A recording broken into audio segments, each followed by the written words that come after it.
Branded, Fall of Angels. Written by Keary Taylor. Narrated by Anne-Marie Susan Sylvie. Chapter 1. When you go 108 hours, 4.5 days without sleep, your body starts to do strange things. Mine was panicking and shutting down at the same time. My heart pounded despite the fatigue that consumed me. The ringing in my ears was so loud I couldn't even hear the breeze as it blew through the towering trees that surrounded me. My eyes ached so horribly. I wanted to throw up. If I looked in a mirror, I knew they would be bloodshot and swollen. I felt delusional and jumped at every shadow that danced on the black lake's surface, sure it was a demon come to carry me away.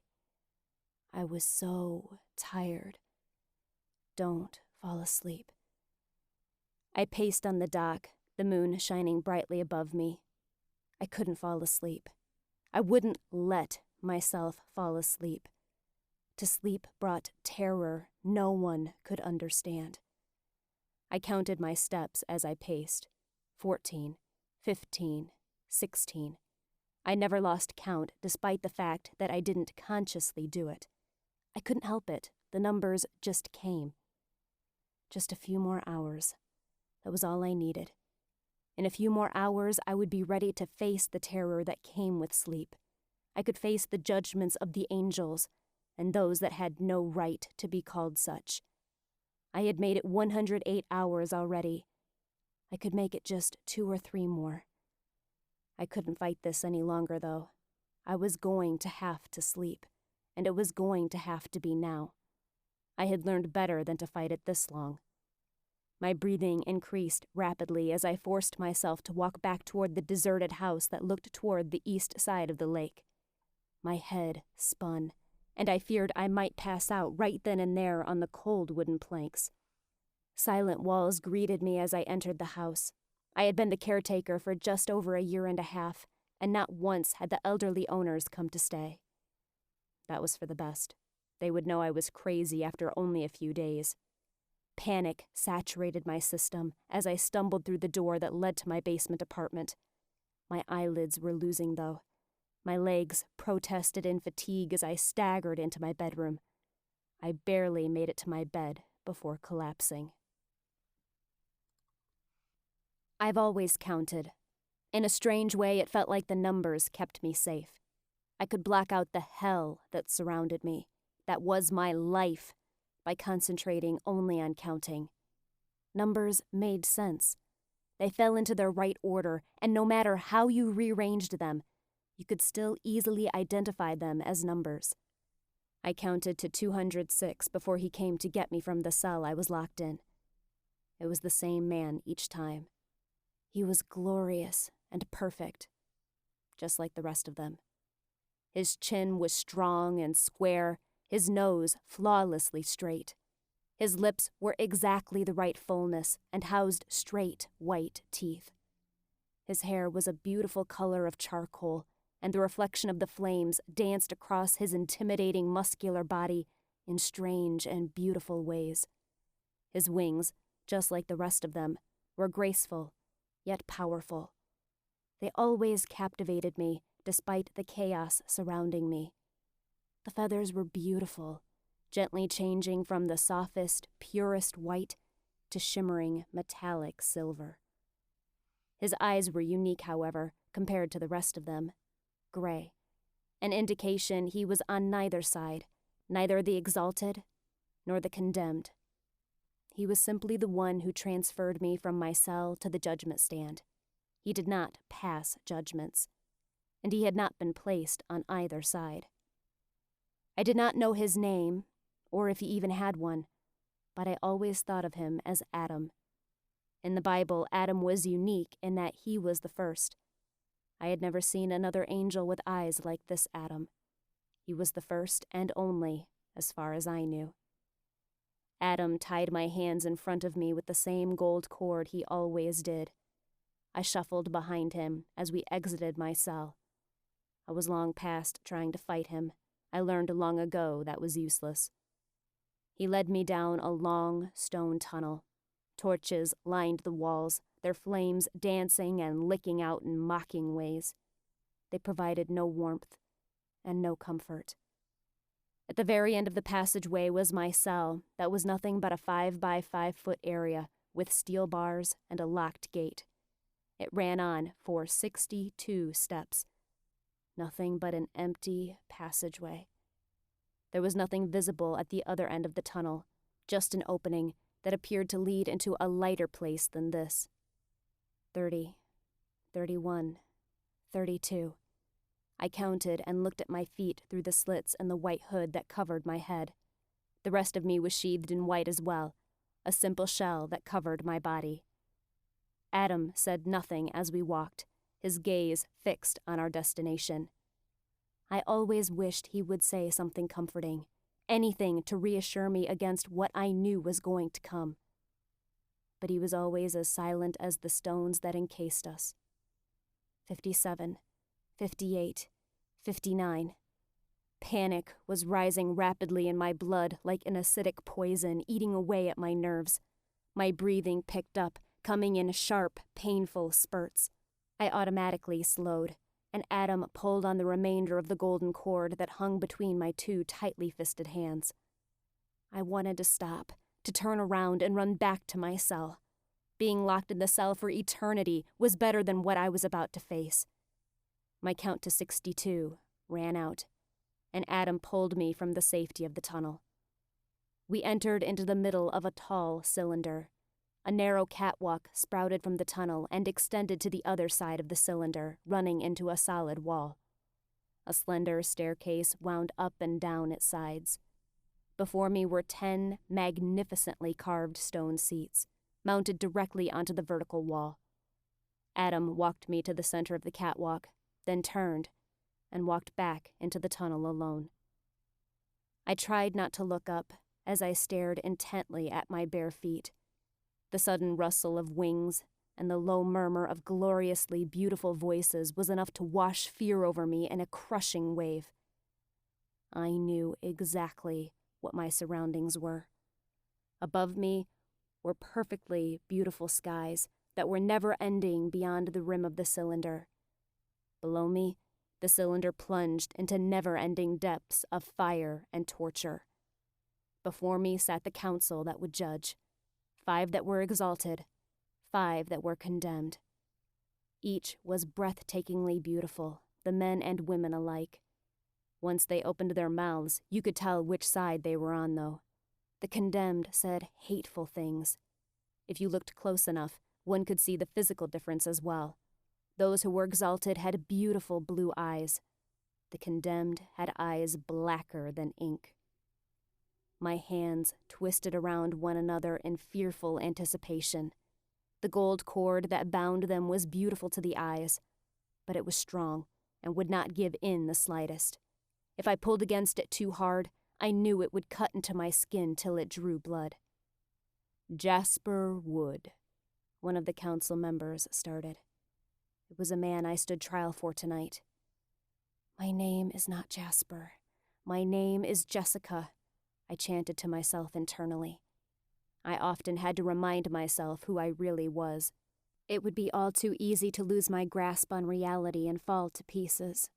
The familiar sensation that I was about to pass out began, and I wished more than anything in my life that I could. The deeds of your life have been accounted for, and judgment will be passed. Your actions must be made known. I fought back the urge to scream as I heard the rustle of wings again, heard the hysterical, deranged laughter come from below, and the whispers that sounded more like singing coming from above. I could feel hundreds of eyes settle on me as they took their places on the staircase that wound around me. My breathing was becoming so shallow and quick, almost no oxygen was coming in or out. Jasper Wood, your deeds will now be revealed, the beautiful man before me continued. I finally looked up as 2 scrolls were produced. They were unraveled, and terror sunk further into my heart. One was very long, the other all too short. Next came the part that exemplified how unjust my presence there was. Sentencing. The council would cast their vote as to where I would be sent. Up meant exaltation and never-ending bliss. Down meant a branding and never-ending torment, based upon acts I did not commit. The 5 condemned council members squirmed excitedly in their seats. They knew what the outcome of this trial was going to be. Their eyes grew wide with anticipation, and they leaned forward and waited anxiously for their turn to pass judgment. "Down," the first of the exalted began. "Down," the second sentenced. "Down," the third. As the judgments continued to be passed, I squeezed my eyes shut as tightly as I could and rattled the numbers off in my head. 21, 22, 23. I counted as fast as I could, even though I knew it could not save me from what was to come. "Down," said the 10th. The scream finally erupted from my lips as the deranged laughter erupted from the walls, from the angels with the black eyes. They heckled and called Jasper's name, pointing and laughing at me, knowing I was about to join them in eternal damnation.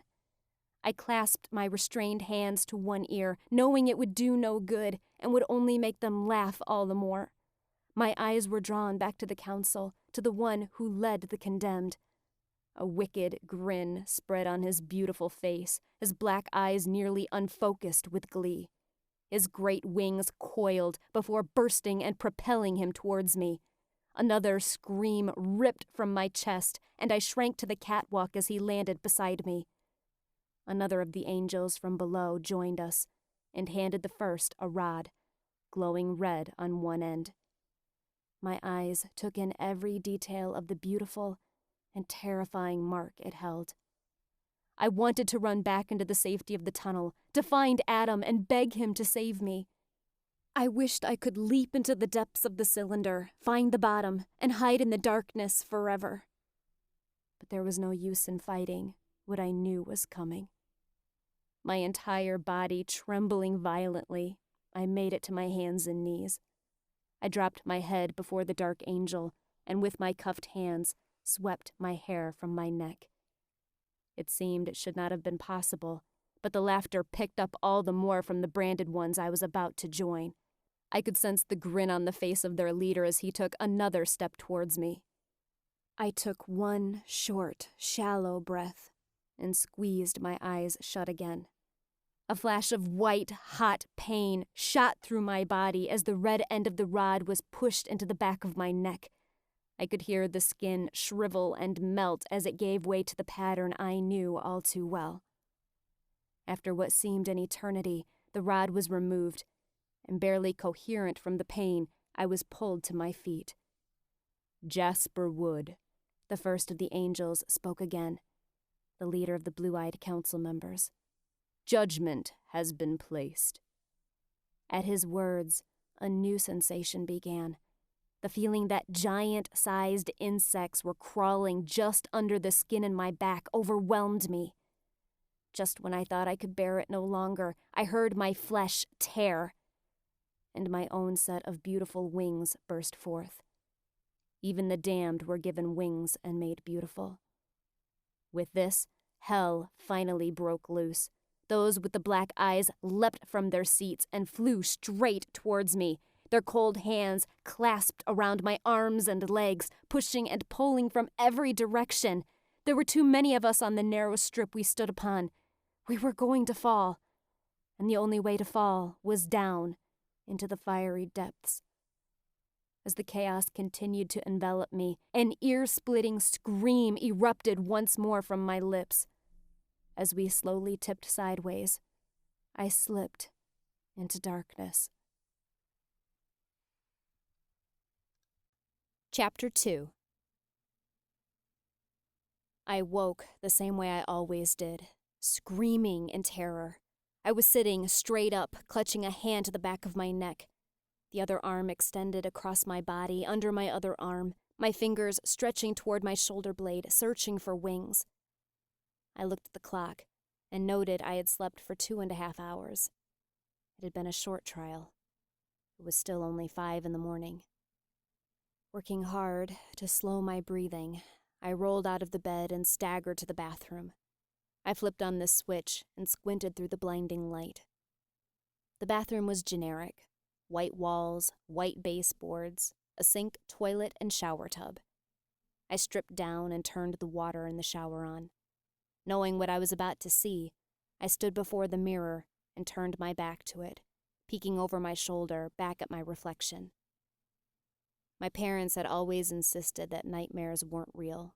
They couldn't be real. The scars that covered my neck and back suggested otherwise.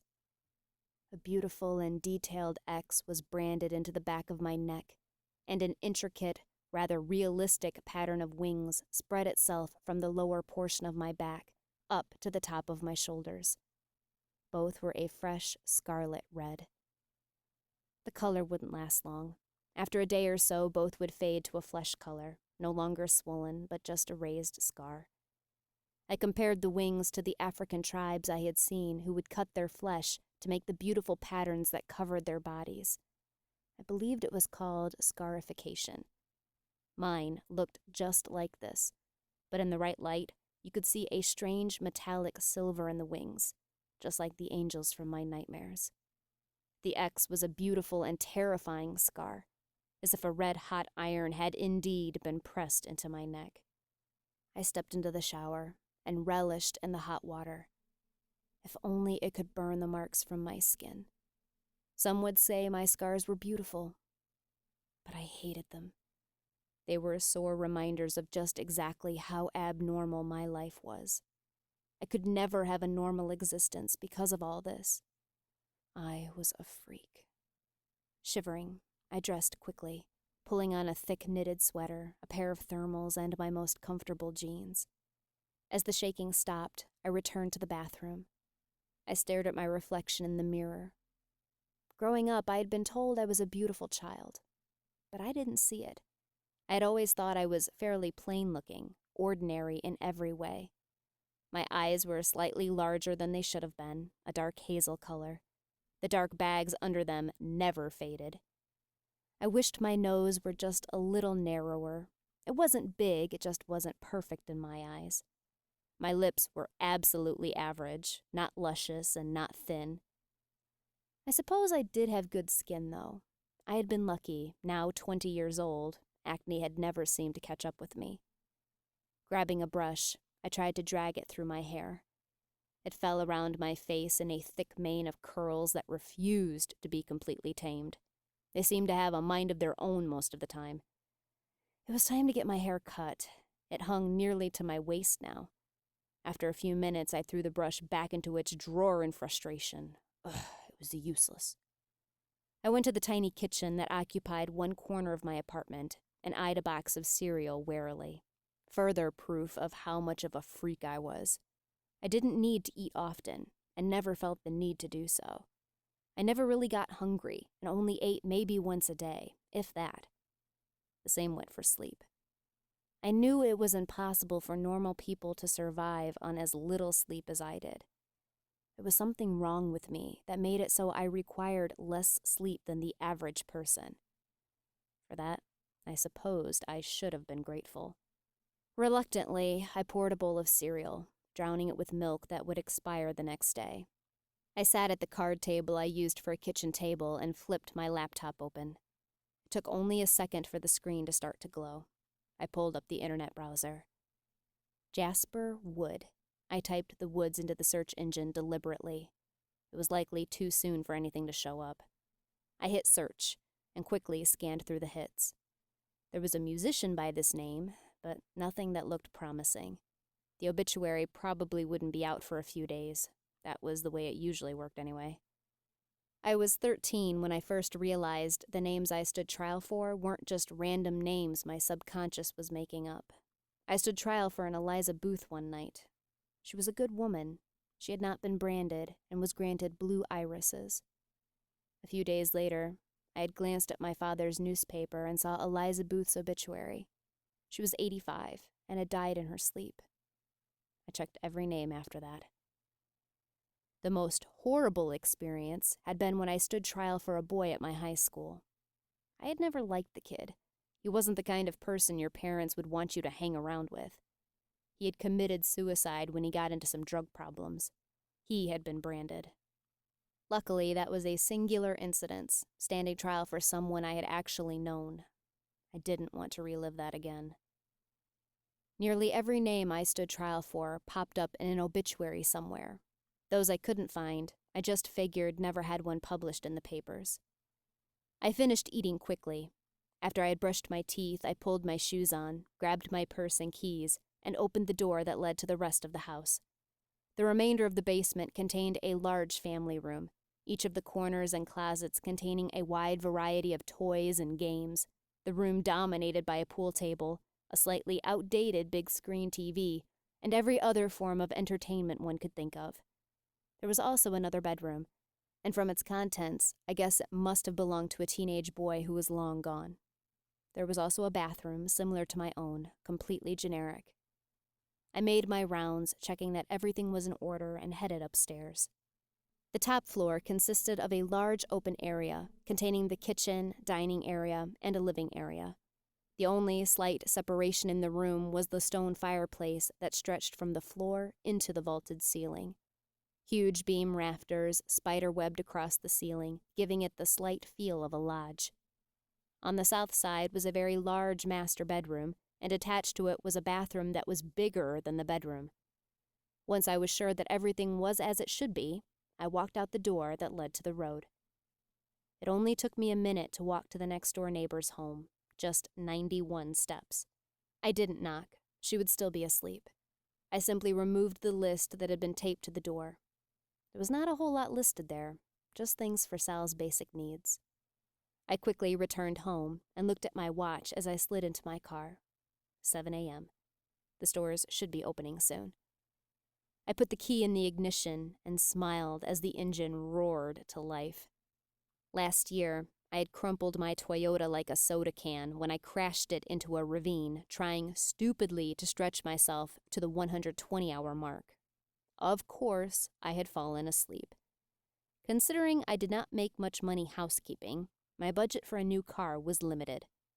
Ironically enough, I found one of the neighbors had died, and his wife, not knowing or caring how much it was worth, sold me my 1967 Pontiac GTO for what I had on me. The outside was nothing pretty to look at, but it had been rebuilt to mechanical perfection, and the interior looked flawless. I wasn't sure how I felt about driving a dead man's car, no matter how much I loved it. I threw it into reverse and carefully backed out of the garage. The road curved around the houses built along the water's edge. Once free of the homes, the evergreens towered along the side of the narrow road that led to the freeway, giving the effect of driving through a tunnel of evergreens. It always seemed like it took longer than it should to reach the heart of Bellingham, considering I technically lived in Bellingham. Lake Samish was about as far south as you could go and still be within the city boundaries. Between the well-populated lake and the heart of the town, there was not much but towering trees and low mountains. As I pulled into the parking lot of the grocery store, I closed my eyes and counted backward from 10. I could do this. In 4 days it would all be over, and I could go out without being tormented. Until December, anyway. I had tried to avoid having to venture into town at all costs, but my food supply was getting dangerously low, and I knew Sal was going to be needing things as well. If I didn't take care of her, who was going to? As soon as I walked through the door, I was confronted with what I'd been trying so hard to avoid. All the Valentine's candy and gifts were set up right at the entrances, red and pink streaked throughout the building.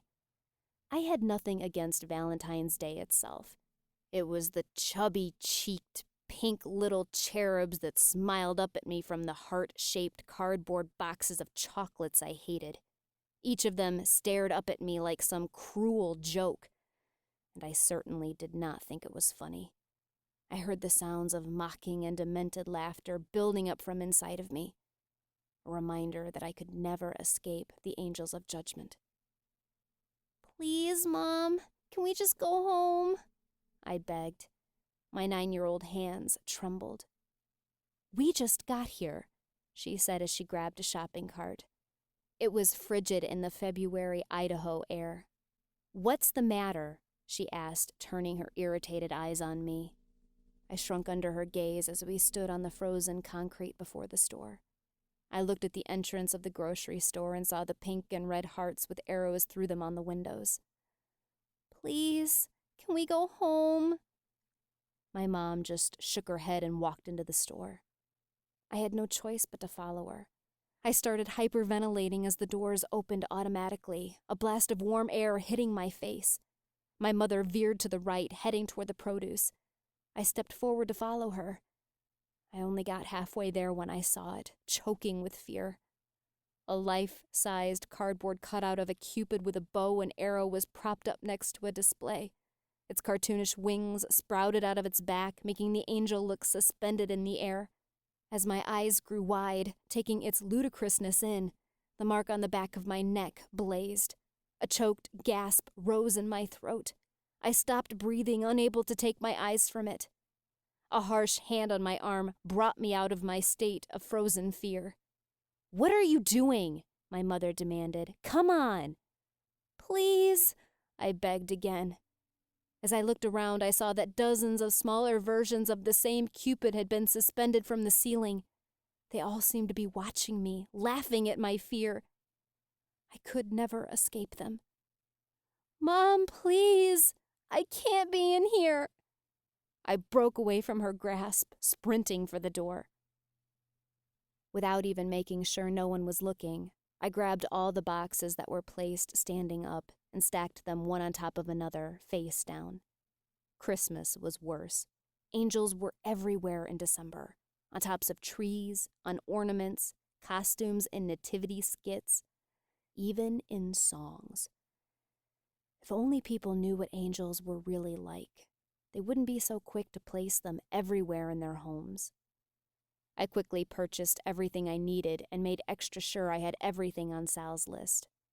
There were always a few items on her lists I wanted to question her about, but with Sal, it usually seemed better not to ask too much. The next stop was the independent bookstore down the street. Without a doubt, it was my favorite store. It felt like a safe place where everything should be able to be rationally explained. There was so much wisdom and knowledge in one place, thousands of volumes of thousands of people's life's work. I often daydreamed that one day I would stumble across the answer for forever curing my nightmares in these walls. Surely the answer had to be there somewhere. I immediately went to the table containing the bestseller books and picked out 3 new ones for Sal. The woman read more than anyone I knew. I sometimes doubted how much she actually got out of the books, but I was glad she had a passion in her disturbed life. Next, I automatically headed toward the science section of the store. If I was going to find an answer here among so much wisdom, surely it would be there. The last few months I had been going through the psychology shelves, skimming for anything to do with dreams or even hallucinations. I picked up book after book, skimming through their pages to see if there might be anything helpful. Each one frustratingly yielded nothing. I didn't know what I expected, though. Why would anyone know anything about the anomaly that was my life? What I experienced should be impossible. The sound of spiteful chuckling pricked at the back of my mind.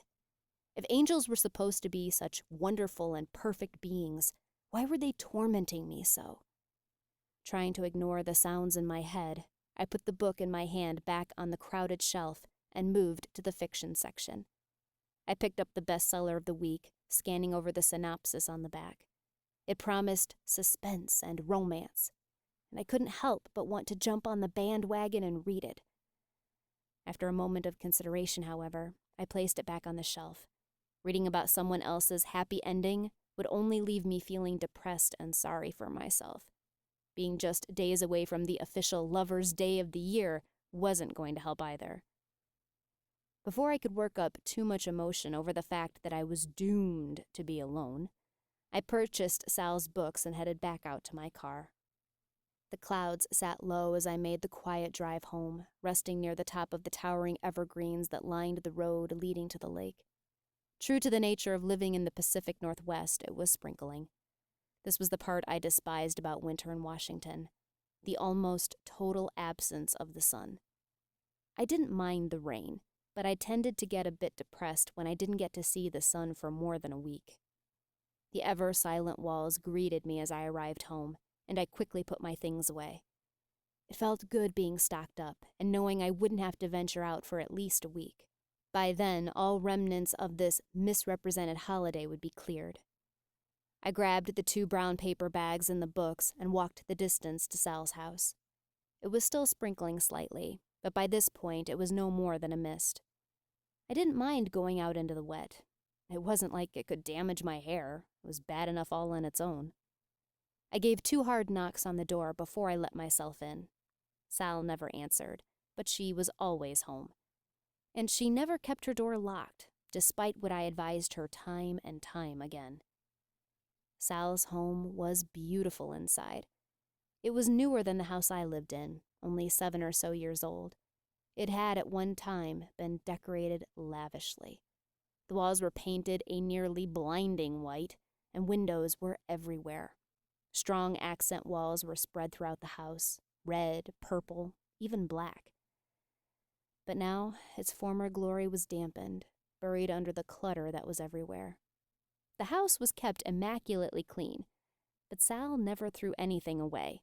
She always said she might need it later, no matter how insignificant or how much it looked like garbage to me. The walls would have been lined with garbage as well, if not for the housekeeper that came every few days. "Sal," I called as I set the bags down on the black granite countertop.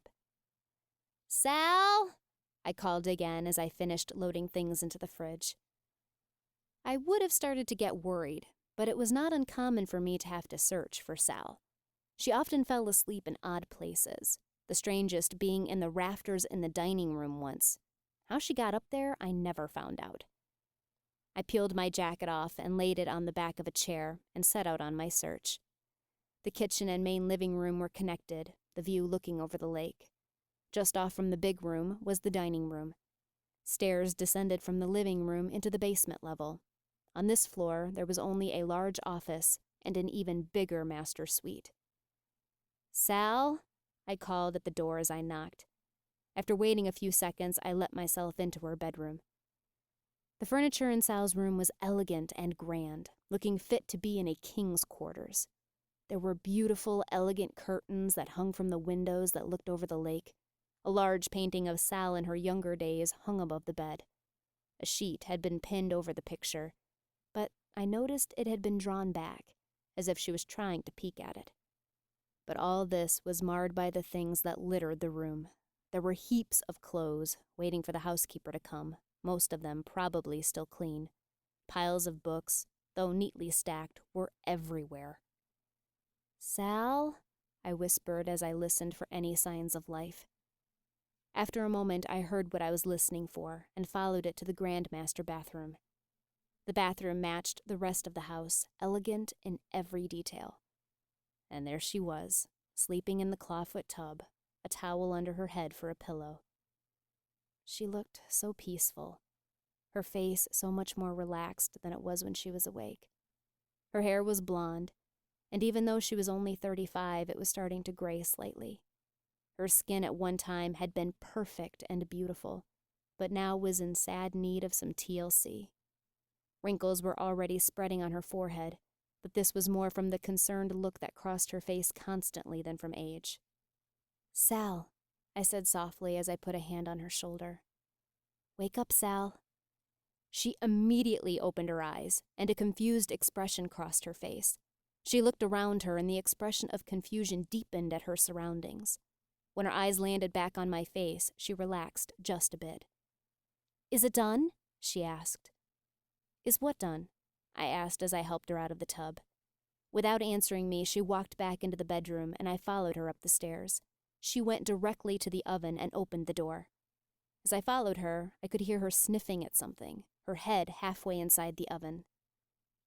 "I don't understand," she said with a confused voice as she shut the door. I put it in hours ago." Without asking what in the world she was talking about, I opened the oven door and saw what was on the rack. There was a frozen lasagna sitting on the top rack, but the oven was stone cold. "Did you turn the oven on?" I asked her as I searched around for the box it came in. "Oh," she said, dragging the word out. "I forgot about that part, I guess." I found the box in the cupboard that contained the dinnerware, shoved on the highest shelf. She was trying to hide it from the housekeeper so it wouldn't be thrown out. After reading the instructions, I pulled the lasagna out and set the oven to preheat, not even thinking twice about why Sal wanted to have lasagna at 10:30 in the morning. "I got you some new books today," I said as I picked them up off the counter and handed them to her. Sal's eyes grew wide and excited as she grabbed them from my hands and walked to the couch in the living room. I followed her in and took my own seat. Sally Thomas had once been a beautiful, perfectly normal woman. She married her husband when she was 24, and the marriage had been fairly happy for a few years. As her husband began making more and more money, he became a very selfish and unkind person. He also took to drinking. A lot of drinking. And when he was drunk, he became violent. Sal happened to come home one day to find her husband in a drunken rage, and she got in his way. He beat her silly. She should have left him then, but like so many other women, she was in denial that he truly had a problem. Each time he promised that it would never happen again. Some people shouldn't be allowed to make promises. The beatings came several times a week for years. About 6 years ago, a friend came over to check on Sal when she couldn't get a hold of her. She found Sal unconscious on the floor, in a pool of blood. She called an ambulance, and Sal was lucky to have survived. The doctors said she was never going to fully recover, and they thought there would probably be some brain damage. Sal's husband had fled that night, but guilt eventually caught up to him, and he turned himself in 2 days later. He was arrested and sentenced to jail for a very long time. All his money and assets were turned over to Sal. I couldn't understand how Sal had managed to take care of herself before I moved to Lake Samish. While she had her lucid times, where she seemed absolutely normal, these occurrences were rare. "Do you need anything, Sal?" I asked as I watched her flip through one of the books. She shook her head furiously, but after a second snapped her head up to look at me. "Money," she said before she sprang to her feet. "Oh," I said with a sigh. I knew what was coming. It was always the same. Sal disappeared down the stairs, and I heard her banging around loudly in the office below. After a few moments, she reemerged with a broad grin on her face. "Here you go," she said as she shoved a few bills into my hands. "Thank you, Jessica." I looked at what she gave me and noted there was $200 there. This was nearly twice what I had spent getting things for her. But I knew better than to refuse. I had done that twice, and it had thrown her into a screaming fit. It had taken me hours to calm her down. I wouldn't make that mistake again. "All right," I said as I stood, tucking the bills into my back pocket. "I'm going to get going." Sal didn't say anything back as she settled into the couch and flipped another book open, turning to a page 3/4 of the way into it. "Call me if you need anything," I said as I opened the door. Still nothing. "See ya, Sal." Getting no response, I closed the door behind me and started to walk back to my apartment. I was ashamed to admit it, but being around Sal made me feel just slightly better about myself. I certainly felt terrible for what had happened to her. I had no doubts as to what would happen to her ex-husband come his judgment time. But I could usually hide my oddities. Occasionally numbers slipped between my lips, but I knew I wasn't the only one who counted my steps. It was something plenty of people did. I felt pretty normal when I was around Sal. I was the sane, rational one. 91 steps later, I was back in my apartment. It was simple, but cozy. The living area, kitchen, and non-existent dining area were all combined. The kitchen contained 1 row of upper and lower cabinets. The stove was one of those old units that was remarkably smaller and narrower than the modern appliances. There was a sink with a large basin. There was no dishwasher. The fridge sat at the end of the row, and a microwave perched atop it. I didn't exactly like this arrangement. It made it difficult to use, but there was nowhere else to put it. The card table I used for dining upon was against the wall, floating oddly between the carpet of the living area and the outdated tile of the kitchen. Again, there was not quite enough room. The living area was small, but because I only had a small love seat and a television that sat on top of a milk crate, it didn't feel too cramped. My bedroom was set off from all this, and oddly, it was as large as the other room, if not larger. There wasn't much in there either, just my full-size bed, a dresser, and my guitar leaned in the corner. A walk-in closet led off the bedroom, as did the bathroom. It wasn't much, but it was home, my own little haven where no one bothered me and no one could call me crazy. The days passed slowly in the winter. There was nothing to distract me during the day, as there was no yard work to be done, and the garden had retired for the cold season. The rest of the house remained immaculately cleaned, and would stay so, considering I was the only one here. At least the days were slowly getting longer. One other major disadvantage Washington had is that in winter, it starts to get dark at 4:30. When one is trying to avoid sleep, darkness is the enemy. Chapter 3. I looked at the clock that hung above the kitchen sink as I wiped my hands dry on a towel. 2:36. I felt pretty good despite the late, or rather early, hour. The fact that all the dishes were now sparkling clean might have had something to do with that. I hated doing the dishes. As usual, I had on every light I possibly could in the apartment. As I said, darkness is the enemy. The temperature was also turned down as low as I could stand it, and still wear my usual tank top and cotton shorts. Wearing anything else this time of night was just too uncomfortable. I grabbed a can of Dr. Pepper from the fridge. I hated to admit it, but I was addicted to caffeine. In a way, I had to be. How else was I supposed to go such long stretches without sleep?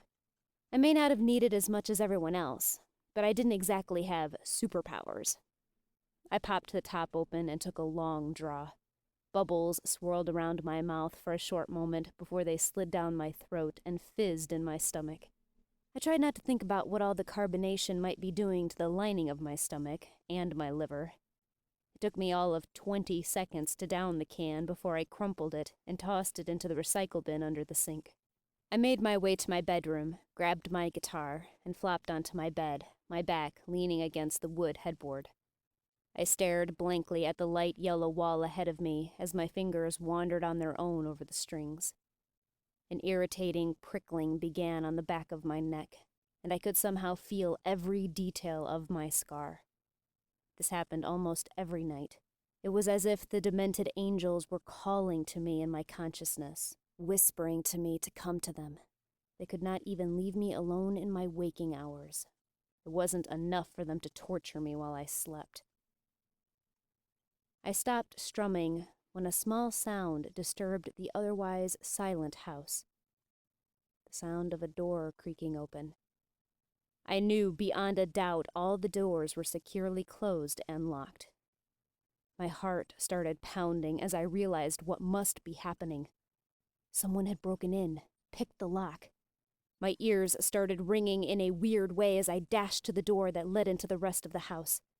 I crept silently to the bucket in a corner that held a large stash of sporting gear and grabbed a metal baseball bat. Numbers were racing through my head almost faster than I could even subconsciously process them. As I reached the bottom of the stairs, I heard 2 or 3 heavy things drop to the ground. I inched my way up each stair, my back pressed to the wall as flat as I could make myself. The sound of keys jingling floated down to my ears, and light found its way into the stairway as a switch was flipped on in the living room above. I thought I heard the sound of the fridge open and close. This made no sense. Why would the intruder be checking the empty fridge? I heard steps cross the kitchen back toward the living room and approach my hiding place. My heart pounded so loudly. Surely that was what brought the intruder to my hiding place. Another switch flipped on, and the stairway was suddenly filled with blinding light. Stop right there! I shouted as I held the baseball bat ready to swing away. The intruder had just stepped onto the first stair when I shouted. He jumped violently, his foot slipping, and gave a yell. He held up his hands, and I was glad to see they were empty. "Who are you?" he demanded. "What are you doing here?"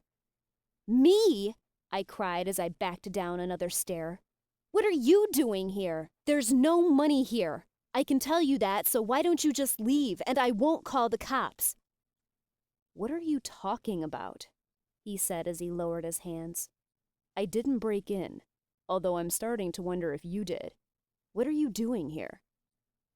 Nothing he was saying made any sense. "I work here. I'm the caretaker. Now please leave or I will call the cops." "Calm down," he said, a small smile almost spreading across his face. "I'm the Wrights' grandson. Paul and Sue were my grandparents." "Were?" I demanded, my brain not quite comprehending everything that was happening. "Yeah," he said as he looked at the cream-colored carpet at his feet. "They died a week ago in a car accident." I didn't say anything for a few moments. Maybe he was lying. I hadn't heard anything about the owners of the house passing, but he did at least know their names. If he was breaking in, he had either known them somehow or had done his homework. "I promise, I'm not lying," he said as he looked into my eyes. "I wouldn't make this up." I actually looked at the man before me for the first time. He was tall, probably just over 6 feet. He was well-muscled and certainly looked fit. His hair was a short, well-trimmed, sandy blonde color. His features were strong and sharp. His eyes piercing blue. Had I not been so terrified, I would have been tempted to stare open-mouthed. "My name's Alex," he said, and looked as if he were debating if it was safe to come closer or not. Alex. The name rang a bell. I had seen the name somewhere in the extra room downstairs, engraved on a trophy or something. As I looked at his face a bit closer, I vaguely recognized it. His picture hung in several places upstairs, mostly in the master bedroom. He was older now, but he was definitely the same young man. "You're telling the truth," I said plainly. "Promise," he said, that same smile tugging on his lips again. Realizing I was still holding the bat ready to swing, I lowered it to my side. I suddenly felt conscious of how I looked. I felt horribly exposed wearing a spaghetti-strapped tank and knew my shorts were quite short. They were the same ones I had worn since I was 13 and were covered in frogs. He must have noticed me squirming and looked slightly away, that grin again begging to spread itself on his face. He said uncomfortably before looking back at me. "Do you happen to have anything to eat? I'm starving, and the fridge up there is empty. Guess I should have expected that." I was taken aback by his request. This seemed rather presumptuous, especially since I had just been ready to attack him with a bat. I stuttered as I tried to decide what my answer was going to be. "Yeah, I guess," I said, a disbelieving look crossing my face. "Thanks," he said as a dazzling smile finally spread across his face. It was as if he had been stuffed full of sunshine, and it was begging to burst out of him. It stunned me for a moment. A flock of butterflies swarmed in my stomach. He followed me as I headed back toward the apartment. It felt kind of like I was dreaming, but my dreams weren't like this. "Wow," he said as he looked around the dim family room. "Looks exactly the same as when I was last here." I didn't say anything as I opened my door. I wasn't sure what to say. "I decided to make the drive up here yesterday morning. Driving the entire West Coast took a bit longer than I expected. I guess I should have grabbed something to eat on the way, but I was ready to be done traveling." Still slightly dazed by what was happening, I opened the fridge and examined its contents. After a second, I shut it. "I don't know what you'd like. Have whatever," I said as I walked past him toward my bedroom. I ducked inside for a moment and grabbed my pale pink bathrobe and wrapped it securely around myself. "I really appreciate this," I heard him call, his head buried in the fridge.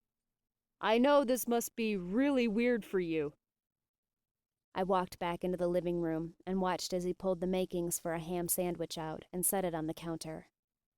"I didn't realize you were here," he said as he unscrewed the lid to the mail. "I should have guessed someone would be, though, when I read in the will about a big chunk of money being left to pay for the caretaker. I wasn't really thinking straight when I was reading it, though. It was kind of a shock." His sandwich made and the ingredients put away, he turned and sat at my shabby table. "You want one?" he said through a mouthful, his expression unsure, as if he realized he should have asked about 60 seconds ago. I shook my head and didn't say anything. The last thing I expected to happen today was to have a man sitting at my table at 3 in the morning. "What's your name?" he said as he swallowed. "Jessica," I half whispered. "Jessica Bailey." "Jessica," he said as if to test out how it felt on his lips. "I'm really sorry about all this. If I would have known you were here, I would have waited until morning to come." He scarfed the rest of the sandwich down in one bite. I waited for a few moments, still staring at him in disbelief.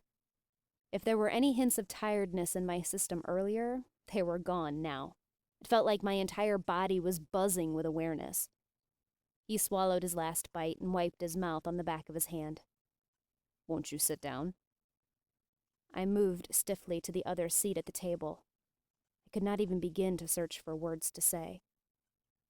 "Are you okay?" he asked as he looked at me. "You seem really shook up." His words seemed to finally jar me from my stupor. Way to make a good impression, I thought to myself. He hadn't even seen the worst of anything yet, and he already probably thought I was crazy. "Yeah," I finally managed to spit out. "You just scared me. I didn't exactly expect to have a visitor in the middle of the night." That smile tugged on his lips again. "I'm sure." He seemed to be studying me for several long moments, and I felt self-conscious again. I was sure my hair was a mess, its wild mane of curls everywhere. I wasn't wearing any makeup, though I hardly ever wore it. Even though I had gotten some sleep the night before, I knew the bags under my eyes must still look frightening. "I was in Africa when they called me." I almost jumped when he finally spoke. "I was doing volunteer work in Kenya. I got the call just a few hours after the crash, and I had to fly back the next day to take care of the funeral arrangements. Wasn't exactly how I had planned for my week to go. They were buried in Southern California, and their lawyer told me that they had left everything to me, including all their real estate investments." "And that would include this house," I said quietly, and wondered if he realized he was starting to ramble.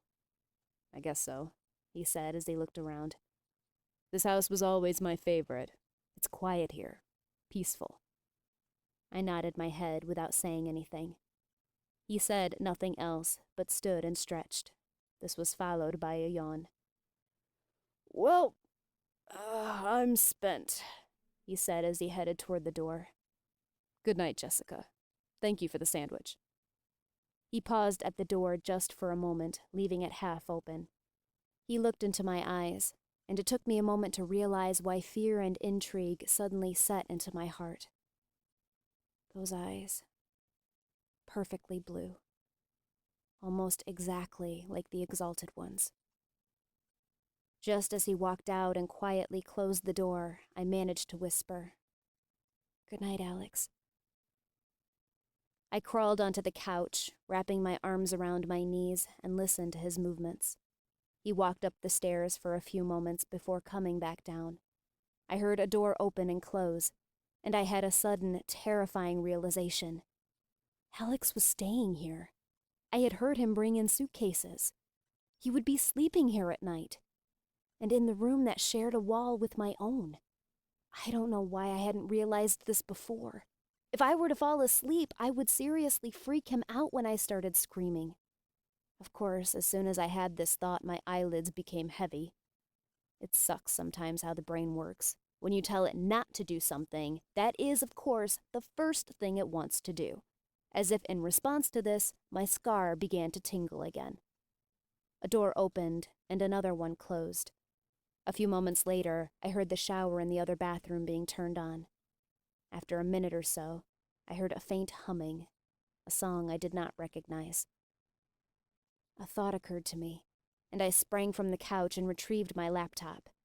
As soon as it was up and running, I opened up the internet. I typed in the words, and a fraction of a second later, I was sorting through hits. The fifth one down gave me what I needed. Alex had been telling the truth. Paul and Sue Wright had indeed died a week ago in a car accident. The article said Paul had likely fallen asleep at the wheel and drove into oncoming traffic, hitting a semi-truck. The truck driver had not been hurt, but they had not stood a chance in their little compact car. I heard the water shut off, and I snapped the computer closed. I listened for his movements again and heard the bathroom door open and his bedroom door close. I counted to 50 and heard no more movement. All my life, I had been envious of everyone around me, just for the simple fact that they could sleep without fear, without having to face judgment for the dead. Absent-mindedly, I placed a hand on the back of my neck and ran my fingers over the scar. After downing another Dr. Pepper, I sat back down on the couch and listened to the house breathe in the night. The wind picked up slightly, whispering to the house to let it in and warm itself. A light sprinkle began, giving the world a cleansing rinse from the day's grime. Finally, the house sounded like it should this time of night. Silent. Chapter 4. Morning, Jessica. I jumped violently when I heard his voice, slopping milk all down my front. I looked toward the door and stared obviously at the face there.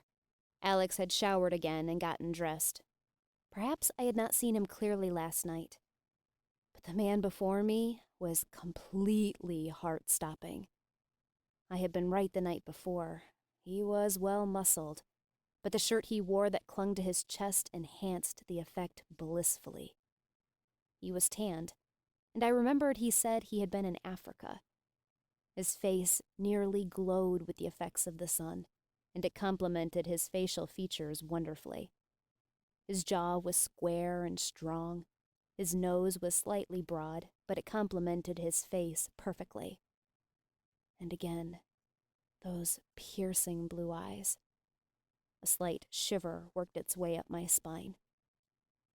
I realized I was staring, and embarrassed, looked down at my mess and was glad I had not gotten dressed yet for the day. At the same time, I was beyond embarrassed to be seen in my pajamas again. "Sorry," he said, trying to stifle a chuckle. "I didn't mean to scare you. I guess I should have knocked." "That might have helped," I said as I set the bowl down and grabbed a kitchen towel to dab at my soggy front.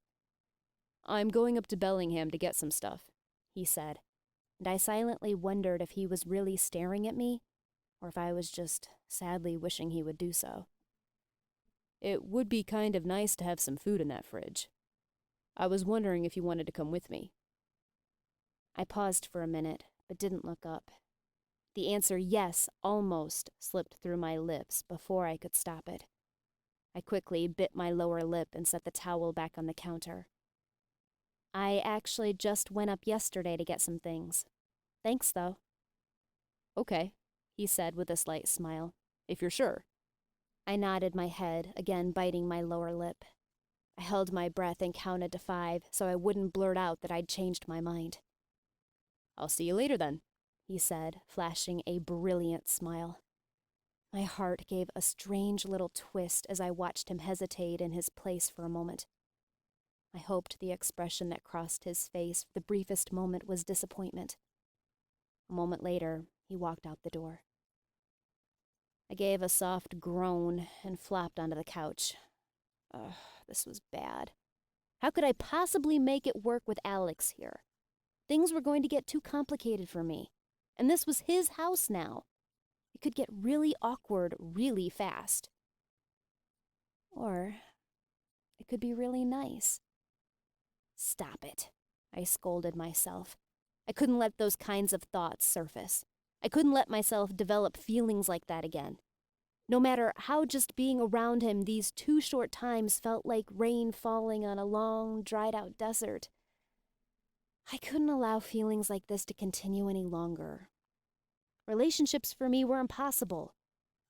I had learned that the really hard way once before.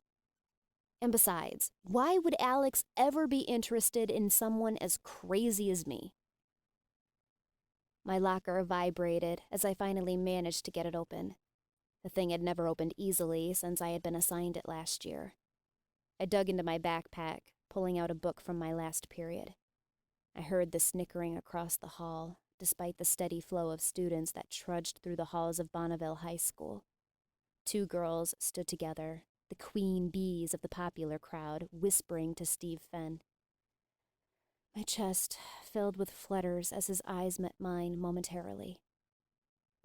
"She's so weird," he chuckled as his eyes darted away from mine back to the Barbies at his side. "Doesn't she ever sleep?" one of the girls sneered. "Talk about bags." I buried my head in my locker, pretending to be looking for something, pretending like I hadn't heard their cruel words.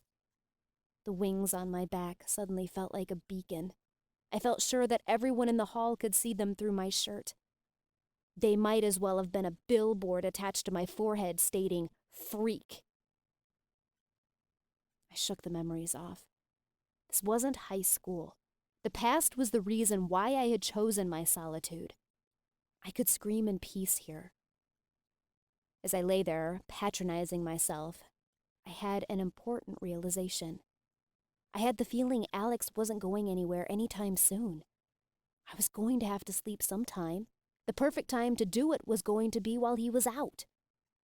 I knew there wasn't going to be much time as I ran into my room and closed the door.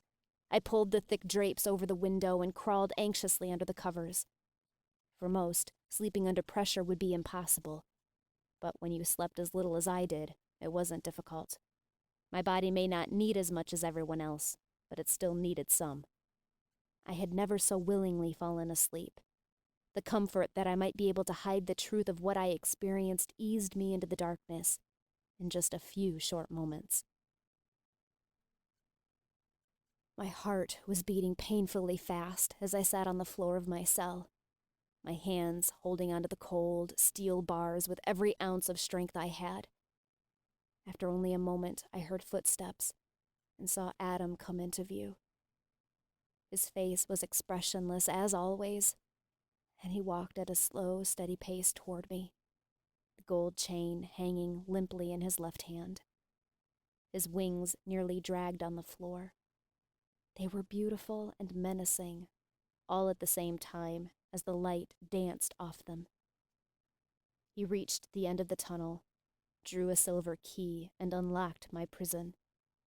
My heart hammered, and I was certain he could hear it. I drew in short, labored breaths as he bound my hands. 14, 15, 16. He tugged me down the tunnel, and I restarted my count. Soft whimpers escaped my throat, and I felt a tear roll down my cheek. But Adam did not turn and offer comfort. He stared forward, his expression solid as stone. The count to 62 ended all too soon, and I was brought to my place in the center of the stone catwalk. I closed my eyes tightly under my white covering and tried to block out the sound of rustling wings. "Crystal Daniels," the leader of the council began. It was a female today. "My name is Jessica. My name is Jessica," I chanted in my head. My ears started ringing. "The deeds of your life have been accounted for, and judgment will be passed. Your actions must be made known." A soft whimper slipped from my lips, and tears started rolling freely down my face as the sound of wings filled the air, and the demented laughter began. I was ever grateful for the sack that covered my face. It would only make them laugh all the more to see my tears. It was almost impossible to hear the beautiful voices that descended from above. It seemed there were far more that came from below. Crystal Daniels, your deeds will now be revealed, the beautiful man before me said. I could not help but lift my head as the scrolls were produced and unraveled. To my slight relief, they seemed almost equal in length. By this point, I should have known better than to hope. Crystal had obviously been some kind of prostitute and had done many unladylike things in her lifetime. I already sensed the few good things she had done in her life would not be enough to save her. Or me. When the end of the list was read, my breathing picked up to double. A strange wheezing came from my throat and my head spun. It was time. The condemned council members were to cast their votes first. Down, the first said with a demented chuckle. Down, said the second. Down, the third and fourth sentenced. There was a pause, and I turned to the man who was the leader of the condemned. His hesitancy was surprising. Normally, the condemned voted for everyone, even the ones who didn't deserve it, to be cast down. The leader was the occasional exception. He seemed to be studying me, debating what the fate of Crystal Daniels would be. There was something in his black eyes that made me shudder more than normal this time. I knew he could not see my face as it was covered, but something made me feel exposed and vulnerable under his intense stare. Up, he finally said after what felt like an eternity. My heart fluttered, and I turned hopefully to the blue-eyed angels. The first shook her head, her mouth in a tight line. Down. Down, the second. There was a slight pause before the third said, Up. There was an even longer pause, and I could tell my face was soaked with tears. There had already been enough votes placed to grant me a branding. Down, the fourth finally said. Up, the fifth and leader of the exalted said, the sadness in his voice evident. I could not force a scream from my lips as the deranged laughter exploded from the walls. I could hear Crystal's name screamed until the name itself seemed a condemned word. I looked up at the council and my eyes rested on the leader of the condemned. He stared at me with that strange expression on his face, as if trying to understand something. He seemed to be searching for the answer to a question he had been asking for a long time. It only lasted a fleeting second, though, before the wicked grin spread on his face and his powerful wings projected him toward me. I dropped to my hands and knees, both shaking so hard it was difficult to retain my position. I swept the hair from my neck. The all-too-familiar, searing white-hot pain began on my neck and shot through my body. I could smell burned skin and hear it sizzle as the rod was pressed into my neck. I was tugged to my feet, and my eyes couldn't focus as I looked ahead to the council again. Crystal Daniels, the leader spoke again, his face still downfallen. Judgment has been placed. The terrifying sensation began crawling under my skin. It moved as if new bones were growing and rearranging under the surface. I heard my flesh tear, and my own pair of wings burst forth. The black-eyed ones burst from their position on the wall and leapt at me. Hands covered every surface of my body, and just before I thought I would pass out, the darkness came to meet me with mercy. I was slightly disoriented when I woke, unsure of what time of day it was. I searched frantically for my clock on the nightstand. 10:46. I'd been asleep for over 3 hours. This was longer than I had hoped for. I listened intently, searching for any indicators that Alex might have returned. When only silent walls answered, I lay back on the bed with a huff. If he had been home, I had no doubt he would have heard me scream. I knew I had. I always did. The trial came back to me. Something disturbed me. I had stood hundreds of trials, but this one was different, just slightly.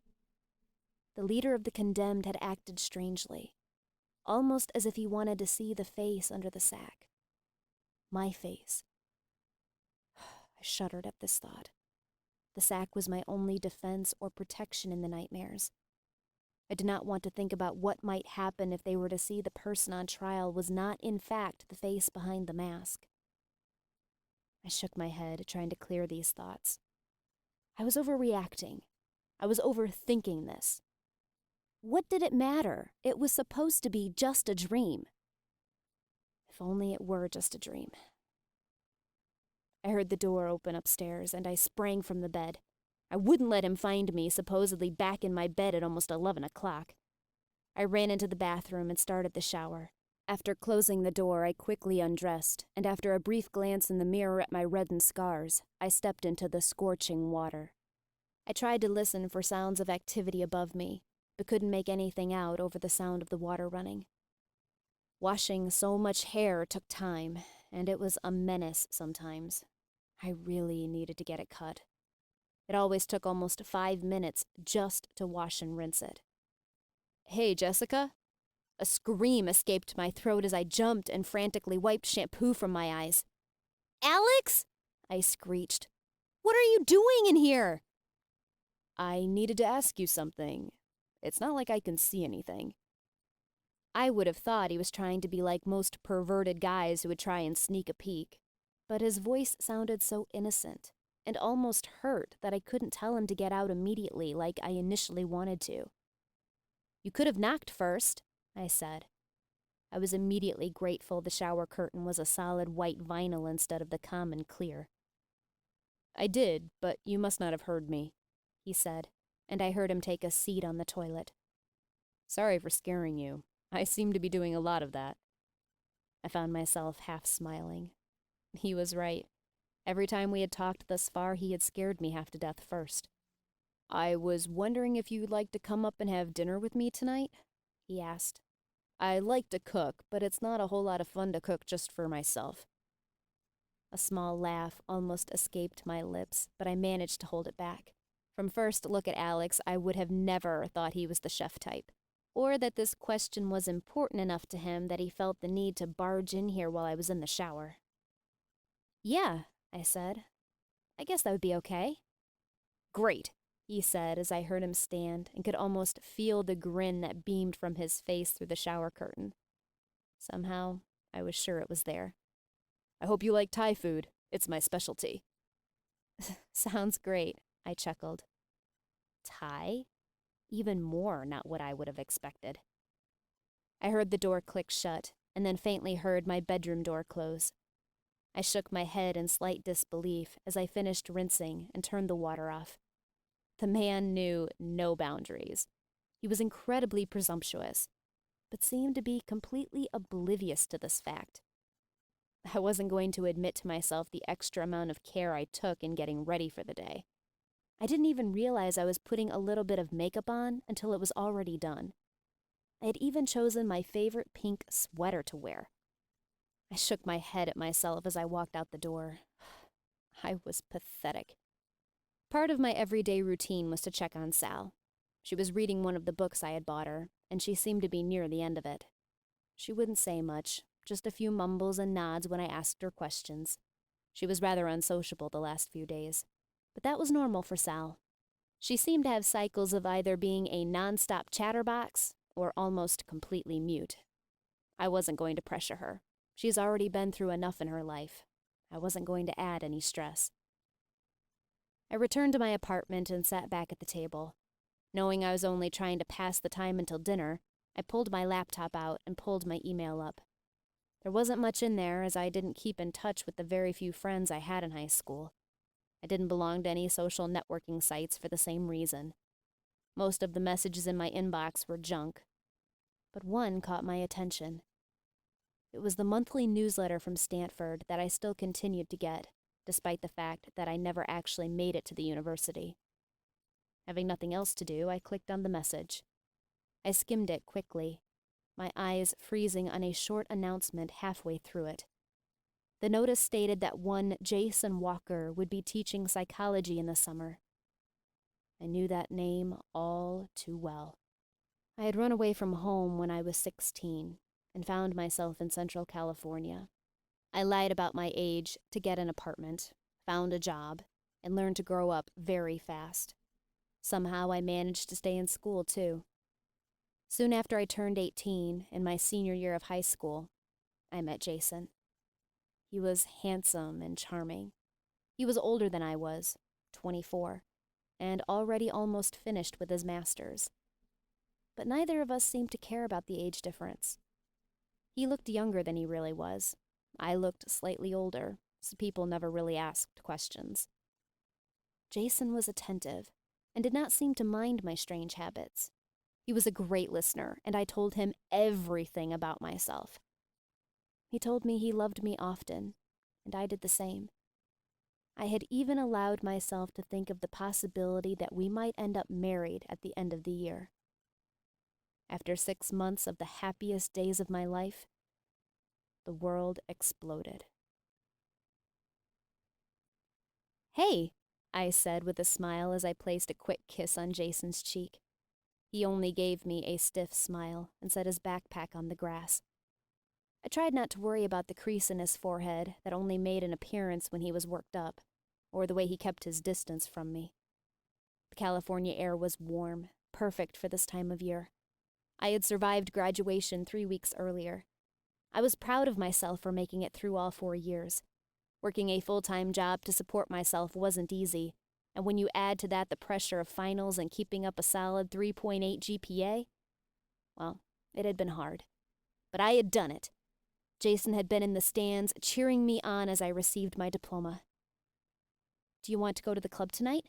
I asked, trying to lighten the mood that was already darkening, despite the fact that he hadn't said anything yet. Jason looked at the ground, his lips pursed together in a tight line. His jaw was set hard, and he seemed to be considering his words. "I can't do this anymore, Jessica," he finally said. He couldn't even meet my eyes. "I can't handle it anymore. It's just not normal. They aren't real." "Jason," I whispered, my brow furrowing with the hurt that was only going to get 10 times worse over the next few minutes. "This is what I'm going to be doing, Jess," he said as he finally turned hard eyes on me. "I'm a psychology major, for crying out loud. I should be able to spot when someone can't handle reality when I see it. I can't do this anymore. Goodbye, Jessica." And with that, he picked up his backpack and walked out of my life forever. It was as harsh and dry as that. I would never attend Stanford despite my acceptance. Without even really realizing what I was doing, I had packed my few things and driven aimlessly north and ended up in Washington, almost to Canada. I spotted the lake to the west of the freeway and thought it was one of the most beautiful places I had ever seen. It looked so peaceful, a feeling I was desperate for. After driving to the west side of it, I saw the sign in front of the house advertising the need for a house sitter. I secured the job the next day and had been there ever since. With a deep sigh, I deleted the message. I had gotten over Jason long ago. It had been difficult, but I realized that someone who was going to throw me away like that wasn't worth pining away after. I pulled open the search engine and typed in Jasper Wood's name again. The obituary popped up in less than a second. There wasn't much there. He was 48, had worked at a mill for years, and did not seem to be leaving any family behind. I retrieved my leather-bound notebook and transcribed his name as well as Crystal Daniels onto the page. I did not have a reason for doing this, but I had done it since I realized the names I stood trial for were real people. I suppose it seemed barbaric to simply forget them, no matter how the deeds of their lives haunted me. Chapter 5. The rest of the day passed by in one slow swirl of anticipation and nerves. There wasn't much to do around the house, so there was little to fill the time with until I went upstairs to see if there was anything I could do to assist Alex. I stopped in my tracks just for a moment when I saw him in the kitchen. He was barefoot, wearing jeans and a red polo shirt. His entire front was covered with a faded white and pink checkered apron. Despite the ridiculous covering, he looked absolutely stunning. I often heard women talk about the attractiveness of a man who cooks, but I had never been witness to that until just then. "Oh, hey," he said cheerily as he looked up from his work. Hi," I said stupidly as I just stood at the top of the stairs. "Everything is almost done," he said as he turned back to the steaming pots. "Just give me a few minutes." "Could you use any help?" I asked as my senses started to come back to me. "You could set the table if you'd like," he said as he wiped his hands on the feminine apron. I just nodded my head before walking to the cabinet where I knew the dinnerware was and grabbed 2 plates and 2 bowls. I grabbed silverware and glasses and got the large oak dining table ready. "That smells really good," I said as I laid napkins down. "I hope you'll like it," he said with a grin as he poured something into a serving dish. I stood to the side of the table and twisted my hands. After my 1.5 years of almost complete solitude, I could tell I had lost a lot of social skills. I wasn't sure what to say or how to act. Being around Sal was one thing, but being around Alex was completely another. "You want to grab this?" he said as he took the apron off and held out a large silver bowl. I lurched forward just a little too quick to take it from his grasp, and that little smile tugged at the corner of his mouth again. As I set the bowl of rice on the table, I hoped I wasn't blushing horribly, but I had the sinking feeling that I was. Alex followed me and set 2 dishes down. One contained strange, triangle-shaped noodles, and the other a steaming, spicy-smelling bowl of vegetables and beef. "It has not got a lot to it, but trust me, it's going to taste great," Alex said as he pulled out a chair. It took me a second to realize he was holding it out for me. "Thanks," I said as I tucked a lock of hair behind my ear and sat down. Alex took a seat and reached for my plate. "Do you care?" "No, go ahead," I said, shaking my head, feeling silly that he was dishing up my food. He scooped a large pile of the noodles and rice onto the plate and topped the noodles with the vegetable and beef mixture. "Oh, hang on," he said as he set the plate in front of me and stood up. "Forgot something." He went to the fridge and came back a moment later carrying a bottle of soy sauce. "Oh, thanks," I said, stupidly, nearly dying from how awkward I felt. I hadn't had dinner with a man in a very long time, much less a man who looked like Alex. That was never. "I'm glad you agreed to eat with me," he said as he piled food onto his own plate. "I hate eating by myself. I find it depressing." I silently agreed with him, despite the fact that I did it every day. I hesitantly scooped some of the food onto my fork and shoved it into my mouth. "Wow," I said as I chewed. "This is amazing." He chuckled as he took his own bite. "Glad you like it." "Where did you learn to cook like this?" He finished swallowing. "I studied in England for a few years, and one of my roommates was from Thailand. His mother owned a restaurant, and he had worked in it pretty much all his life. So he taught me." "England?" I questioned after swallowing another amazing bite. "You've done a lot of traveling, it sounds like." He wiped the corner of his mouth with his napkin. "I haven't been back in the States for more than a month since I was 18. I'm 23 now." "Where were you studying in England?" I asked, realizing there was a lot more to this man than I had first realized. "Oxford," he said softly before taking a long drink of water. "Oxford?" I repeated, and couldn't help but feel totally insignificant. I still had yet to attend any form of college. Yeah, he said, looking slightly embarrassed. I somehow managed to get an international business degree. Pretty boring sounding, right? He said with a chuckle. It's kind of a miracle that I actually did get the degree. I kind of like to wander. Sounds like it, I said.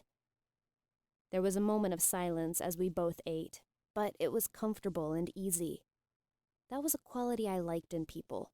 There didn't need to be constant chatter and mindless talk. Sometimes it was nice to just sit in silence. We each finished our food and sat back in our chairs, feeling stuffed to the limit. So, how about you? He asked. Are you from Bellingham or something? No, I said, feeling instantly uncomfortable.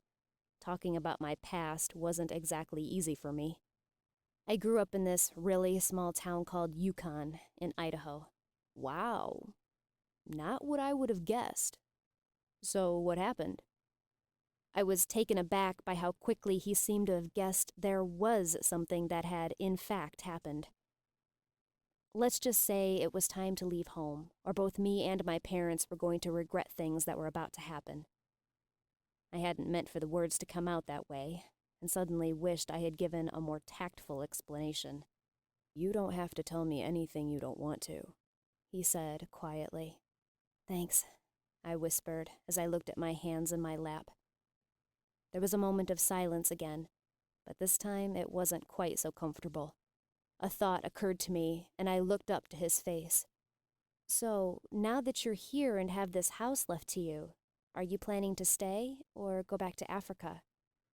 I think I'm going to stay around here for a while. We were about done in Kenya anyway, and by the time I got back, it'd be over. I had been trying to decide what to do when it was over. So, yeah, I think I'll stay around for a while. I like Washington. I felt weird asking the next question, but it was important. I can find somewhere else to live now if you'd like. This is probably weird for you, moving back and finding someone living in your house. No! He sounded almost alarmed. Not at all. Please, stay as long as you want. Like I said, there was a pretty good chunk of money left in a fund to continue paying your wages for however long you want to stay. And honestly, I'm glad you're here. I don't do well being all by myself. I like people. That small grin was begging to break free again. If you're sure, I said cautiously. Yes, he said almost too quickly, and this time the grin was trying to spread on my face. As if to save us from any further awkwardness, the phone rang. I almost sighed in relief. Even though I was enjoying Alex's company and attention, I still wasn't sure how to handle it. Alex rose to his feet just before I could and answered it. It's for you, he said as he extended the cordless phone. I grabbed it from him and held it to my ear. Hello? Jessica, where are you? I've been waiting for forever. Guilt instantly washed over me as I heard Sal's frantic tone. I'm so sorry, Sal. I got distracted. I'll be right over. Sal said a clipped bye before she hung up. I have to go, I said as I turned to Alex and hung up the phone. I can't believe I forgot it's Wednesday. I go over to the neighbor's every week and watch her show with her. Who? He asked as he leaned against the counter. Sally Thomas, I said as I started for the stairs to get my things. Do you know her? Only a little, he said. She moved into the house a little while before I graduated, but we weren't always here. I know my grandma was friends with her. I hurried down the stairs, trying hard to keep the numbers that flowed through my mind from slipping over my lips. 10, 11, 12. Alex followed me. I feel horrible I forgot about this. We do it every week. How could I forget?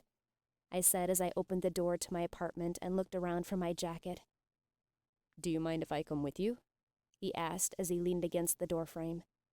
I froze in my tracks, half bent, looking through a few things on the floor. Sal might not notice my strange behavior toward her show, but Alex just might. And I wasn't exactly sure how Sal would react to him. I debated internally. I found my jacket and straightened as I pulled it on. I'm not sure how Sal would handle it if you come. Did you know her much at all? I know she's different, Alex said nonchalantly. She always seemed to like me whenever I talked to her before, though. I nodded my head. I guess it might be okay. She's been really quiet lately and kind of out of it, so she might not really even realize you're there. That's all right with me, he said as he ducked out, and I heard him rummage around in his room for a second before he appeared back in the doorframe with a hooded jacket on. If you don't mind me tagging along. That's fine with me, I said, trying not to smile. Let's go. We walked out the door and made our way to Sal's in silence. I gave a soft knock on the door twice before letting myself in. Sal was already cuddled up on one of the couches, a blanket wrapped around her shoulders, remote in hand. Sorry, Sal, I said as I took a quick look around to make sure everything looked in order. Everything seemed to be in its proper placement of chaos. I had a friend show up and got a bit distracted. At this, Sal's head popped up from staring at the blank TV screen. Her gaze went immediately to Alex, and to my great surprise, a smile spread on her face. Hello, Alex. Alex didn't hide his astonishment that not only did she recognize him, but she also remembered his name.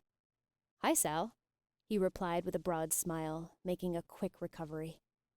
She didn't say anything more as she turned her attention back to the TV and pulled up her TiVo menu. I gave Alex a sideways glance before we walked into the living room and sat on the empty couch.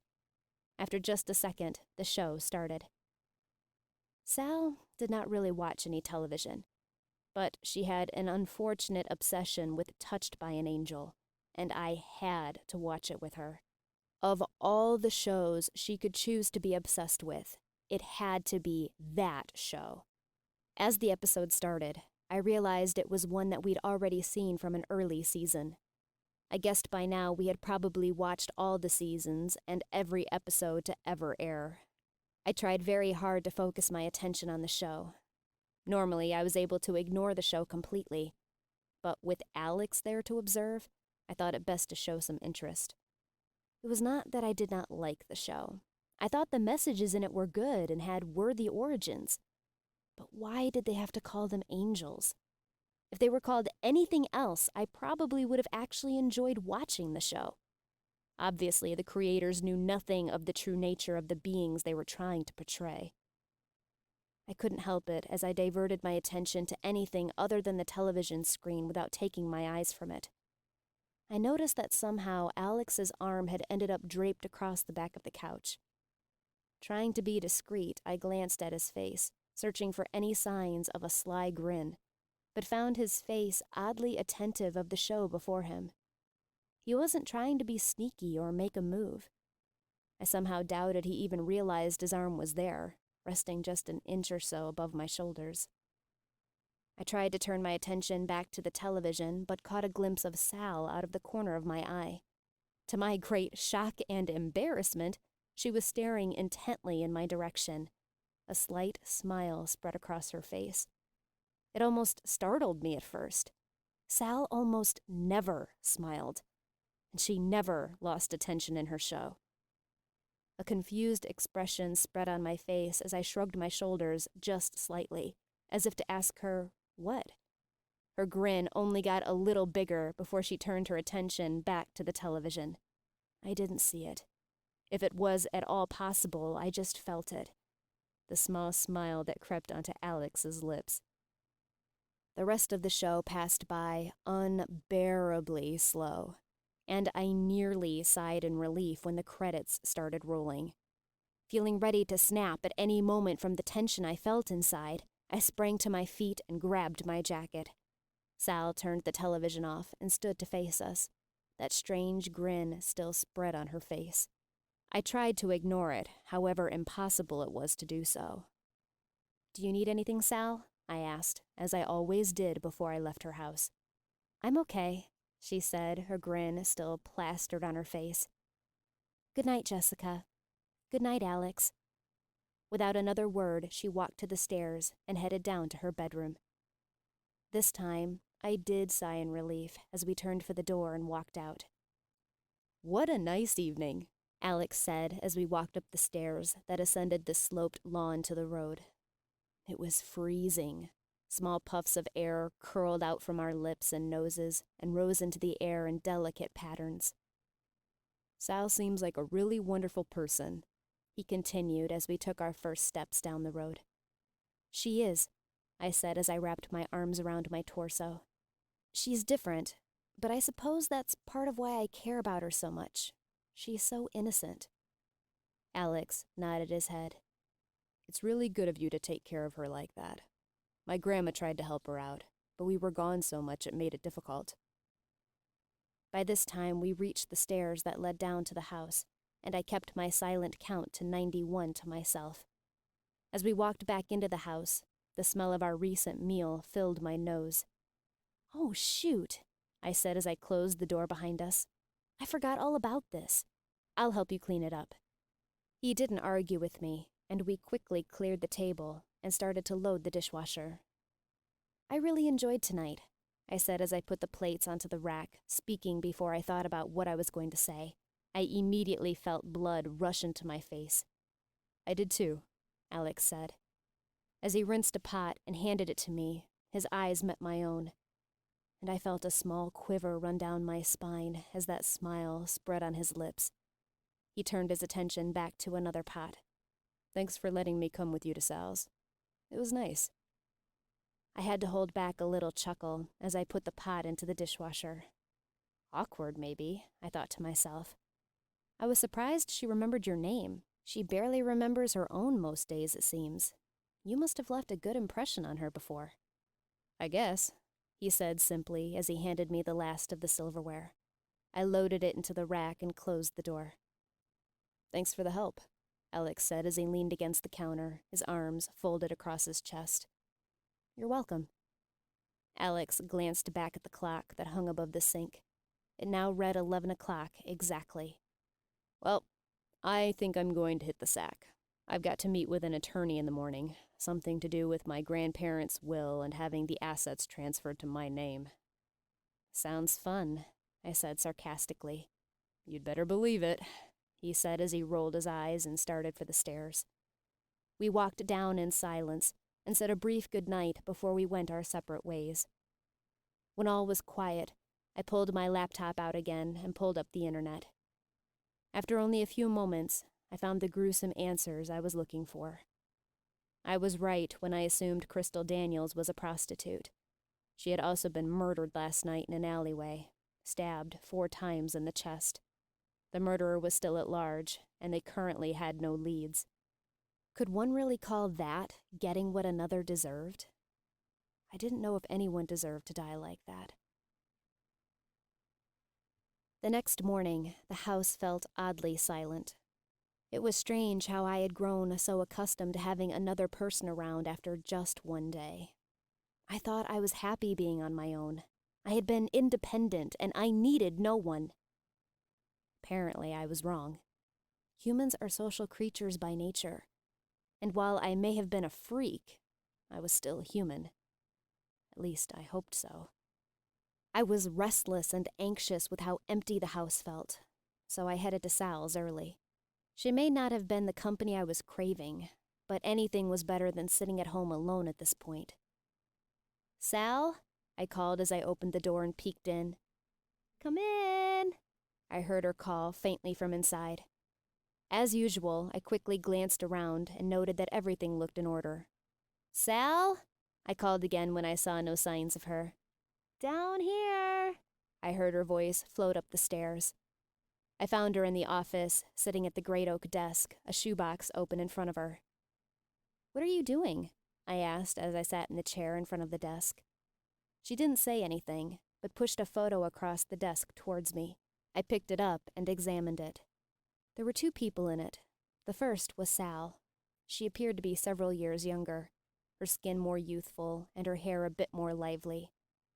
Yet there was something all too familiar about her eyes.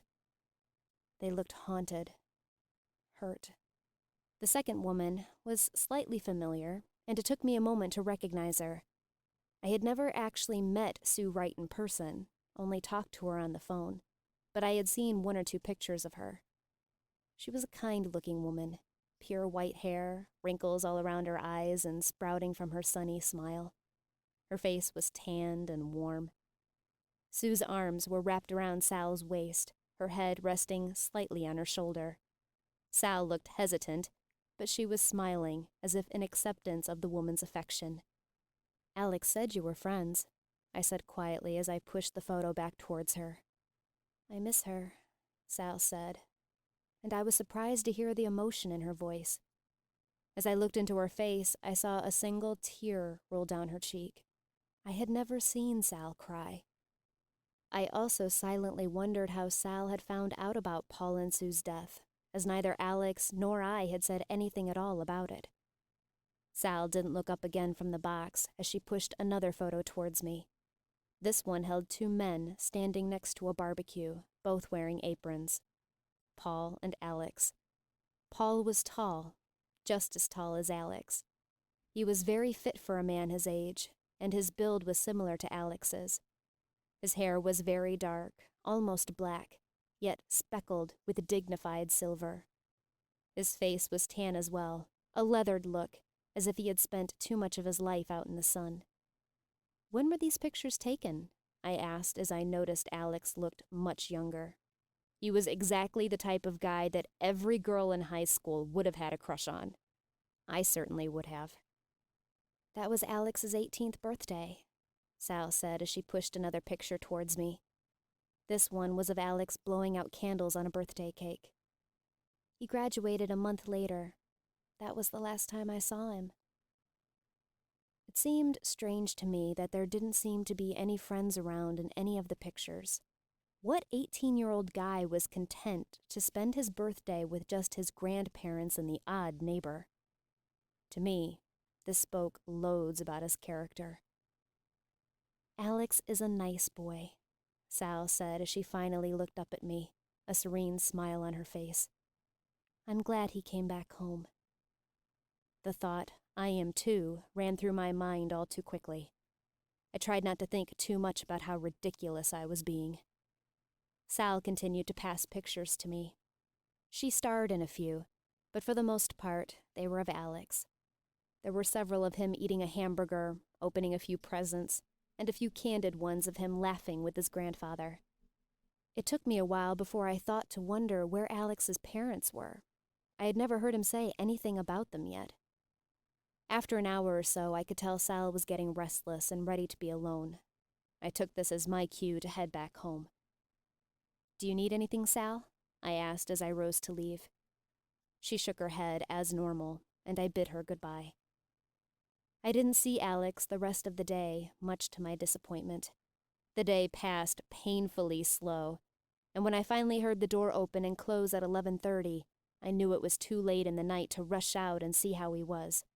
Not only was that desperate, but I should probably be asleep. The store was still fairly quiet. Not a surprise, considering we had gotten there just minutes after it opened its doors. Just after I had thrown a load of laundry into the washer, Alex had come in and asked if I would mind doing some shopping with him. At first, I had been hesitant, with it being the day before Valentine's, but when he told me we would be shopping for new appliances, it seemed less threatening. "This would be so nice," Alex mused as he ran a hand over the glossy sterling silver range that was on display. "So much better than that old unit at home." I couldn't help but chuckle. While I had to agree that the house could use some updating, as it was 20-something years old now, it seemed humorous that a 23-year-old guy would care. "What do you think about this one?" he asked as he looked me in the face. His brow was furrowed, but I could see the excitement in his eyes. I stammered as I struggled to look away from his face. The unit certainly did look nice. It was shiny and pretty, but it was just another range to me. The only difference being that it had 6 burners instead of the normal 4. "Are you ever likely to be using that many burners at a time?" "Nice," I scolded myself. That sounded real smooth. I was such a dork. A smile cracked on one side of his lips. "This is the one I'm going to get, then," he said gleefully. I only chuckled and shook my head as we walked over to the refrigeration units.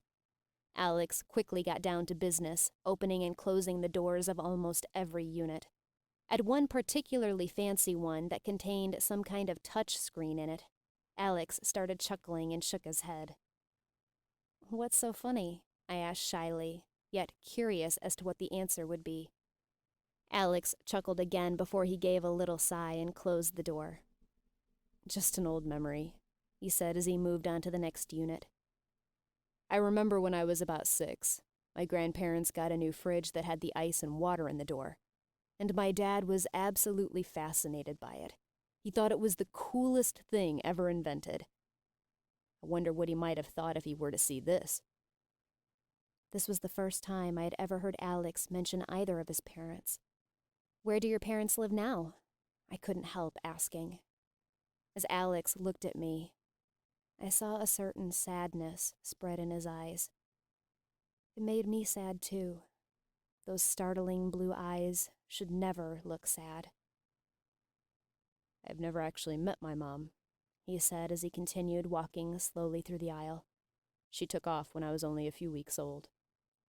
My grandparents never had anything good to say about her, and alluded to a drug problem she had struggled with for years.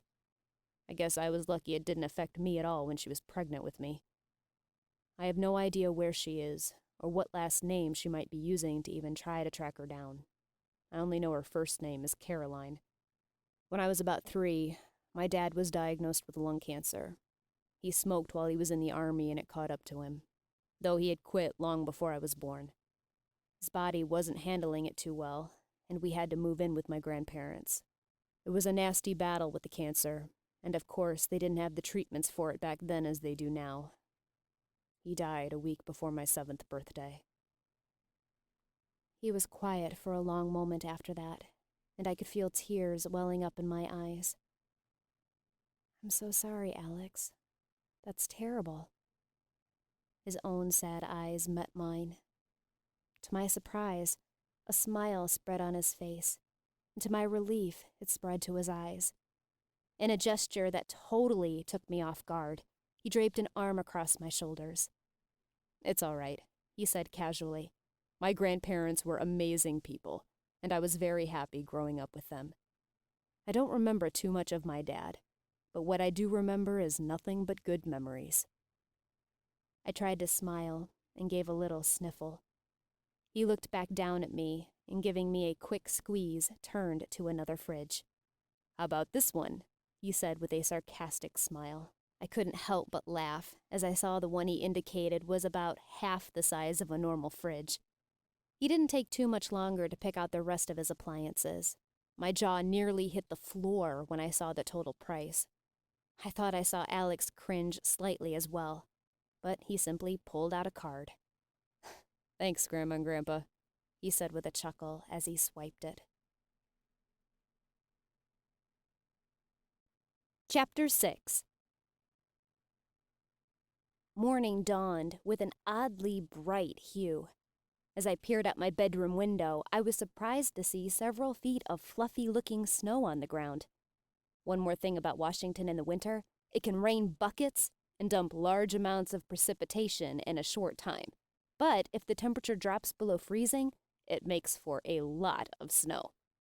Lake Samish was located in a bit of a pass, and the roads were difficult to keep clear in snowstorms. I knew what the conditions were going to be like. Smart people would be staying home today. I had just poured a large amount of cereal into a bowl when I heard the door crack open. "Jessica?" His voice was surprisingly quiet and hesitant. It seemed unnatural for him. "Yes?" I said as I felt slightly frantic that I was getting caught yet again in my pajamas. He rounded the corner, and I was slightly surprised at his appearance when he came into view. He was wearing a threadbare white t-shirt that seemed several sizes too small, with the mascot from some high school in Southern California. His bottom half was covered in red and black checkered pajama pants. "Would you care to join me for breakfast?" he said, that smile playing on his lips again. "You know I had to try out the new goods." I glanced at my bowl of still dry cereal and nodded my head. "Great," he said, a dazzling smile breaking on his face. "It's all ready." I considered putting something more covering on, but after a moment decided there really wasn't much point. He'd already seen me as I was, several times. I followed him up the stairs, and my mouth started to water as the scent of bacon filled my nose. My stomach instantly growled in an embarrassingly loud manner. Surprising, considering how infrequently I did eat. I didn't think I was actually hungry. Alex chuckled as we came to the main floor. Just in time, it sounds like. Shock spread on my face as I took a look at the table. He must have been up for much longer than I had realized. The table was filled with piles of bacon, sausage, eggs, and pancakes. The new look of the kitchen was surprising. Everything had a new bright gleam as the light danced across all the sterling silver surfaces. "Hope you're hungry," he said as he walked to the table and pulled a chair out for me. "I got a little carried away this morning." I took the seat he offered and noticed as my cheeks flushed red that the pancakes were pink and shaped into hearts. Alex took the seat next to me and started dishing food onto his plate. "Happy Valentine's Day," he said as he glanced up at me for a moment. I stiffened for a moment. The pancakes and the big breakfast instantly made sense. I had almost forgotten that this day was upon us. It took me only a second to calm down by reminding myself that I didn't have to face the hypocritical novelties of the holiday as long as I didn't go out. The white fluffy stuff on the ground was certainly going to prevent that. "And to you as well," I finally managed to squeak out. "How'd you sleep last night?" he asked after swallowing a huge bite of eggs. I nearly choked on my orange juice as it went down. I coughed violently for a second before I could speak. "Fine," I lied as I put the glass back down before I could accidentally spill it. "You okay?" he asked. I couldn't tell if his tone was sincere or slightly amused.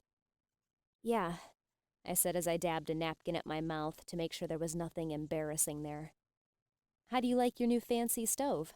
I asked, trying to very quickly change the subject before I had to lie anymore. This instantly brought a smile to his face. "It's awesome," he said with that huge grin on his face, "and I even had all 6 burners on this morning. Though I may not have actually been using them all," he added a little more quietly.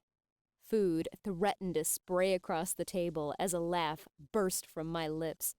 Embarrassment washed over me immediately, and I tried to cover it by shoveling another forkful into my mouth. I savored every bite as it went down. I couldn't remember the last time I'd had a hot breakfast, much less one that was this good.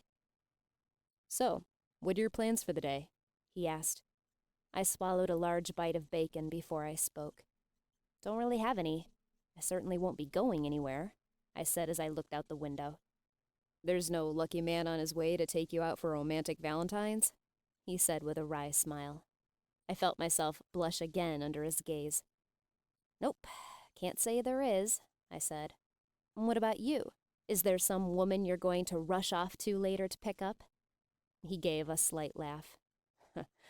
"Relationships have been pretty hard to maintain for me. It's a little difficult to have them when you're running all over the world. And I learned very quickly that long-distance relationships just don't work out." What he said made sense, but part of me was shocked that this gorgeous specimen before me could possibly be single. "At least we've got each other today," he said as he looked back into his plate. I wasn't sure how he had meant for me to interpret this. His tone was innocent and did not imply anything. I tried to ignore how my heart gave a faint flutter before bursting into a throbbing race. "It's been a long time since I've seen snow," he continued casually. "I was thinking it might be fun to venture out into it for a while today. You want to come?" I looked out the window again. The snow would easily come above my knees. "I guess," I said with a hesitant grin as I continued to look out the window, trying not to think about how cold it had to be outside. A boyish grin spread on his face as he turned his full attention back to his plate. He began shoveling his food down at an impressive speed. "Whoa!" I laughed as I watched him. "Slow down, you're going to choke. A little excited, are we?" Not going to waste any time, he said through a mouthful of food. His enthusiasm was contagious, and I couldn't help but be swept up in it as I, too, scarfed down the rest of the food on my plate. It was too bad. I would have liked to have taken my time to enjoy it. But more than my desire to savor every bite, I wanted to go and have some fun with this pretty amazing man sitting next to me. As soon as we were both finished, we sprang from our seats and raced down the stairs, neither of us bothering to even clear our dishes from the table or put any of the extra food away. As soon as I reached my door, I froze. "I don't have any snow stuff," I called to Alex, who was already in his room. "What should I wear?" "I don't either," he said with a laugh. "I'm just going to put on as many layers as I can." I gave a shrug before going into my room and following his advice. A minute or so later, Alex entered the apartment, and I couldn't help but laugh at his appearance. His legs were bulging and looked oddly swollen due to the multiple layers of pants. I could tell he had on several sweaters under his raincoat, and he had a scarf wrapped around his neck and covering half his face. All this was topped with an orange wool hunting hat. "How do I look?" he said, using a dramatic Spanish accent as he struck a manly pose. "Amazing," I said with a stupid giggle, not being completely sarcastic. I suddenly felt like a 14-year-old girl. "You don't look so bad yourself," he said with a wink as he looked at me. I was dressed similarly, so many layers of clothing it was difficult to move. "Shall we?" he said as he indicated the door. "Let's go." As I expected, as soon as the door was opened, a large pile of snow dumped itself onto my floor. After a few minutes, we had both scooped it up and plowed our way through the wall. I had never seen any place more beautiful in the winter than Washington. It did not snow more than a dozen times in the winter, but when it did, the effect was enchanting. The way the snow left a soft dusting on the towering evergreens never ceased to stop me in my tracks for a moment and take in its beauty. It was breathtaking. The property the house was set on was a fairly steep hill, dropping quickly from the road above down to the lake, the house clinging to the sloping side. One wrong step, and it wouldn't be too difficult to slide all the way from the top toward the frigid waters. "This is why I love Washington," Alex said as he paused on the deck to overlook the view before us. "Southern California is nice in its own way, but it doesn't have half the beauty this place does." "I couldn't agree more," I said, watching the stream curl from my mouth, drift upward, then disappear. Alex glanced over at me, and that sly smile threatened to break through. Just as I caught the mischievous gleam in his eye, I knew it was already too late. "Gotcha!" he bellowed, just as he dumped a handful of snow on my head. By the time I screamed and wiped the snow off, he was already halfway up the hill, running toward the road. I bent down, picked up a handful of the powder, and formed it into a ball.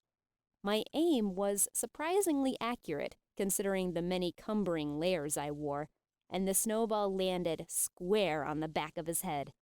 I couldn't remember the last time I had felt so lighthearted and carefree as we chased each other around the yard, throwing snowballs as fast as we could. There weren't many times when I had allowed myself to be so relaxed around anyone, parents and friends included.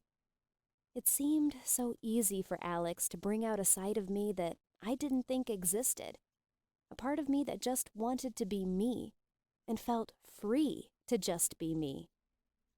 "I don't think that's the best spot to lie down," I said with a chuckle as I watched Alex lay right in the middle of the road. He sat back up and looked to his left, then to his right, before looking back up at me with a smirk. "I really don't think anyone's going to be driving on this road for quite a while." I had to admit he was probably right. Even though it was nearly 10, there weren't any tire tracks on the road yet. We were pretty well snowed in. With a blissful-sounding sigh, he tilted his head back until he fell perfectly flat on the snowy road. I chuckled at him and shook my head. I looked across the road to the hill that rose up from it, wondering if we would be able to find a straight enough path to sled between the trees. "Come make a snow angel with me, Jessica," Alex said in innocent delight. As I looked down, I was fairly sure my heart stopped beating for a moment. Flashbacks from my nightmares filled my head as I beheld the perfectly beautiful man with piercing blue eyes and brilliant wings newly formed at his side. I stammered, frozen in terror. My hands started shaking, and I felt slightly weak in the knees. My ears started ringing, and I couldn't concentrate on any other sound. My breath came in sharp, painful bursts. The scar on the back of my neck prickled and started to burn. "Jessica?" A voice called, but it sounded muffled and very far away. And then darkness swallowed me whole. Chapter 7. I always felt sure I knew terror as no other person did, but the terror I felt now could not even compare to what I had experienced before. It was completely dark wherever I was. It hid things from my eyes, and it seemed to be in alliance with the voices I heard. It unmercifully veiled them in its impenetrable folds. The laughter was maddening as the voices heckled, rising in volume and dementia with each passing moment.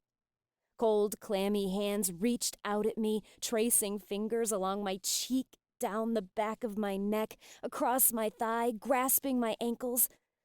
The feeling of the condemned pressing closer in on me, nothing but hands touching, was beyond petrifying. Through all of these sensations, a new one began.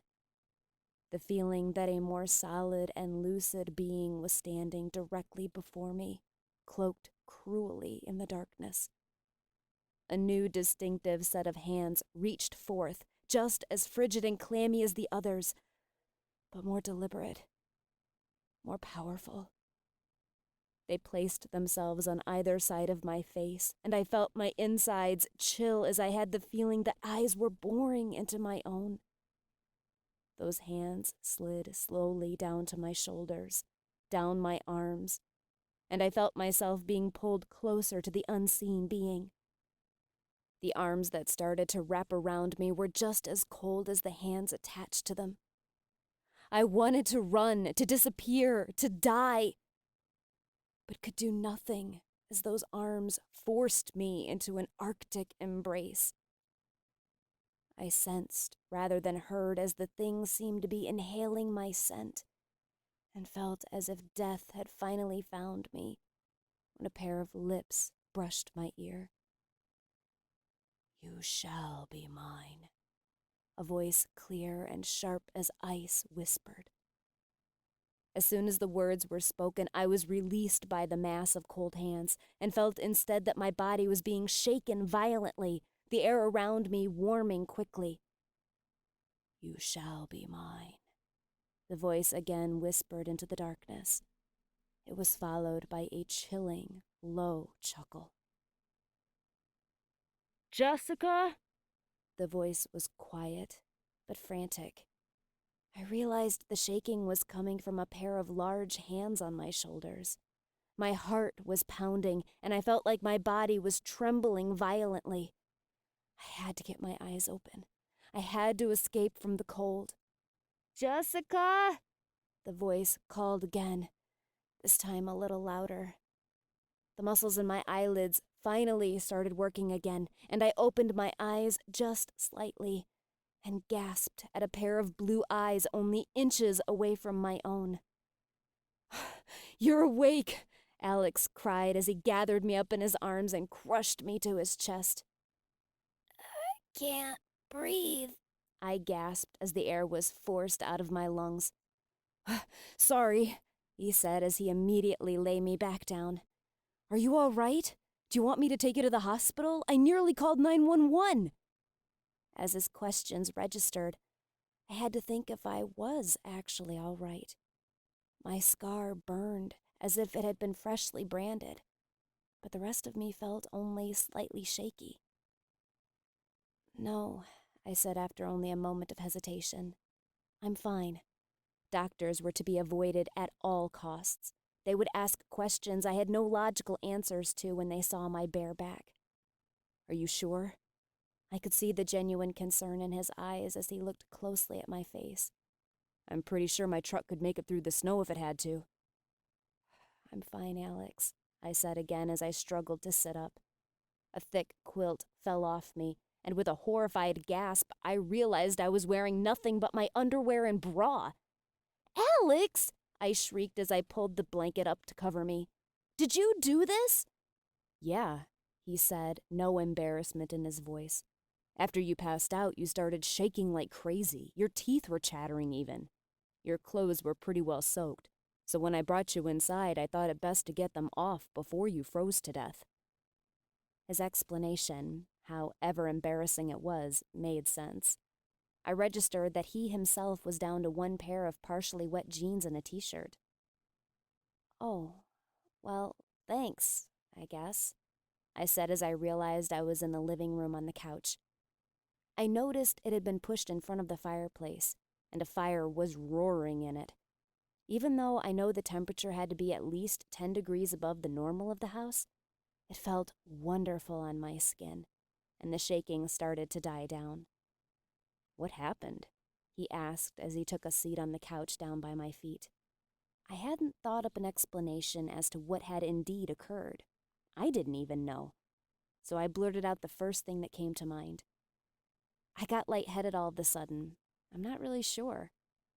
He looked at me sternly for a long moment, but seemed to accept my answer after a moment. How long was I out? I couldn't even begin to guess. It could have been seconds or hours as far as I could tell. Only about 5 minutes or so, he answered as he stood.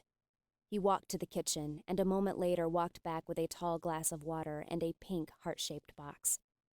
Drink this, he said as he handed me the glass and sat back down. I was going to wait until later to give this to you. I didn't think it would actually be benefiting your health, he said with a chuckle, and handed me the small box that I knew would contain chocolate. Mercifully, it didn't have any chubby-cheeked cherubs on it. If your blood sugar was low, this will help, he explained when I gave him a confused look. Though it seems unlikely since we had just eaten. That could be the reason you passed out. Thanks, I said before I downed half the glass in one breath.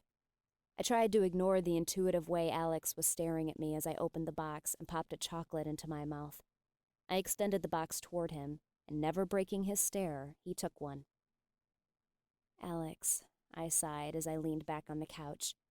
I'm fine, really. I'm not sure why I passed out all of a sudden, but I promise I'm okay. You gave me a scare there. We were just goofing off, and then you looked at me and got this terrified expression on your face and collapsed, out cold. Crap. I was hoping the terror I irrationally felt had not shown on my face. Apparently, I wasn't so lucky. I think I'd feel better if you went and laid down for a while. You should get some rest. My brand burned as I shook my head. I'm fine, really. Alex shook his head and that mischievous grin spread on his face. Before I realized what was happening, he had scooped me into his arms, thankfully keeping me covered with the quilt, and slung me up onto his shoulder. Put me down! I shrieked as he started his descent down the stairs. Alex! Don't argue with me, Jessica, he said, and I could tell there was a smile on his lips. He was enjoying this. You passed out for no good reason. You really need to take it easy for the rest of the day, or at least a few hours. Seeing that my pounding on his back wasn't getting me anywhere, I fell limp and let him carry me. He ducked as he walked through the door to my apartment and again into my bedroom. He set me down gently on my bed, pausing for just a slight moment to stare into my face again. This time, however, it was not a stare of disbelief, searching for signs of my ill health. There was true concern there, and I was surprised by the emotions that played across his face. First and foremost was the concern, but there was a hint of curiosity, and perhaps my mind was seeing things it wanted to. Longing. After a moment that seemed to stretch on for several mixed emotional minutes, I realized I had become partially uncovered and quickly rearranged the blankets to become appropriate. As I did so, a terrifying thought hit me like a semi-truck. "How much did you see?" I asked with a shaking voice. "When you were taking my wet things off." If the answer to this question had not been so important, I would have regretted asking it instantly by the hurt that spread on Alex's face. "I generally like to think of myself as a gentleman, Jessica," he said as he straightened and stood, a stiffness filling him that didn't fit. "I didn't look any more than I had to." "Alex, no, I didn't." I trailed off, realizing that I could not explain why I was suddenly so afraid he might have seen the brand or the impossible wings raised in my skin. "I didn't mean it that way." He relaxed slightly, but the offended expression was still too present on his face. "Just a second," he said as he slipped out the door. I heard him rummaging through some things in the family room, and he came back in after just a minute. I was glad to see the hard expression was gone when he came back, replaced by that half-smile that knew so well how to send my heart into a pathetic flutter. "If you need anything," he said as he extended something to me. I rolled my eyes and laughed when I reached out and found it was a bell. "Just ring this, and I'll come running." I couldn't help but smile as I looked at it, shaking my head. "Thank you, Alex," I said as I looked back up at him, meeting his dazzling smile. "You're welcome," he said and headed toward the window, pulling the drapes shut. He then walked to the door. "Get some rest," he said as he looked back at me. "Please." "I'll try," I said, truly wishing I could do as he asked. He gave a weak smile, and just before he closed the door, a thought occurred to me. "Alex?" Had I just imagined he snapped his head back to look at me just a little too fast? "Will you check on Sal for me? I just realized I haven't gone to see her today." Alex nodded his head with a soft smile, then left. Now, alone with my thoughts, I had to consider the terrifying thing that had just occurred.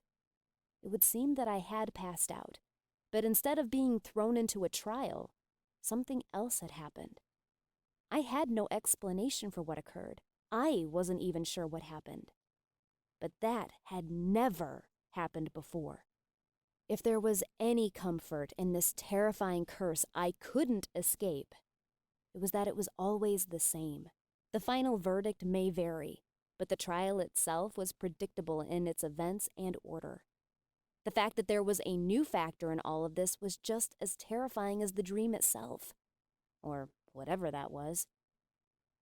After a few hours of mulling over what happened, I had pretty well convinced myself not to think too much about it. It was just something my mind made up, a nightmare of my own making, a simple response to my fear of seeing Alex with wings a few moments before. And besides, no matter what it was, dreams weren't real. If only I didn't know better. The hours passed slowly. I knew I had to stay in my bed or risk having Alex carry me back down here. Twice he peeked his head through my door, and I pretended to be asleep for his benefit. It was easier than arguing with him. In a way, it was endearing. It was nice to have someone watching out for me for a change. At 4 o'clock, I decided I'd rested enough. I climbed in the shower and stood under the stream until the water ran cold. The contrast in heat felt refreshing, but I pulled on my warmest sweater and a pair of long johns under my jeans. When I found the basement empty, I made my way upstairs, a delicious smell wafting through the house. "Am I allowed to come out now?" I said, trying to keep my face serious as I stood at the top of the stairs. Alex was in the kitchen again, that same silly pink and white checkered apron covering his front. He looked up from whatever he was stirring in a giant pot and smiled. "Yeah, I guess." He put a lid on the pot and wiped his hands on the apron before turning to something on a cutting board. "I hope you don't mind having dinner a little early tonight. I was getting kind of bored, I'm afraid. I don't much like being trapped in the house, and it's been a little too quiet for me." "It didn't have to be so quiet," I said as I took a seat at the table to watch him. "Jessica," he growled. He turned his attention to something in the oven. "I hope you don't mind, but I invited Sal to join us for dinner." And she accepted? I took no cares to hide the shock in my voice. I had never known Sal to leave her house. Yep, he said, adding a few herbs to another pot. Wow, I muttered. She must really like you. I was just nice to her. It took a little convincing, but she didn't give me too much trouble. Speaking of which, he said as he glanced at the clock over the sink, if you really are feeling better, would you mind going over there and getting her? This will be done in just a minute. Sure, I said, and jumped up to retrieve my boots and coat. I couldn't help but smile as I walked out the front door and saw a path had been shoveled from our door straight to Sal's. He'd planned ahead. I knocked and waited for a few seconds before letting myself into Sal's house. Oh boy, I breathed as I took the front room in. I had seen it worse, but the place was a mess. It looked as if Sal had brought everything from all the cupboards and shelves and strewn it across the floor. Pots, pans, ancient-looking phone books, CD cases, everything. Sal? I called as I began the search for her. Aha! I must have jumped 2 feet in the air when I heard her shout from the dining room. Found you! I rushed into the room just in time to see her tip over a vase and see 2 shiny things fall into her waiting hand. After setting the very expensive glass vase down, she slid the things into her ears, and I realized they were earrings. I've been looking for these for the last hour, Sal said as she looked up at me. I was shocked by Sal's appearance. Her hair was combed and even slightly curled. There were traces of makeup on her face, and her clothes matched and looked like she had ironed them. I had never seen her look so put together. You look very nice, Sal, I said as I followed her out into the living room. Thank you, Jessica, she said as she began searching around in the mess. After a second, she stopped and picked up a pair of shiny black dress shoes. Is it time to go then? I still had not gotten over the shock of how normal Sal looked as I nodded that it was. Without hesitation, she walked to and out the front door. As I walked behind Sal, my mind reeled, trying to recall even one occurrence when I had seen her leave the safety of her home. I was coming up blank. When I had first met her, I had suggested she go shopping with me, but she nearly broke down in tears and screamed at me to leave. I only made that mistake twice. The second time, I had been hoping the first had just been a bad day.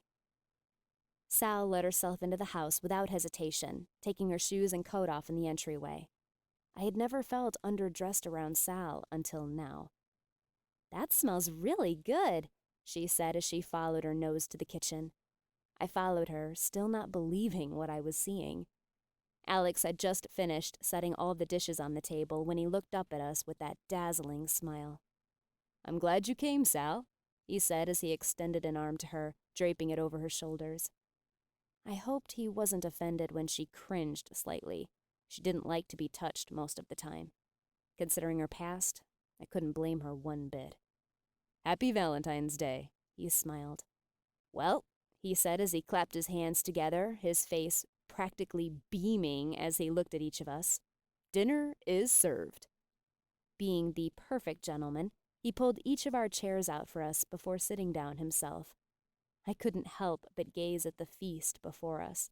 Steaming plates of spaghetti and meatballs, breadsticks, a complicated and delicious-looking green salad, and several bottles of sparkling cider.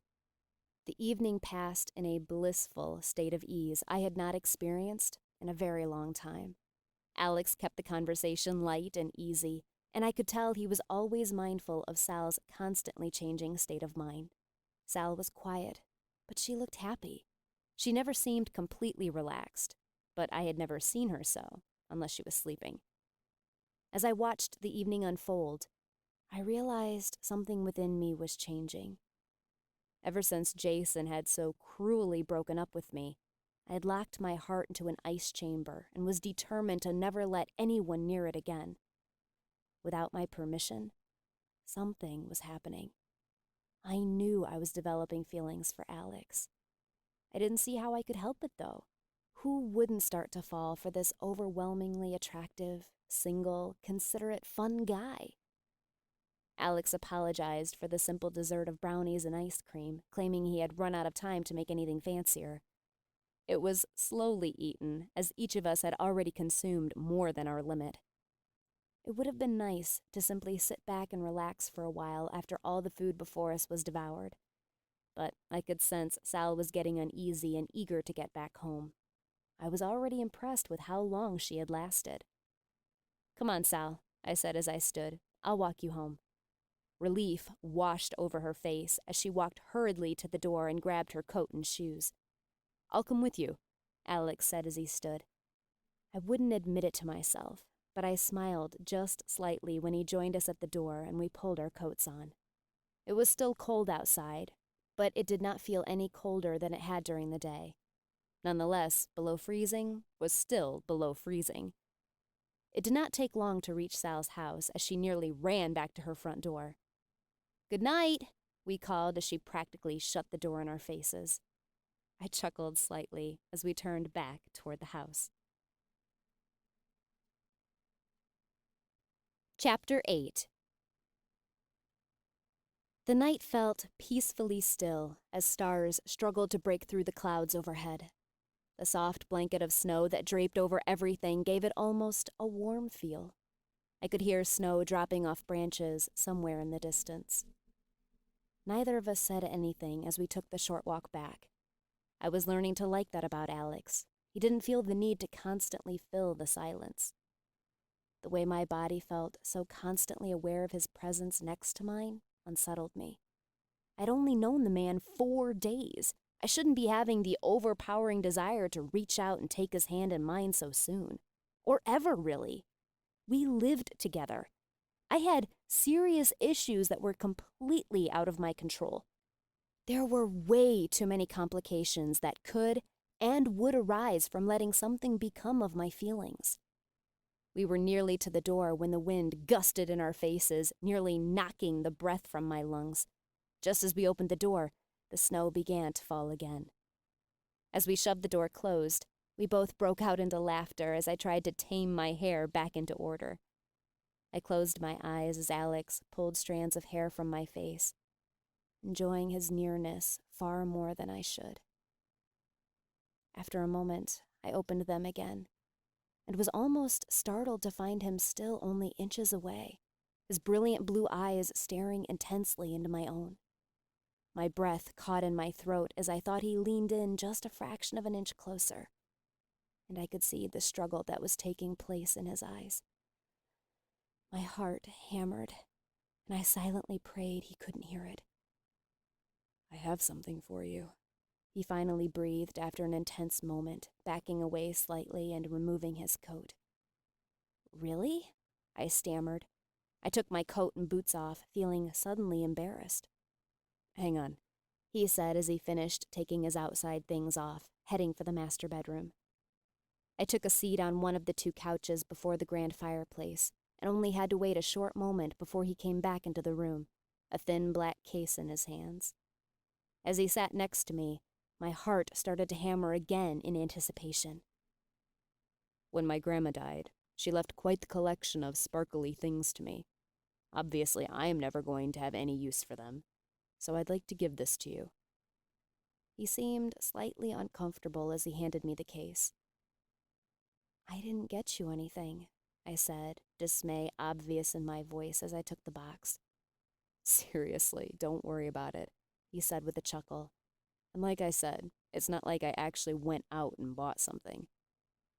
I opened the box and stared at the shiny object that lay within it. It was a bracelet, intricate and delicate.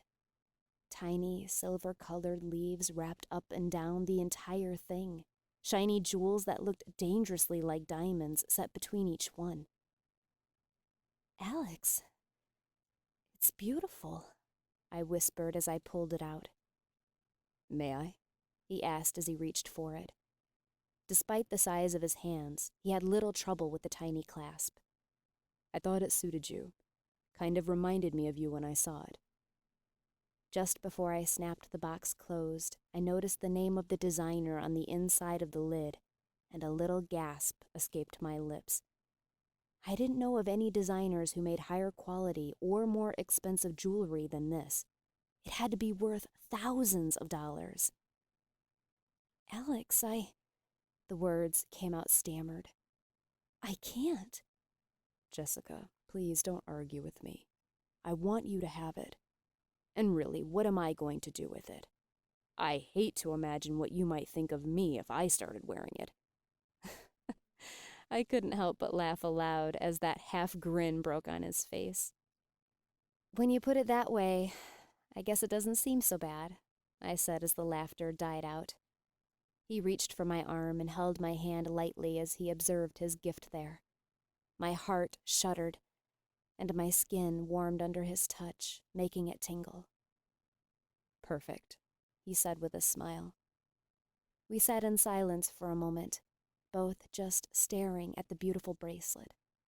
It was getting harder to resist the temptation to lift my head and let my lips find his by the second. Actually, it felt like pure torture. Just as my willpower was crumbling, the wind whistled against the windows, hissing at the house to let it in. In the same instant, my scar suddenly prickled and burned, and without thinking, the hand Alex had been holding shot to cover it. I'm sorry, Alex started as he looked up into my face, his expression slightly startled. No, I said, suddenly panicking as I stood up. The wind just startled me, I guess. The confusion was obvious on his beautiful face, but at least he didn't seem hurt or offended.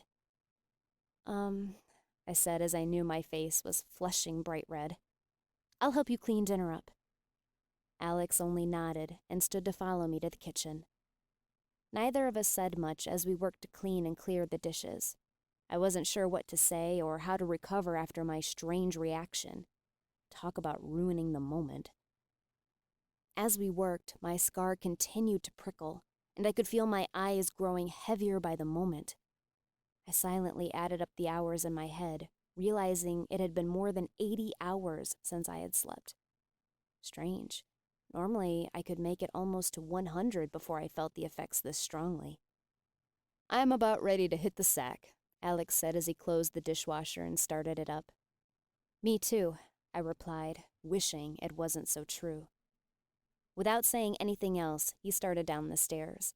I couldn't help the feeling of growing dread that spread through me as we descended in silence.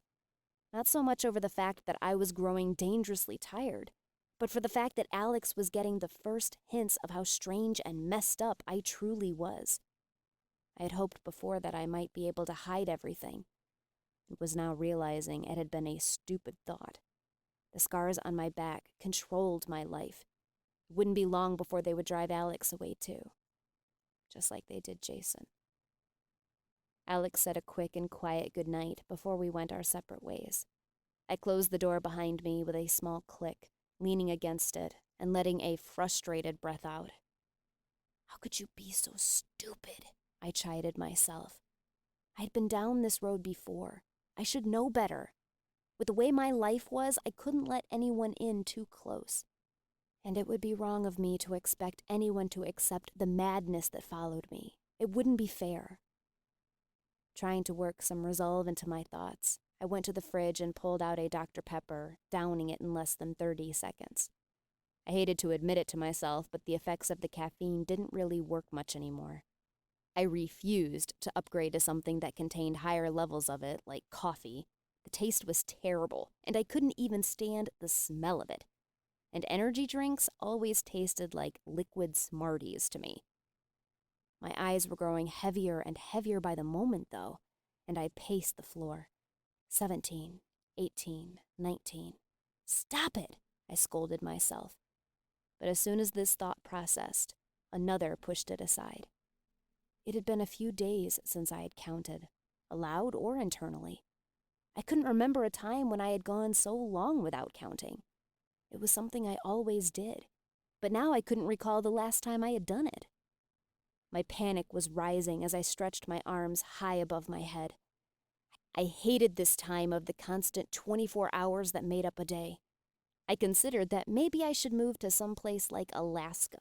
In the summer, it was light almost all the time, and in the winter, I could find some secluded place where it didn't matter if I slept. No one would be around to hear my screams when I woke. But I hated the cold. I learned that from living in Idaho for 16 years. I knew I was coming down to my last-ditch effort as I changed into my skimpy, worn-out pajamas and walked out the back door to the deck. The wind blasted into my face as soon as I stepped out, making my eyes water and sting. I could feel the goosebumps rise on my arms, felt the hair stand straight up, everywhere, but on the back of my neck, which burned and twinged uncomfortably. The effect of waking my senses was instant, but I knew it wasn't going to last long if I were to instantly walk back into the warm and comfortable house. Despite the cold, and every cell in my body telling me to turn around, I walked down the deck and out onto the dock. It thrashed violently as the water churned against it, and I had to place a hand on the beams that ran into the water to keep from being thrown into the blackness. I sat at the edge of the dock, my legs dangling over the side. Small lumps of melting snow dotted the planks. The water jumped up at my bare toes and my teeth began to chatter as the icy water sucked all heat from them. There was no possible way I was going to fall asleep out here. It wasn't fair to me to hope that someday Alex might be able to accept what was happening to me. People weren't made to handle this kind of thing. I knew that all too well. I came into the back door in an effort to avoid the girls that had paused in front of my house, chattering away about the dance coming up, the one I didn't get asked to. The door closed noiselessly behind me as I stepped into the hall and headed toward my bedroom. I just don't know if her being at home is a good idea anymore. I heard my mother's quieted voice coming from her bedroom. She just isn't moving on from this. I swallowed hard as I crept silently to her door. Even though it was closed, I didn't have a difficult time overhearing her. How many patients do you have there? She was quiet for a moment as she listened to the person on the other line. I just want to make sure there is adequate staff to handle such an extreme case. She was quiet again for a while. My stomach knotted and my fists clenched. I heard the stiff sound of my mother's sobs. Thank you. I will bring her in on Monday. As I heard the beep of the phone being hung up, I slipped into my room. Tears soaked my cheeks. My hands trembled with the anger I felt at my mother's betrayal. So this is how the end happened. This is where all the fights, all the begging and pleading finally led. I closed the door to my bedroom and pulled my suitcase out from under my bed. I had never felt more alone than I did in this moment. There would be no goodbye. There was no one to say goodbye to. I had no idea how long I sat on the deck, listening to the sound of the wind screaming through the trees in order to distract myself from my worst memory. Numbness was quickly spreading through my limbs. I knew the temperature had to still be hovering around freezing, and when the ache and stiffness settled firmly into my joints, I pulled myself painfully to my feet. Feeling confident I could make it until morning now, I made my way back to the house. The deranged laughter erupted from all sides as the final judgment was passed. They stretched their hands toward me in greedy eagerness, and their eyes grew wide in anticipation. I could not bring myself to look up from my bare feet, but I heard as his wings coiled, then released, and he landed softly beside me on the narrow bridge I stood upon. I dropped to my hands and knees without being forced, sweeping my hair away to expose the flesh there. Despite how hard I tried to keep it contained, I could not fight the cry that leapt from my throat as the white, hot, searing pain sizzled into my flesh. Unable to make my brain focus on anything but the pain, I was yanked to my feet. My head lolled from the right to the left, my neck unwilling to support its weight. "Judgment has been placed," I heard the voice before me sing. I could not hold it back, even if I had the will to try, as another blood-curdling scream erupted from me, and my own set of beautiful and powerful wings ripped from my skin. Even the damned were given wings. Those with the black eyes sprang from their seats and flew at me, cold, clammy hands were everywhere on me, and I could not shake them off. My breath suddenly cut off completely as I was unable to make my throat open back up. It took me a moment to realize why this new sense of terror disabled me so. One of the cold, dead sets of hands had ripped the sack from my head, leaving my face in full view. My eyes were suddenly in a deadlock with their leader who had branded me hundreds of times.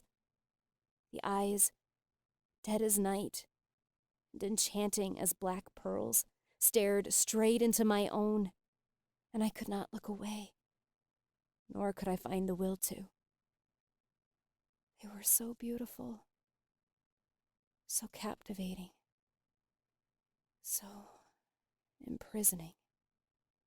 I almost struggled against them, those with the black eyes, tried desperately to learn to use my newly given wings as the pulsing, groping mass that surrounded me tipped sideways. Anything to stare back into those eyes, the eyes of their leader. There was something in them that made me want to stare back for as long as he would allow. As we fell over the side, the man with such captivating eyes peered over the edge and watched me fall into blackness. I batted wildly at the strong hands that grasped my shoulders, though my panic came from another source. "He saw me!" I screamed as my eyes tried to adjust to the darkness. "He saw me!" "Who?" a smooth but slightly frightened voice asked in the dark. I immediately stopped hitting the hands away and tried to make sense of my surroundings. I was laying on something soft and realized it was my own bed. My eyes finally started adjusting, a soft glow coming from a candle set on my dresser. As Alex's face came into view, a new wave of panic settled into the pit of my stomach. I had fallen asleep, and Alex had heard my screams. "Are you okay, Jessica?" The worry in his voice, heart-sinkingly evident. I couldn't bring myself to answer his question. Couldn't make my lips move. "Oh, Jessica," he whispered and wiped his thumb across my cheek. I was horrified to realize it was wet with stray tears. "It was just a nightmare. It wasn't real, whatever it was." His words should have been comforting, but it only brought on a fresh round of tears. I had heard those words from my parents far too many times. If only it wasn't real. As Alex saw the tears that poured down my face, he pulled me into his arms, and I buried my face into the gap between his neck and shoulder. He ran a hand soothingly down my hair, and I tried not to wince as it ran over the welted, burning, fresh scar on my neck. "You want to talk about it?" he whispered in the darkness. I shook my head, but pulled him tighter to me with my arms. My teeth started to chatter as the chill settled into my skin. "Why is it so cold in here?" I asked through my teeth. "The power went out. I woke up a while ago and realized the wind must have made it go out. I was building a fire upstairs when I heard you scream." I didn't say anything in response to this. There was no logical response I could give him.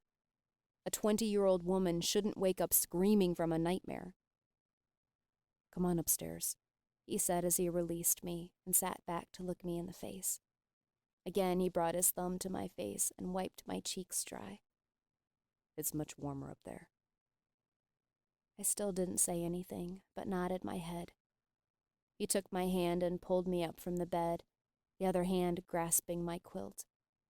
He nodded his head in the direction of the candle, and understanding, I grabbed it, and we made our way up the stairs.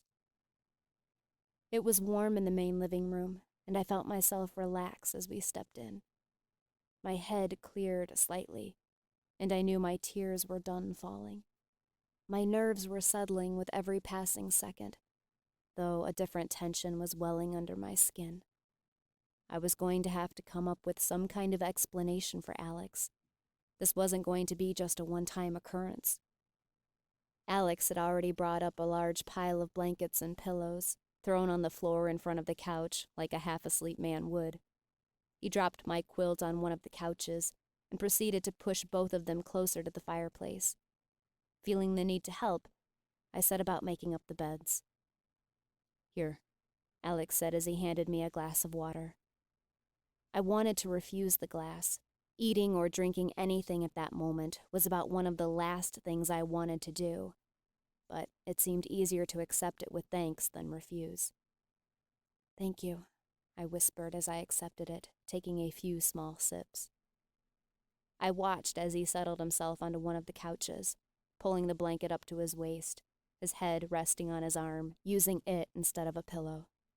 Setting my glass on the floor, I too slipped under the covers and sighed at the warmth and comfort. Through the comfortable orange light that danced on the walls from the fire, I stared at the beautiful man's face that lay only feet away, and he stared silently back. I realized I had two options now. The first was to pack up and leave. I could tell Alex that I had just had a scary nightmare, but this was going to happen a lot. I was always going to wake up screaming. I wasn't required to stay, and I knew I was free to go at any time. This might be the smarter option. It would make my life less complicated. I could simply tell him that I had to go, walk downstairs, pack up my things, get in my car, and drive away. I didn't have to tell him anything. The second was to take the risk and go after what I knew I wanted. I could tell Alex the truth and explain why I would wake up screaming every time I slept. There was a 99% chance he would think I was insane and tell me to leave. But wouldn't that small 1% chance make it worth divulging the truth? The worst that could happen was ending back at option 1 and having to leave. "I have nightmares every time I sleep," I said deliberately, having made up my mind. "I try to sleep as little as possible so I don't have to have them. Every night when you go to sleep, I stay awake in this silent house so I won't do what I just did. I always scream when I wake up." Alex was still silent when I paused, but his face remained calm, and I could not see any judgments being passed in his eyes. "I dream about angels and stand trial for people who have died. They are either granted exaltation or are condemned for the acts they committed during their life. Angels are beautiful and have beautiful wings, but they're not what people think.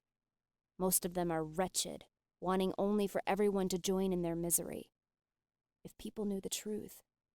I trailed off, a hand reaching toward the raised wings imprinted onto my back. "I've had these dreams for as long as I can remember. My parents always thought I was making it up. They told me nightmares weren't and couldn't be real. When I discovered the names of those I stood trial for were real people who really died, I knew they were wrong. I also knew the dreams had to be real in some way for the condemned mark that was branded into the back of my neck every time I woke up." I paused here for a moment, taking a deep breath and trying to find the courage to continue. "I heard my parents arguing all the time. My father insisted it was just a phase I was going through, that I would grow out of it eventually. My mother thought I needed some professional help, possibly some kind of medication. When I was 16, I overheard my mother on the phone. She was going to have me institutionalized. She couldn't take it anymore. She was tired of hearing me scream every night, yet tired of always fighting me to get some sleep.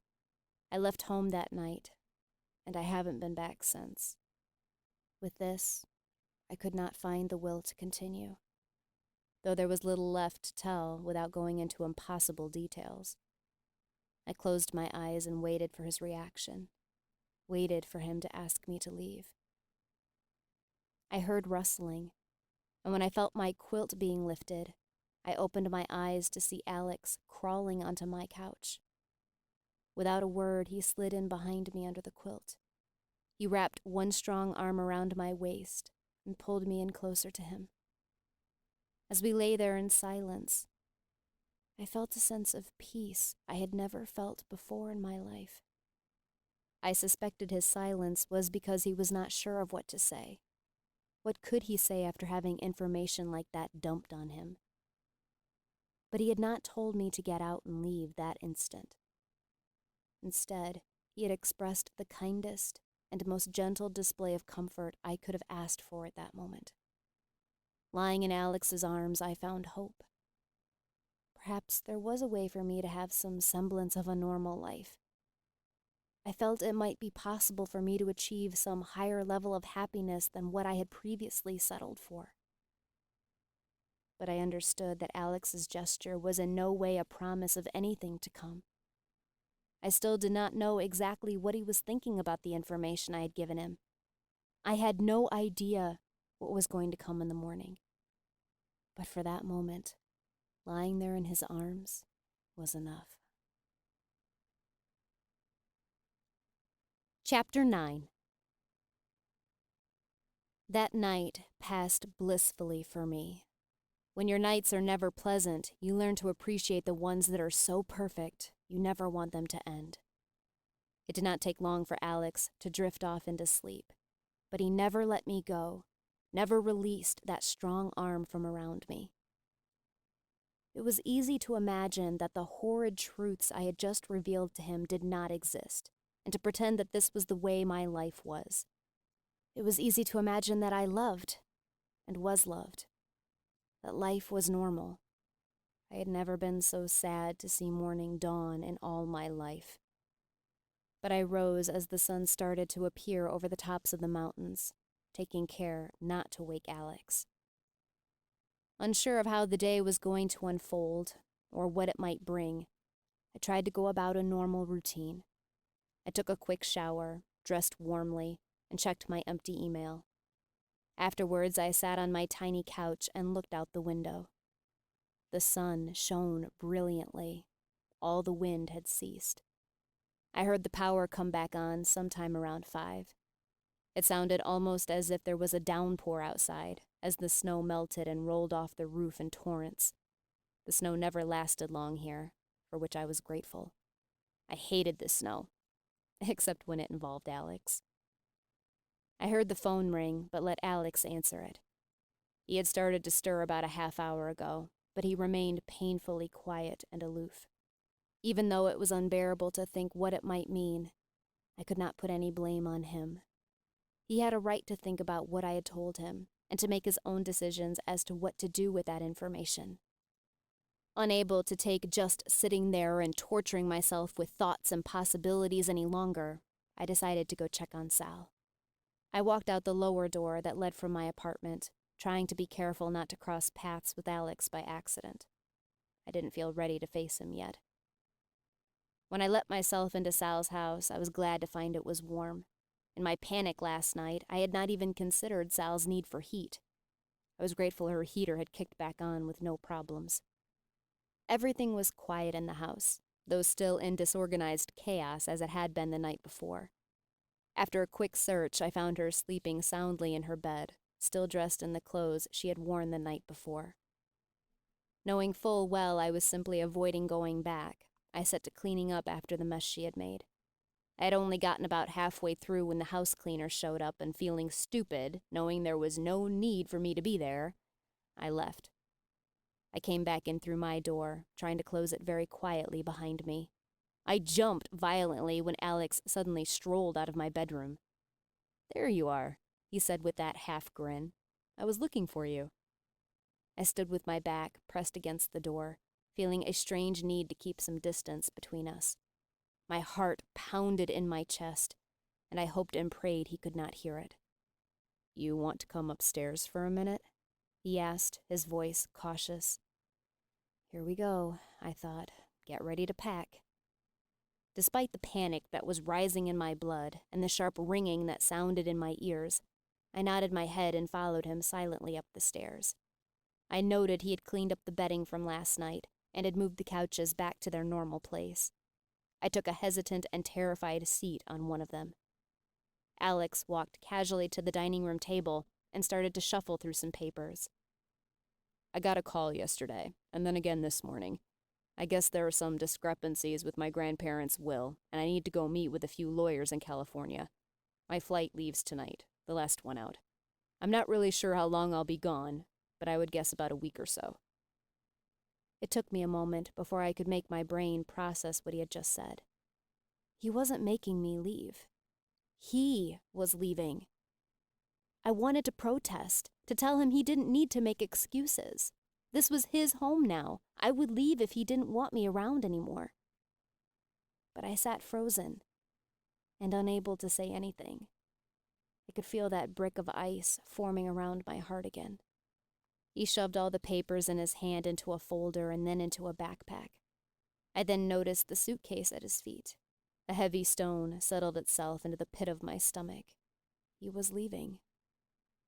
Knowing I only had about a minute or so before a meltdown was going to consume me, I stood and was about to go.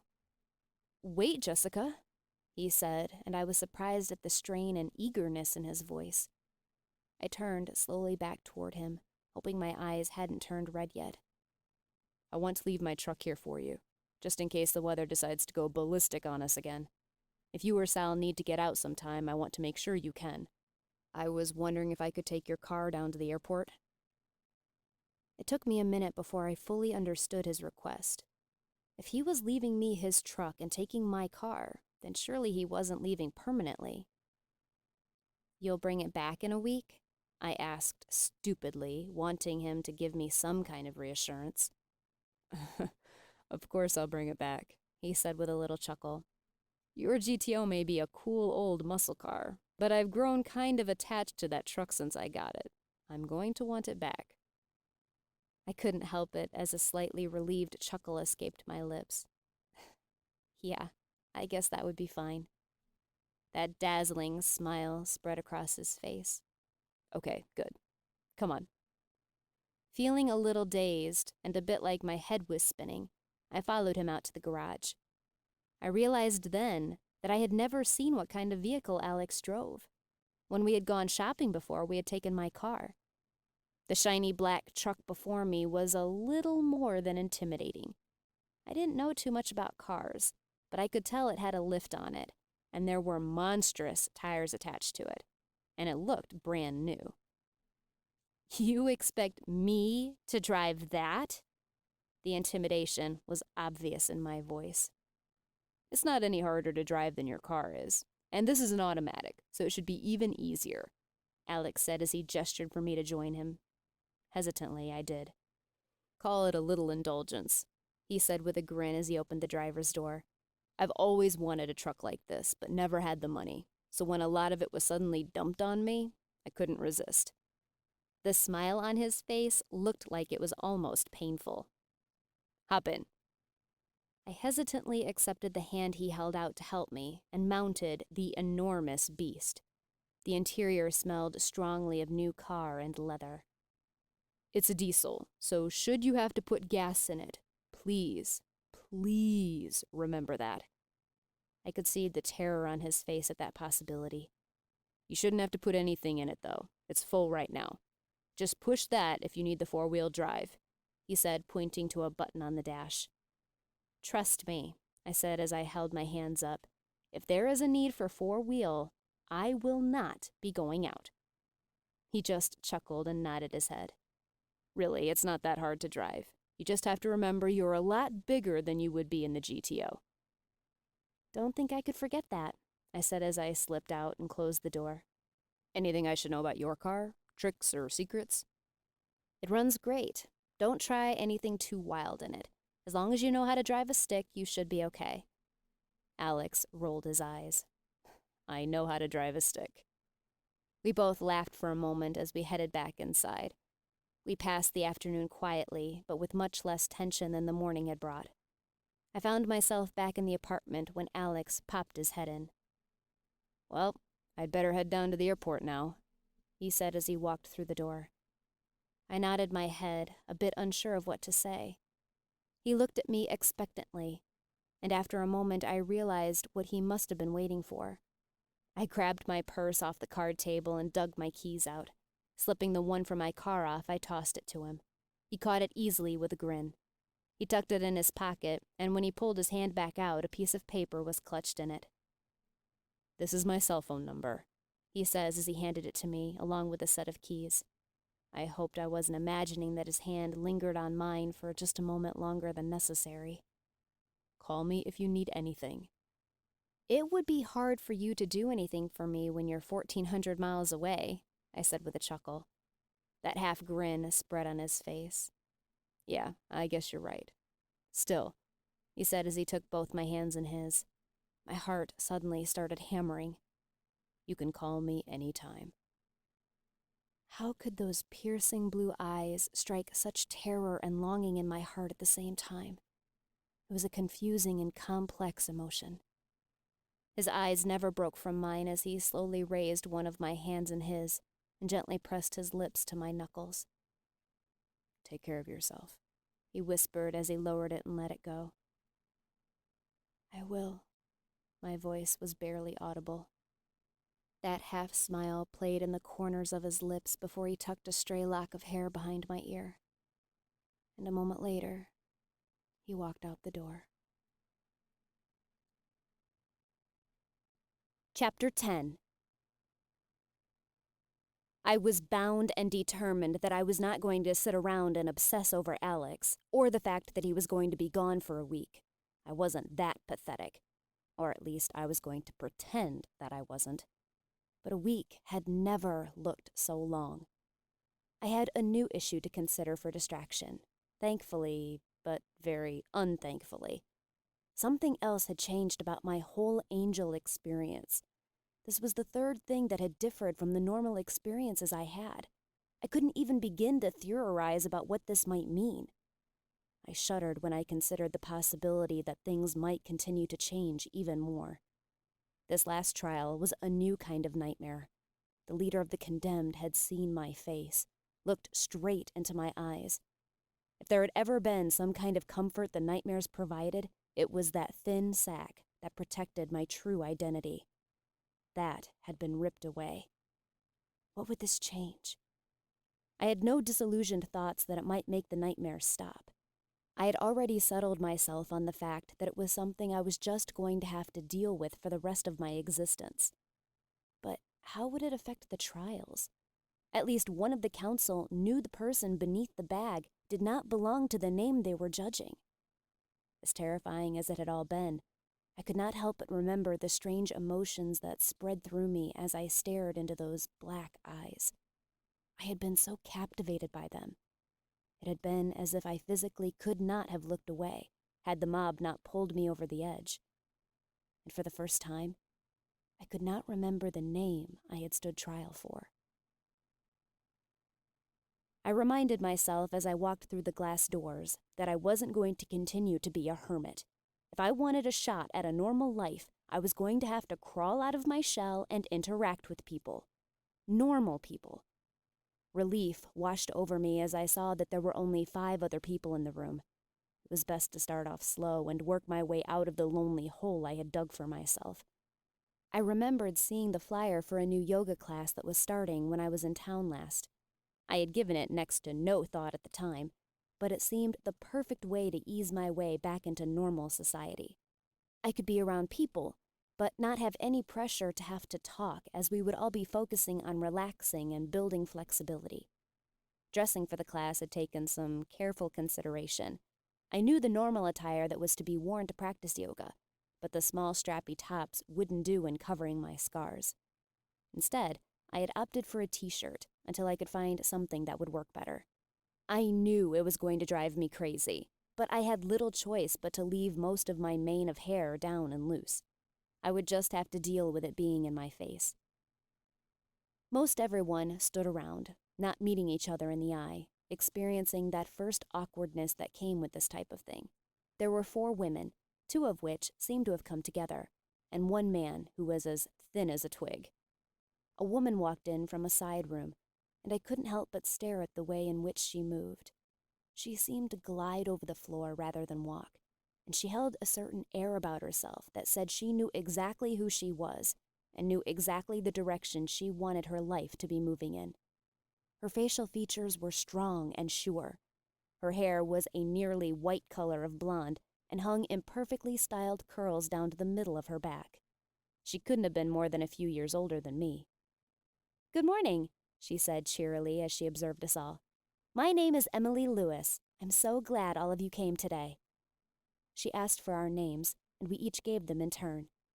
I knew it was going to take me a few more classes before I was going to remember any of the other students' names. It took me longer than I would have hoped to figure out the breathing techniques she taught us. Each of the poses was indeed a challenge to keep up the endurance to hold them. Flexibility wasn't ever an issue. I was abnormally flexible. But by the end of the class, I was surprised at how relaxed I felt and the energy that refreshed me. "Jessica!" I stopped as I turned for the door when I heard Emily call my name after the class was over. She walked up to me with a bright smile on her face. "I wanted to ask you, have you ever done yoga before?" I shook my head. "You're a natural at it. Quite flexible, I must say. I think once you get the breathing down, it won't be long before you'll be a master." I felt myself blush slightly at her compliments. "Thanks," I managed. "I'm glad I came today." Emily only nodded before she walked away to put the mats back in their bins. I smiled as I walked out the door, knowing that what I said was indeed the truth. I was glad I made the decision to come today. As I left the building, I now confronted a new uncertainty. I had been quite proud of myself that I had made it safely into town without causing a wreck in Alex's monster of a vehicle. As I had driven, I realized it was in fact a fairly normal-sized truck, but I had certainly never had to maneuver something so big. I wasn't sure if I was ready to pick up the challenge again. But, having no choice but to drive the thing again, I carefully made my way further into town and pulled into the parking lot of the mall. Making the decision to be around other people made me realize just how pathetic my wardrobe had gotten. And I was becoming embarrassingly aware of how sad my excuse for pajamas was. If Alex really did come back, I didn't want to be caught in my old threadbare ones again. Besides that, I realized I was starting to dress like a 60-year-old hermit. I spent longer than I had meant to at the mall, taking way more care in picking a few new items of clothing that I cared to admit to myself. It felt good to spoil myself, though. I didn't do it often. After picking a few things up from the grocery store, I started the drive home. Even though the snow had been slightly inconvenient, it had been beautiful to look at. Snow wasn't common in Western Washington, so it was nice to see it, as long as it didn't stay long. But with the rise in temperature, it had melted and left the world looking waterlogged and mushy. With the temperature remaining low and the sad absence of the sun, everything was just cold and damp. I was tempted to pull straight into Sal's driveway so I could unload everything I had gotten for her easily, but an enormous moving truck was blocking the way. Several men scurried in and out of it and into the house next to Sal's. Strange. I hadn't noticed it was for sale. Very, very carefully, I eased the truck into the garage. It took me longer than it should have to unload my things. I had spent more than I should have, but somehow could not feel completely guilty about it. With Sal's 3 bags in hand, I took the 91 steps to her house, silently cursing at my returned habit of counting. For once, I did not have to look for her as I entered. She stood at the window next to the front door, her hands twisting into nervous knots as she stared anxiously at the men as they worked. "Is everything okay?" I asked her as I set the bags on the counter. I should have realized a change like this would set her on edge. "Where did Henry go?" Her voice came out as a whispered hiss. It took me a moment to remember Henry was Sal's other neighbor. He was a quiet man who seemed incredibly shy, but would always smile and wave. "I guess he sold the house," I said as I glanced out the window. 5 movers were carrying a baby grand piano into the house. "I never saw a for sale sign, though. Did you?" "Why would Henry leave?" she said as she started to bounce on the balls of her feet. "Where did he go?" "I don't know," I sighed as I put the last of the food away. I wiped my hands on my stretch yoga pants before walking over to where Sal fidgeted. I placed my hands cautiously on her shoulders so as not to upset her further. "I'm sure Henry's fine, Sal. Remember, his wife passed away last year. Maybe he just needed a change." She was still anxious, but this seemed to placate her for the moment as she followed me to the couch.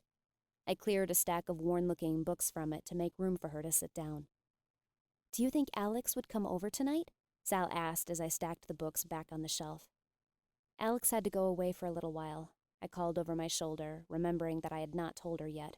"He said he would be back in a week or so." "Oh," I heard her whisper. "Alex is a nice boy." Even though it sounded terrible, it delighted me to hear her sound sad at this news. Sal didn't trust many people, especially men. She had let Alex get behind her defenses so easily, I was still in slight shock over it. "I'm going to come back over tonight and make you dinner," I said as I walked back toward the door. "Would that be all right with you?" I saw the wheels turn in Sal's head, and she considered this. I generally preferred to be by myself in the evenings, and had never offered to make her dinner before. But I needed to be around people more, even if the only person I had for company was slightly crazy. "That would be fine," she finally answered. "I could help you." I nodded my head, even though I doubted the kind of help Sal might be able to offer. "I'll come over at 5:30 then." The evening had passed uneventfully. I had made Sal stroganoff, and she had managed to whip up a surprisingly delicious green salad. She seemed uneasy, and not exactly up for company, so I had not stayed long. I supposed she was still upset by the sudden change of her other neighbor. Later that night, I sat with my arms wrapped around my knees, perched on the upper deck, rocking back and forth slightly. Even though it was only 7, it had already been dark for almost 2 hours.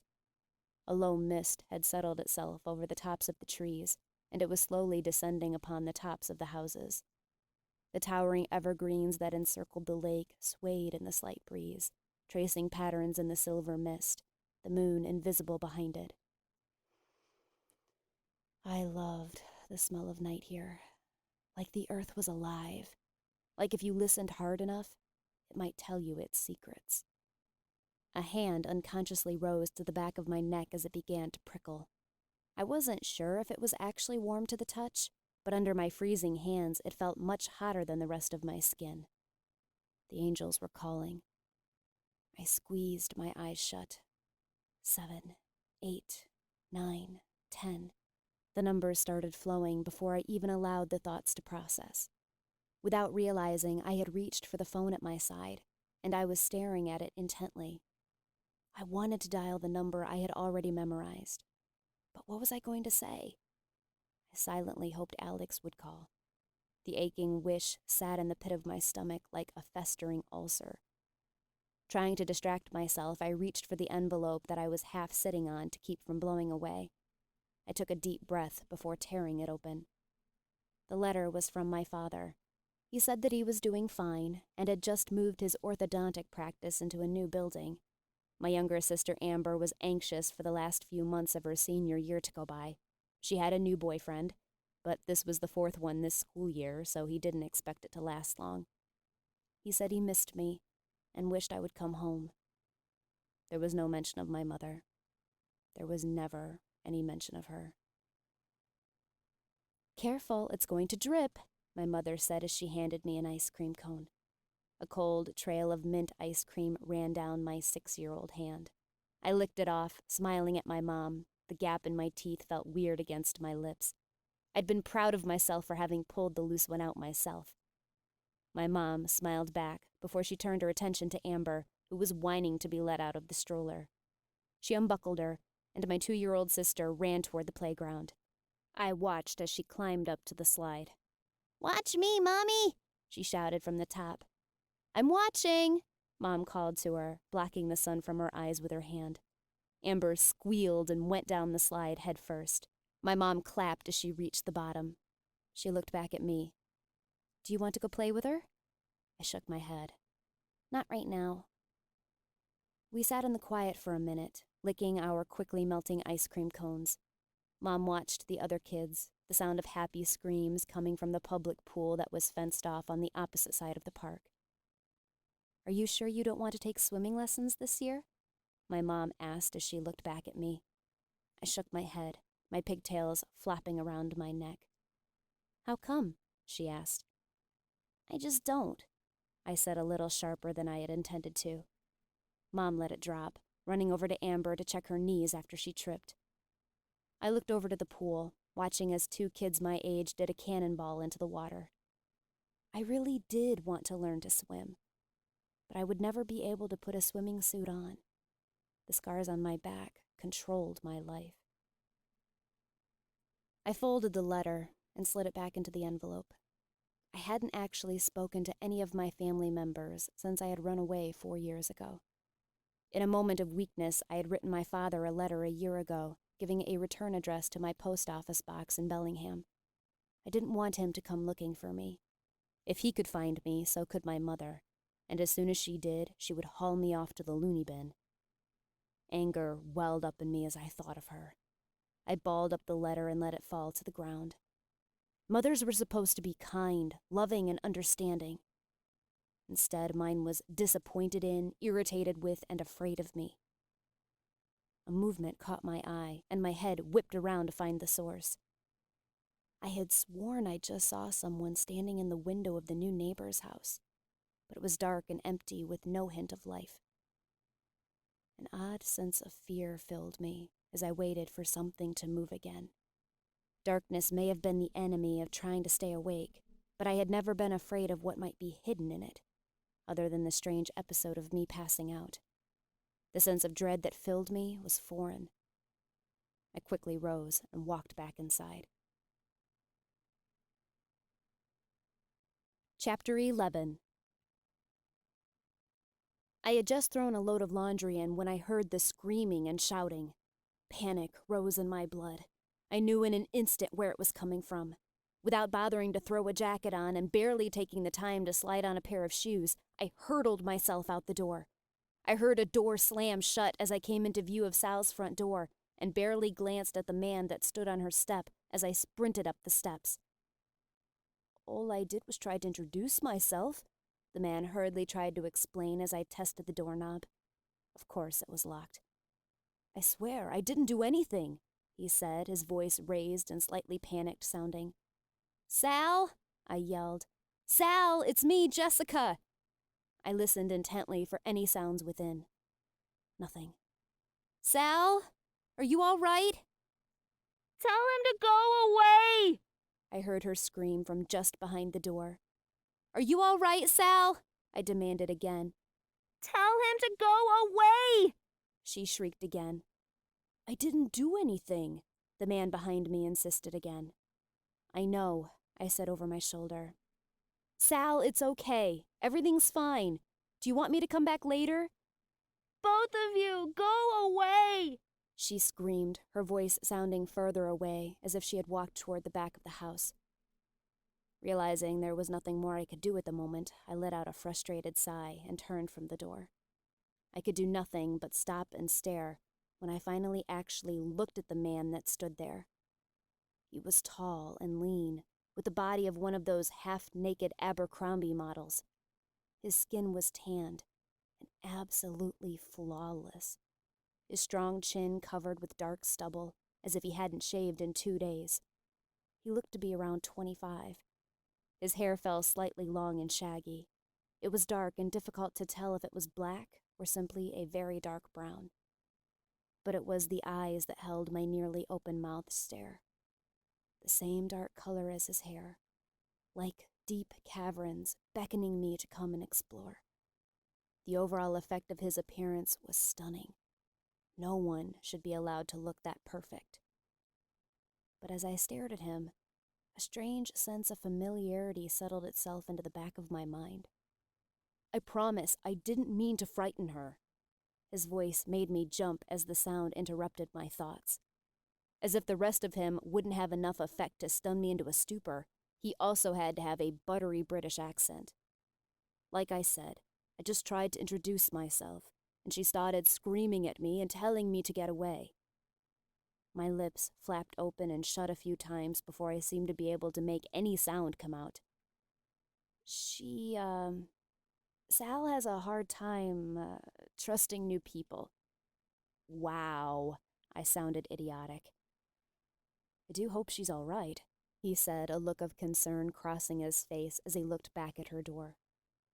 She'll be okay, I said as my brain started to recover. Sal's just a little different. This seemed to satisfy him enough as he nodded his head. "I'm Cole Emerson, by the way," he said as he stepped forward to shake my hand. "I moved in yesterday." The hand I grasped felt just as perfectly flawless as his face looked. A small shiver worked itself up my spine. "Jessica," I managed to get out. "Jessica Bailey." "Pleased to meet you, Jessica," he said with a dazzling smile. I stopped breathing for several long seconds as he raised my hand and pressed his lips to it for the briefest moment before releasing it. "So, you must live on the other side of... Did you say her name was Sal?"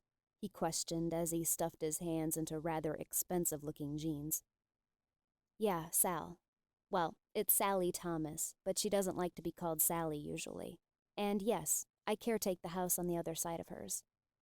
Cole flashed another brilliant smile as he nodded. He seemed to be gauging me for a moment, almost as if he was looking for some sort of reaction he wasn't getting. "Would you like to come over for a bit? Can I offer you something to drink?" Again, I struggled for words and coherency. Sure." "Fantastic," he said as he flashed that smile again and motioned for me to follow him toward the house. I didn't mean to, but I couldn't help but stare at the way Cole walked. I had never seen anyone move so gracefully, almost as if he were walking on a sheet of glass and was being very gentle to not crack it.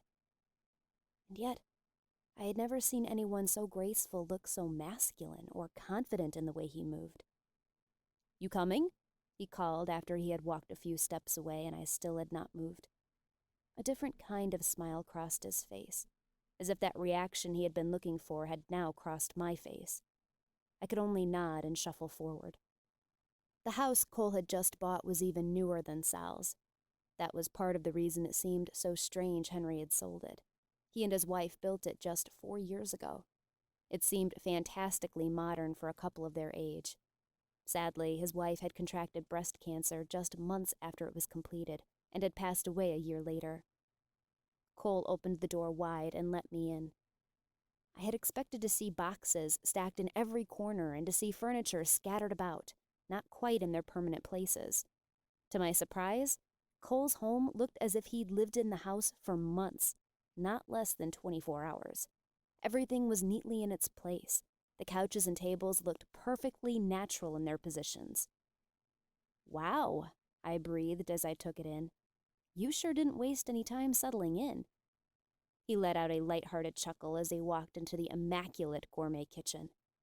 "I did have a bit of help," he said as he opened the refrigerator. I then remembered all the men that were moving things in and out all day. I had a hard time imagining all those gruff guys had helped him place everything in such perfect order, though. "Coffee?" he called as he turned to a pot on the counter. I scrambled, not wanting to sound rude. "I'll pass." "I've got some juice if you'd like that instead," he said, turning those eyes on me again. My breath caught in my throat for a second as my eyes met his. "Juice would be great." He smoothly poured me a glass before pouring himself a large mug of the coffee. I noticed he left it completely black, ignoring any sugar or cream. He handed me the glass and sat at the large cherrywood table. "Will you apologize for Sal for me?" he started. "I feel terrible for frightening her like that." "Don't worry about it," I answered, glad my vocal cords seemed to have finally recovered. "She'll be fine." Cole only smiled and nodded. "So, where did you move from?" I blurted out, instantly realizing it was a stupid question. The accent should have given that away. I could feel the blood rush to my cheeks. "Well," he said as he sat forward, resting his elbows on the table, "I grew up in a small town in England. I'd tell you the name, but I'm quite sure you haven't heard of it." He said this with one of his blinding smiles. "I've been helping in the family business all my life, and decided it was time to get out on my own and see a bit more of the world." "And what is the family business?" I asked, sounding incredibly awkward. "Real estate," he said with a slight smile. "My family owns quite a bit of land." I could tell he was done explaining, leaving it at that. From his tone, I got the impression Cole had money. Rather, unlimited amounts of it would have been my guess. He wasn't going to try and flaunt it, however. "So, tell me where you are from, Jessica." he said, blinding me with that smile again. It took me a moment before I could speak. That smile should be illegal. I'm afraid it's going to bore you, I said with an uneasy chuckle. I was born in and grew up in a tiny town in Idaho. I don't think the population has broken 1,500 yet. It seems tiny was the appropriate description, he said with a chuckle as smooth as honey. You have no idea, I said with a sigh. Anyway, I moved to California for a while and then moved up here. There's not much to tell, I said. At least, not much I could tell him without him thinking I was crazy. I'm sure there are many more interesting things that have happened in your life, he said with a slightly sly smile tugging at the corners of his mouth. Everyone has an interesting story to tell.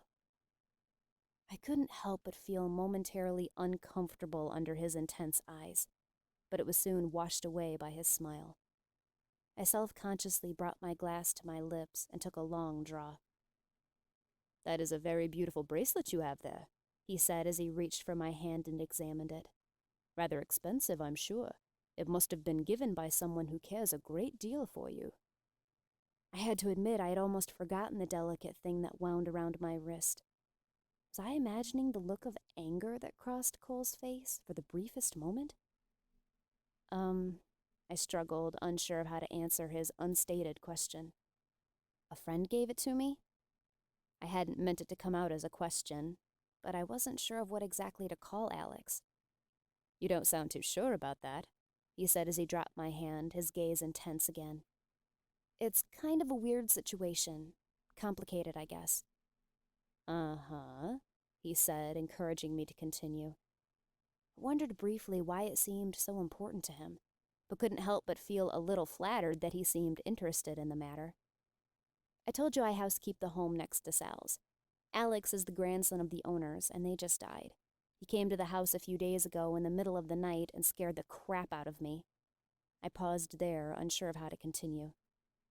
And this guy that just showed up on your doorstep just decided to give you this $10,000 bracelet? Cole pressed doubtfully. Like I said, it's complicated, I said shyly, suddenly wanting very badly to not have to try and explain the relationship between Alex and I. I still had no idea what he was thinking after my revelation of the truth, and I especially did not want to think about what my feelings still were for him in the presence of the most magnificent male specimen I had ever lain eyes upon. Not trying to buy something out of you, is he? No, I nearly shouted. It's nothing like that at all. Cole looked at me for another intense moment. Are you sure you don't want some coffee? He took me off guard with his sudden change in conversation. You look tired. My eyes dropped to my lap, and I let some of my hair fall into my face. No, thank you. I'm fine. You sure? To be honest, it looks like you haven't slept in days. At first, I thought he was intentionally being rude, but when I looked up, I could see what looked like genuine concern in his eyes. I silently calculated in my head just exactly how long it had been since I had last slept, and realized it had been the night Alex had heard me screaming, and later held me in his arms. A sudden pang of longing struck me in the chest. I should probably get going, I said as I glanced at the clock that hung over the kitchen sink. Shock crossed my face as I realized I had been there for nearly an hour, and it was already 9. I had barely noticed that darkness had blanketed the earth. I didn't realize how late it was getting. You're welcome to stay, Cole said, and from reading his expression I could tell he meant it. Thank you, I said as I stood and pushed my chair under the table, but it really is late. I thought I heard him sigh slightly, but he stood and carried both the cups to the sink, dumping them both in, although his was still completely full. I didn't think he had even touched it. All right, I'll see you later then. I nodded stiffly. Thank you for the drink. Anytime. Without waiting for any more of a response, I walked to and out the door. I wasn't exactly sure why I had felt such a sudden need to leave and go home. I hadn't exactly liked the way the direction of our conversation had turned, I suppose. I did, however, feel terrible for how rude I had been at my departure. When I made it back through the door, I saw the answering machine flashing. That seemed strange. No one really knew my number. I figured it was probably just a solicitation, but pressed the play button anyway. I immediately understood why I wanted to leave when I heard the recorded voice. "Hi, Jessica. It's Alex. I just wanted to call and make sure everything was okay. I checked the weather report for up there, and it's supposed to be clear until Saturday. There's a chance of snow again." He chuckled a little here. "I sound pathetic giving you the weather report on the answering machine. Anyway, give me a call if you want. Take care of yourself. Tell Sal I said hi. Talk to you later." I realized when the message was finished playing that a comically huge grin was plastered on my face. I couldn't bring myself to feel pathetic, however. I felt too good inside. It was amazing how just hearing the sound of his voice could calm and reassure me so completely. Perhaps all was not lost, as I had feared before. I played the message one more time, this time listening for what time he had left the message, just after I had run out the door. I debated for a moment whether or not to call him back, but in the end chickened out, unsure of what to say to him, and afraid I might say something I shouldn't. And besides, he might be asleep already. I tried to convince myself of that, although it seemed quite unlikely. I walked down the stairs to the dark basement and into my apartment. I closed the door behind me, leaning against it for a moment, not caring about the blissful smile that had spread on my face. The moment was temporary as the back of my neck prickled, goosebumps flashing across my skin. I started shivering even when the brand flashed with heat. The sound of distant, twisted laughter haunted me. Rubbing my arms, I walked to the kitchen and quickly downed a soda. I wasn't sure if I could make it all the way through the night, but I was sure going to try. It took only a moment for the water to steam as I turned the shower on. I shot a quick glance over my shoulder into the mirror before I stepped in. I looked every time, even though I knew the marks were never going to disappear. They were always there, permanent in the deepest sense of the word. The water burned my skin as I stepped in, turning it pink almost instantly. But I didn't care. Hopefully, it would help me wake up. I shaved my legs, taking more time than was necessary, but I had a full 10 hours at least before the sun was going to come back up. It was a lot of time to kill. I did not admit to myself that I had shaved them almost every day since Alex had shown up. I didn't want to admit that I was that pathetic. After being in the shower for at least 30 minutes, I realized I was becoming too relaxed. Without a second's hesitation, I switched the hot water completely off and gasped as the icy liquid drenched me. I closed my eyes and let it pour over my face. Another gasp escaped my lips when I opened my eyes again, only to find my surroundings pitch black. At the same time, I heard a few loud beeps and realized the power had gone out again. I had just shut the water off when I thought I heard whispering. I held my breath and listened for a moment, frozen in fear and unwilling to move. It sounded like a low buzz, and my brain started to sort out the sound of hundreds of voices whispering excitedly. One rose just above the others, and I was barely able to make out the individual words. They sounded far too real, and all too close, as if the words had been whispered right into my ear. "You shall be mine." The horrible vision, or nightmare of when I passed out, suddenly engulfed me, and I could recall all too quickly the feeling of the dozens of cold, clammy hands covering my body, the arms that had encircled me just before those words were whispered into my ear. The lights suddenly flashed back on, followed by a few more beeping sounds. I realized I had crumpled to the bottom of the tub and was lying on my side, my arms wrapped around my knees as tightly as I could manage. My knuckles were turning white as they grasped at my elbows. With violently shaking hands, I crawled out of the tub and wrapped myself in a towel. I climbed straight into my bed, wrapping my quilt around myself to try and stop the tremors that ripped through my body. I had never heard voices when I had been awake. Occasionally, I heard the demented laughter of the condemned ones, but never distinct voices. Chapter 12. Morning could not come soon enough. I had never spent a night so long. Though my eyes seemed to grow heavier by the moment, I had managed to keep them open. I had been terrified to leave the safety of my bed, even though I knew that was ridiculous. Angels were people who were dead. They didn't exist in the same way I did anymore. It wasn't like I was going to find any of them hiding under my bed. The most reasonable explanation was that I had had a paranoid auditory hallucination. That was what I was trying to tell myself anyway. After a quick look in the mirror, I realized just how scary I looked. My eyes were bloodshot, and the bags under them looked as if they would never return to normal. I was going to have to sleep tonight. I tried futilely to cover it all up with makeup, but the damage was too severe. I still looked frightening. I dressed comfortably, excitement building in my system despite the previous night's terrifying experience, whatever it was that happened. I was looking forward to going to yoga, and hopefully it would help relax the nerves that had been eating at me since the shower incident. My spirits climbed further as I climbed into the truck and breathed deeply. I couldn't help but start to associate its smell with Alex.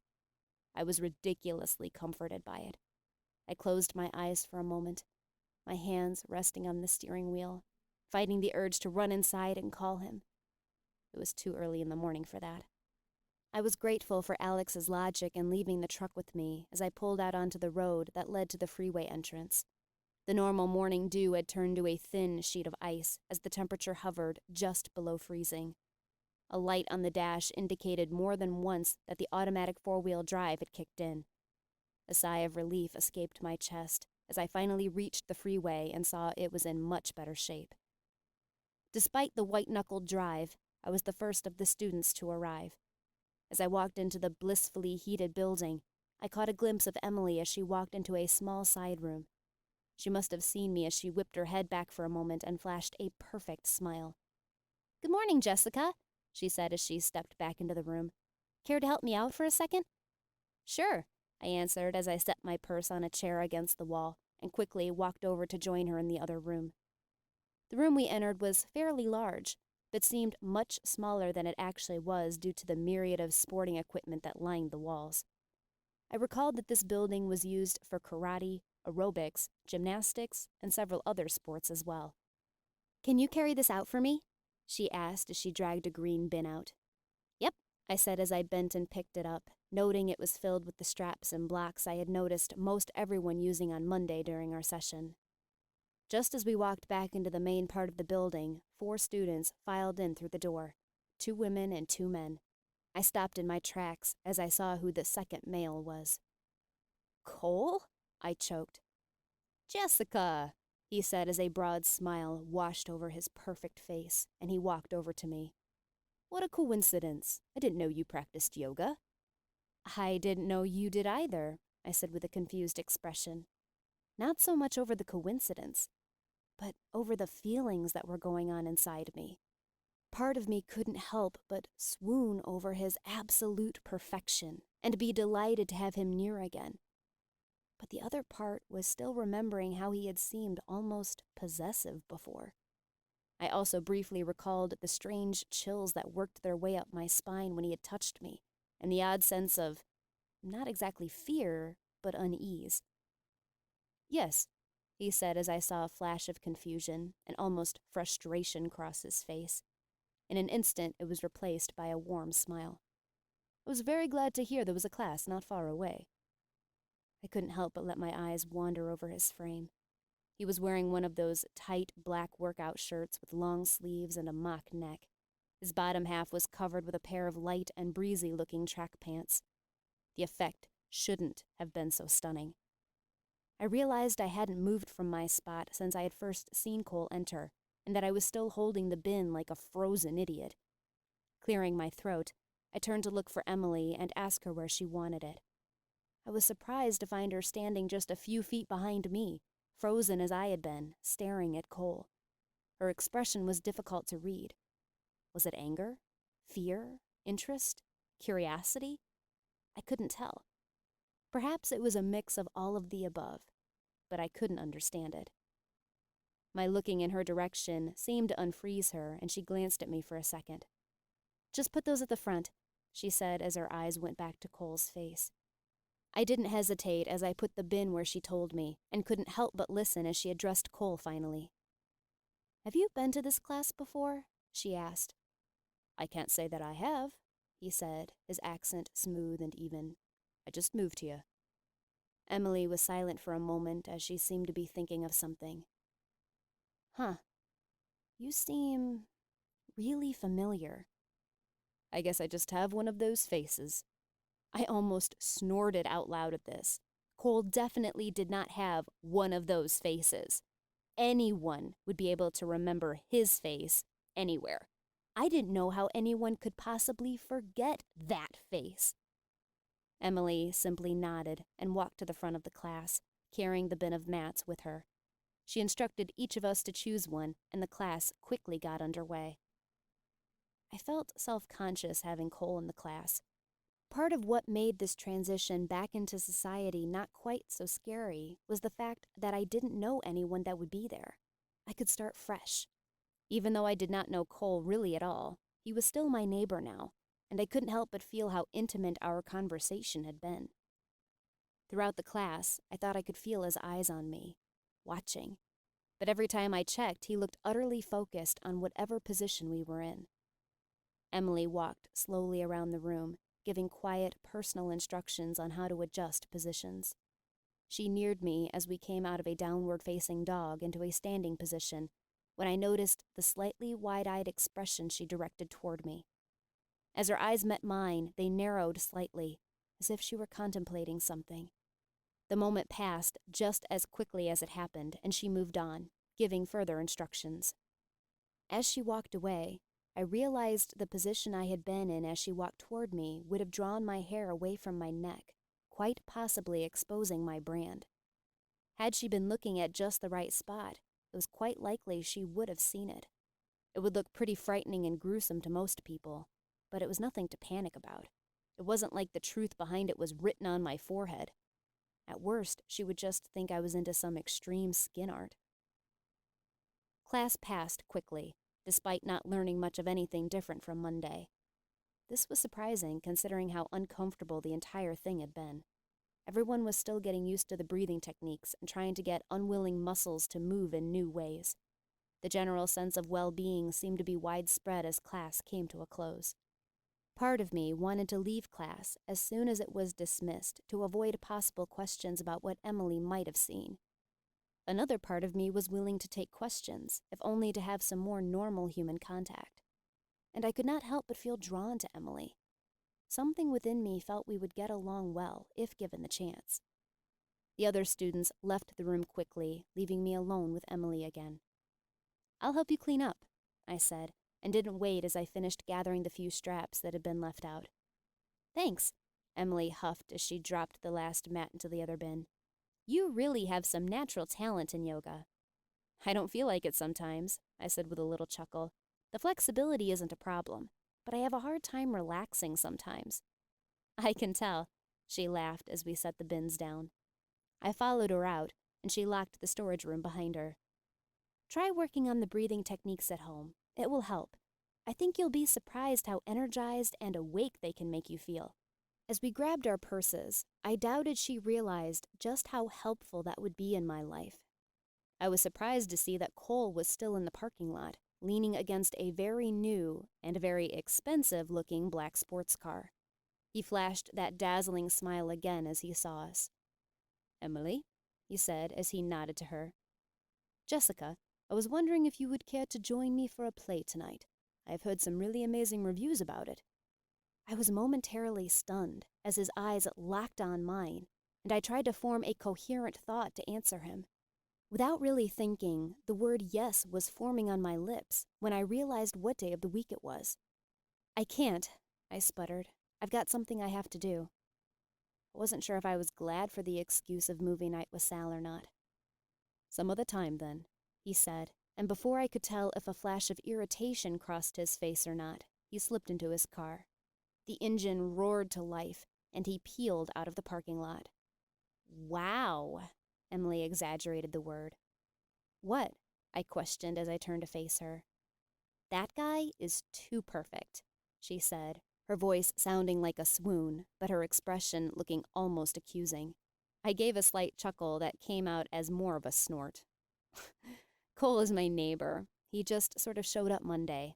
I didn't even know the previous owner was selling. That strange, accusing look on her face deepened. That's weird. Yeah, I said as I walked to the giant truck and threw my stuff on the passenger seat. Emily walked to her tiny compact car and opened the door. She put the key in the ignition and went to start it. The only noise it made was a click. Ah, crap, she said as she rested her forehead on the steering wheel. I forgot to turn the headlights off again this morning. You wouldn't happen to have any jumper cables on you? I fumbled. I'm not sure. I'm kind of borrowing this car. Let's take a look. Emily jumped out and joined me in the search. It took us only a moment to find them tucked behind the back seat. Thank goodness, she said as she grabbed them and went to her car, throwing the hood up. Emily seemed to know what she was doing as she hooked the two cars up, so I stayed out of her way. I had always been glad my GTO ran without any trouble. I wasn't the most mechanically inclined. We both leaned against the glossy surface of the truck, our arms hugged tight to ourselves to keep warm. I was wondering if you wanted to catch a movie tomorrow, and maybe get some lunch if you're not busy, Emily suddenly blurted out. I know it sounds kind of weird, since we don't exactly know each other, but, well, I could kind of use a friend, and you seem like the kind of person I'd get along with. Yeah, I said with a smile. I'd really like that, actually. I was a little more than glad Emily had made the first move toward forming the friendship. Social normality was still feeling a little long gone to me. I heard the new chick flick was pretty good, if you're into that kind of thing. That sounds great, actually. I can't remember when I just went out and had a girls' day, I said with a little laugh. Actually, I couldn't recall ever having one. Me neither, she laughed. Here, she said as she pulled her purse out and pulled out a piece of paper and a pen. She scribbled something down and handed it to me. That's my cell. I quickly told her my number, feeling a little out of touch with modern technology that I still didn't have a cell phone. "'Kay, I'll give you a call tonight when I check the show times," she said as she pulled the cables off. "Sounds good." I put the cables back where I had found them, waved a quick goodbye, and we both pulled out of the parking lot. Chapter 13. The day seemed to be confused on what type of weather it wanted to have. One would never know there had been ice on the roads this morning through all the beautiful sunshine and rising temperatures. As I got on the freeway, I actually turned the heater completely off. Strange weather for February. I gently eased the truck into the garage and walked back out to the road to check the mailbox. I softly hummed to myself as I sorted through the Wright's mail and walked back to the house, wondering what you were supposed to do with it all when the intended recipients were deceased. Well, that was up to Alex now, I supposed. Hey! I jumped nearly a foot into the air, dropping several envelopes when I heard the voice just a few feet in front of me. Cole had seated himself on the bottom step leading up to the doorway. Had he not said anything, I would have walked right into him. He had his arms crossed over his knees, looking up at me with that too perfect smile. "I thought since you were busy tonight, we could go out for a little excursion," he said with hopeful eyes that no one could have said no to. My mouth opened and closed more than once before I could make any sound come out. Yeah, I guess." "Great," he said as he stood. I then noticed that he had already changed into a pair of jeans and a light sweater. He was also the only male I had ever seen wear a scarf and not look in the least bit gay. "I'll, just go in and change," I said as I opened the door slightly. "Mind if I come in?" My vocal cords were still unwilling to work, so I only shook my head and let him come in behind me. I set the mail on the dining room table before turning to the fridge. "Would you like something to drink?" I called. "There's milk, orange juice, and water." I did feel a little guilty for looking through Alex's food, but I didn't want to be rude. "I'm fine, thank you," Cole said, making himself comfortable on one of the couches. So, this Alex guy isn't going to storm in here any second and shoot me for entering his house, is he? I struggled for a second to answer, not sure how I felt about his comment. No, I finally replied. Alex had to go to California. He'll be gone till, well, for a while. Cole only nodded as he looked around the house, taking his surroundings in. I hope you don't mind waiting for a little bit. I'd kind of like to shower. Of course, he said with a nod and a grin. I didn't wait to look any more like an idiot and ran downstairs, trying hard to not trip over myself. The water hadn't even completely gotten hot before I shut it off, hoping I had managed to get all the shampoo out. I threw on the first sweater and pair of jeans I came across and yanked a brush through my hair before resurfacing. A whole 10 minutes had maybe passed. Okay, I huffed as I came back into the main room. So, where are we going? Cole's eyes wandered very non-subtly from my head to foot, not bothering to cover up the grin that tugged in one corner of his lips. I could feel the blood rush into my cheeks and couldn't help but feel flattered and embarrassed at the same time. I noticed the canoe tucked under the deck and thought maybe we could go out in that, if that would be okay with Alex. The fleeting moment of flattery passed as slight irritation filled me. I didn't really understand why it flustered me so to have him talk about Alex. Alex won't mind, I said as I walked out onto the deck and led Cole down the stairs to the lower deck of my apartment. It took us only a moment to pull the large canoe out, maneuver it down to the dock, and roll it off the side into the water. I accepted the hand Cole offered as I stepped shakily into the canoe. We each took a paddle and slowly started making our way out into the water. A sudden rush of embarrassment washed over me, realizing we were definitely going to be the only ones out on the water. No one went out in the middle of February. I felt embarrassingly on display and too obvious in everyone's view. Is this good? I asked as we got about a third of the way across. Sure, Cole said from behind me. I slid my paddle into the bottom. Carefully bracing my hands on either side, I turned around to face Cole. Are you all right? He said, his expression both amused and anxious at the same time. You look a bit flushed. I'm fine, I said with a huff, glad I had not fallen into the water. I couldn't help but return the playful grin Cole shined at me. I felt momentarily uncomfortable, as I wondered if his plan was to simply sit out here on the lake and float around for an unknown amount of time. Luckily, I was saved from wondering in silence for too long. There don't seem to be a whole lot of people living here. What do you do for fun around here? He asked, waiting as though my answer would be the most interesting thing he would ever hear. I struggled to answer, not exactly willing to divulge to this glorious being how pathetic I truly was. Yeah, it's pretty quiet until around Memorial Day. Believe me, there will be plenty of people here after then. As for fun around here, let's just say I don't get around or out much. I'm kind of pathetic like that, I guess. There, I told the truth. A small smile tugged at the corners of his mouth. We will have to try our best to change that now that I am here. I will do some checking around and find us something very entertaining to do next week. I couldn't help but chuckle at Cole's enthusiasm. There were other feelings going on at the same time, though. Cole almost seemed to be sending electric currents through his intense gaze as his eyes locked with mine. Strange emotions ran through me as I couldn't help but stare back into the perfection of his face.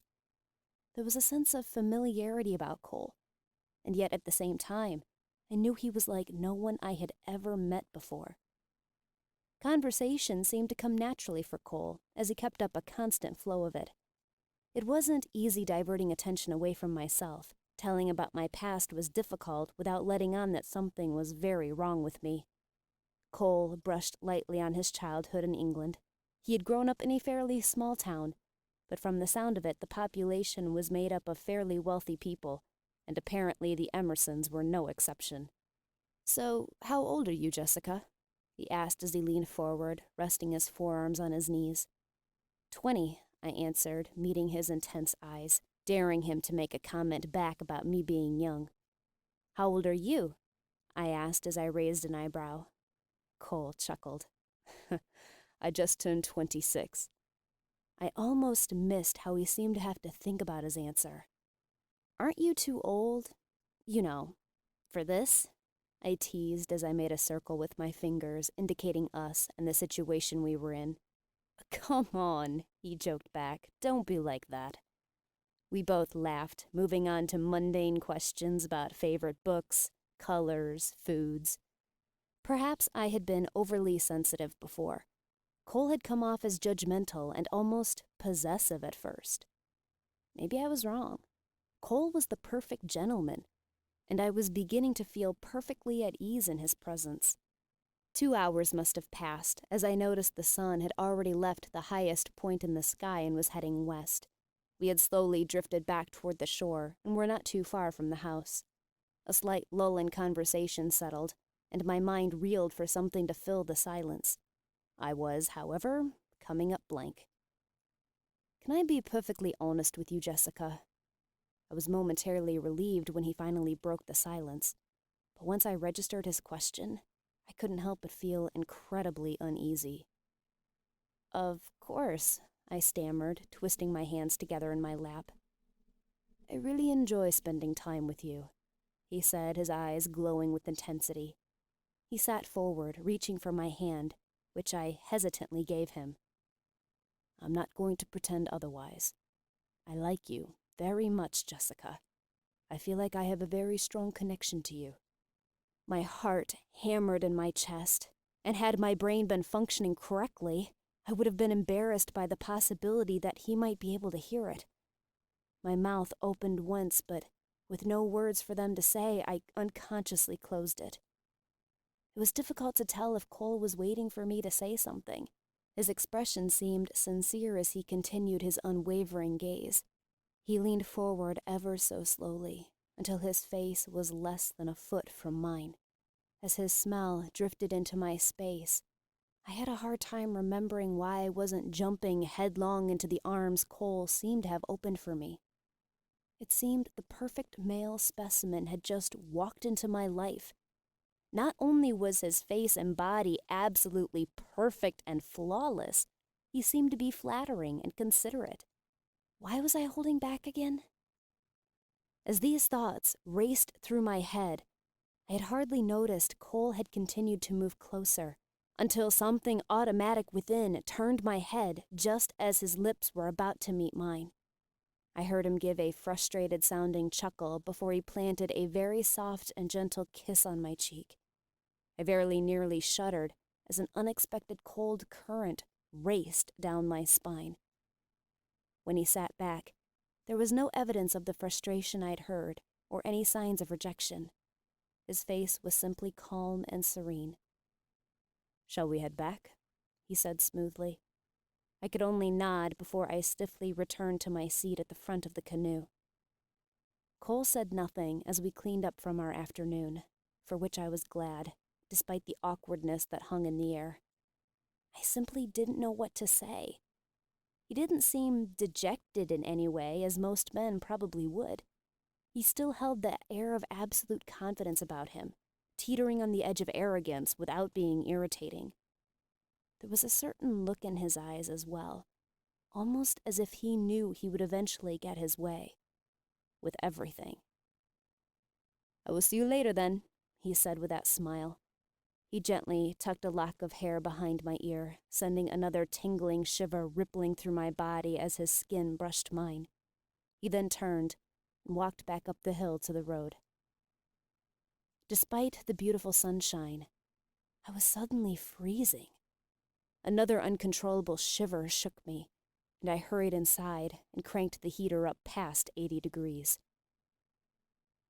I sat with my arms wrapped around my legs, my chin resting on my knees, teetering on the edge of my tiny couch. I couldn't shake the cold that seemed to have seeped into my skin. There was something strange about Cole. From the outside, he seemed fine. More than fine. Perfect.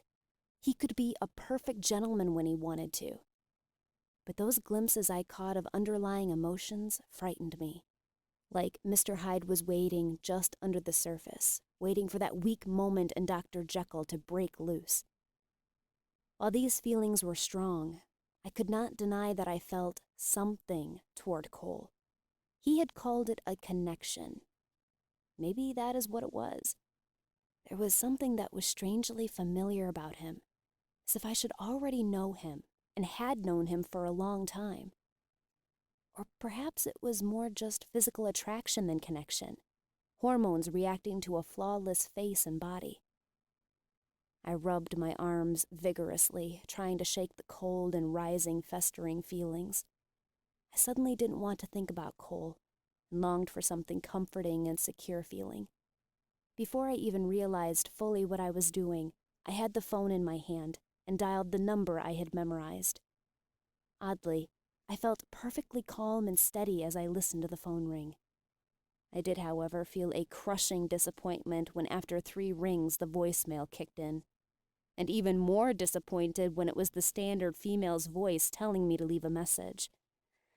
Not the one I longed to hear. I didn't leave a message, as I was unsure of what to even say. He would know it was me who called anyway when he saw the number under his missed calls. Not 5 seconds after I hung up the phone, sending my heart leaping up into my throat. "Hello?" I answered, too much excitement in my voice. "Hi, Jessica, it's Emily." "Oh," I couldn't help but sound a little disappointed. "Not who you were expecting?" She half laughed. "Oh, no, sorry." I tried to quickly recover. I just hung up. He didn't answer. "Don't worry about it," she rushed on, and I was grateful I didn't have to keep trying to scramble. "I looked at the movie times, and there's one at noon and another at 2. I was kind of thinking the 2. That would give us some time to get lunch and walk around the mall before." "Yeah, that sounds great," I said, and meant it. "Okay, I'll just meet you at the food court in the mall around noon then." "I'll see you then." Emily said a quick goodbye and hung up. Chapter 14. It felt like the amount of cleaning I had to catch up on should have taken longer. Sadly, it didn't. When I found myself twiddling my thumbs in the evening, I headed to Sal's, trying to ignore the burn that blazed on the back of my neck. I found Sal sitting next to the window that faced Cole's house, glaring through the blinds. From the looks of her, she hadn't changed her clothes or bathed in a few days. "Is everything all right, Sal?" I said as I draped my coat over the back of a chair. "Why is he here?" she hissed as she continued her intense glare out the window. "Who? Cole?" "That man shouldn't be here," she mumbled. "You shouldn't be spending time with him, Jessica." I realized then that Sal had probably been watching as Cole and I had gone out on the lake in the canoe. I was taken aback by her comment. I had never heard her speak like this before. She was always so caring, crazy and unpredictable at times, but never hostile, though I had heard her screaming her ex-husband's name in her sleep before. "Cole is a nice guy," I said as I seated myself on the couch, tucking my legs under me. "He's really sorry about scaring you the other day. He told me to tell you that." "I don't like him," she said as she went to the other couch. "He should leave." I could only slightly chuckle and shake my head. Sal was stubborn. She didn't often change her mind about things. I knew there wasn't going to be much I could do to change her opinion of Cole. But then again, I wasn't really sure what my opinion of him was. Sal never seemed to relax, even after she turned her show on. She sat in a tight ball, a blanket wrapped snugly around her, muttering things under her breath. I hoped her strange hostility would wear off after a few days. I knew I was going to have to sleep tonight. It was becoming harder and harder to fight. My eyes drooped every few minutes, and I had to constantly rearrange the way I sat to keep from getting too comfortable. I could only imagine what would happen if I fell asleep at Sal's. The credits finally ran, and I stretched on the couch, trying to will my body to move. "Do you want to watch another?" Sal asked hopefully. I was surprised by her eagerness, as I didn't think she had gotten much out of the episode. "I think I'd better get home and go to bed, actually," I admitted solemnly. I'm about to fall asleep right here on your couch." "You're welcome to if you'd like." I could hear the enthusiasm in her voice. In the back of my mind, I wondered if perhaps Sal didn't want to be alone tonight. This seemed unlikely. Sal almost always wanted to be alone.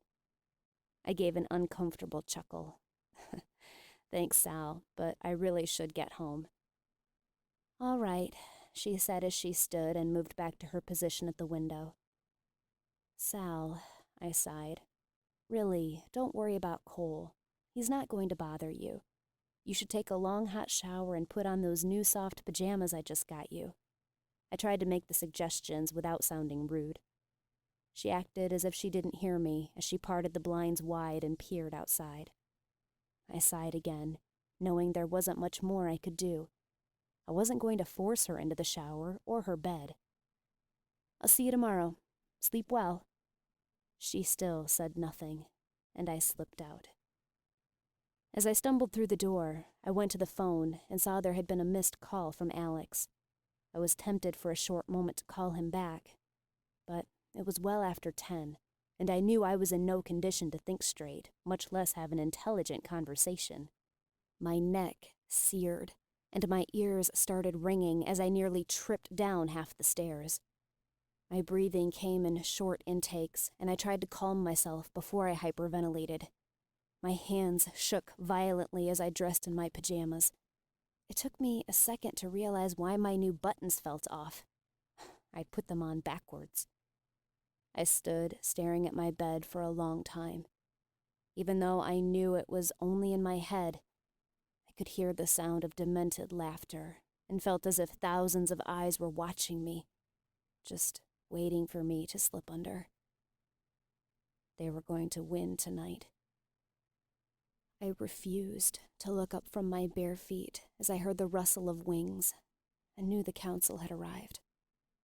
My lips moved frantically as the numbers slipped silently over them. My hands were balled into tight fists, twisting around each other, causing the golden chain that bound me to dig into my skin.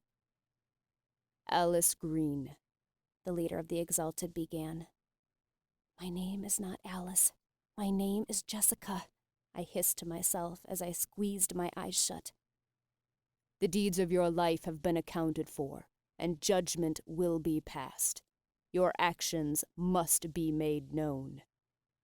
The demonic laughter rose swiftly from below, nearly drowning out the beautiful voices that descended from above. I could feel the hundreds of eyes burning into me as they settled themselves along the staircase that wound around the cylinder. "Alice Green, your deeds will now be revealed," the perfect man before me continued. I could not find the will to even look up to see which scroll was longer. The numbers continued to roll off my tongue faster and faster. I nearly breathed a sigh of relief as the items on the list were read aloud. One was much longer than the other, and tonight I was fairly sure I would not be getting a branding.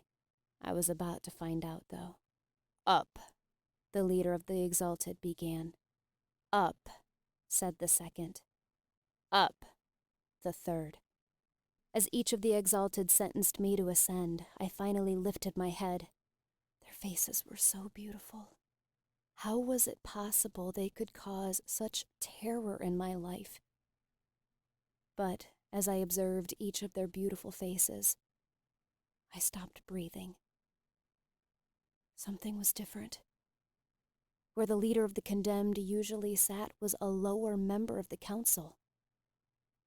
The leader was gone. Another angel I had never seen before had taken a seat on the council. I had endured the torment of these trials for as long as I could remember, and the council had never changed. So many things were changing lately. The terrifying experiences of my life were becoming all the more horrifying. I did not even hear what the condemned members sentenced me to, as I tried to rationalize why there could have possibly been a change. I was coming up empty-handed. Angry hisses broke from around me as I barely registered the last sentence of "up" spoken. "Alice Green," the first of them spoke again. Judgment has been placed." My skin crawled, twisted, and shivered. I could hear the tearing, and pain filled me momentarily as my beautiful wings burst from my skin. Being exalted was no less terrifying than being condemned. There was just less pain involved. Angry screams ripped through the throats of those with the black eyes as everyone leapt from their seats at once. Those with blue eyes clasped my hands and with beats of their powerful wings tried to heave me upward toward the clear blue sky. The condemned were never willing to let anyone get away, though. Clusters of them grabbed at my ankles, doing their best to drag me back down into their fiery hell. It is absolutely true when they say misery loves company. A brutal tug-of-war began with my body serving as the rope. I screamed and kicked at the cold hands that tried to pull me downward, but I could feel the grasps that held my hands slipping. After a moment, I lost hold. I heard the heckling, victorious laughter as I free fell through the air, before blackness swallowed me graciously. I almost called Emily and canceled. I had been a mess all morning, nearly in a vegetative state as I sat motionless on my couch. I just couldn't make sense of the most recent trial. But somehow, after a few hours of not moving, I found my will again and told myself I had to continue on my mission to gain some normalcy. And Girls' Day Out was very normal. So I managed to drag myself into the shower and get dressed in some of the new clothes I had bought. I finally made it out to the truck. It took another 5 minutes or so of sitting there with my hands braced on the wheel to convince myself. But finally, I backed the truck out of the garage and made it to the freeway. It took only a moment to find Emily once I reached the mall's food court. She was dressed in an almost too short skirt that showed off her mile-long legs and a cute pink sweater. Her hair was worn down, as always, but one could tell she had taken some time to get the perfect curls to stay. The whole effect drew quite a few unabashed stares from the male shoppers. I suddenly felt very plain and boring next to her. "So are you hungry?" she said cheerily after we exchanged excited greetings. "Sure," I lied. The thought of eating made my stomach churn slightly. Apparently, I still wasn't over the effect last night had on me. We both got some food from different places, and I decided I was only safe with a smoothie and a bag of chips. Emily, practically bouncing like a giddy 15-year-old, led us to a table that wasn't surrounded by too many people. "Thank you so much for coming with me today," she began as she forked a bit of salad into her mouth. "I know it must seem really weird, me asking you to come with me out of the blue like that, but I just really needed a friend, and I don't know very many people here yet." "Where are you from?"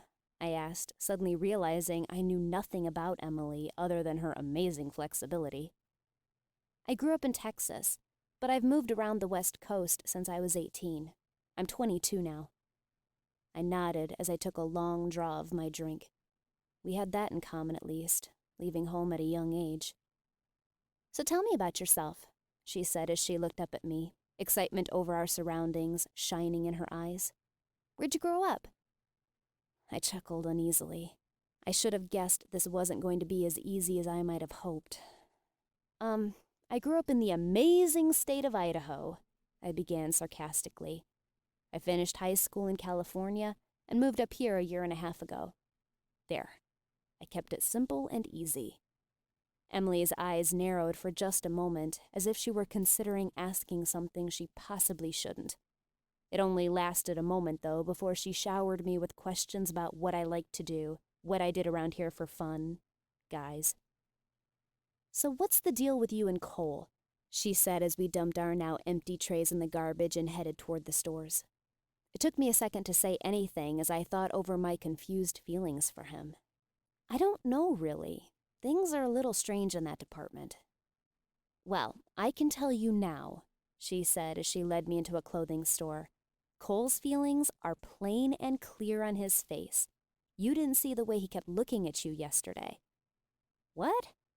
"Oh yeah, girl. He definitely knows what he wants, and that is you, my friend. I'd be careful. Not that he isn't absolutely perfect in every physical way, but there's something a little strange about him." I felt a little relieved as she said this. So I wasn't just crazy, and the only one who felt a little wary toward him. "Thanks," I said simply. By this point, we only had a moment to wander around the store before we needed to head to the theater. I couldn't remember the last time I had gone to see a chick flick with a female friend. I decided as the movie started I was going to have to do this more often. It made me feel almost normal, like I actually fit into the world. It almost made me forget that I had a pair of wings embedded into the skin on my back and an X branded into the back of my neck. "Oh my gosh," Emily squealed as we exited the darkened theater. "I cried so hard at the end there when he finally kissed her." I could only nod in agreement as I dabbed my eyes again, grateful she'd had a pack of tissues in her purse. I hadn't expected the movie to be a tearjerker and a comedy. "Do you mind if we stay around here a little longer?" she asked with hopeful eyes. "There's supposed to be a killer sale going on right now at my favorite store, and I was hoping to get some serious shopping done." Even if I had something going on, it would have been hard to deny her with all the hope that shone in her eyes. "Sounds fabulous," I answered. She gave a delighted squeal and hooked her arm through mine as we marched down the hall. Emily had meant it when she said she wanted to do some serious shopping. We were in one store for almost 3 hours. Not that I can blame her for taking her time. The sale had been amazing, and I knew I was spending too much money as we both checked out. I could only hope it was true when Alex had said there was a fund to keep paying me. Chapter 15. It was almost completely dark outside by the time we made our way back to the cars, each bogged down with too many bags. I had offered to carry a few of Emily's, as I had not gotten near the amount she had, and so I helped her load them into her tiny car. "Thanks," she huffed as she closed the back latch. When she turned back to face me, her face was suddenly very serious and very out of place, considering the day we just spent. "We need to talk," she said, her tone very matter-of-fact. "We've been talking all day. Is everything okay?" I asked, feeling suddenly uncomfortable. "I need to talk to you, now," she said, her tone far too serious. "You aren't going to be sleeping tonight, are you?" I froze suddenly and felt a little lightheaded. How could she know to ask a question like that? "What are you talking about?" Emily didn't say anything as she turned her back to me. She gathered her hair in one hand, lifting it clear of her neck. My heart stopped for a moment, and the world felt eerily silent as the all-too-familiar scar on the back of Emily's neck came into view. I didn't remember Emily turning back around to face me, nor did I remember the bags in my hands falling to the ground at my feet. I did, however, remember the not-so-gentle pats Emily gave me on either side of the face. Her eyes suddenly came back into view as the world started to focus again. "We need to talk," she said simply again. I think I nodded as Emily guided me back to the truck, grabbing my bags from off the ground and placing them in the back seat. "Can you drive? I was thinking we could go back to your place and talk tonight." It took me a moment to realize I wasn't breathing. As I took a sudden gasping breath, the world came into sharper focus and my head cleared a little, though what I had just seen still wasn't making the slightest sense. "Yeah, I think so," I said as my brow creased, and I gave Emily a good, hard look, reassessing everything I had ever learned or thought about her. "Okay," she said, her own brow creased as she nodded. She seemed to be gauging if I was telling the truth about my state of mind. "I'll follow you there." I could only nod as I watched her slide into her tiny car. Numbly, I climbed into the truck. The drive home seemed to flash by in an instant as I tried to make my mind comprehend what this meant. I couldn't make sense of any of it. The image of the X branded into the back of Emily's neck wouldn't leave my thoughts, though. I parked the truck in the garage and walked up the slight hill to the road as Emily parked her car on the narrow shoulder.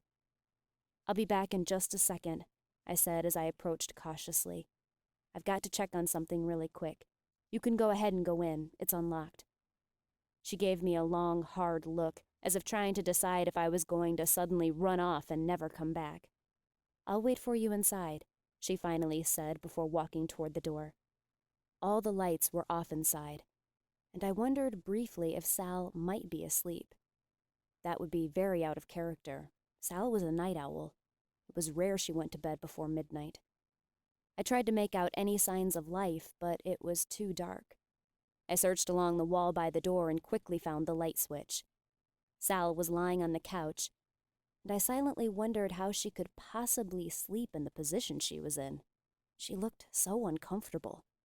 I crossed the room to try and rearrange her, if not make her move into her bed. I was about halfway across the room when the orange bottle of pills came into view. I crossed to her side in 2 long bounds. "Sal!" I nearly screamed as I shook her violently. She remained as still as she had been when I first saw her. "Sal!" The bottle of pills looked as if they had fallen from her hand just before she crashed onto the couch. Only a few of them seemed to be left to scatter across the floor. "Sal!" I screamed again as I pushed her onto her side and felt around for a pulse. It took me a moment, but I finally found it. I timed it to the clock that hung above the sink. It was very faint and barely detectable. "What did you do?" I muttered as I stumbled across the room to the phone. My fingers shook violently as I dialed the 3 numbers. 911, what is your emergency? "There is a woman unconscious here." I tried to keep my voice even as I spoke. "It looks like she's overdosed." I tried to keep my head clear as I followed her few instructions and gave her the address. "An ambulance will be there in just a moment," the woman's voice said comfortingly. "Thank you," I managed as the first of the tears escaped down my face. It seemed to take an eternity for the ambulance to arrive, though it could not have been more than a few minutes. As soon as I heard the wailing, I ran to the front door to let them in. They asked only a few questions as they loaded Sal onto a stretcher. I barely heard them tell me they were taking her to St. Joseph's Hospital, as I thought how fragile and helpless Sal looked, laying completely limp there.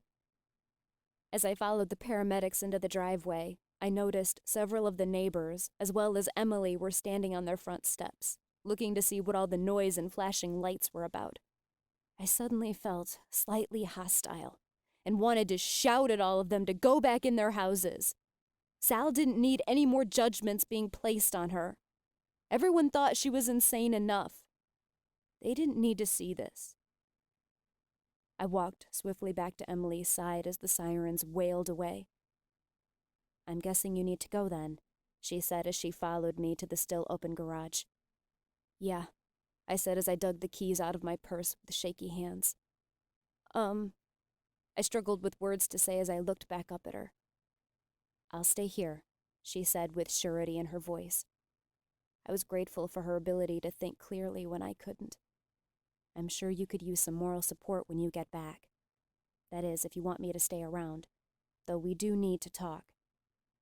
I could only nod as I wiped a single tear away. "Hey," she cooed as she wrapped her arms around me. "I wish I could say everything is going to be okay, but I don't exactly know.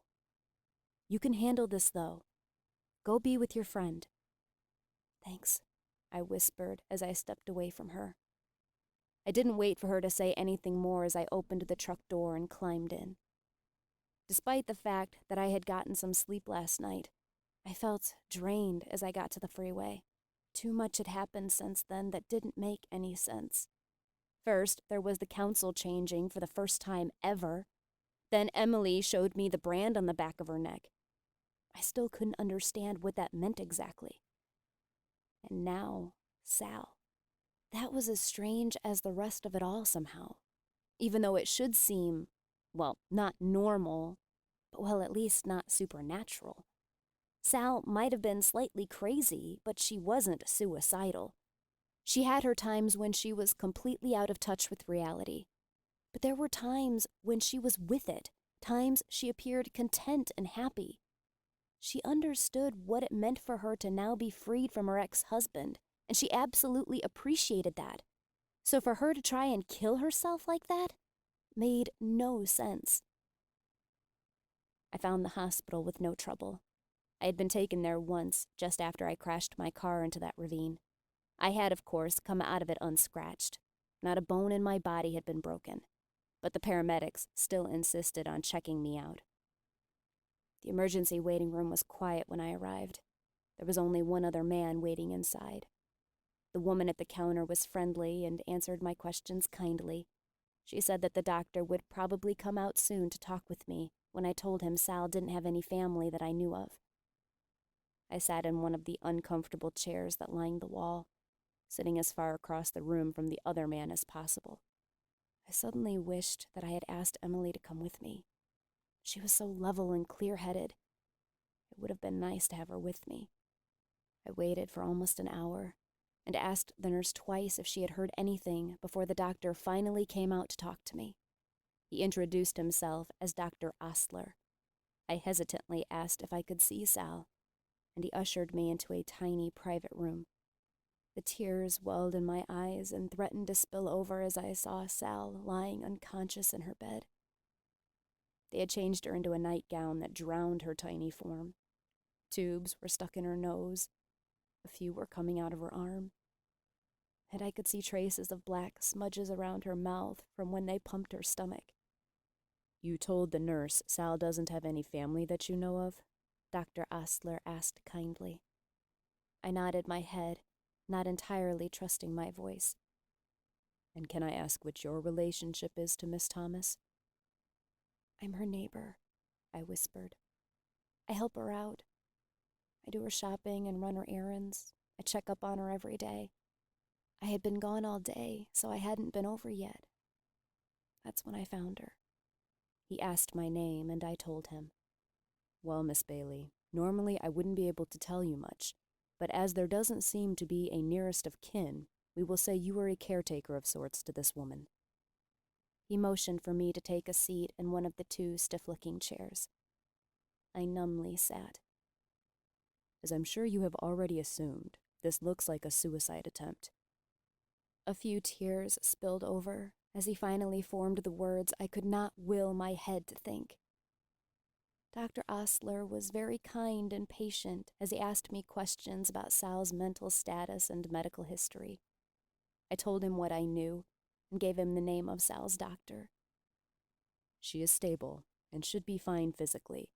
We are, however, recommending she be placed under psychiatric observation for at least a week to determine if it is safe for her to be living on her own," he said after he showered me with questions, all the while making notes on his clipboard.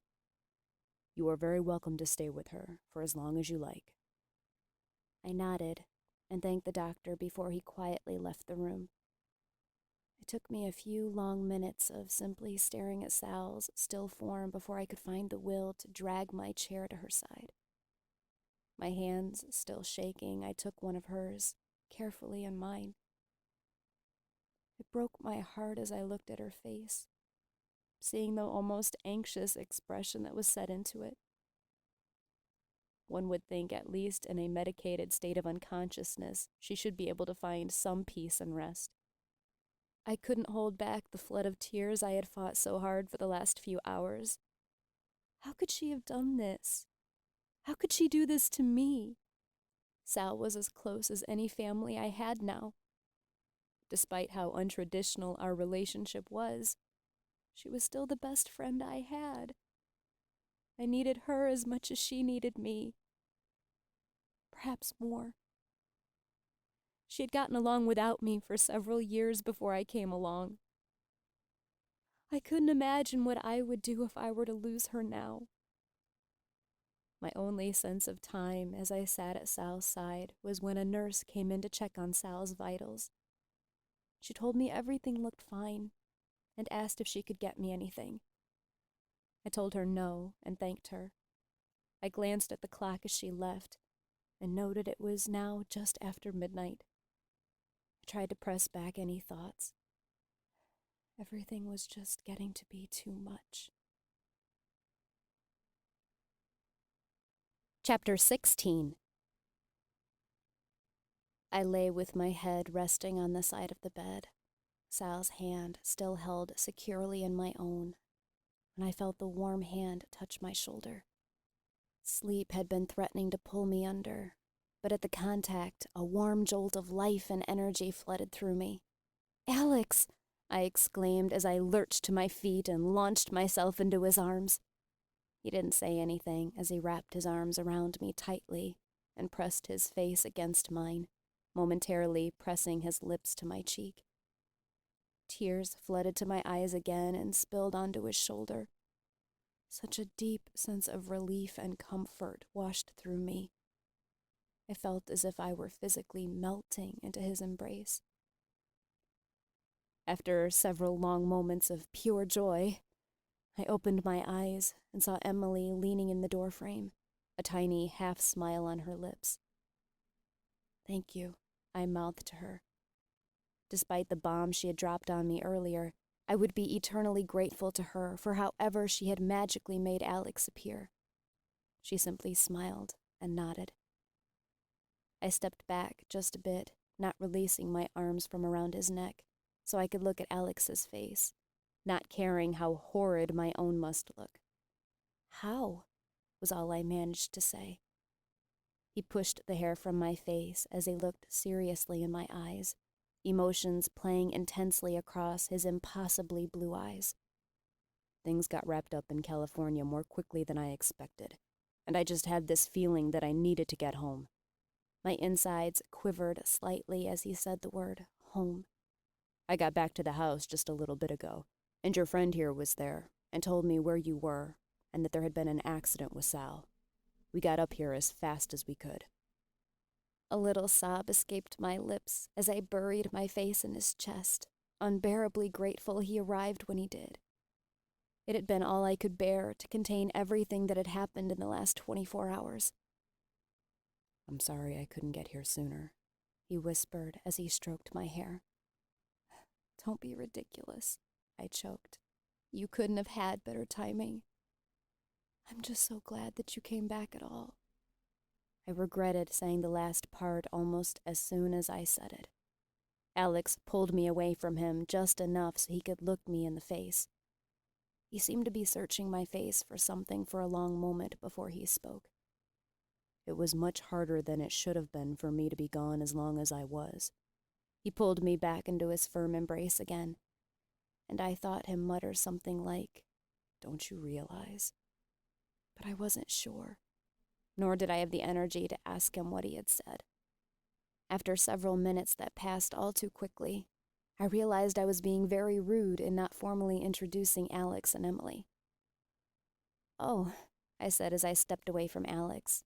"I'm so sorry. Alex, this is my friend Emily Lewis. Emily, this is Alex Wright." "Yeah, we did actually get to that part in the whirlwind of this evening," Emily said with a little smile from the doorway.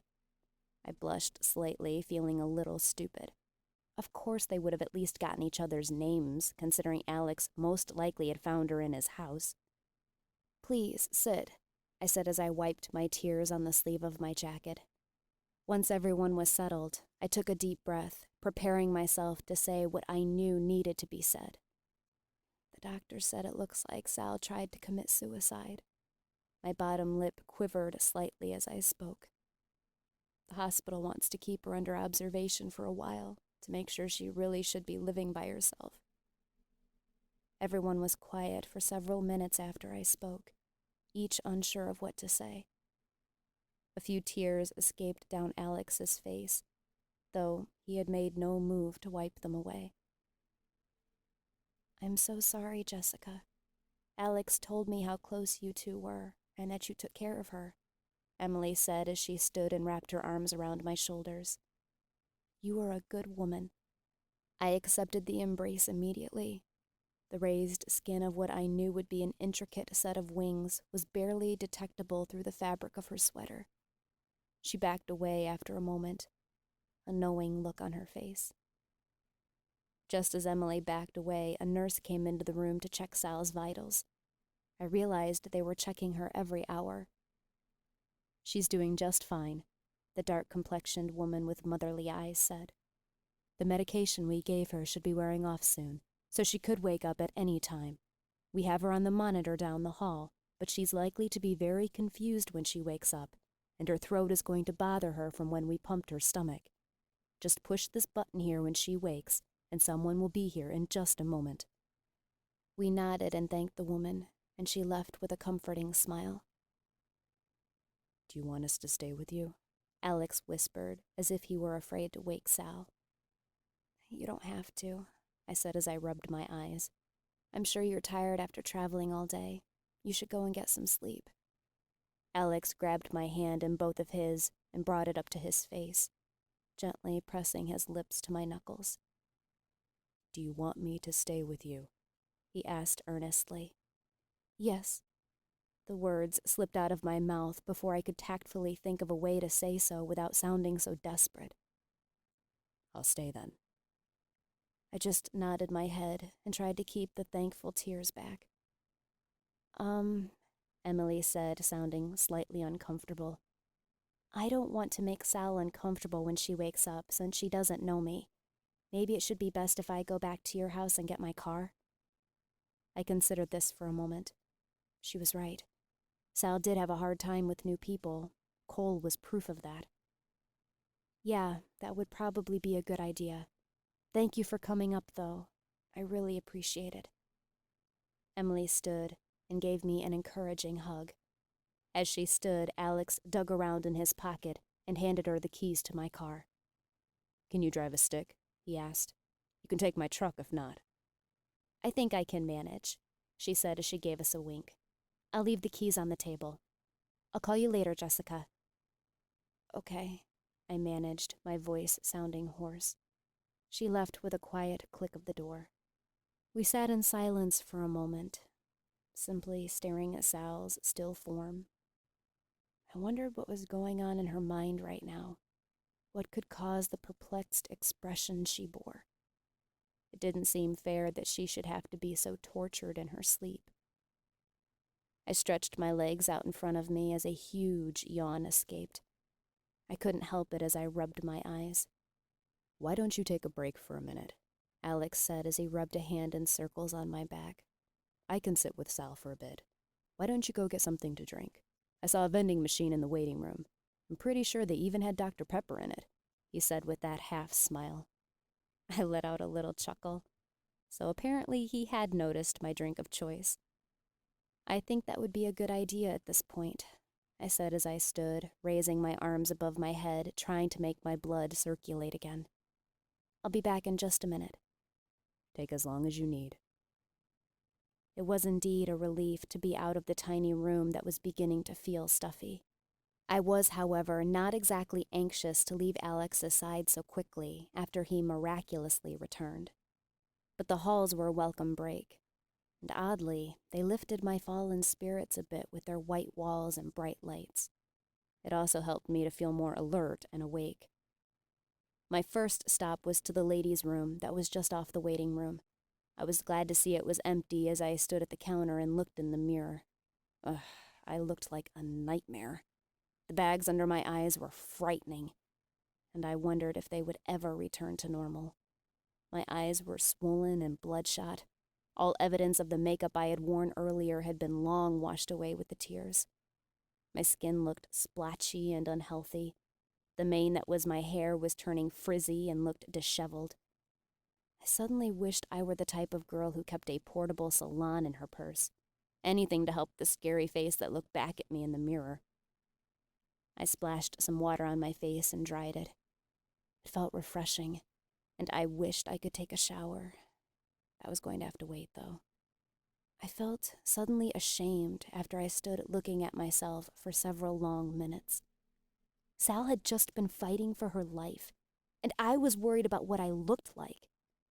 How could I be so shallow? There was indeed a vending machine in the waiting room, and I was grateful they did have my favorite drink. I bought 2 of them and quickly made my way back to Sal's room. "Feel better?" Alex asked with a little smile as I closed the door behind me. Much, I said as I tried to force a smile onto my face, unsuccessfully. I held one of the sodas out to him, but he shook his head. I'm okay. I can't say I care too much for that stuff anyway. Thanks, though. Well, I don't think I'll have any problem downing both of them. I chuckled as I unscrewed the lid to the first one. I downed half of it in less than 30 seconds. Whoa, Alex laughed. Slow down there. Sorry, I said as I wiped a tiny drop that had escaped onto my lips onto the back of my hand. I'm tired. The laughter that had just filled Alex's face suddenly died away. My heart sank into my stomach for a moment. I hadn't forgotten what I had told Alex, but up until this point I was pretending I could ignore that fact and just simply enjoy that he was here. But rather than just look at me like I was a freak, he opened his arms and ushered me to him. My heart gave a little flutter as I settled myself into his lap, and he wrapped his arms comfortingly around me. I let my head rest on his chest, and his chin settled softly on the top of it. He began humming softly, and after a few minutes, I couldn't find the will to ask him what the tune was and break the near perfectness of the moment. There was a not entirely small part in the back of my mind, however, that wondered if the closeness we were experiencing would last beyond this dramatic night and into tomorrow when things would return to a more normal state. I was trying hard not to think about that. The clock ticked on. The second hand seemed to grow fractionally louder with each tick. Despite the setting and circumstances we were there under, I couldn't help but be wonderfully happy. Just before 3, the magic was broken, though it was not an entirely heartbreaking experience. Sal's eyes fluttered open, and then shut once. Her brow became all the more furrowed. Her lips quivered, almost as if she were trying to say something, but was unable to find the strength to make the words come out. We both jumped to the side of her bed, and I took one of her hands in mine as I sat on one side. Sal, I whispered, can you hear me? Her eyes opened briefly again, but they were unfocused and clouded-looking. They slid heavily closed again. Her lips began to move a little more deliberately, and small hissing sounds escaped them as she tried to force air up her throat to speak. It's Jessica, I whispered as I touched her face, pushing her wild hair out of her eyes. Alex is here too. He got home this morning. Where? The raspy word made its way out of her throat. You're at St. John's Hospital, Sal. I had to try very hard to keep my voice steady as the tears threatened to spill over again. I didn't think I could handle telling Sal what had happened, as I knew it was likely she wouldn't remember the incident at all. He told me. Her voice quivered as her eyes remained closed. The furrow between her brows continued to deepen. Make me forget. Forget what happened. I looked up at Alex with a worried and confused expression. His own face reflected how I felt. Let him in. Black eyes said trust him. Face tricked me. Sal's eyes slid open, and she found my face suddenly able to focus. Her eyes stared intently into my own, and I saw fear spread through them. Wasn't what he seemed. Tricked me. Don't trust him. Sal, I stumbled for words as I kept the intense stare she was giving me. Who are you talking about? Don't trust him, Jessica. She wheezed as she squeezed my hand with much more force than I thought she would be able to muster. Just then the nurse came in the door with a quiet tap. I thought she must be awake, she said. The monitors suddenly started jumping all around. She walked to Sal's side and began checking things, and Alex and I had to move to get out of the way. Dr. Osler's going to want to check her out again and talk to Sal in private, the nurse said, turning to us. I suggest the both of you head home and get some sleep. It's been a long night, I'm sure. The hospital will give you a call, Miss Bailey, to let you know what is happening." I simply nodded my head, which suddenly felt like it was spinning with the possibility of leaving Sal in this hospital full of strangers by herself. "We'll come back soon, Sal," Alex mercifully spoke when I couldn't. She stared at him blankly before her eyes slid shut once more. I grabbed my things from the room, and we left silently. Chapter 17. I quietly explained to Alex what had happened prior to his sudden arrival as he drove us back home. I was tempted to lie down on the seat, but knew if I did I was likely to fall asleep. So instead I propped myself against the door, letting my forehead rest against the frigid window. "I can't believe it," Alex said softly as he stared at the dark road before us. "I don't know Sal very well, but I just can't believe she did this." I could only nod my head slightly. I was trying to push the whole incident from my mind. It was too much to think about. "Emily must have left some lights on when she left," Alex observed as he pulled into the garage. I barely even glimpsed to see if my car was returned to the garage, which it was. He offered a hand and helped me climb out into the dark. My legs felt shaky and wobbly, and I was glad that Alex held on for a few moments longer than necessary. Maybe for more than just that simple reason. Alex held the door open for me as we went in through the garage door that led into the side of the kitchen. I nearly jumped a foot in the air when I saw a figure rise from the dining table and take a few steps forward. "Cole?" I nearly screamed, my pulse hammering in my ears. "Jessica, I'm so..." His buttery voice trailed away when he saw Alex enter behind me. A rather tense moment passed as Cole's expression turned strangely hard. I wasn't sure what to expect if I were to turn around and look at Alex's face. I suddenly felt very uncomfortable standing between them. Alex, this is Cole Emerson. He bought the house next to Sal's a few days ago," I stammered. "Cole, this is Alex Wright, the one I told you about." I heard Alex's breathing relax slightly behind me, but Cole's expression stayed tense and hard, his dark eyes seeming to turn flat black. I felt a cold shiver run down my spine. Alex stepped around me, his hand extended toward Cole. "Nice to meet you, Mr. Emerson." After a moment's hesitation, Cole's face relaxed just slightly as he shook Alex's hand. "Please, just Cole." Alex only nodded before he motioned toward the couches next to the fireplace. They each took a seat on a different couch. I chose to stand. By now, Cole seemed to have regained some of his composure, his face now looking more relaxed, but concern now filled it instead. "I got home just as Emily was leaving. She told me what happened. I'm so sorry, Jessica. That must have been a terrible ordeal for you." I could only nod my head as I hugged my sides. I really didn't want to talk about it anymore tonight. It was all just too overwhelming. "You know you can call me any time if you need to talk," he continued. His eyes were intense, still that chilling black color. "Or come over. Any time." "Thank you," I managed to get out, my voice sounding terribly hoarse. Cole continued his intense gaze for just a moment longer.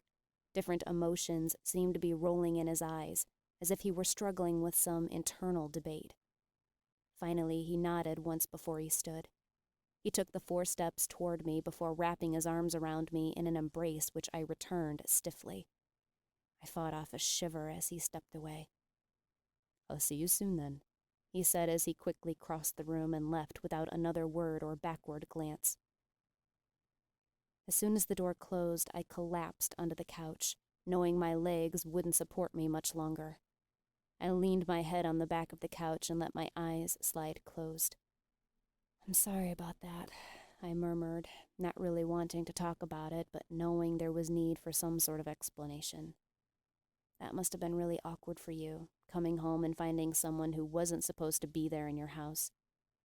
"Well, it wasn't the first time," Alex replied, his voice just a little too serious for the joke I knew he was making. I opened one eye and peeked over at him, just to make sure he really was joking. He was looking back at me, a small, tired smile on his lips. "You should get some sleep," I said. "I'm sure it's been a long day for you." "Longer for you," he said matter-of-factly. "I'm used to long days," I replied, feeling slightly uncomfortable. Alex looked into my face for a moment, his expression soft and non-judgmental. "Jessica, you should get some sleep if you need. Don't worry about me being here, really." I tried to manage a small smile and hoped the tears that suddenly sprang to my eyes didn't show. "Thank you. I still haven't decided if it's worth it or not tonight." He gave another small smile before getting to his feet. He extended a hand to me and helped me to my own. "Whatever you decide is fine. I do think I need to get some rest, though." I simply nodded as I followed him down the stairs. We didn't say any good nights as we each went into our separate rooms. I changed into the new pajamas I had bought earlier. They were surprisingly comfortable, silky, slick blue bottoms and a tank. It felt surprisingly wonderful as I brushed my teeth furiously and scrubbed my face till it felt raw. It felt as if the events of the past few days and weeks were covering me in grime and filth that would never come off. My bedroom felt suddenly incredibly empty and cold as I perched on the edge of my bed. While I knew I should take time to think about everything that was happening, I couldn't bring myself to do it. Unreality was calling to me, and I knew I couldn't think straight through it. The brand on the back of my neck prickled, reminding me of the ever-constant human need for sleep. I was knocking on the door before I even allowed myself to make the decision to walk out of my own. I opened the door when I heard a muffled invitation from within. My eyes swept the darkened room as I closed the door behind me and leaned against it. Alex was already in his bed, watching me where I stood. It was a strange moment, as we both simply stared at each other through the dark. I saw the same emotions playing across his face that ran through my own head. Uncertainty, nervousness, longing, confusion, hope. Would I be terribly out of place if I didn't want to be alone tonight? If I asked if I could stay with you? I finally whispered, not entirely ready to break that strange silence. "Not at all," he whispered back as he slid over under the covers. Surprisingly, I didn't shake with nervousness as I crossed the room. I knew I was being very uncharacteristically presumptuous here. A very big part of me knew exactly what I wanted and needed in this moment, though. He pulled the covers down for me, and I slid in beside him, not sure if I was glad or not he had a bigger bed than I did, if I was being honest with myself. He extended an arm, and I snuggled myself into it without hesitation. My heart gave a strange little sputter as I couldn't help but notice he wasn't wearing a shirt. Even in the darkness, it was easy to make out the chiseled chest muscles and perfectly shaped abs. I felt myself relax more than I had since he left, as the scent of him flooded through me. It felt like I had finally found home. "I have to warn you," I whispered. "I will probably fall asleep. You really can tell me to leave. I won't blame you." He said nothing as he nuzzled his face into my hair, his hand coming up to stroke the side of my face, trailing across my eyelids. "Please, don't leave." I took a deep breath again, letting his comforting scent fill my senses. He continued to stroke the side of my face for a moment, but soon his hand came to rest on the side of my neck, his fingers dangerously close to my scar, and his breathing turned slow and even. As I fought off sleep, a few deeply important thoughts occurred to me, perhaps life-changing realizations. Cole's feelings were becoming quite clear over the last few days, and he obviously wasn't going to waste any time in trying to get what he wanted. I couldn't deny the attraction I felt to him, but that was something I was quite sure every woman who laid eyes on him felt. I also couldn't ignore the warning bells that went off in my body every time he was near me. Cole was something I was going to have to address quickly. He wasn't the one I wanted. If I ever were to believe that angels were as books and movies depicted, I knew that I lay in the arms of one now. He may not be perfect. He was a bit presumptuous and knew basically no boundaries. His face may not have been as flawless as Cole's, but in my eyes, that made him all the more wonderful. He was so human and real.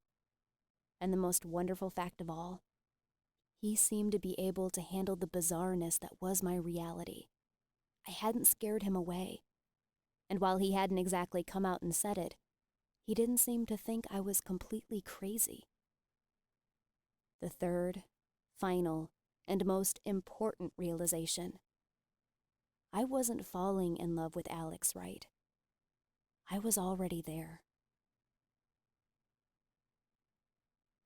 I bolted upright as the screams erupted from my lips. Confusion immediately flooded my thoughts when I realized I wasn't in my room. The emotion deepened when I realized it was getting light outside. I never woke from my nightmares as it was getting light, unless I fell asleep during the day.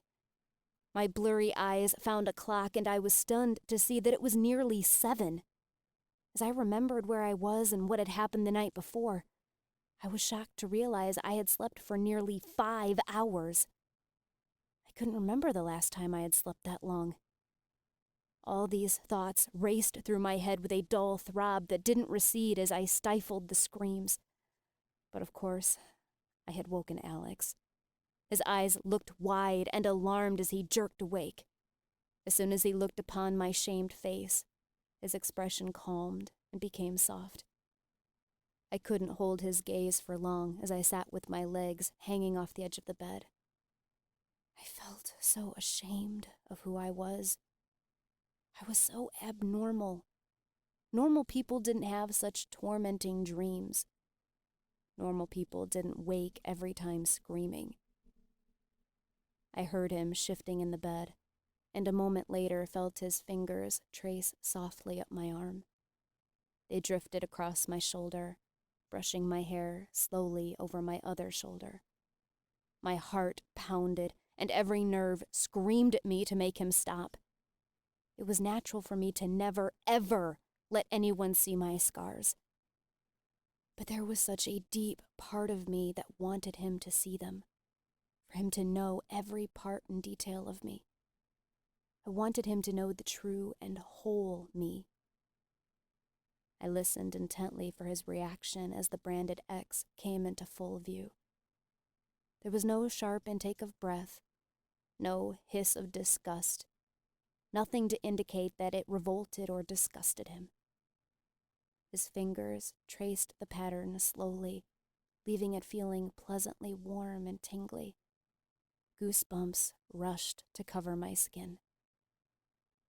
After lingering on the X for a while, his fingers slowly drifted down toward the tip of the raised wings, just barely visible under the top I wore.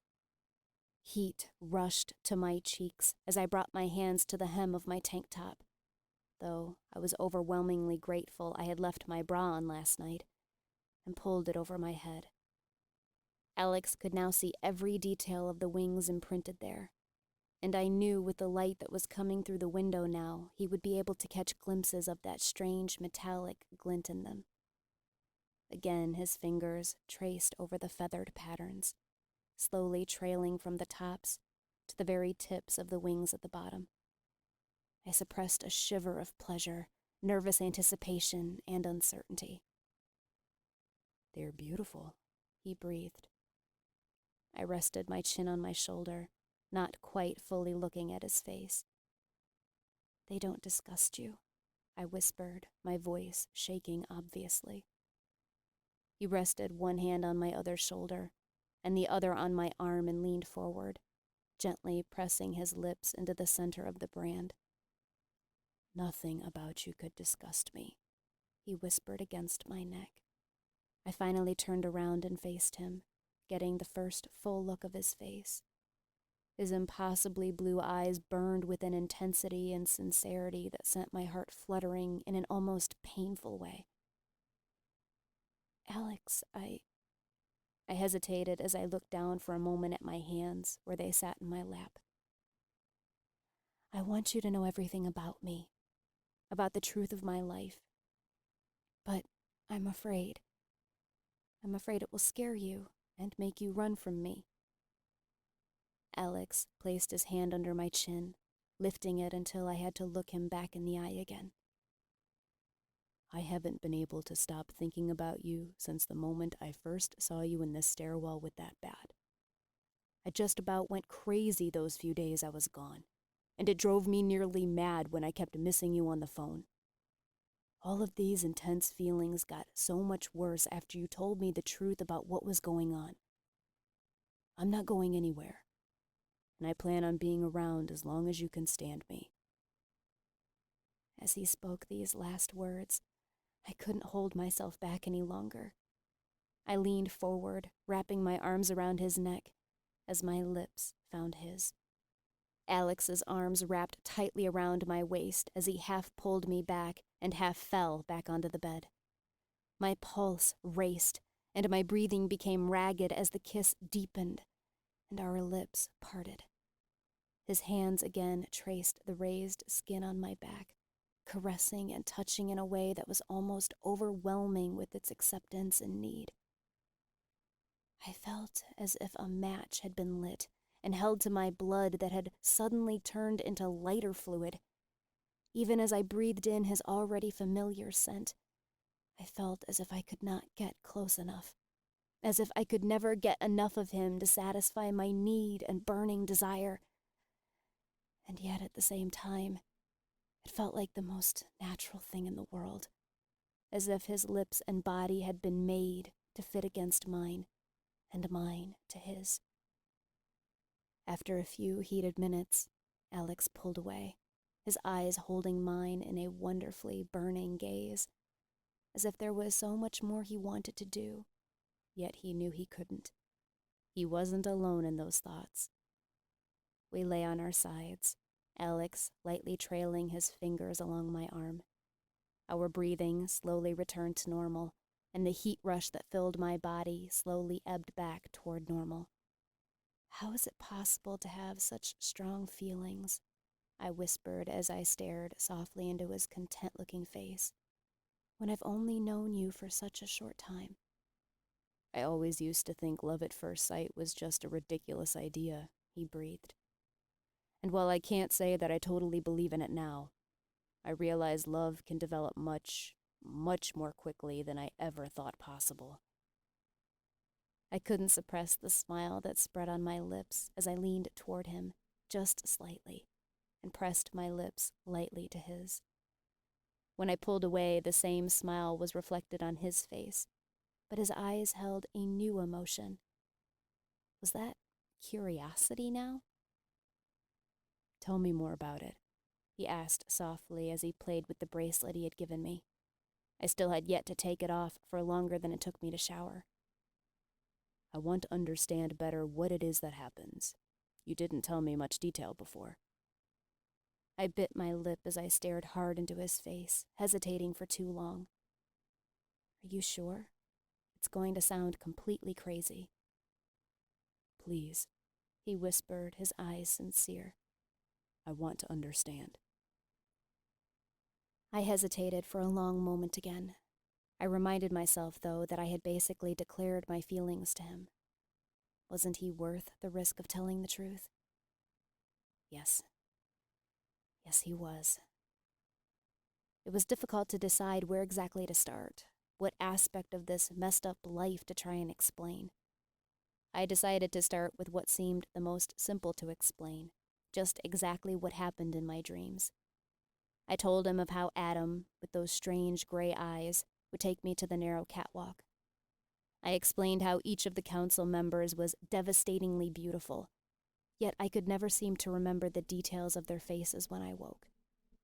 It was difficult to describe the terror I felt as I stood there, listening to the demented laughter as sentencing would be given, and how my blood pounded painfully through my system as the brand was raised to be pressed into the back of my neck. I finally ended with how I was always graciously saved as I would fall off the catwalk and slip back into the darkness. I decided it was best to leave out the details of how everything seemed to be changing concerning the nightmares. There was silence for a few moments after I finished. I knew I couldn't tell him any more this morning. It was too overwhelming. It had been difficult enough to say what I already had. It went against the nature I had built up in myself my entire life. I caught a glimpse of the clock sitting on his nightstand and jumped to my feet. "Oh, crap!" I hissed as I grabbed my tank from off the floor. "I have to go." "Where?" Alex questioned as he sat up in the bed, his voice hinting just a fraction of alarm. "I've started this class this week. That's where I met Emily," I said as I raced into my bedroom, Alex following me. I went into my closet, pulled on the first comfortable-looking clothes I found. Alex graciously kept where he couldn't see me. "Under normal circumstances, I would probably skip it today, considering what happened last night, but I really need to talk to her." I stepped out of the closet and started pulling on some socks. "She knows something about my nightmares. She has the same scars I do." "What?" Alex gaped. "How?" "I don't know," I said as I stood, heading out back into my tiny kitchen. "We were supposed to talk last night, and then I found Sal, so I really need to talk to her today." Alex didn't seem to know what to say as he nodded his head. I grabbed my purse and headed out the door and up the stairs, Alex still trailing behind me. I found my keys on the kitchen table, just where Emily said she would leave them. "I'm going to go see how Sal is doing when I'm done," I said as I rested my hand on the doorknob leading out into the garage. "I'll call you from the hospital." "If you can let me know when you're done with Emily, I'll go to the hospital with you if you want." A small smile spread on my lips again. "Thanks," I said as I leaned toward him and pressed a quick kiss to his lips. He smiled back. He covered my hand with his and opened the door for me. I smiled back again before going down the stairs to my car. I stopped in my tracks, just 2 steps from what I thought was my car. But surely the glossy, very tough and fast-looking beast before me couldn't be my rusty GTO. I thought it would be a shame if it never got restored to its full glory.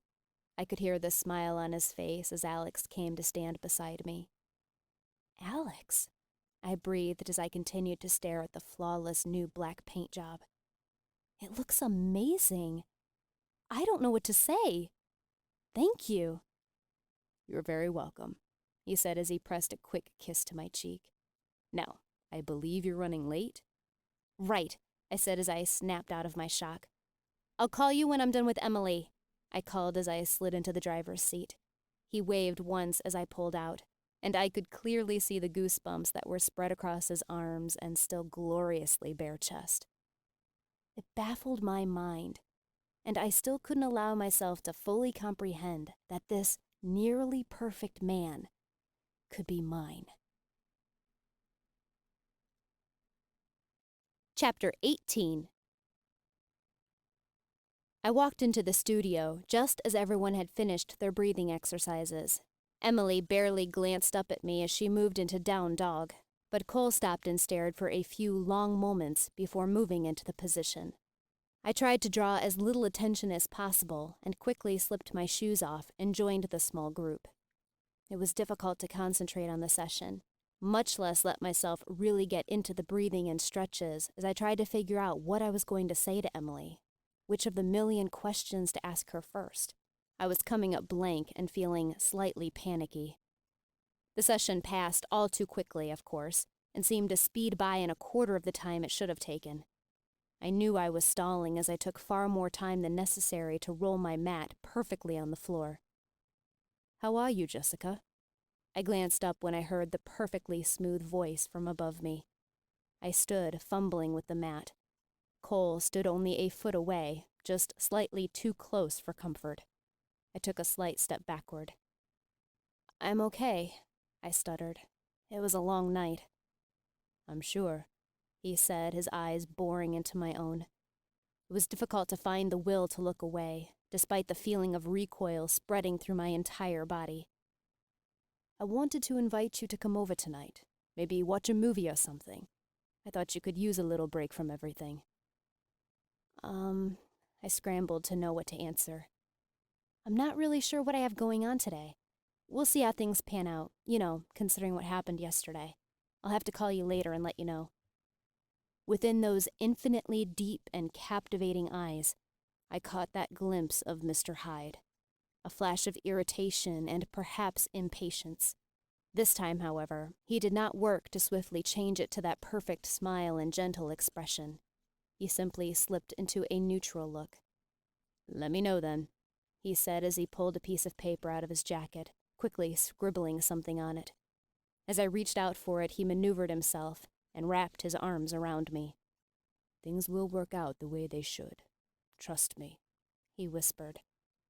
I couldn't suppress the shiver that ran down my back, nor did I fail to notice how my scar prickled as I felt his breath brush the side of my neck.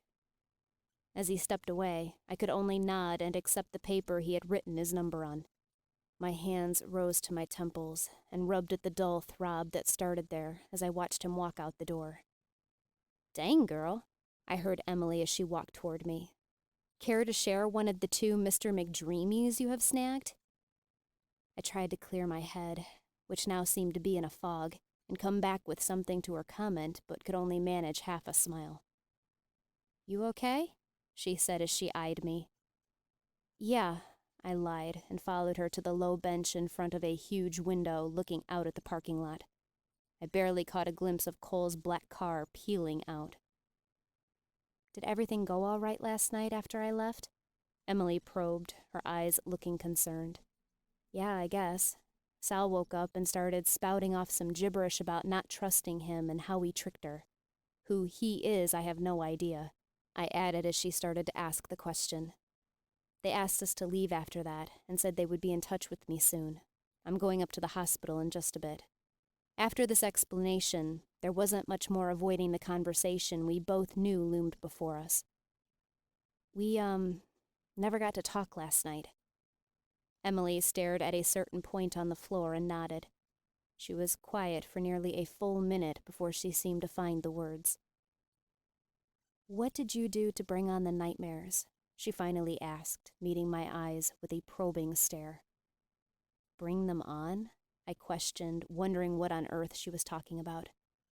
"I don't know that anything brought them on. I've just had them as long as I can remember." A deep furrow formed between Emily's eyes as she seemed to consider this. After a moment, she finally spoke again. "I was 12 when they started for me. I always thought I was cursed with them as some kind of cruel punishment." I waited silently for her to go on, assuming she would explain further and make some kind of sense. "My father died when I was 3 in an industrial accident. My mother remarried way too fast to a man she shouldn't have. He abused me sexually for years, and my mother refused to believe it. Finally, when I was 12, I couldn't take it anymore. I didn't think I could live through another one of his assaults. So I went into my mother's medicine cabinet and found some of her sleeping pills. I counted out what was left. There were 10 of them. I figured that would be enough to do the job. It didn't take long for the drugs to start to kick in. I got so tired and crawled into our treehouse in the backyard. I wanted to die somewhere I felt safe, and my stepdad had never touched me there.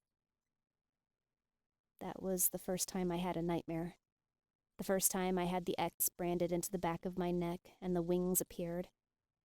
The drugs didn't work, and instead of escaping the hell I was trying to get out of, I was thrust into one that was just as terrifying. Like I said, I've always assumed it happened to me as some kind of cruel and unjust punishment for trying to kill myself.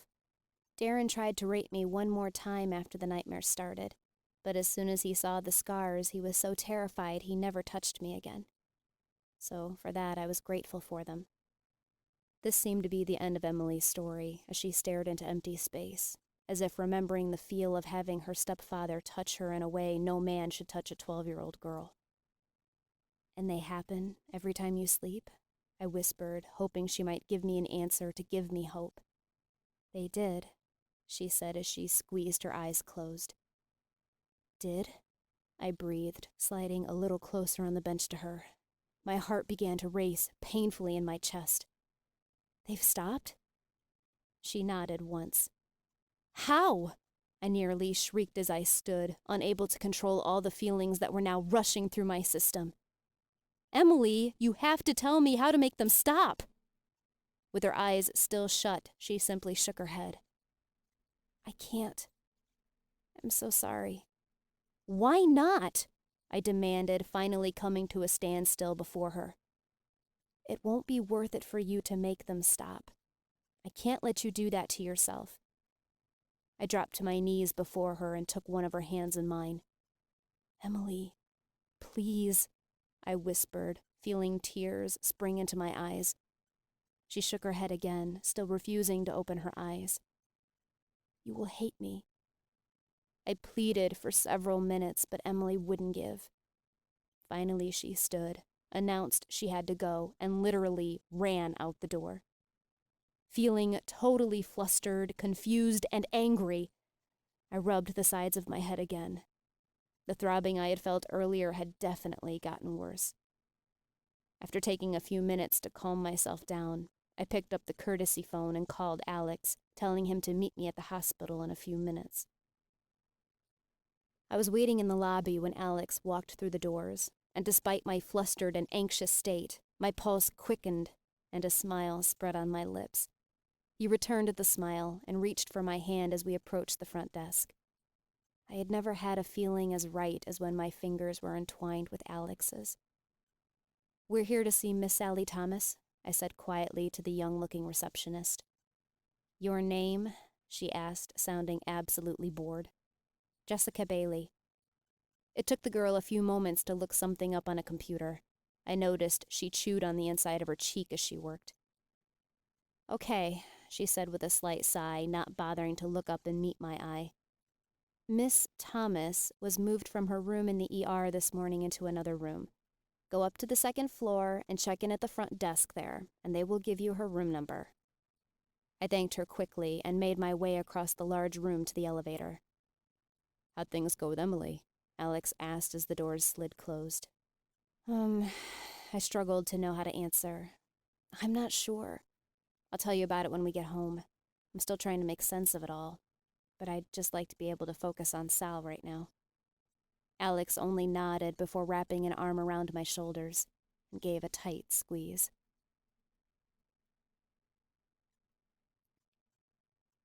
The voices talking over the intercom sounded strange, like they couldn't have originated from a human's mouth. Everyone in the hospital seemed so somber as they stood in hallways, sat in waiting rooms. My mom ushered Amber and I down a hallway of wide wooden doors. I glanced up at her face. Her eyes were red and swollen. I had heard her crying in the night. She took a tissue out of her pocket and wiped at her nose. We stopped at room 325 and knocked softly. Not getting an answer, we let ourselves in. My 9-year-old eyes had never seen a dying person until that point. My mother's mother was dying from some infection that I didn't understand. I just knew it was making my mom hurt too. Go give Nana a kiss, Mom said as she hung her purse on the hook secured to the back of the door. I hesitated at the foot of the bed, eyeing the wrinkled, sleeping woman. Her eyes looked like they were sinking into her head, her white hair thin and flayed around her head. 5-year-old Amber rushed up to her and softly pressed a kiss to her forehead. I didn't want to. Nana smelled strange. It frightened me. You don't have to, Jessica, my mother said softly as she sat in a seat by the bed. She gave me a sad little smile. Her eyes were pooled with tears that hadn't left since she got that call. Mommy, I have to go to the bathroom, Amber said as she squirmed on her chair next to Nana. Can you hold it, sweetie? Daddy should get here in just a few minutes. Amber shook her head and hopped up from the chair. My mom gave a sigh. Okay, come on. Jessica, wait here with Nana. Dad should be here any time. They left, leaving me alone. I felt anxious sitting with the woman I didn't really know. Nana had only recently moved to Idaho from Arizona. She complained how the cold made her bones hurt and made her skin dry. Now her skin just smelled strange. I didn't remember her smelling that way before. Not sure what to do with myself, I sat in Amber's chair and watched the monitor with the green and red lines and lights. The beeping started slowing down, the peaks rising in the green line becoming more infrequent. Nana's smell got stronger. The machine suddenly let out a flat, loud wail that didn't stop. Before I knew what to do, the door had burst open and a few nurses filled the room. 30 seconds later, my mom stood in the doorway, her hand pressed over her mouth, Amber holding her hand. My breath came in painful, shallow gasps. Nana was dead. I knew where dead people went. The angels thought I was those dead people. The doors opened with a soft ting, and we made our way down more comfortable-looking halls than the ones in the ER to the reception desk. A woman with friendly brown eyes and short graying hair actually met my eyes. "We're here to see Sally Thomas," I repeated to this woman. The woman only nodded before turning to the computer and keying in a few things. "She's in room 254, she said with a kind smile. "Now might not be the best time to see Miss Thomas," a nurse said with a huff as she walked behind the counter of the reception area. "She just threw quite the screaming fit. She was throwing everything she could get her hands on at the door and anyone that moved. Kept screaming at everyone, asking why we let him in. She kept going off about how he tried to kill her. He tricked her. We finally had to sedate her." My brow creased as I listened to the nurse's account. "Has anyone been in to see Sal?" "No one signed in this morning, and our security is tight in this area of the hospital. The only people who have been in her room are a few nurses and Dr. Stanton. She's the doctor who was assigned to her when she was discharged from the ER. I glanced at Alex and saw that he wore the same confused expression I did. "Can we see her?" "She's going to be pretty out of it right now, if she hasn't fallen asleep yet, but you're welcome to go back. Dr. Stanton said she wanted to talk to you today, since you're listed as her caretaker." We thanked the two women and hurried down the hall. "What is all that supposed to mean?" Alex whispered. "She was going off about him last night, or I guess this morning as well. Who is this man she keeps talking about?" I shook my head.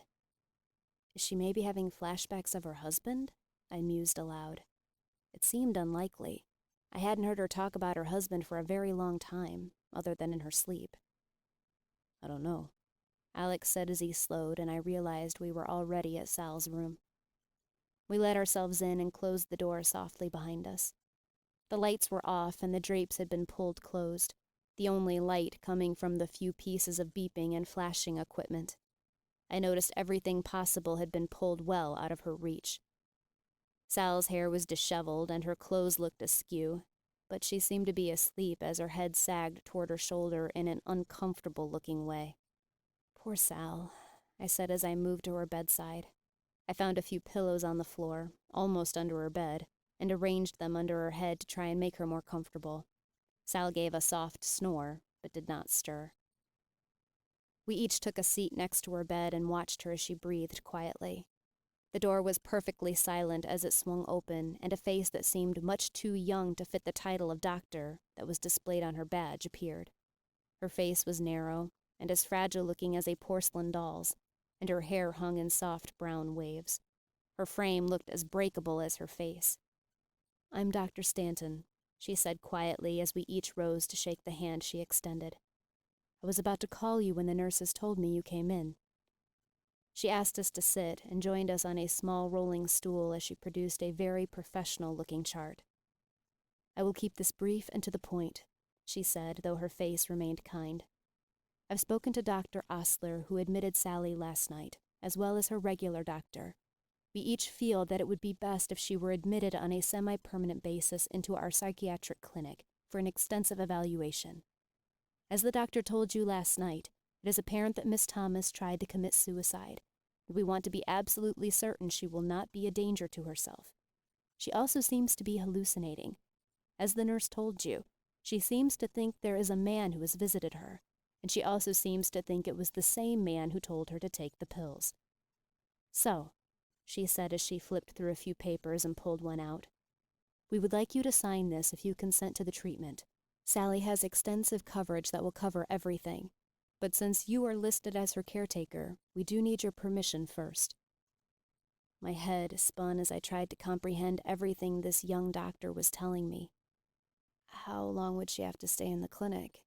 I whispered, my voice sounding hoarse. "It's difficult to say exactly, but we would like to keep her for at least 2 weeks and evaluate her as we go. It could possibly be shorter than that, but it may also be longer." I glanced at Alex and felt my hands start shaking. He put a comforting hand on my back and rubbed small circles into it. I took a deep breath before I could answer. "If you think that's what is best, then I guess that is what we should do." The doctor nodded once before handing me the form and a pen. My writing was barely legible as I signed and dated on several different lines. "We will be in touch as soon as we get Sally moved into the clinic. It will probably take a day or two to get everything filed and ready." Dr. Stanton thanked each of us quietly, then rose and left the room, quiet as a ghost. "I don't even know what to say about this," I barely managed to whisper as I stared back at Sal's still form. "It all just seems so bizarre." "I know," Alex said as he wrapped an arm around my shoulders reassuringly. "Did you want to stay with her longer?" I thought about it for just a moment. "No," I replied. "It sounds like she will be out for a while, so we should come back later." "Let's go get some lunch before we head back home," Alex said as he rose and pulled me to my feet. "Give me just a second," I said as I hesitated at Sal's side. Alex nodded once before he stepped just outside the door. I wasn't sure what to say or do as I stood by Sal's side. I felt so sorry for her, for how messed up her life had gotten, and how none of what happened to her in the last 10 years or so was her fault. And yet at the same time, I couldn't help but be a little angry with her. I still couldn't believe she would do this to herself, to me. Trying to compose myself, I bent and pressed a light kiss to her forehead. Her skin felt clammy and ice cold. I pulled the blanket she seemed to have kicked down to her knees up to her chest. Something white caught my attention as it fell from the blanket to the floor. When I crouched to pull it from under the bed, I was confused at first, wondering how in the world it had gotten into a hospital room. It was a perfectly white feather, about 5 inches in length and perfectly shaped, with absolutely no flaws in it. I had never felt anything so soft and smooth. I turned it over in my hands several times as I examined it in the dim light. It seemed strange that it ended up in a hospital room. I certainly hoped there were no birds in this hospital, much less any that were big enough to lose a feather this size. "Jessica?" I heard Alex call from the door. I silently slipped the feather into my purse. "Sorry," I whispered as I crossed the room and closed the door quietly behind me. "Things will be okay," Alex said with a sad smile as we started back down the hall. "We'll all make it through this, and things will work out." "I sure hope so," I sighed as I pressed the button to call the elevator. We ended up just getting something to go from my favorite burger place in town before heading back home. True to Washington winters, it started to pour just as we got onto the freeway. Chapter 19.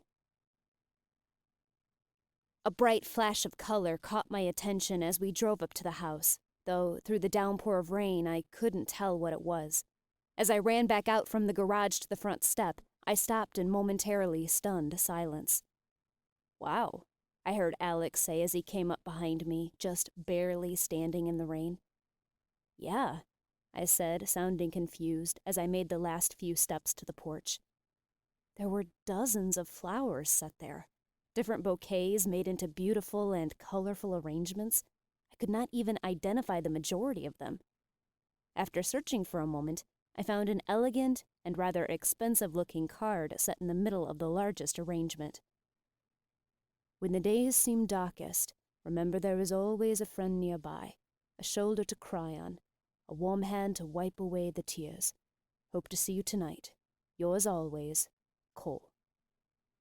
I had to read the note twice to finally deduce that the words must have in fact been Cole's actual handwriting and not a generic card or something he'd printed off. It seemed like it was from another century. Very strange for a guy of the modern age.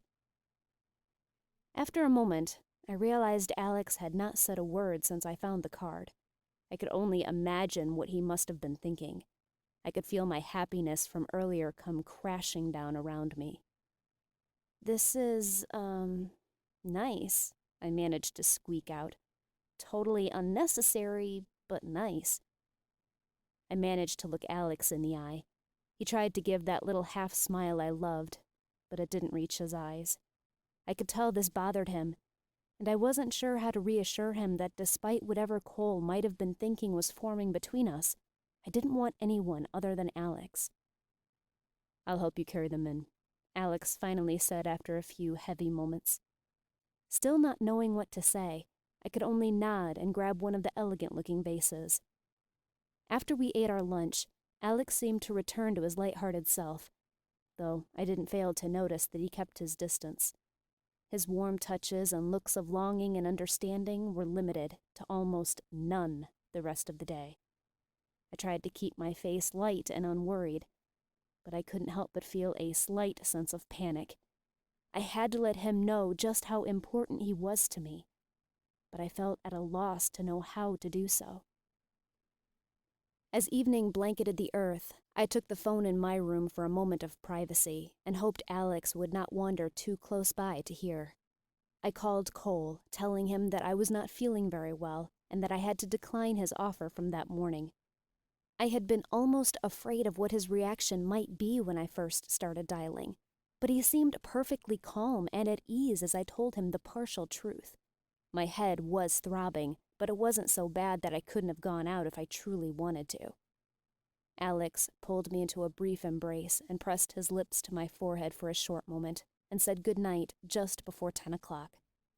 I shuffled my feet into my apartment feeling confused and slightly frustrated.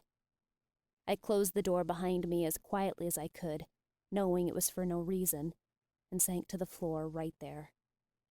I felt conflicted as I thought of Alex's reaction to the flowers Cole gave me. I could see why he would worry. Anything could have happened last week while he was away, and in truth, he didn't know me well enough to know if I was the type of girl that went from guy to guy. I hoped he wouldn't think that of me. Yet, after the things I had told him that morning, after spending the night with him and being so open and honest with him about myself, I would hope he would realize exactly how I felt and know that there was room for no one else in my heart. I could tell if I sat and thought about this for too long, I was going to work myself up and possibly say something I shouldn't. So instead, I raised myself from off the floor and determined that I just wasn't going to think about it. Alex was under a lot of stress, with coming home from a week of meetings with lawyers to a disaster at home. If he was still acting so strange in the morning, I would talk to him and explain things. I would be more rational and balanced in the morning.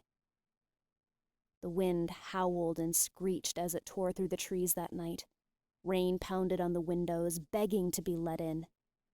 In a strange way, I was grateful for the elemental disturbance outside. I was oddly tired for having slept less than 24 hours ago, but there would have been no way I could have slept during that storm. I couldn't understand how Alex did it. With little to pass the time, I pulled out my computer and pulled up the internet browser. I typed in the name from my last trial and hit search. The man I stood trial for last night had not been branded and was granted blue irises. He had led a very good life, it seemed, and touched many people throughout it. As I scanned through hits, I was surprised to see his name pop up all over the place. He'd had a lot of money and was one of the few who spent it in the way a person in that position should. There was already a death announcement available, quite beautifully written by his youngest daughter. It stated her name as well at the end. I pulled out my leather volume and carefully printed his name on the page. The morning started in a deep gray tone, reflective of the beating the earth had gotten the night before. Branches were strewn everywhere, pine needles piled in every corner that stopped them from being blown away by the wind.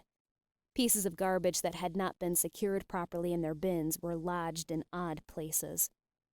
The sky was an angry sea, seemingly just waiting to unleash its wrath upon us all again.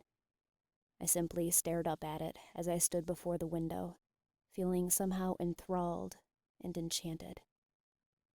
A pair of strong arms wrapped around my waist, cocooning me in the blanket I had wrapped around me. I normally would have been startled, but the warmth that immediately spread through me left no doubt who my entrapper was. Alex rested his chin on my shoulder and pressed his cheek to mine. He gave me a tight squeeze, followed by a slight sigh. "I'm sorry for how I reacted last night," he murmured. "I was being really immature and rude. I overreacted. I hope you can forgive me." I turned to face him, maneuvering so as to not break his embrace. His expression was so sorrowful and so sincere, it was almost funny. I couldn't help but crack a slight smile.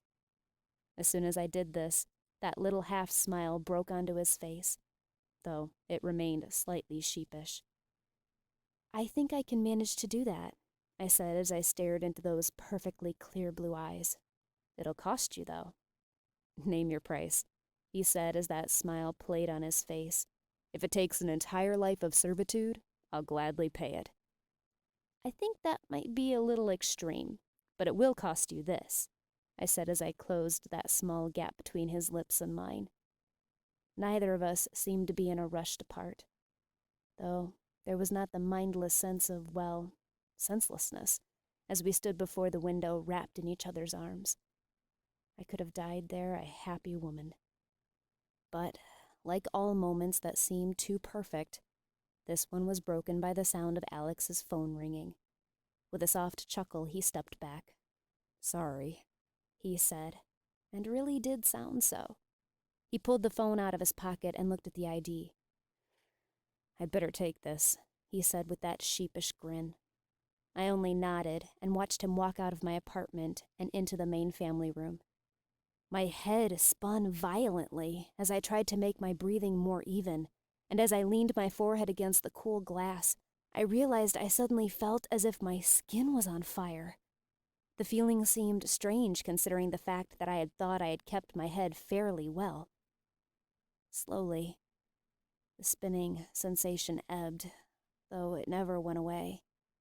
It was, however, replaced by a queasy feeling in the pit of my stomach.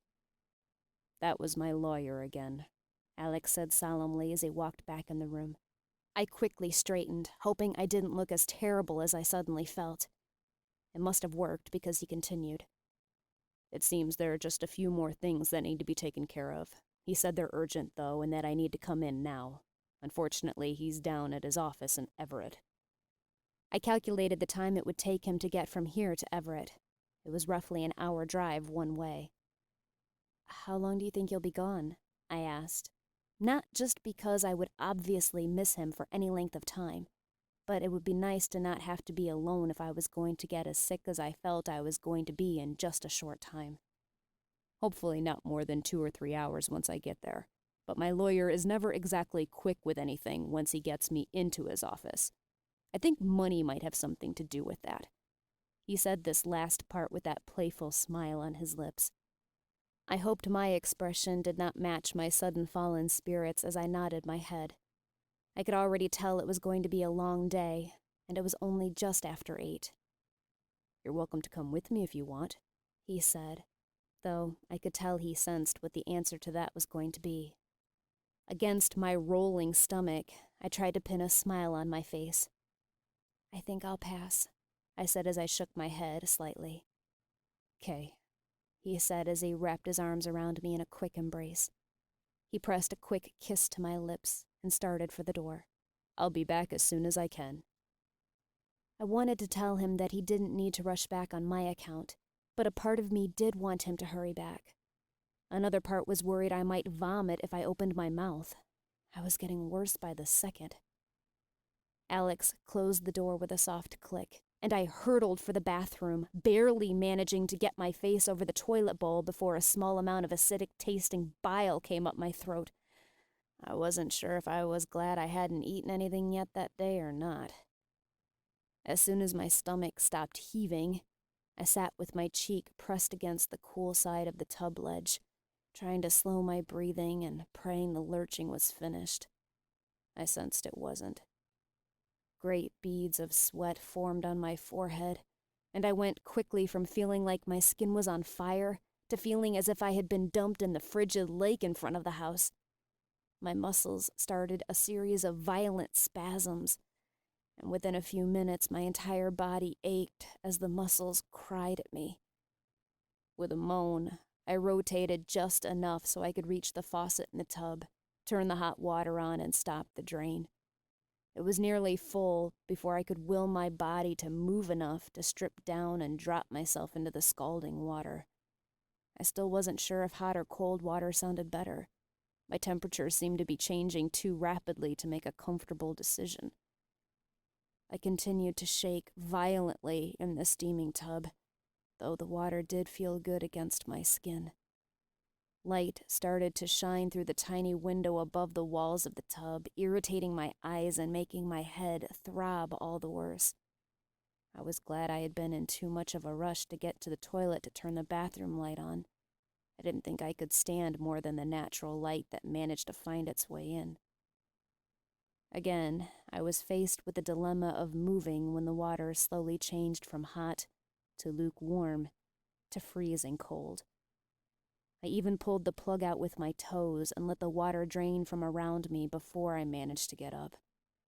My muscles ached and groaned as I pulled a towel around myself and shuffled very slowly into my bedroom and pulled on my warmest pair of sweats and a sweater. I was glad I hadn't gotten my hair wet. I would have been 10 times more miserable trying to brush my tangled bird's nest and laying back down with wet hair. It was only a slight relief when I crawled into my bed and totally collapsed.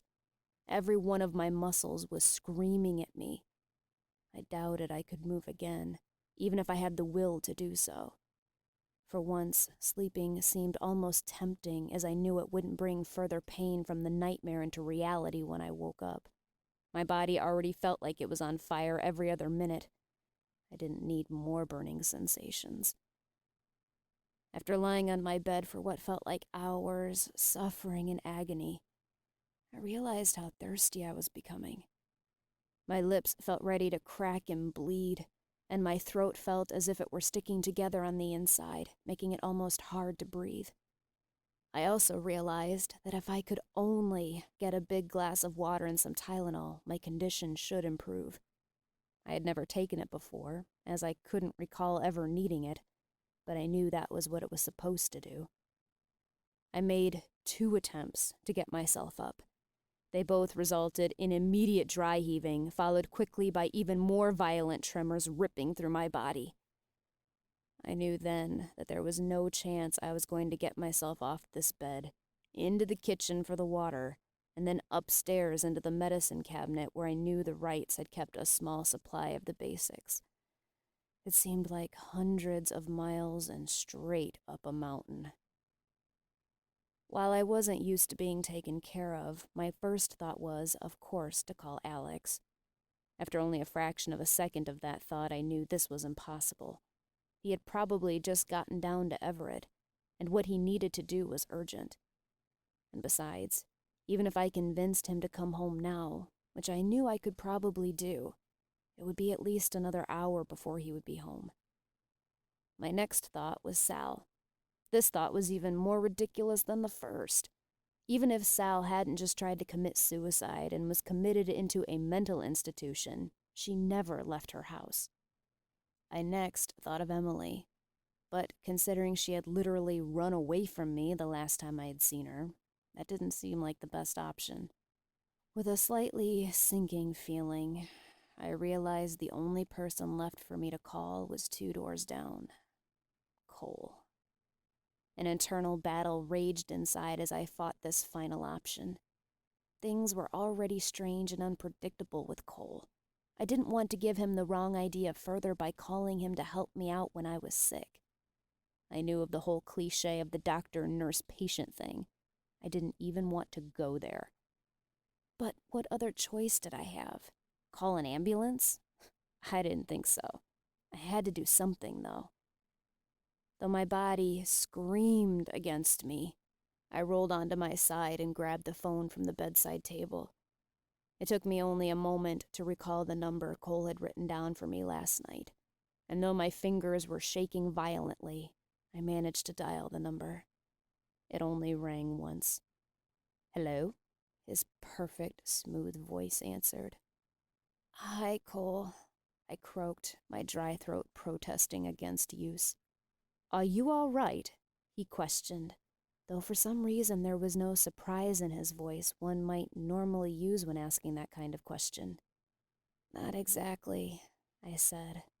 I was kind of wondering if you could come over and help me out for a minute. I might as well not beat around the bush and get this humiliating and agonizing request over with." "Where is Alex?" he questioned. I thought I detected a strange hint of, was that smugness? "He had to go down to Everett," I explained simply, trying to ignore the irritation that burned just under my skin, totally separate from the burn of the fever. Cole was silent for just a second, and I felt as if I could almost sense his satisfied smile through the phone. I hoped I was just being overly judgmental. "I'll be over in just a minute." His smooth reply finally came. "Thanks," I said and hung up without saying a formal goodbye. I put the phone back on the dock and I rolled back onto my back with a huff. My head spun at the motion and I immediately regretted moving so quickly. I squeezed my eyes shut, though it didn't stop the spinning sensation. When Cole said he would be over in just a minute, I didn't expect him to mean that so literally. I wondered if it had even been that long when I heard the door that led out onto the deck open and quietly close. My heart did a strange quiver as Cole's lean frame appeared in the door. I couldn't understand it, and I had a hard time sorting out the emotions. Of course, there was a sense of relief at my rescue, but there were other odd emotions. Hesitancy, fear, attraction. It was difficult to tell which emotion was strongest, but the most confusing one, an odd sense of trust washed over me. I've been so wary of him, but why? There'd been no question in his reply when he agreed to come and help me. It was all so confusing. "Thanks for coming over," I found myself saying before I could really take a second to clear my head. "Of course," he said as he took a few hesitant steps forward. As my eyes took him in, I noticed that while he was dressed casually, he wore all white. A white turtleneck disappeared into his long, almost black hair, and he wore a pair of rather expensive-looking slacks. The entire look, while undeniably attractive, was also intimidating in a strange way. "I hate to say it, but you look just inches away from death," he said, though a smile was starting to crack on his lips. I feel like it," I croaked as I rubbed my eyes. The toll this sickness was taking on my body was draining, and I knew it wasn't going to be long before I had to sleep. If I could work it right, I could get rid of Cole and wake up before Alex got home. He didn't need to witness that experience any more than necessary. Cole crossed the room and was soon standing at my bedside, looking down on me with those intensely dark eyes. He raised a hand and softly stroked my brow, pushing a few locks of stray hair away. "What can I get you?" he said softly, for which I was grateful. Every sound sent another throbbing shot of pain through my brain. "Some water would be wonderful," I said, suddenly finding my head much more clear as he touched me. I nearly violently wished he wouldn't. "And there is some Tylenol upstairs in the master bathroom. Hopefully that will help." "Okay," he said softly as he turned for the doorway and left. He was only gone for a few short moments before he returned with a towering glass and 2 pills in his hand. I accepted these greedily and downed them much faster than I should have, considering there was someone watching. "Have you eaten anything today?" he asked as he watched me contentedly, perched on the side of my bed like some sort of mythical god. I shook my head as I finished the last drops of my water. I threw up a few times this morning, even though there wasn't anything in my stomach. I thought for a moment, though, and realized that my stomach was suddenly feeling much better. Actually, I'm kind of hungry now, I blurted before I realized saying so was an invitation to have Cole cook something for me. Just give me a few minutes.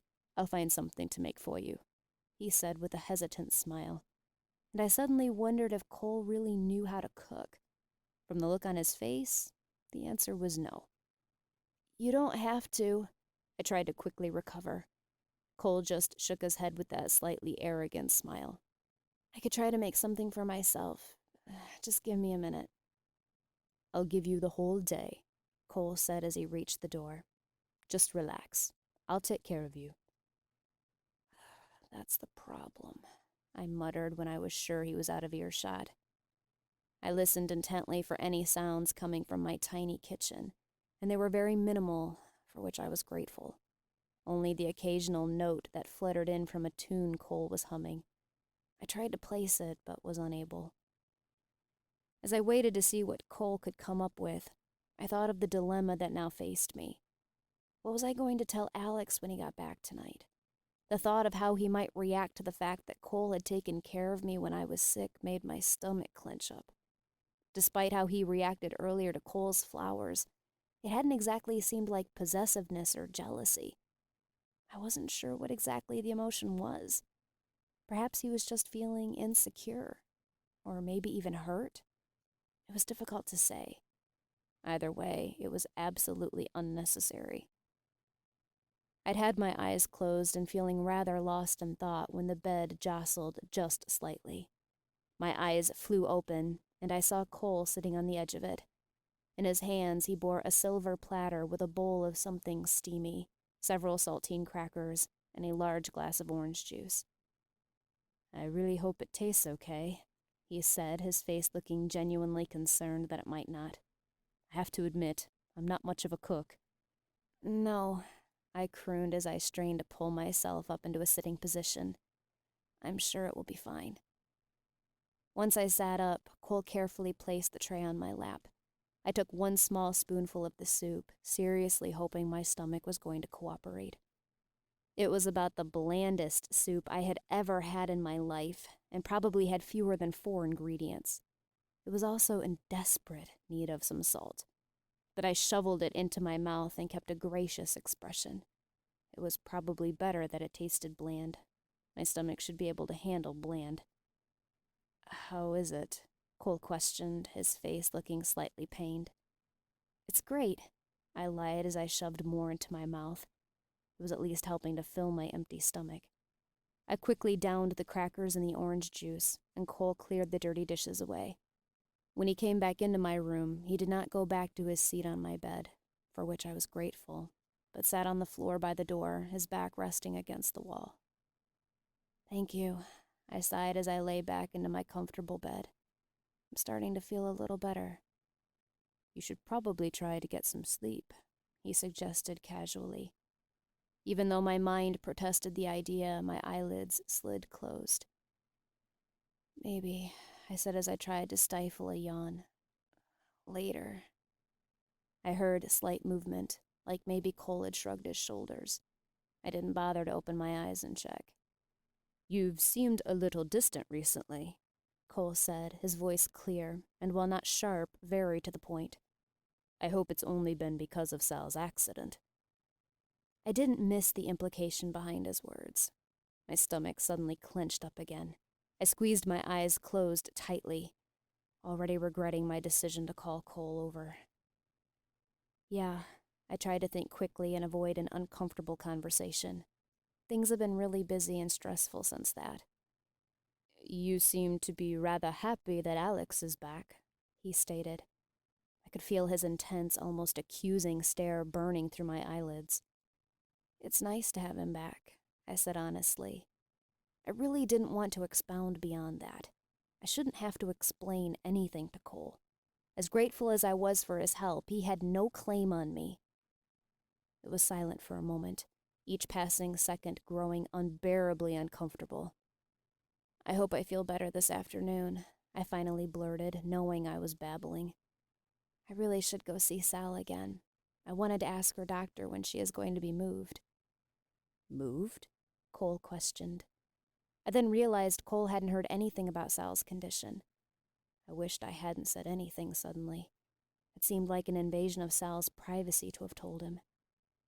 "To a more permanent facility. It's supposed to just be temporary, though. Just for some observation," I scrambled. He said simply, as if considering my hurried explanation. After a moment, he spoke again. "You worry too much about other people. You should worry about yourself a little more often. Maybe then you would have seen the sickness coming up." "Sal needs my help," I replied simply, still refusing to open my eyes. "If I don't help her, who will?" He didn't seem to have an answer to this and remained silent.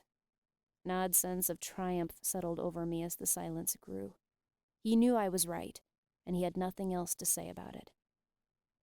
"You're a very good person, Jessica," he finally said, and I heard him climb to his feet. I finally opened my eyes to see if he was going to approach me. He didn't. He placed his hand on the doorknob. "Is there anything else you need?" I felt momentarily panicked when I realized he intended to leave. He may have been irritating me and being far too presumptuous, but it was comforting to know he was just a few steps away if I needed him. I finally shook my head. Cole seemed to sense my sudden distress. "If you need me again, just call. I'll be at home all day." I nodded my head. "Thanks," I managed to croak out, letting my eyes slide close again. I didn't hear the door close, but there was no more sound after that. Frustration at myself flooded through me as silence settled back on my familiar room. That had been a very stupid move to call Cole. It could only give the wrong impressions, no matter what we had talked about. And now what was I going to tell Alex? I should have just suffered through it all. I was feeling much better now. Maybe it had nothing to do with the food and the water that was in my stomach and the pills to calm my fever. Just as these thoughts passed through my head, I lurched to my feet and bounded across the room in 3 steps. I barely made it to the toilet before Cole's bland lunch made a second appearance. Strangely, after emptying my stomach, I felt slightly better. The throbbing in my head subsided some and the chills eased a bit. I was just left feeling incredibly drained. Grateful for the good timing, if becoming sick ever had such, I climbed back into bed. I glanced at my clock next to my bed, noting it was just after 1 o'clock. That should give me plenty of time to sleep and wake up before Alex got home. Hopefully I would be feeling better by then. At least I knew if I wasn't, Alex would be a whole lot more pleasant to deal with should I need him to care for me. I sincerely hoped that wouldn't be necessary. A light rain began to fall outside, and I found soothing comfort in it. A lot of tension had built up in my system for how early in the day it still was, and the sound of the drops on the roof helped to ease some of it away. Slowly, I felt my muscles begin to relax and soften. A new fear began, though. I knew I was exhausted, and as nice as it was to relax a bit, too much relaxation would lead to sleep. I'd been able to face the nightmares with Alex by my side before. He somehow made them seem almost bearable. But I felt the all-too-familiar panic and fear seeping into my system. The sound of twisted laughter echoed through my memory. 14, 15, 16. I couldn't help it as the numbers rattled off in my head. It was the first time I could recall counting in a few days. Perhaps that had been something to do with the amazing man that was now in my life. Despite all the terrifying changes that had happened with my impossible reality, Alex made me feel incredibly safe.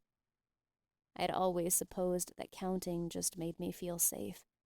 Numbers made sense, and there was always a certain order they could be arranged in. I hadn't needed them as much lately.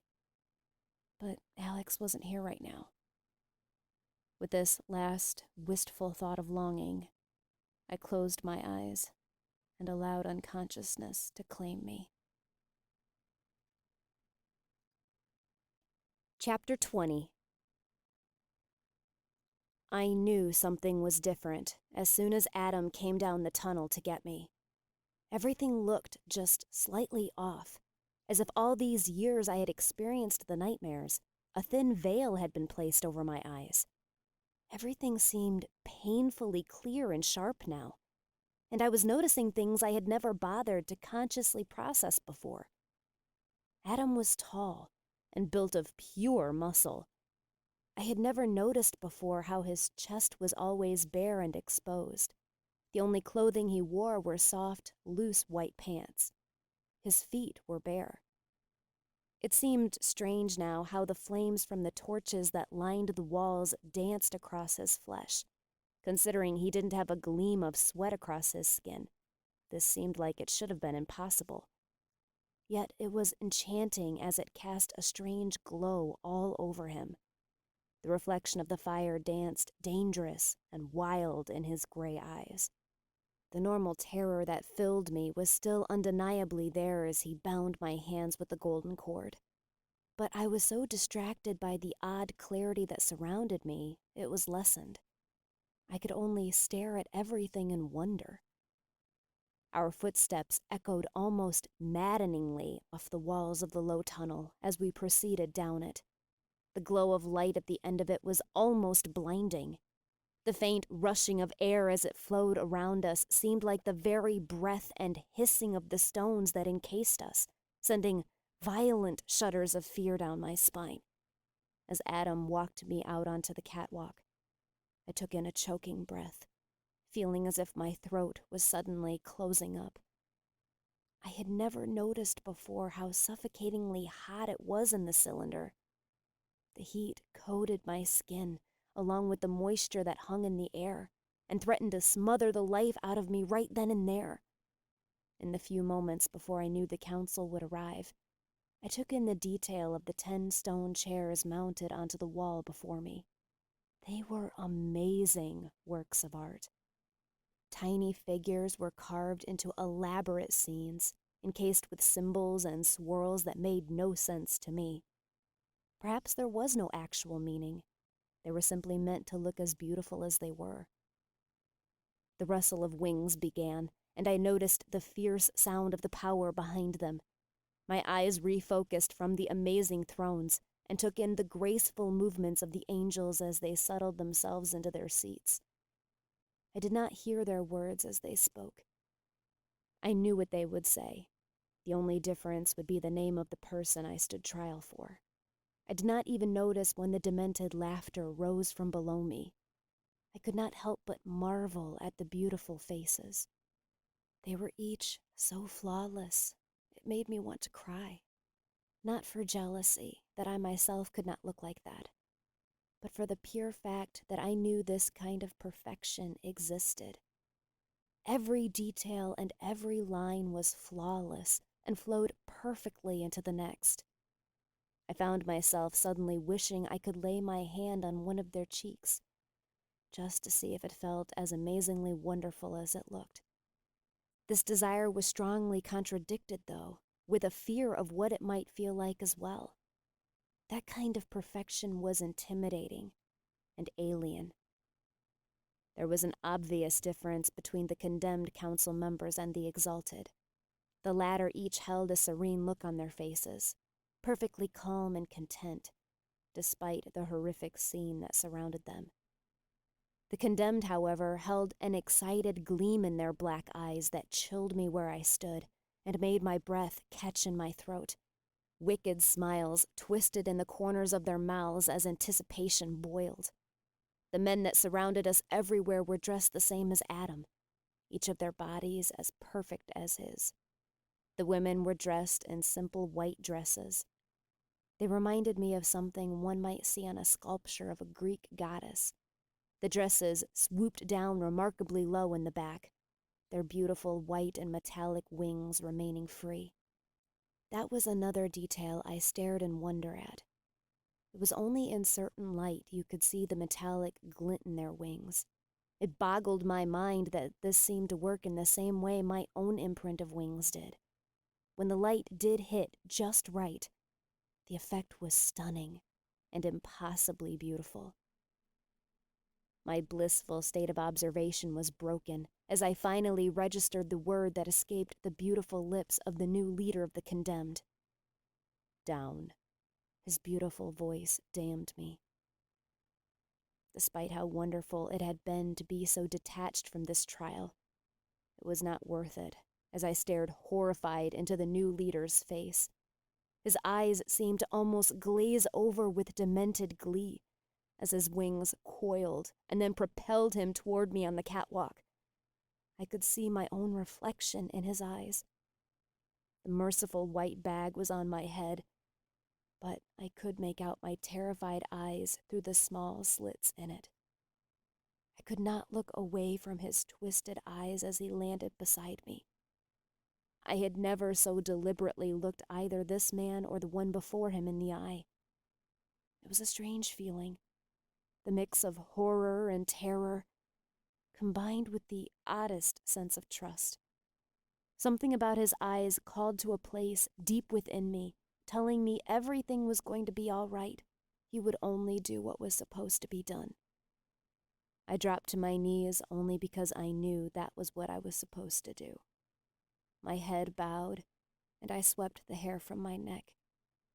I heard another set of beating wings, and knew the rod with the brand had been presented. My breathing sped and came in shallow, uneven gasps. My ears started ringing as my pulse beat in them, and I felt lightheaded. The ground beneath me started tilting and spinning. The white-hot rod was pressed into the back of my neck, and my scream shocked even me. It wasn't that of a human, and couldn't fully express the tortured pain of a human. I had never felt pain like this before. I had been branded hundreds of times before, and had never felt the searing pain of the iron in my neck like this. It radiated through my entire body, and I could not process any other thought than the desire to die, right there and then on the catwalk. I was yanked to my feet, but I still did not hear the words that were spoken to me. My head rolled back and forth across my chest, my eyes wide open but unable to comprehend anything I saw. For the first time, I didn't wait for the condemned angels to pull me off the catwalk. As soon as their leader let go of me, I simply fell off the edge. My scream as I woke was different. It had always been out of terror that I screamed before. This time it was out of immeasurable pain. My hands flew to my neck, but I immediately jerked them away. The slightest touch sent sharp, stabbing pains radiating through my entire neck and down my spine. Glad the spinning in my head had ended with the dream, I staggered into the bathroom. It took great effort not to scream with each step I took. Any movement was torture. The light seared my eyes as I flipped it on, and I had to cover them for a few brief moments as they adjusted. When I finally did open my eyes, I froze. I had known the dream was off. I remembered this, every detail I took in during the nightmare. But that hadn't ended when I woke. The person who looked back at me in the mirror was all too clear to be natural. Her large eyes stared back at me, made all the bigger by the shocked expression on her face. I could easily pick out the different streaks of green and brown in them. They were more brown on the outside edge, more green on the inside. Her nose was perfectly straight, and her lips proportional to her face. While her skin could in no way compare to that of the angels, it was nearly flawless according to human standards. I had to blink several times to realize this wasn't just some trick of the mirror, and that the person staring back at me was truly me. As I quickly glanced around the bathroom, I realized everything had become much sharper, as if I'd had terrible vision all my life and had just barely gotten prescription glasses. The slight movement of my head reminded me of the reason I had flown to the bathroom, and I quickly pulled out my little round mirror from under the sink. Pulling my heap of hair off my neck, I looked into the small mirror, looking at the back of my neck in the other mirror. The scar was all too familiar, but today it looked almost blistered in a terrible and fierce way. And instead of its normal angry red, it was almost white, as if more heat than normal had indeed been applied. As I looked into the mirror, I noticed something else that seemed odd. I had been sleeping in a plain white t-shirt, and it seemed the pattern of my wings was far more visible through it than normal. I could make out faint evidence of it along my shoulder blades, where the shirt met my skin the tightest. I peeled my shirt off, stifling my screams at the same time as pain ripped through my body. I turned my back to the mirror and peeked over my shoulder back at my reflection. Anyone else would not have noticed much of a difference in them, but it drew my attention immediately. In the center, where, had they been real, the wings sprouted from the skin, it was more raised, spreading out towards my shoulder blades. I wished I could reach that far back and tell if the feathery details were as soft as they looked. The metallic sheen was far more obvious there as well. It was not often I actually saw the metallic color come through in my bathroom, but it was not difficult to spot now. "Jessica?" I jumped violently when I heard the voice from the door. I met Alex's shocked and questioning look for only a moment before a flood of heat rushed to my face. I was horrifyingly grateful I had been twisted in a way he could not actually see anything, my mane of hair providing a good enough cover. I twisted away, my back facing him, and grabbed my shirt off the counter to cover myself. I whimpered slightly at the sudden movement as pain stabbed through my neck. I started to yank my shirt back on over my head, but before I could pull it down, Alex's hands stopped me. His hands hovered hesitantly over my scar and traced lightly over the changed portion of my wings. "They've changed," he whispered as his fingers ran over the center portion. "The brand, it looks painful." "It is," I hissed as I finished pulling my shirt all the way down, the movement taking my breath away. "Would you mind getting me some ice?" I panted as I turned toward him, taking note of his shocked and slightly fearful expression. Alex's face, too, was unmistakably clear. It froze me in my tracks for a moment, and I simply stared at him. He may not have the skin of an angel, but I could not resist as I placed my hand on his cheek. "Of course," he said, his voice low. I could see the concern in his eyes, the questions he was dying to ask, but he held off and turned to go and do as I asked. I went to my closet and quickly exchanged the t-shirt for a tank top that would allow easy access to my neck. Being careful of how I moved, I walked out into the tiny living room and saw Alex wrapping a bag of ice in a towel. I gingerly made my way to the table and sat down.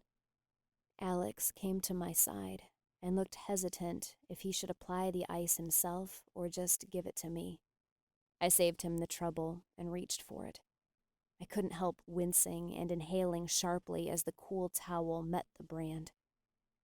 The clock caught my eyes as I opened them. "Is that clock right?" I gasped. It read just after 7. "Yeah," Alex said, sounding confused as he checked it to his cell phone. I shook my head as much as allowed for minimal pain. "I've been asleep for 6 hours then," I hissed. "I don't know if I've ever slept for 6 hours. "Is something wrong, Jessica?" Alex questioned, his expression still that of deep concern. "I hate to say it, but you look, well, terrible, to be honest." "I feel terrible, though I actually feel better than I did before." There was going to be no getting around it. I was going to have to tell Alex everything that had happened. "I got really sick right after you left. I threw up, and right after that I got this terrible fever and chills. I've never felt so awful in my life. Before I could continue, Alex spoke. You could have called me. I would have come back to help you. I closed my eyes and nodded. I know, I breathed. I opened my eyes again, meeting his gaze. I thought about it, but I knew what you were doing was important. And besides, when it got to the worst of it, you would have still been more than an hour away. I took a deep breath, continuing to lock eyes with Alex. I called Cole. He came over and helped me for a while. I had prepared for Alex to be upset about this all day.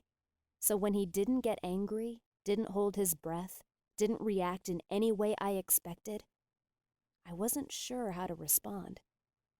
His face remained calm. The same concern it held before was still there. I'm so sorry. I wish I had known, he said soothingly. The shock of his reaction clouded my thoughts, and all I could do was nod my head. Why don't you come over to the couch? He said, no hesitation in his voice, like he was trying to hold back some frustration. You'll be more comfortable. Again, I only nodded my head and followed him silently to my tiny couch. So what changed? He questioned once we were settled, my head resting on his chest. He held the ice pack gingerly on the back of my neck for me, his other arm wrapped securely around my shoulders. Why are the scars so different today? I knew that it was wrong, the way I had dragged him into this whole mess of things, a mess that was becoming more messy and tangled by the day. But I was selfish.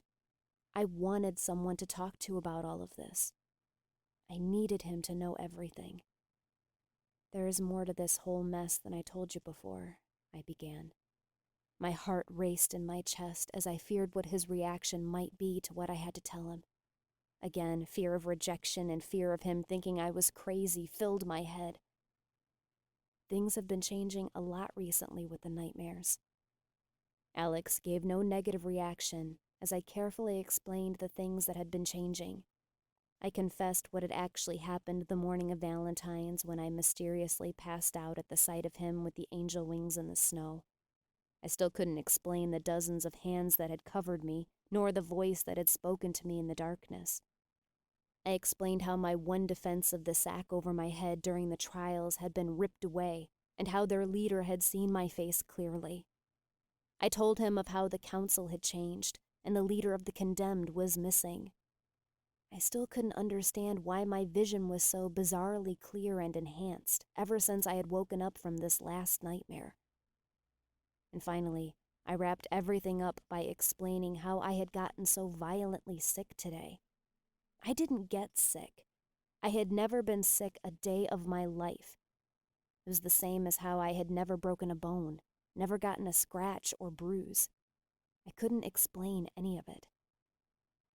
While Alex seemed concerned and confused over the things I told him, he took this the same way he had taken everything else, in stride, and appearing to be unruffled by it. He didn't call me crazy, didn't pull away, or loosen his hold on me. Something big is happening, Alex, I whispered into his chest. I don't understand what is going on. I felt him press his lips into my hair as he gave me a soft squeeze. We will figure this out, he whispered. I will do whatever I have to do to help you figure this thing out, and I will be here, no matter what happens.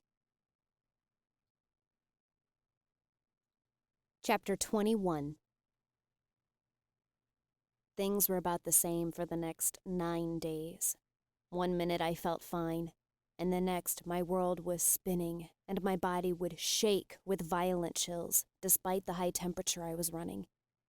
I tried to eat, but was managing to keep nothing down for more than an hour at a time. My body was starting to feel the toll of it all. Every joint in my body ached, and all curves and padding were quickly disappearing from my body. Sleep was unavoidable for more than about 52 hours. In all my life, It had never been too much of a struggle to get to at least the 70-hour mark. I was also sleeping for longer amounts of time than I ever had in my life. 3, maybe 4 hours was the norm. Now 6 and 7 hours seemed consistent. Things remained bizarrely clear. My vision did not return to normal, and it was disorienting. Another strange thing it took me a while to notice was that I could hear everything. The same bizarre sharpness that had altered my vision seemed to have done the same to my hearing. Alex wanted to take me to the doctor the second day I was sick. I quickly pointed out that this was impossible. There was obviously something beyond normal scientific reason going on. Besides, how was I supposed to explain where my scars came from? They would likely assume I was into extreme body marking and assume I was on some sort of drugs. Alex quickly saw my reasoning, but did not exactly like it. I had been right in my thinking that should Alex have to take care of me, he would be much more pleasant to deal with than Cole had been. Alex never left my side for more time than it took me to shower, though after the 4th day, he insisted on waiting in the bathroom for me when I had become too dizzy and crashed to the floor. He was patient, never seeming to mind that I was becoming the absolute center of his attention. Despite how terrible the entire scenario was, I couldn't be completely ungrateful for this unique time we were given. With so much time spent just one-on-one, it provided a very intimate opportunity to get to know one another better. It started just as light conversation. As I would lie on the bed, usually with my eyes closed so the world would not spin so crazily, I would drill Alex with simple questions about himself. His favorite color was green, though blue was a close contender. Classic guy answer. His favorite holiday was Thanksgiving. No surprise there. He didn't really have a favorite kind of music. He liked just about everything. His favorite season was fall. His favorite movies were, of course, anything comedy. He shamefully admitted he preferred science fiction books, though I didn't understand why he was so ashamed of this fact. When I finally ran out of simple questions, I moved on to asking him about his high school years. He told me how in his sophomore year his grandmother had gotten very sick, and since his grandfather knew nothing of cooking, Alex had taken over the kitchen. That was when his obsession with food began. He claimed it was a miracle he didn't weigh 400 pounds. With his grandfather's encouragement, Alex had tried out for the high school basketball team and found he was quite talented at it. He was on his way to earning a college scholarship for it when he broke his leg his senior year, crushing that possibility. He didn't seem saddened by this, and I got the impression that basketball had never been that important to him. It was simply something fun to do. From the way he talked, it sounded as if Alex had been friends with every single kid in school and was one of the most popular kids. I couldn't help but wonder, had we gone to the same school together, if Alex would have ever noticed me. I wanted to say that of course he would have, but I wasn't so sure. I felt so plain and simple next to this extraordinary man. Without my prompting, Alex told me of his past relationships, which were surprisingly few. He'd had one girlfriend his senior year of high school, who he quickly broke up with when he found her making out with the athletic director of the school. He had dated another woman for only a few months while he was in school in England, but it had never developed into anything very serious. When Alex decided he needed to do some more traveling, she decided she didn't want to go with him, and that easily ended their relationship. I hadn't realized Alex could play the guitar until he picked mine up one day and started to play. He was skilled in many different genres, and at times it was hard to believe that just one set of hands and one guitar were playing. He didn't have too bad of a voice either, as he sang me songs both familiar and not. Some of them I felt quite sure he had made up, either from how specific to the two of us they sounded, or by how silly and nonsensical they were. If I had to spend so much time feeling like my body was being put through hell, this certainly wasn't a bad way to spend it. I received a call from the hospital the day after my episode with Cole. They informed me that Sal had been moved into the more permanent facility and that she was doing well. She wasn't talking much to anyone, but her psychiatrist felt she could make some real progress with Sal. Unfortunately, they thought it unwise for Sal to have any visitors for a while, as they were afraid it might hinder her progress. Despite how persistent and forward Cole had been thus far, he remained oddly distant. He called once, the day after he had come over, just to make sure I was doing all right, and to see if I needed anything else, but I have not heard anything from him since. I could only hope he had given up on the idea there ever might be something between us in the future. I did, however, truly wish that someday we might be able to be friends. I could always use more of those. Due to the fact that I could barely walk across the room most days, I missed an entire week of yoga. I longed to talk to Emily, to demand that she explain herself further, but I did not want to push her completely away. Finally, Monday morning, I was feeling almost my normal self and insisted that Alex take me to my class. He wasn't thrilled about the idea, but seemed to realize that I needed to get out of the house and get some fresh air. He dropped me off at the doors and waved as he pulled out of the parking lot. He was on a mission to get groceries and some basic supplies. Just as soon as he was clear of the parking lot, Cole's shiny black sports car rolled in. I tried to keep a cheerful expression on my face as he pulled into a spot and stepped out of his car. No man should look that perfect in sweats and a muscle shirt. "Good to see you, Jessica," he said as he flashed a dazzling smile that stopped the breath in my chest for a moment. "I'm glad to see you are feeling well enough to get out and about." "Thank you, Cole," I said as I tried to make my smile seem normal. "I feel better?" I hadn't meant the last part to come out as a question, but I suddenly wasn't so sure. Cole hesitated for a moment, as if gauging what I said. "Well, let's get inside," he said with another blinding smile. "No need to stand out in the cold." He held the door open for me, and I was indeed grateful to get in out of the wind that was picking up. I quickly scanned the room and realized we were the last two to arrive. Emily was just pulling out the bins of mats. When she laid eyes on me, she froze for a moment before she started handing them out to everyone. She met my eyes, and I tried to gauge what her reaction to me was going to be as I reached for my mat. Her expression looked surprised, almost concerned. "Are you okay?" she whispered. "Cole told me you've been sick. You look like you've lost at least 15 pounds. I glanced down at myself absent-mindedly. She was right. I looked almost scary. My skin clung to my bones in an unhealthy-looking way. I hesitated. "I'm not sure. I really need to talk to you. Something's wrong. With the whole... well, you know. Something's happening." Emily stared up at me wide-eyed, and I saw a million questions flash across her face. After a few moments, she finally nodded her head. "After class. I can't promise I will give you any more answers, though." "I know," I said, my voice obviously depressed. She tried to manage a half-smile, then broke her gaze as she walked back to the front of the room. "All right, everyone get into a seated position." I was certainly feeling the effects of next to no food and being sick as we got into the routine. I frequently had to stop and rest, feeling like I was spending half of the time in child's pose. I had luckily chosen a spot at the far back of the room, so the only person who saw my weakness was Emily. Mercifully, despite the fatigue, my body cooperated the entire session. No fever ate me up, and even though my stomach was empty, the dry heaves that constantly attacked me stayed subdued. I heard the dull roar of Alex's truck pull into the parking lot just seconds before the class ended.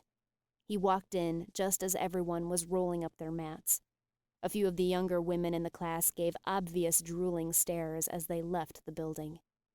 I didn't miss the cold, hard expression Cole kept on his face as he walked out without saying a word to anyone.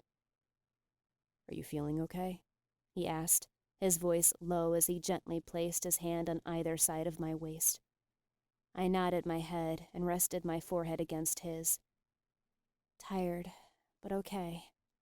It was so strange, the effect Alex had upon me. Like he was the sun and I was a solar panel, anxious to soak up the warmth and comfort that came from him. Like he had made me work, brought life back into me. I couldn't imagine how I would survive this traumatizing time without him. He was a drug I couldn't live without now. Realizing Emily was watching and waiting for me, I stepped away from Alex, though keeping a firm grip on his hand.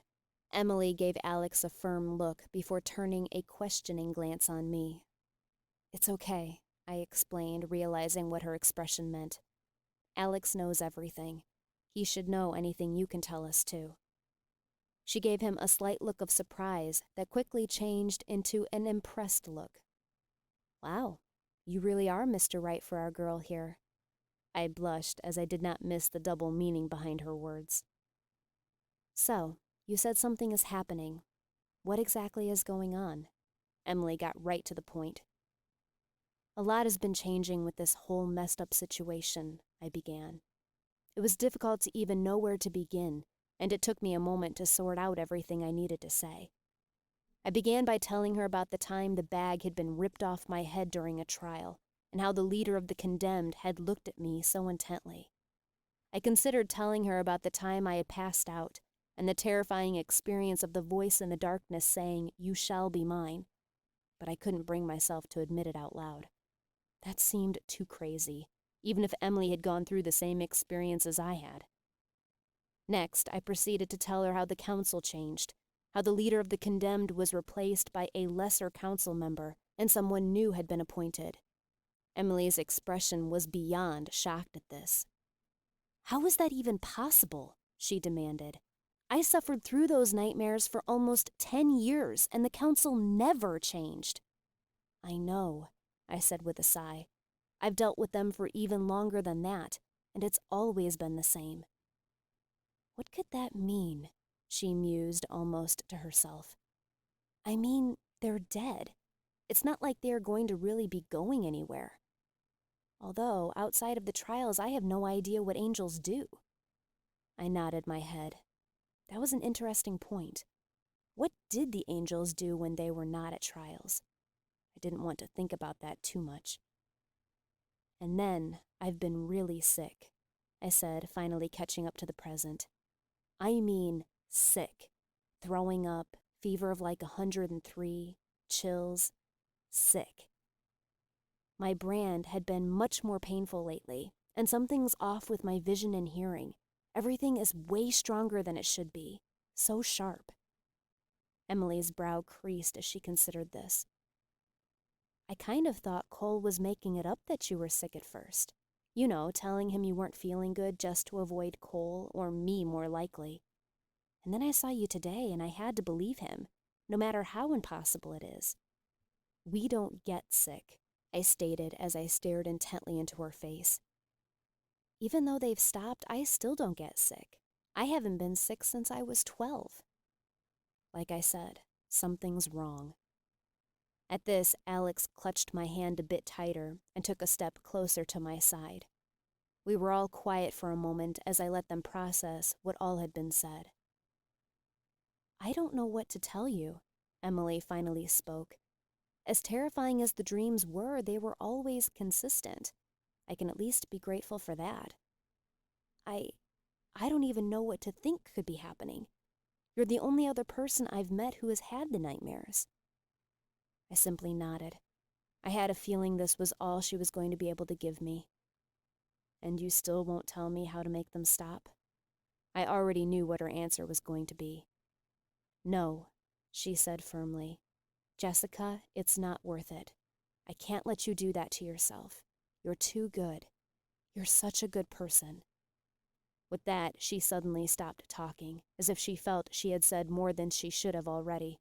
I hadn't gotten anything out of that, whatever it was she felt she divulged. Frustration flowed through me, giving my stomach an uncomfortable lurch. I could feel that exhaustion was not far off from completely consuming me. "Okay then," I sighed, taking a step closer toward Alex. closing the gap between us and resting lightly against him for support. Call me if you think of anything. Turmoil churned in Emily's eyes, but she simply nodded her head. She was going to give away no secrets today. I will, I promise, and call me if anything else happens or changes. We said quick goodbyes as the group of Pilates women who followed our class started coming in. I felt embarrassed and weak that I had to lean on Alex for so much support just to make it back out to the truck. Well, that was frustrating, I huffed as he closed his door and started the engine. I'm not exactly surprised, he said as he looked over his shoulder and backed out of the parking space. This isn't exactly a normal thing. You can't really blame her for not knowing what to tell you. I can blame her, though, for not telling me how to make the nightmare stop, I hissed. I could feel the frustration boiling just under my skin. It sounds like she has a good reason for not telling you, he said quietly, keeping his eyes on the road. For a brief moment, I wanted to be angry with Alex for siding with Emily, but the emotion was gone as quickly as it surfaced. I'm sorry, I apologized quickly. I shouldn't judge her like that. I still felt frustrated, though. Alex only glanced in my direction with a sad smile and reached for my hand, wrapping my rather frail-looking fingers into his giant ones. Chapter 22. I tried insisting that I help Alex unload everything when we got home, but part of me was relieved when he demanded that I go lay down. I was pathetically exhausted, and my head was starting to spin again. I suspected that had something to do with how everything was so shockingly clear. The effect was beyond disorienting. A hot bath was calling to my aching body, and even though I knew it probably wouldn't help my spinning head, I filled the tub with hot water and poured a good helping of bubble bath in. With how the light had been bothering my eyes lately, sending throbbing shots of pain through my brain, I lit a few small candles and set them on the counter and turned the light out. I quickly stripped down and dropped carefully into the steaming water. Only moments later, I heard a faint knocking on the door to the bathroom. Jessica? Alex's voice called quietly. Yeah, I answered, though it came out almost as a pained moan. You've got a letter here. The return address is from Idaho. I gave a frustrated sigh and rolled my eyes. Great, just what I needed, a letter from my dad.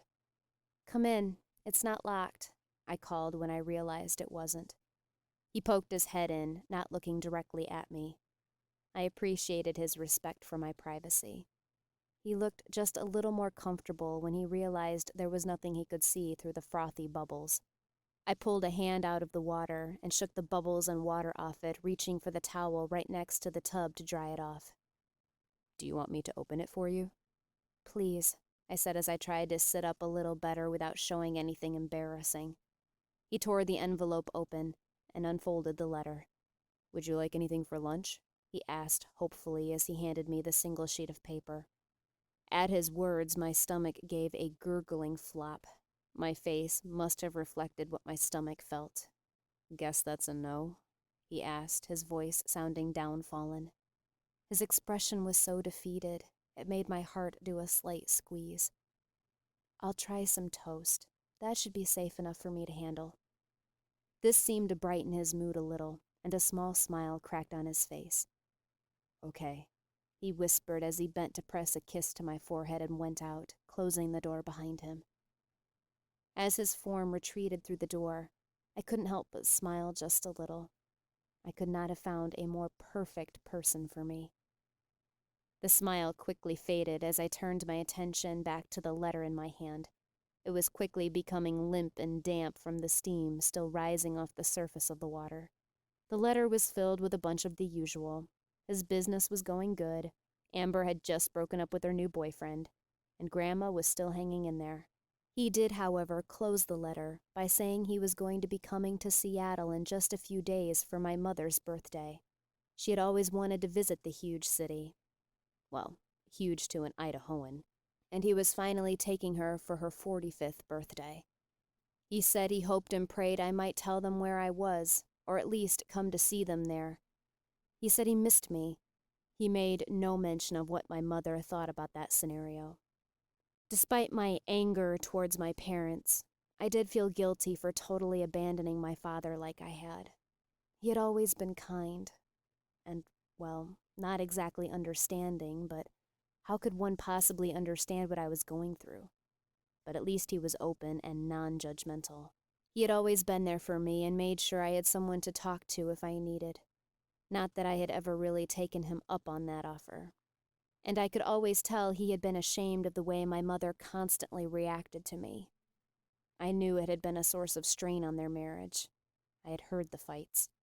My mom seemed convinced that I was making everything up and that I was simply asking for attention. When she realized this wasn't just a phase, she got worried, becoming terrified about everything I said and did. When things still did not stop, she turned to anger and resentment. And then with the final step, she decided I needed to be committed. That was the end of my relationship with my mother. I doubted there was anything she could say or do to bridge that canyon she had blown between us. I dropped the letter on the floor next to the tub and sank in as deep as I could manage. It was a strange thought that my family would only be 2 hours away in just a few days. I knew there was no possibility of me actually telling them where to find me, or of me going down to meet them. But it was still strange to know they would be so close. I had been so disconnected from them for so long, the thought of family seemed almost foreign. It didn't take long for my head to start spinning and throbbing, forcing me to get out of the comforting water. With pleasant surprise, I found my pajamas folded on my bed, feeling delightfully warm, as if they had just been pulled out of the dryer. The days had been torturously slow since I had become sick, but finally the day came to a close. This was neither a sad nor a happy thing. There were mixed feelings. The end of a day brought the dim hope that the following day would bring an end to my mysterious sickness. But at the same time, it meant the never-ending fight of sleep. Alex didn't ever pressure me to sleep, but the last few nights he had asked me to stay with him as he slept. I was sure it had something to do with the fact that he felt he had to continually watch over me, but I did not protest. I could think of no better heaven than being able to lie in his arms all night and stare into his beautiful face. Tonight was different than other nights. Alex was normally perfectly peaceful as he slept, but that night he tossed and turned. He muttered the same 2 words for hours. No, stay. I debated waking him, but could not bring myself to do so. It did eventually cease, and he settled down, dropping off into a deep slumber. He even snored softly. I had been ignoring it all night, but I could feel the fever building back up. My hands were getting clammy, and beads of sweat formed along my brow and along my upper lip. I felt as if there was a fire coursing just under my skin, threatening to scorch me to a crisp at any moment. As reluctant as I was to leave Alex's side, I did not want to wake him. I was sure if he happened to touch my skin, the dangerous temperature would wake him instantly. With a stifled moan, I rolled out of the bed and wandered into my apartment. I retrieved a small, light blanket from my bedroom, then as quietly as I could, opened the door that led out onto the deck. The air was crisp and cold. It felt refreshing on my burning skin. As I closed the door silently behind me, I took a deep breath, feeling the cleansing effect of Mother Nature. If only she could take away all the torment in my life. I was so tired of it all. The deck was large, expanding along the entire backside of the house that overlooked the lake, and on the bottom level it wrapped around the south side as well. I wandered to this side to my favorite seat. It seemed out of place, being on the side of the house that almost looked at the neighbor's house, the ones I had never met. But there was a slight nook that went into the side of the house. Right next to the built-in seat was the window that looked into my bedroom. I settled myself into the seat, resting my back against the wall, pulling my knees up under my chin. Dawn was not far off, I thought, as I assessed the slight glow that hung in the perfectly clear sky. The clear sky also meant it was much colder than if it had stayed overcast. I wasn't about to complain, though. This was exactly what I needed to help cool off the fever. None of the medications I had tried had any effect.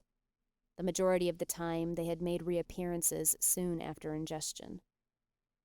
A slight breeze picked up off the water, ruffling my wild curls.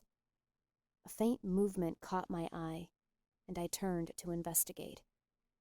It took me a moment to realize what the movement was, but as the breeze blew by again, I saw something wiggle in between the siding just under my window.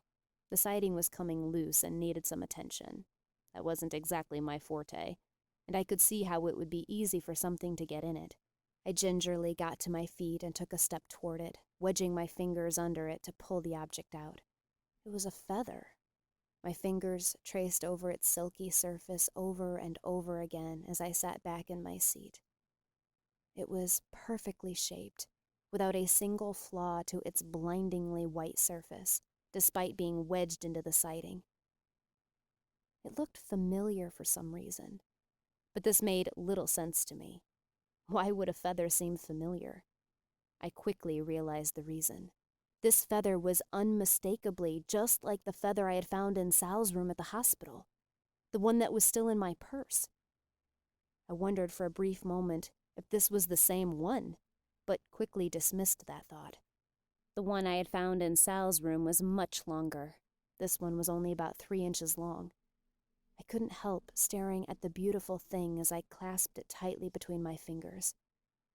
I must have stared at it, memorizing its surface for a good half hour as the sun finally managed to break over the tops of the trees before me. My stomach gave a violent lurch, and I just managed to spring to my feet in time to empty it over the side of the deck when I was blinded by the light that reflected in my eyes. A sharp metallic sheen had danced off the surface of the small feather I held in my hands.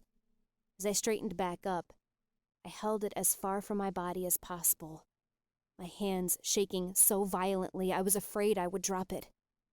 It was undeniable and unexplainable as I stared at the glint that came off the feather.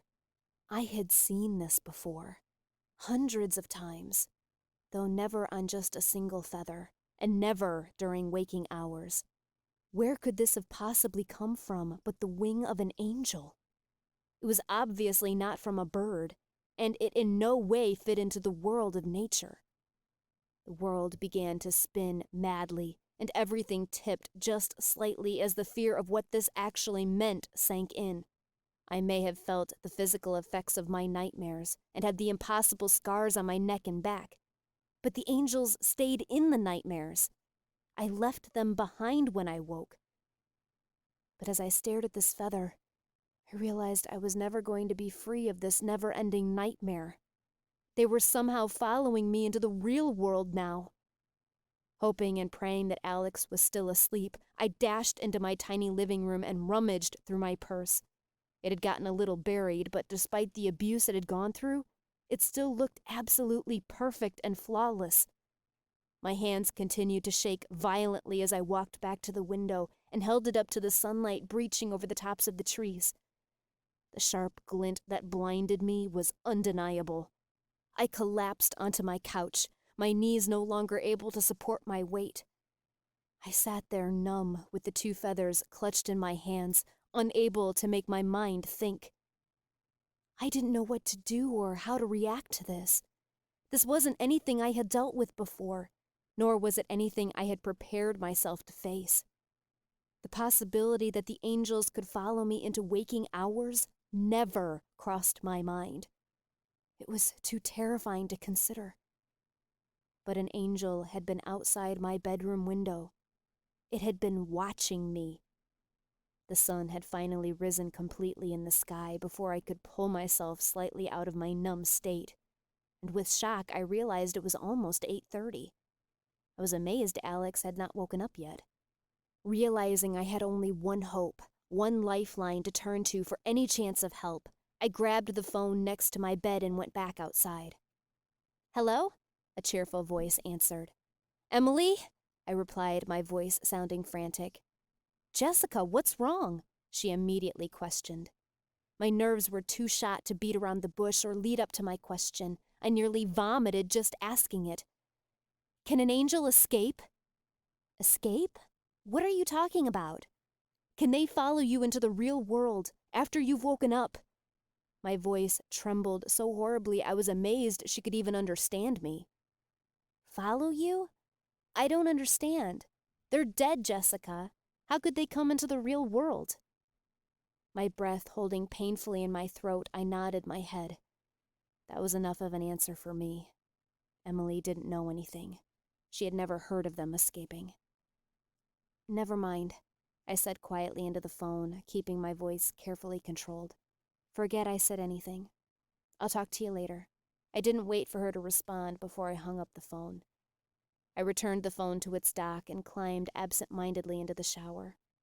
I didn't even notice how the water was ice cold as it hit my skin, sending waves of goosebumps across my arms and legs. A new fear spread through me as everything turned over and over in my head. A fear for those around me, those I cared deeply about. It was bad enough I had to deal with the angels, but those around me did not know the true nature of them. They wouldn't be prepared for what they really were. Considering the things the condemned ones had done to earn their branding, they had their black eye color for a reason. The faces that mattered most flashed through my head. Alex, Sal, my dad, and my sister, who would be coming this way soon. I quivered at the realization that they would be coming to the place where an angel had escaped into. As I closed my eyes and rested my forehead against the wall of the shower, I heard the twisted laughter resounding in the back of my head. Couldn't help but wonder if this was just a crazy thing I subconsciously brought on myself, or if it were a little more real than I had ever dared to consider. I couldn't bring myself to believe the latter was true. No, it had to be just something I was bringing on myself. It had to be. Chapter 23. The clatter of dishes being washed in my kitchen drew me from my thoughts. I quickly washed my hair, still not noticing the way the ice-cold water was all too soothing to my scorching skin. I dressed slowly, unsure of how I was going to do what I knew I had to do. I wasn't a good actress, but I knew I had to protect Alex from this. I had already put too much on him. I wouldn't let him bear the weight of knowing the possibility this whole nightmare was real. I cared for him enough to keep that away from him. The face that stared back at me in the mirror looked calm and composed. I sat before it for a good full minute practicing before I felt I had really gotten it down. It may not have been my true and natural expression, but hopefully the lie would be good enough. I was going to have to pretend everything was perfectly fine. Alex was indeed at the sink, just setting the last of the dishes on a towel to dry. When he heard my approach, he turned, that dazzling smile that to me was more warming than the sun itself, spread on his face. I could see the concern in his eyes, though, almost a permanent thing these days. A small crack broke across my heart, knowing I was the cause of so much worry and distress in his life. I was going to try my best to change that. "Good morning," I said softly, making sure my voice sounded natural. I took the few steps to close the gap between us, wrapping my arms around his waist and resting my head on his chest. "Morning," he breathed as he pressed a soft kiss into my still wet hair. "Sorry I slept so long." "Don't worry about it. You were really restless in your sleep last night. I'm sure you needed it. Were you having nightmares?" "Yeah," was all he said as he took a step away and held me at arm's length, looking intently into my face. His expression was serious and deep, but I couldn't discern the thoughts behind it. I didn't get a chance to question him about it, though, as he pressed a quick kiss to my lips, then taking my hand in his, started toward the door that led to the rest of the house. "I'm making some breakfast. Or maybe brunch, I suppose," he said as he started up the stairs. "Is there any chance you will eat with me?" My stomach gave the usual lurch at the thought of food, but my will would have to be stronger than that today. I was pretending everything was normal after all. I think I could use something to eat, I lied, hoping it sounded natural. I took a seat at the bar and watched Alex as he went to work. He started some bacon and eggs before beginning work on French toast, and what I could only guess was to become homemade syrup. It would have been enough food to feed 4 very hungry people. I hoped he was starving. I was glad Alex seemed so focused on the work he was doing and didn't seem to feel the need for constant chatter. My mind reeled as I tried to come up with the next part of whatever I was going to do. Alex set everything on the bar before me, apparently to be served buffet style. The smell was delicious, despite how I had been feeling the last few weeks. But my strangely increased vision caught every little detail of the food, every speck of grease, every vein of fat that ran through the bacon, every tiny grain of sugar that hadn't been dissolved. Despite the strange details I couldn't help but see, I knew it would be delicious. Of that I had no doubt. Alex had cooked it after all. If only my stomach would cooperate. Trying to make sure Alex would be satisfied, I set 2 pieces of French toast on my plate and a small helping of the eggs. I didn't think I could trust myself to keep down the bacon. Alex quickly piled on large amounts of everything and dug in without a word. I couldn't help but smile. He may have been the most amazing and perfect man I had ever met, but he was still a man. Men loved food. We ate in silence for a few minutes, and I was quite proud of myself for how well I was doing. Everything tasted wonderful, and the homemade syrup was absolutely divine. Considering how my stomach tried to do small rolls the entire time, and how my nerves were still so strung out, I thought I was doing amazingly well. I was wondering, I finally started, hoping I would be able to make this sound right without making myself sound just plain stupid. It's been warming up the last little bit, and it's getting close to spring. I would really like to get started on the gardens, and hoped you could run into town and pick up some stuff I need. Sure, he replied through a mouthful of eggs, nodding his head. Though I think maybe you should wait to start any work till you are feeling better. You shouldn't overdo it. I gave a little half smile, hoping my face looked almost back to its normal state. I actually feel good today. No chills. And look, I'm keeping everything down, I said as I indicated the small portion of food before me. He considered this as he looked at my face, almost as if he was looking for the lie that truly was there. He finally gave a nod. You do seem better today. I still think you should wait a few days, though, just to make sure this isn't just some fluke this morning. I gave an eager nod. I wasn't going to fight him about this. It didn't matter if he thought I should wait to do what I was pretending to be so suddenly interested in. I just needed him out of the house for a few hours. Deal, I agreed with a smile. I'm going to try and get caught up on some of the laundry while you're out. I've got next to no clothes left to wear now. He gave a little chuckle at this. I may be able to do the cooking and the dishes while you're sick, but I'm not going to touch your laundry. Believe me, that would be a huge mistake. I couldn't help but laugh with him at this. I couldn't expect him to be perfect at everything. While Alex worked on cleaning up after breakfast, I went downstairs and worked on sorting all the laundry that had been building up for the last 2 weeks. It was too bad I wasn't actually planning on doing it. It would take at least a full day to get caught up. When Alex finished upstairs, he came back downstairs and waited on my tiny couch while I scrambled to come up with a list of things he could get. I hoped he wouldn't see through the lie. I had written down several things I knew I absolutely did not need. The weather also wouldn't be good enough to do anything for several more weeks. I knew that, but hoped Alex didn't. I'll be back soon, he said as he put the list into his pocket and stood. He wrapped his arms around me briefly and pressed a kiss to my lips. They tingled where his skin met mine. No need to hurry, I tried to say casually. Laundry days are never exciting. He gave only a small smile before he turned and walked out. A huge sigh of relief escaped my lips when he closed the door upstairs, and I heard the garage door open. I had done it. He didn't seem to suspect that anything was wrong, that anything had changed. But everything had changed. I knew that if Alex were to know the truth I had discovered this morning, he would be incredibly upset I had not shared this information with him. He was far too supportive and was so eager to help me. He would have wanted to take some of the burden and help me find the answer. But I couldn't let him do this. I wouldn't let the angels get to him.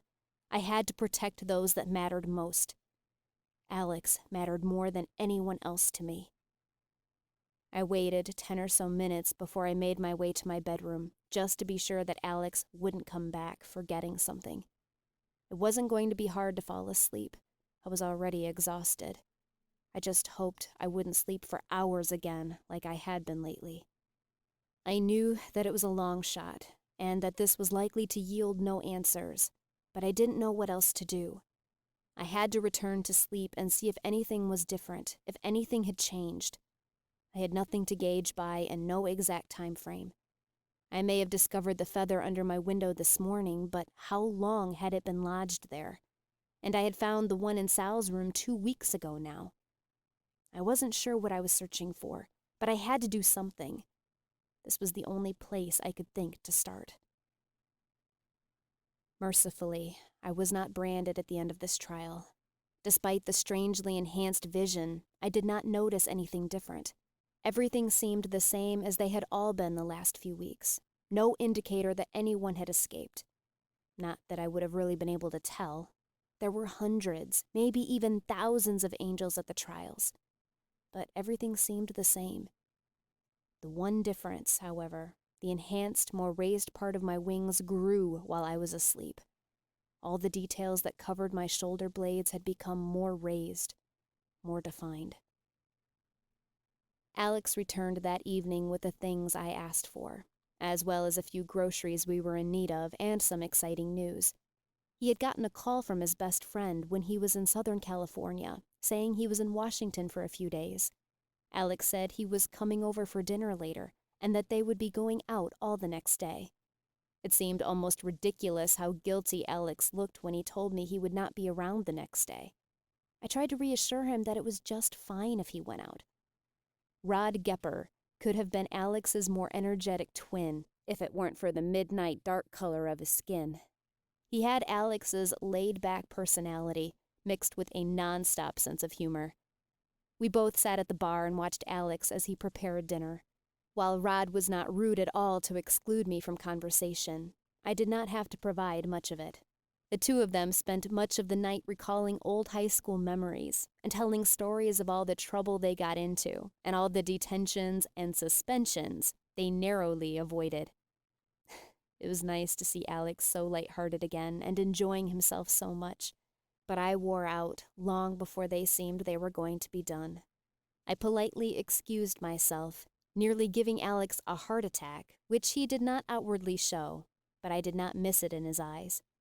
I tried to silently reassure him as best I could without saying anything that might draw questions from Rod. I sat on my bed, absent-mindedly strumming at my guitar for the rest of the night. When 3 o'clock rolled around, I realized it had been silent for a good half hour. I wandered quietly up the stairs. I found the two of them passed out on the leather couches. I couldn't help but smile as I pulled a blanket up around each of them. It was so nice to see Alex so relaxed again. This was the way things were supposed to be. He shouldn't have to worry so much about the supernatural, about things that shouldn't be real.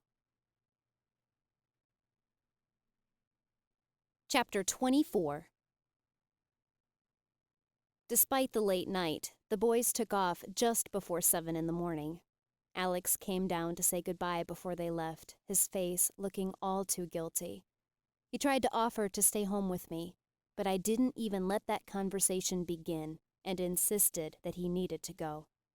Even though I missed having Alex at home, it was nice to have the quiet slowness of being at home alone.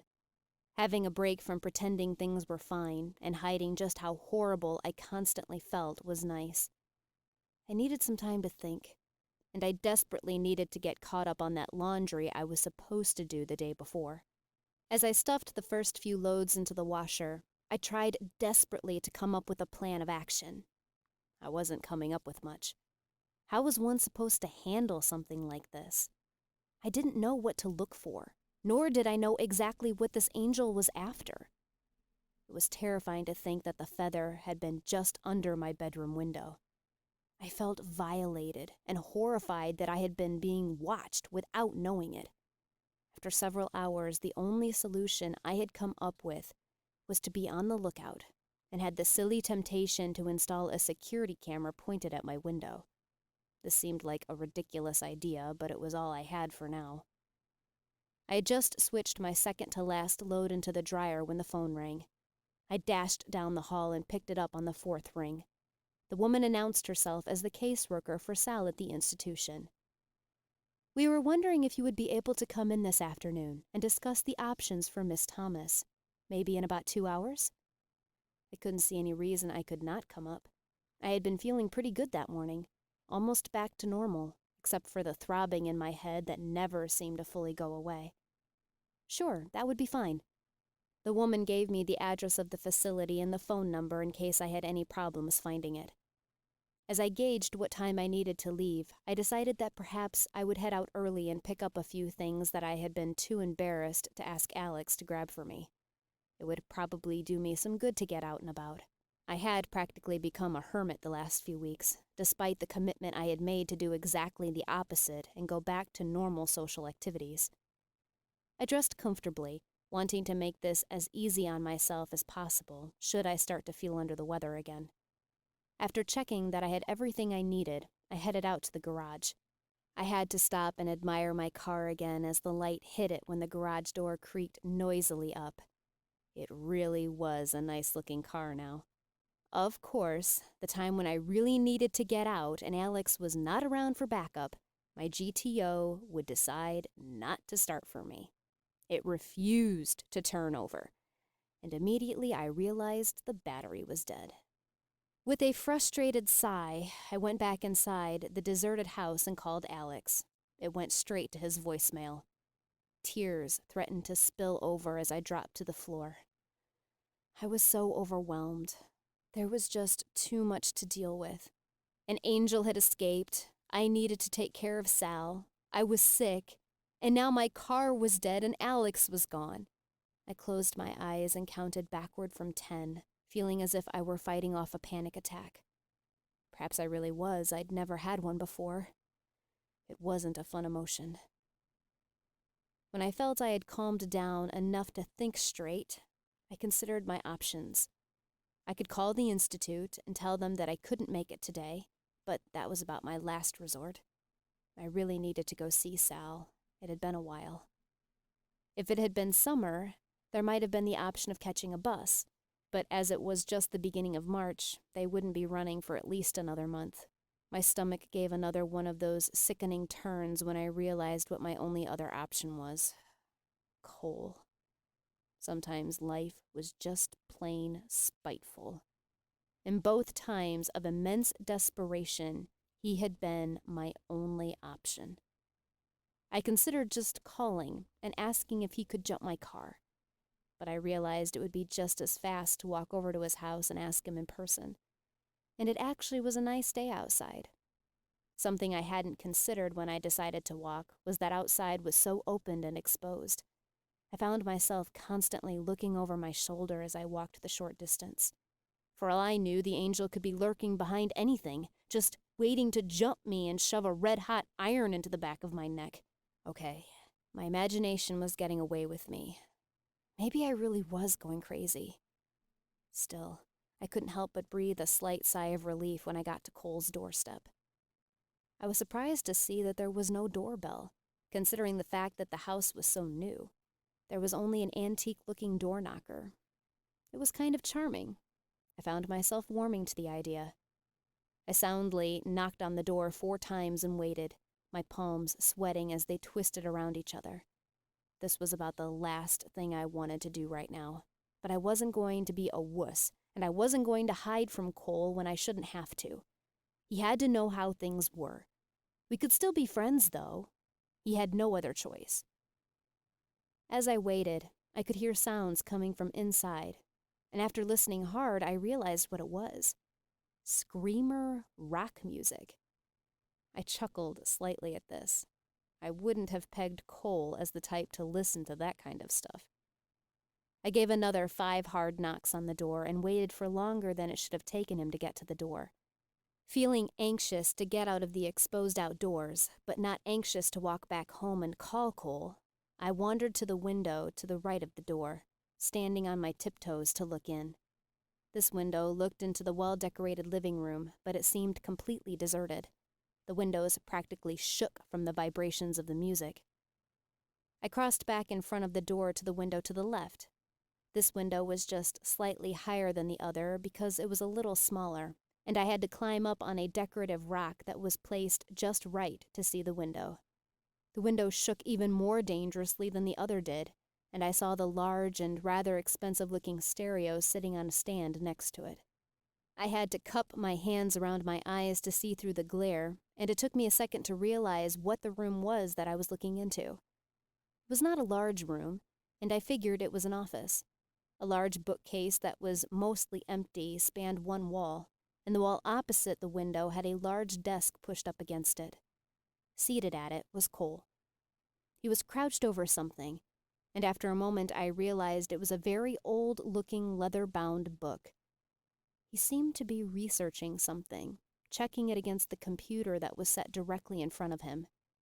I paused in knocking on the window, not wanting to disturb him as he seemed to be working so intently on whatever it was in that book.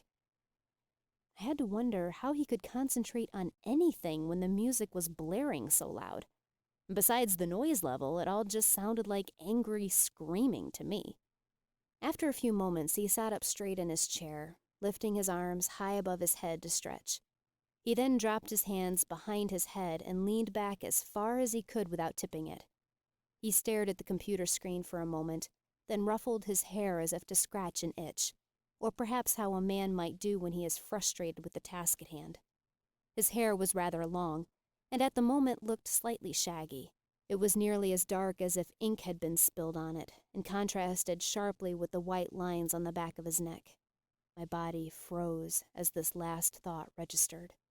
If my vision hadn't been so bizarrely enhanced, I probably would have missed the lines on the back of Cole's neck. I pressed my face against the glass and stared wide-eyed as he brought his hair completely off his neck, pinning it with his hands against his head as if trying to cool it. Cole's scar was the same design as my own, but it was different in 2 ways. Mine was almost always an angry red, but that was probably due to the constant rebranding I experienced. Cole's was a nearly white color, as if the brand had been pressed into his skin long ago and had been given a long time to heal. The second difference was that it seemed to be almost shadowed, as if the iron had been pressed just briefly into his neck, and he had pulled away before it had been pressed into it again, that time making its mark deep and sure. I inched my face away from the glass slowly, my breath coming in shallow, short gasps. I knew I had seen this specific, unique mark before. A faint echo sounded in the back of my memory, but I couldn't recall where I had seen it. One thing was for sure, though. I knew Cole's brand was not the same as mine and Emily's for a reason. He had not come about his the same way we had.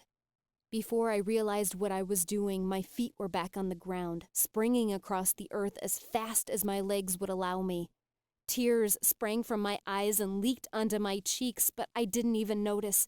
The panic that was rising in my system clouded my mind, and the only thing I could think to do was to run and picture in my mind the spot I was running to. I nearly tripped and rolled down the hill as I went directly to the door that led into my apartment. It took me longer than it should have to finally yank the door open. I made double sure to lock it when I was safely inside. It took me maybe 10 bounding steps to get from the back door and into my bedroom. I stood with my hand on the doorknob to my closet for several long moments before I could work up the courage to open it. The folder was buried in the back of my closet, along with several boxes of old memories I would have almost rather forgotten. I pulled it out and flipped on the light in the closet. The space was big enough that I could sit on the floor and set the folder in front of me. My heart was racing in a scary way, and my head throbbed with a greater speed than it had ever before as I opened the folder and stared at the drawings that gazed back up at me. When I was younger, I remembered the nightmares in much sharper detail. Nothing escaped the eyes of a child, though no child's eyes should ever have to see the things I saw. I had been a skilled artist from a very young age, and to help me cope with the fear, it seemed to help if I drew the things I saw. I had hoped this would help my parents to understand the things I was going through, to make them believe. They had terrified my mother, these images of beautiful men and women with the powerful wings. She made me stop drawing them. And as I stopped drawing them, my recollection of the details faded. They all became just a fuzzy recollection up until the last few trials. I shuffled through the sheets of beautiful faces until I came to the one I was looking for. My body froze into stone, and my ears started ringing till I could hear nothing else but the pulsing of blood rushing all too fast through them. On one side of the sheet was a perfect duplicate of the shadowed scar I had just seen. On the other side was an exact likeness of Cole's devastatingly beautiful face. I knew that face well. It was the same face that had branded me hundreds, perhaps thousands of times. The missing leader of the condemned. Chapter 25. As I walked through the front doors of the nearly brand new facility, I marveled that I had made it there alive. In my desperation to get to Sal, I remembered the shiny black and silver motorcycle that had sat long stashed in the corner of the garage. Amazingly, I had figured out how to start it and had somehow managed to get there without being pulled over, considering it had tags that had been expired by 2 years and the fact that I most certainly did not have a motorcycle license. I was amazingly grateful I had not seen any cops on the road. I made it to the Institute just before the time my appointment had been made, and the woman at the front desk politely directed me to the doctor I needed to speak with. The woman was a good 4 inches shorter than I was, with short-cropped black hair and friendly eyes. She told me her name, which I immediately forgot. There were just too many other things racing through my head at the moment. "Please, have a seat," she said as she guided me into a tiny, well-kept office. I sat in the only available chair, startled by how uncomfortable it was. "As you know, we have been observing Miss Thomas for a while now, and I must say that I am quite impressed with the progress she has shown. I am sure you are aware she has her lucid times, and these seem to be becoming more and more frequent. She has shown no signs of being a danger to herself, and we believe she can be released. We believe that there is not much more we can do for her. We have made a few adjustments to her medication, and she seems to be doing amazingly well. One of the reasons I wanted to speak to you, though, is we have talked to Sally about the possibility of releasing her, and she is absolutely refusing. I wouldn't say she quite goes into a frenzy whenever we try to talk to her about it, but these are the times when she gets the worst. We are hoping that you could talk to her." I had listened to the doctor, trying very hard to keep my head in our conversation. "Of course," I agreed. That wasn't the only thing I needed to talk to Sal about. The doctor gave one short nod with a tight-lipped smile before she rose and led me down a long hallway. She stopped in front of a door that had a number 8 on it in gold medal letters. "Go ahead," she encouraged when I hesitated. I only nodded as I grasped the doorknob and opened it. The room Sal was in was simple, but comfortable. It had a double-sized bed, a dresser, and a desk. There was a door that led off from the main part of the room, and I caught a glimpse of a shower, indicating it was a bathroom. Sal, dressed in a pair of light green scrubs, her hair brushed nicely and pulled back, sat at the desk, a book laid open before her. "Sal?"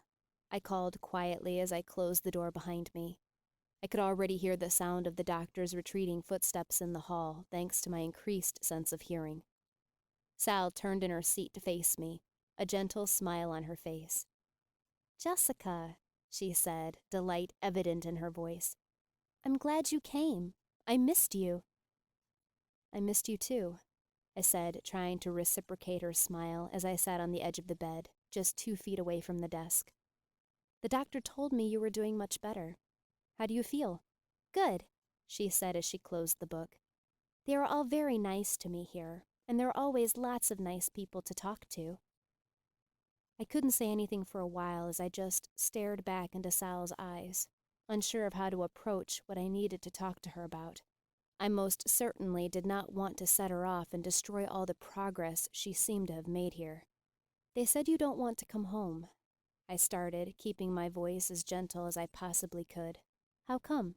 She took in a slight, sharp intake of breath before she looked from side to side, as if to make sure no one was listening to us. When she looked back at me, her eyes were intense.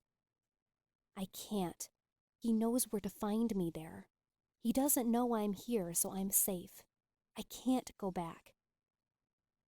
I considered this for a moment and recalled the things she had ranted about in the hospital.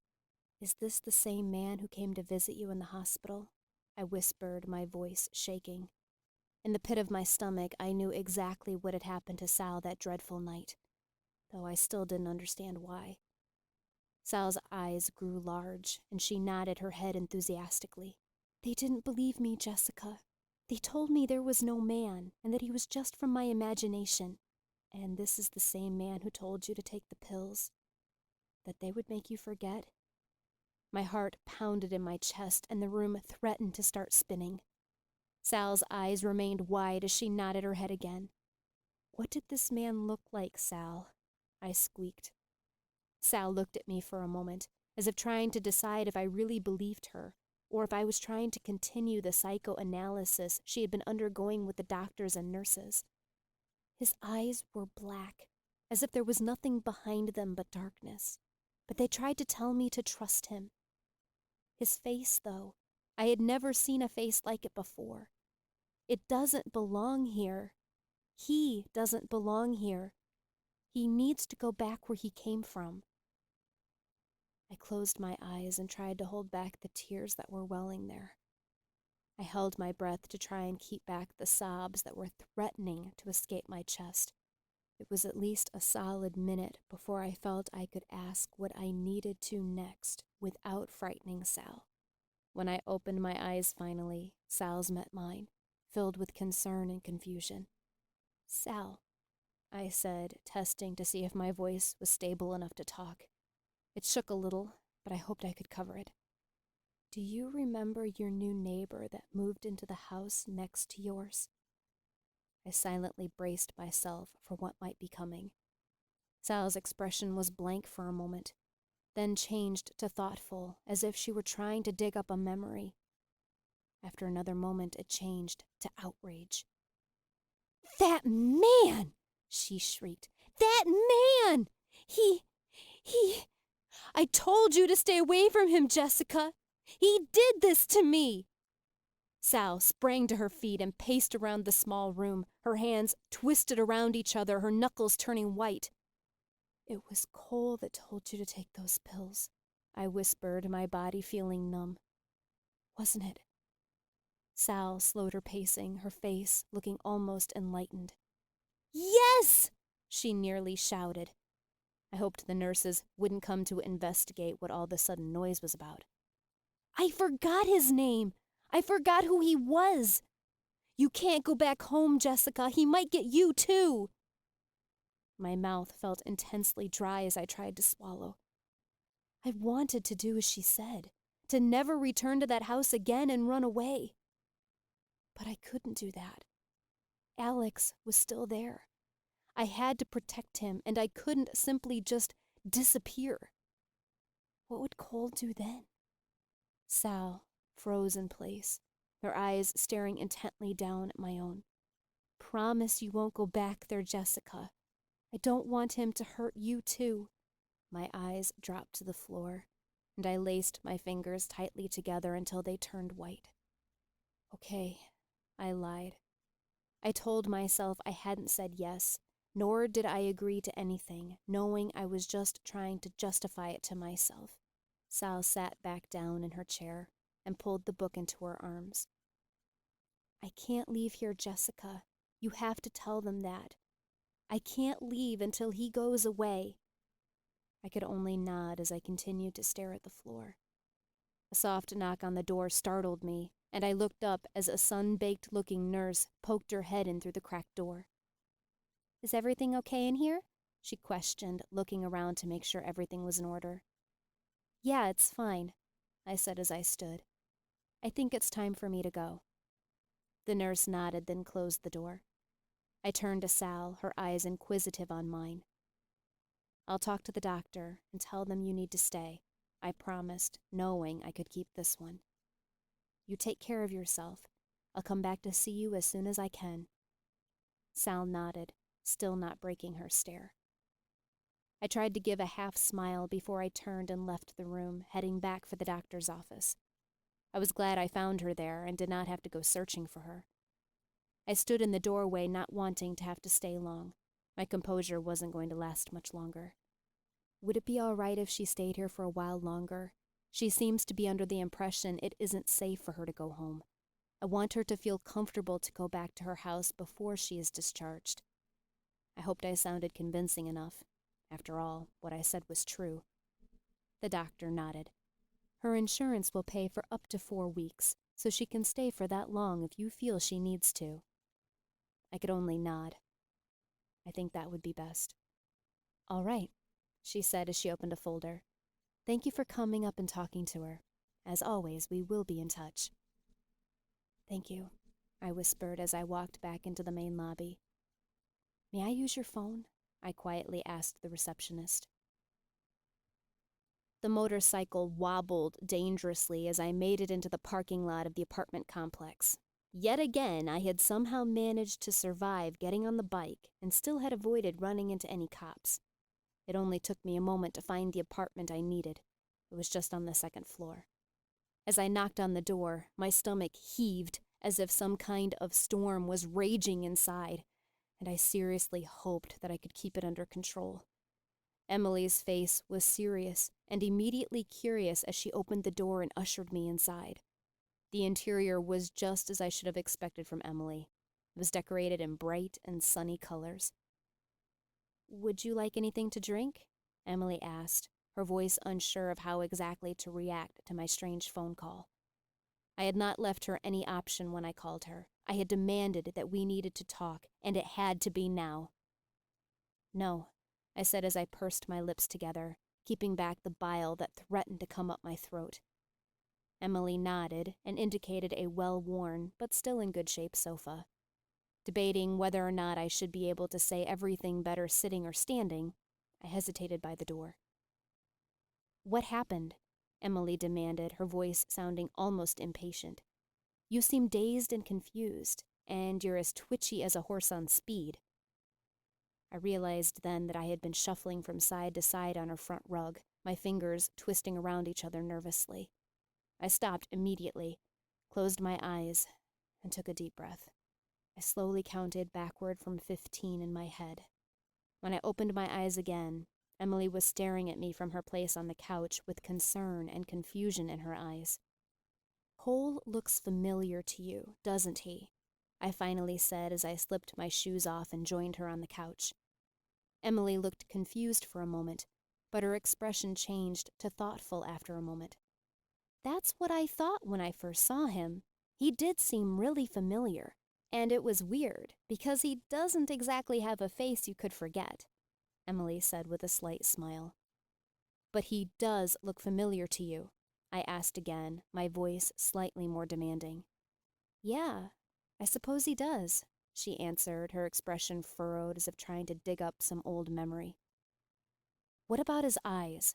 I pressed. "How do you feel when you look into his eyes?" Emily must have been on that train of thought, because she didn't look at me like I was crazy when I asked my seemingly bizarre question. "They're intriguing. They kind of draw you in, but..." She paused for a long while, her eyes closed as if trying to recall exactly how she felt. "He makes me afraid when he looks at me with those eyes. Like I don't want him to look at me, as if I feel something bad is going to come soon." At this, she opened her eyes, confusion evident in them. "There's something wrong with Cole, isn't there?" I nodded. I was at his house this morning. He didn't know I was there. I saw something on the back of his neck. A shadowed brand. Emily's face became frozen. Her mouth hung open just slightly. Her expression became pale as the blood drained from her face, and I saw realization slowly slip into her eyes. "Cole's the leader of the condemned," I whispered. My voice seemed suddenly unwilling to work, and I could hardly find the will to make it. "When I called you the other day and asked if they could escape, I had found a feather just outside my bedroom window. It had a certain metallic glint to it. A few weeks ago, in my nightmares, the leader of the condemned suddenly was gone and replaced by another member of the council, the same time Cole showed up." I shook my head as I said this. I had been so stupid before. How could I have not seen this? It was so obvious. Emily remained frozen for several long minutes, and I was in no hurry to say everything else I needed to. "Jessica," she finally managed to whisper, "you've been so sick lately. We don't get sick. Has Cole got something to do with that?" I could feel what little color was left in my face drain at her words. "I don't know," I breathed, fighting back tears that wanted to betray me. "I don't know what's going on at all anymore. Why I've been sick. What Cole wants. He was the one who told Sal to take those pills. She remembered today. Then he went after her again in the hospital, but she put up such a fuss, he must not have been able to finish her off. I found a feather in her room, but didn't realize what it was then. Cole tried to kill Sal." I choked as the tears started to spill over. "And I'm sure it had something to do with me. I don't see how it could not have." Neither of us said anything for a good long while as the horror of what was happening sank in further and further. Chills spread through my body, and I had to try hard not to let my body shake violently. Emily cleared her throat and sat up a little straighter. When I looked up at her, she was staring at the floor, looking very determined that her eyes would stay glued there. "Last year, I had a realization." Maybe not a realization, that's not the right word. I developed a theory. If I could guarantee where I would be placed come my own judgment day, then perhaps I no longer would be able to stand trial for all the others. That if I was no longer a neutral proxy, I might be able to make it stop. It seemed so simple. It takes a lifetime of good living to not be condemned, but it seemed there was one act that if you committed this one action, you were guaranteed to be branded. I heard through an extended family member that my stepfather had slipped back into his old ways. He was abusing my two little sisters the same way he had abused me for years. It made me sick, and perhaps a bit crazy, but I suddenly knew exactly what I was going to do. I was living in Oregon at the time, and I drove all through the night back to Texas. I was so enraged and out of my mind. It is amazing that I didn't get caught, that I managed to plan it out so carefully and flawlessly. Every detail fell into place perfectly when so much could have gone wrong. It wasn't like I really knew what I was doing. The cops never were able to even begin to guess who the murderer might be. My heart seemed to have stopped beating as the realization of what she had done sank in. I got back home the next morning, and I was so tired, and probably more than a little in shock over what I had just done. I fell asleep as soon as I walked in the door, but there weren't any nightmares then. There weren't any more nightmares ever after that. My theory had been correct. In guaranteeing that I condemned myself, I had stopped the nightmares and the brandings. I didn't realize there were tears running down my cheeks until Emily lifted a shaky hand to wipe them away. She had tears of her own rolling down her face. You see why I couldn't tell you? She whispered, her eyes full of shame. I couldn't let you even consider doing that to yourself. I can live with myself knowing what I have done, because it saved my sisters. But I can't let you do that to yourself. I couldn't live with myself if you went and did something like that because I was the one who told you how. I couldn't make my head fully wrap around this information, around the fact that despite how complicated things had gotten lately, the woman who was becoming one of my very best friends was already condemned. Come her judgment day, her neck would be branded, her eyes would turn black, and she would be pulled down into the fiery depths of the cylinder. She would become one of the angels who laughed dementedly at me from the walls. No, I whispered as my eyes grew wide at this thought. No, it can't be too late. You could change that. My voice grew soft with this last sentence and trailed off. We both knew the likelihood of her being able to override what she had done. I could not recall anyone who had committed a murder not being branded. Emily pursed her lips in a tight line and tried to smile unsuccessfully. She shook her head as she leaned forward and put her arms around me. It's okay, she whispered into my hair as I started to sob into her shoulder. I knew what I was doing. There's no going back now, and I will live with the consequences of what I did. Right now, I just have to enjoy the rest of my life. Thank goodness I'm still young, right? She tried to say with a slight laugh, which just sent more sobs escaping up my throat. It took me a long time before the tears ran out, and my face hurt so badly I did not think I could cry any longer. When I finally seemed to find my head again, it felt numb, and I knew I could not take any more. I couldn't handle any more of the impossible today. I had made 2 calls at the Institute. The first had been to Emily, and the second had been to Alex. He had told me that Rod wanted to go camping somewhere right along the Canadian border. He sounded ridiculously guilty about even bringing the possibility up, and told me that if I needed him to come home, he would do so immediately.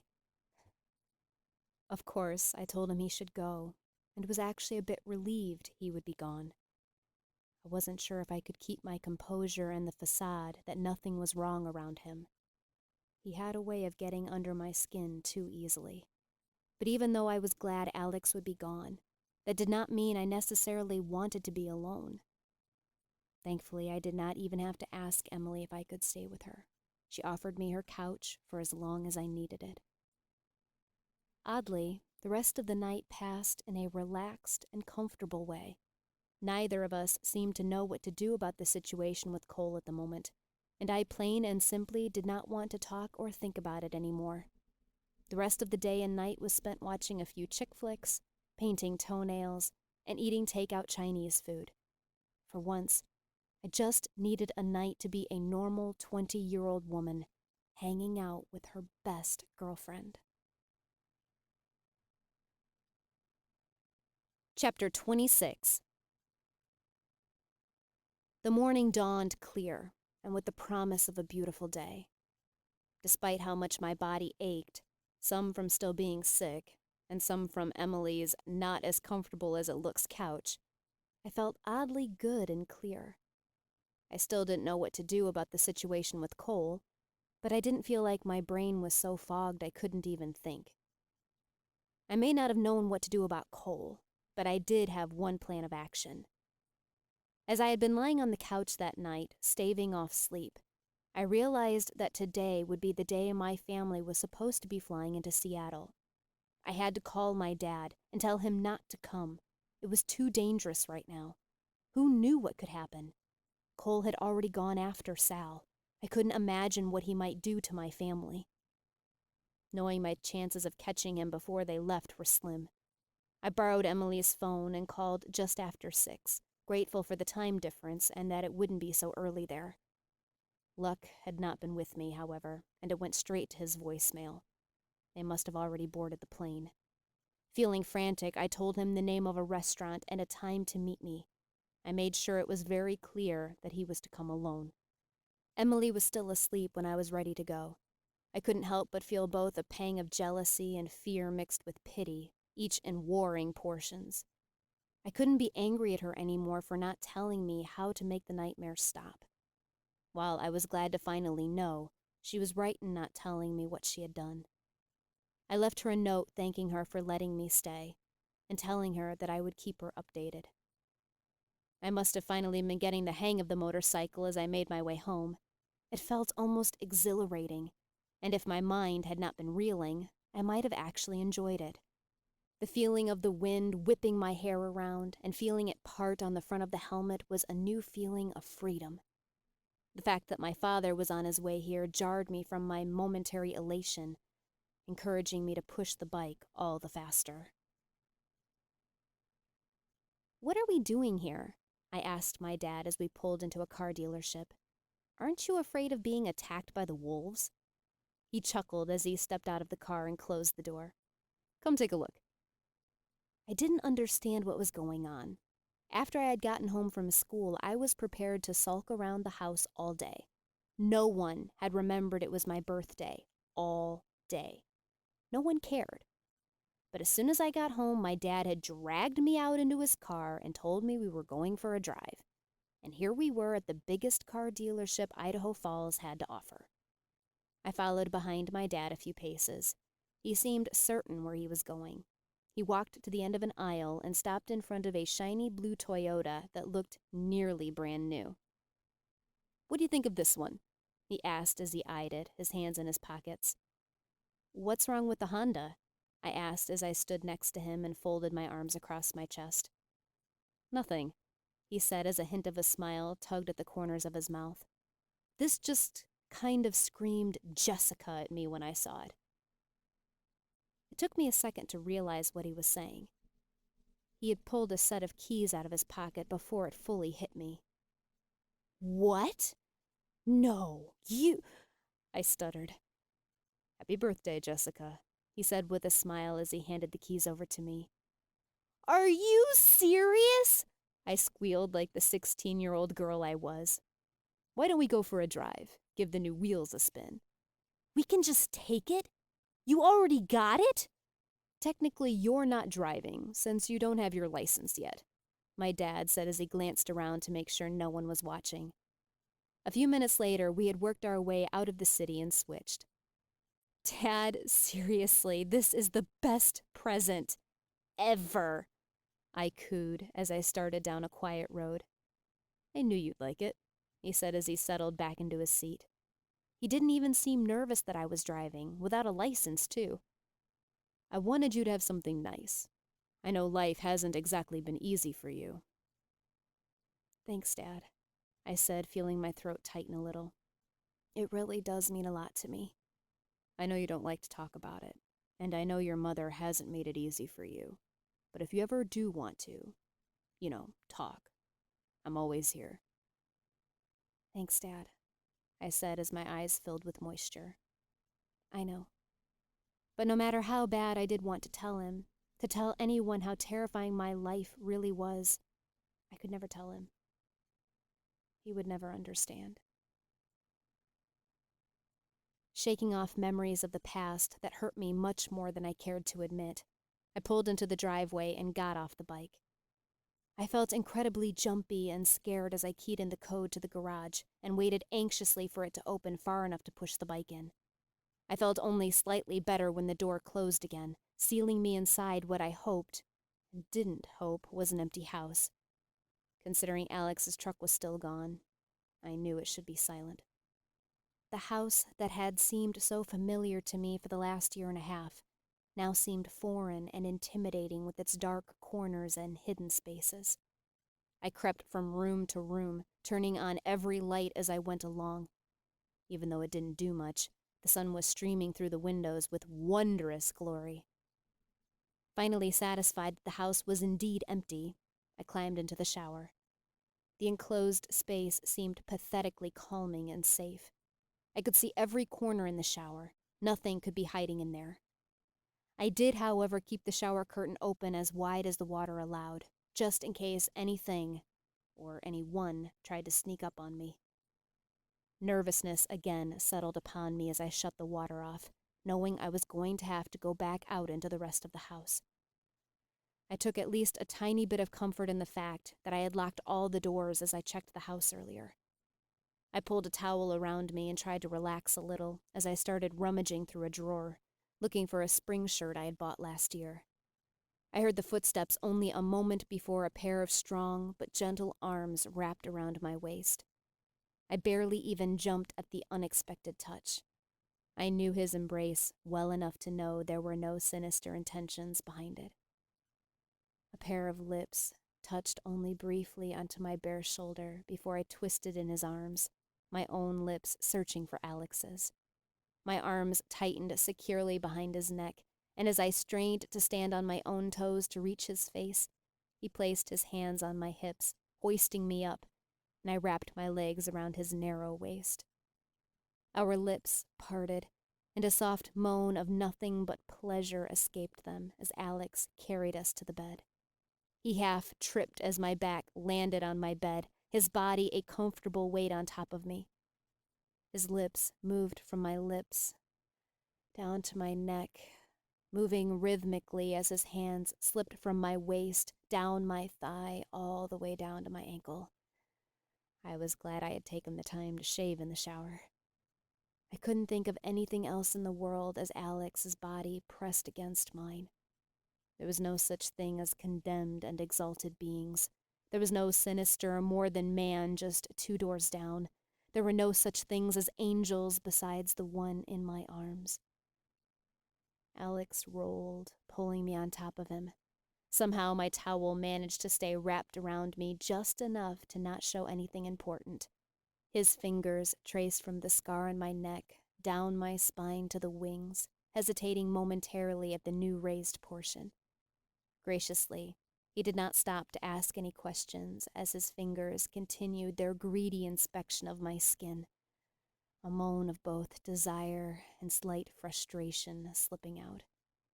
A few moments later, we both seemed to realize we were going to go too far at any moment. With Alex's fingers still knotted in my hair, he pulled my face just slightly away from his own ever so gently. He stared intently into my eyes, and I was surprised at how serious and clear his expression was. He seemed to be considering something very important, as if trying to make some significant decision. As I stared back, I marveled at the man who held me so tenderly. His miraculously blue eyes burned with sincerity and intensity. His gaze seemed to reach down into my soul and whisper every word I desired to hear into my very core. "I love you, Jessica," he whispered as he continued his intense gaze. "I never have, and I never will love another woman like I love you." My pulse skyrocketed, and my stomach fluttered in a wonderful way as his words spread through me. I realized then that it was the first time that he had said those words in that exact way. "And I love you, Alex, more than you could possibly imagine. And I will never stop loving you. I promise you that." As the words crossed my lips, I knew they were true. The intensity of them should have frightened me, but I had never felt so right saying any words in all my life. A small, content smile spread on his lips just before he pressed them to mine briefly. "We should go do something special today. It's a beautiful day, and I want to spend every second of it with you." I couldn't help but smile as I thought of how ridiculously cheesy we sounded, and I couldn't have cared less. I loved it, and I couldn't have been happier to hear him say the things he did. I marveled at how it was possible to love someone so much. It seemed a miracle that my body didn't simply burst from the effort of trying to hold it all in. "Actually," I said as I sat up, sliding off of him and adjusting to make sure I was decent enough, "I need to go down to Seattle today. Maybe we could spend the day down there." "That sounds great," he said with a wide smile. He pressed another quick kiss to my lips before he stood. "Why don't you pack an overnight bag? I have something in mind. I think you will really like it." I smiled and nodded, feeling slightly relieved that he had not asked why I needed to go to Seattle. I hadn't really thought yet about what I was going to give him as the reason why I would need to disappear for a while today. "I'll finish getting ready. You go shower," I said with a slight chuckle.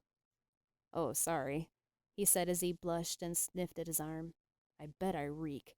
We trekked straight through the woods to get to our camping spot." I just shook my head and laughed. "Just go get ready," I said as I waved toward the door. "I need to get dressed before we do something stupid." He gave me a little impish grin. "Good idea." He then headed for the door and closed it behind him. A girlish little squeal erupted from my throat as I jumped to my feet, pure joy and contentment flooding through my veins. I quickly stifled it when I heard a chuckle from somewhere outside my door. I dressed with care, making sure everything looked perfect and just right, and took the time to make sure my wild curls stayed in just the right place. It really could look nice if I took the time to try and tame it. I tried to pack light, but ended up with twice what I would probably need. I had no idea what to prepare for. I was sure Alex would surprise me. He always did. Just an hour later, we were loaded in the truck and on our way to the big city. While I had no desire whatsoever to live in Seattle, I loved to visit the city. I felt so small there with its towering skyscrapers, and it was so easy to blend in and get lost with the thousands of people walking the streets. It was a nice change from the quiet, secluded life of living on Lake Samish. The day could not have been more perfect, with the flawlessly blue skies and temperatures that had been pushing 70. A perfect spring day. It was made all the more perfect having the man I loved more than I could have possibly imagined by my side, his fingers entwined with mine. Despite all the horror and chaos that had been revealed in the last day and a half or so, I somehow managed to keep all of that pushed out of my mind. I was bound and determined to enjoy the time with Alex that I had. No escaped angel was going to take that from me. Nothing would ever take Alex from me, and I was willing to do anything to keep him. I couldn't help but wonder at exactly how much money Alex had inherited when his grandparents died. Not that it mattered one little bit, but the way he constantly tried to buy me things as we wandered from shop to shop and finally down to Pike's Place Market made me wonder. I had to be careful to limit the time I looked at anything, or I would be in danger of having it gifted to me only a few minutes later. I actually felt proud of myself for having come out of our wanderings with only a few items of clothing, a pair of earrings, and a cheap ring that I was sure would turn my finger green in a few hours. Alex had insisted on the last one for some strange reason. The time was approaching when I needed to head to the restaurant I had told my dad to meet me at. I had been trying not to think of how I was going to explain this to Alex all day, and now the time had finally come. I decided to be as honest as I possibly could. "Do you remember how I said I needed to go to Seattle this morning?" I started as we walked hand in hand up a pier. Alex nodded as he licked at his ice cream cone. "You did say that. I didn't want to push you to tell me why if you didn't want to." I gave a little half smile at this. I scrambled to word what I needed to say. "My family is in Seattle today. Right now, somewhere." Alex suddenly paused mid-step and looked at me. "Really?" he said with surprise evident in his voice. "Yeah," I said uncomfortably. "I'm supposed to be meeting my dad in 20 minutes to talk." Alex considered this for a long moment. "And you want to do this?" "Not exactly," I said honestly. "I haven't seen the man in over 4 years, but there are some things I need to say to him. It's been so long, and I just think it's time I actually talk to him."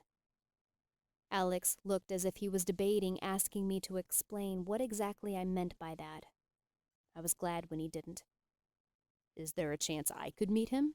He blurted out. The color drained from my face as I thought of having him there when I talked to my dad. No, I said too quickly. I think I need to talk to him alone. Like I said, it's been 4 years since I've seen him. I have no idea how this is going to go. There's a good possibility this might not be such a pretty and lovey-dovey reunion. Okay, Alex said as he nodded his head and continued walking back up the pier. A slight sigh of relief blew through my lips. I was so grateful Alex was so relaxed and willing to give me my space when I needed it. Thankfully, he was also slightly clueless. Either that or I was a really great actress. I seriously doubted that. We parted a few blocks from the restaurant with a quick kiss and plans to meet back up in an hour and a half at the same location. Finally, I let go of his hand, feeling like I was leaving a part of me behind, like a hand or a leg. I didn't feel whole when he was away. Chapter 27. I stood in the half-full lobby for a few minutes after checking to make sure my dad was not already there.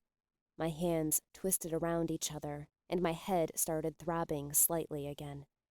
My heart jumped in strange, erratic patterns as my eyes stayed glued on the door. I'd already mapped out an escape route, should I see any sign of my mother with him. Thankfully, he was alone as he walked through the door. Our eyes found each other almost instantly, and I rose to join him at his side. Not a word was spoken as we followed the hostess through the crowded building. When we were finally seated, neither of us seemed exactly sure of what to say to the other. I was surprised at how much older he looked. His hair was the same dark brown color as mine when I left, but it was now streaked with gray. Crinkles seemed to be permanent fixtures in the corners of his green eyes, and his handsome face seemed softer all over. It seemed he had aged 10 years in the 4 since I had seen him. "It's so good to see you, Jessica." He finally broke the silence, his voice filled with emotion. As he spoke, moisture welled up in his eyes. He reached across the table and took one of my hands in his. I tried to give him a little half-smile. "You too, Dad." My mind was drawing a blank on where to even try to begin. "I can't believe you become such a woman. You look so grown up now." At this, I did give a little bit of a smile. "Yeah, I guess there's a bit of a difference between how you look at 16 and how you look at 20. He gave a little chuckle, and a tear rolled down his cheek. He sighed as he continued to look at me. "I didn't tell your mother I was meeting you. I'm supposed to be getting her a special present while she and Amber go to a chick flick. Guess I have to do a little shopping when we're done." "Thanks, Dad," I whispered. I should have known I could trust my dad to keep this a secret. He had always been the one whom I could trust. The waitress then showed up to take our drink orders. I only asked for water, and my dad asked for his usual Mountain Dew. Some things never change. The man had drunk at least one a day for as long as I could remember. "So, how have you been lately?" he asked, the pain of our long separation in his eyes. "You don't say much in your letters." I debated on how to answer, wondering if I should pad the truth or if I should simply be honest. Honesty seemed to be the best route. I only had so much time. "I've been really sick lately," I said simply as I looked in his face, wondering if he would see the meaning behind my words. "You don't get sick," he said stiffly. Apparently he did. "Well, I have lately," I said, trying to keep my voice even. "Really sick. Headaches, chills, fever. I can't keep anything down. Something is happening, Dad." My dad swallowed hard twice before he was able to talk. "The nightmares?" "They've gotten worse lately. I have to sleep more often, and I'm sleeping for much longer." I waited for a long moment, simply staring into his face before I could say the next part. "They aren't simply dreams, Dad. Do you remember the angels?" He squeezed his eyes shut and nodded once before he opened them again. "Do you remember that mark I used to draw all the time? The one that scared Mom so bad?" My dad looked from side to side as if to make sure no one was watching before he took a pen out of his front pocket.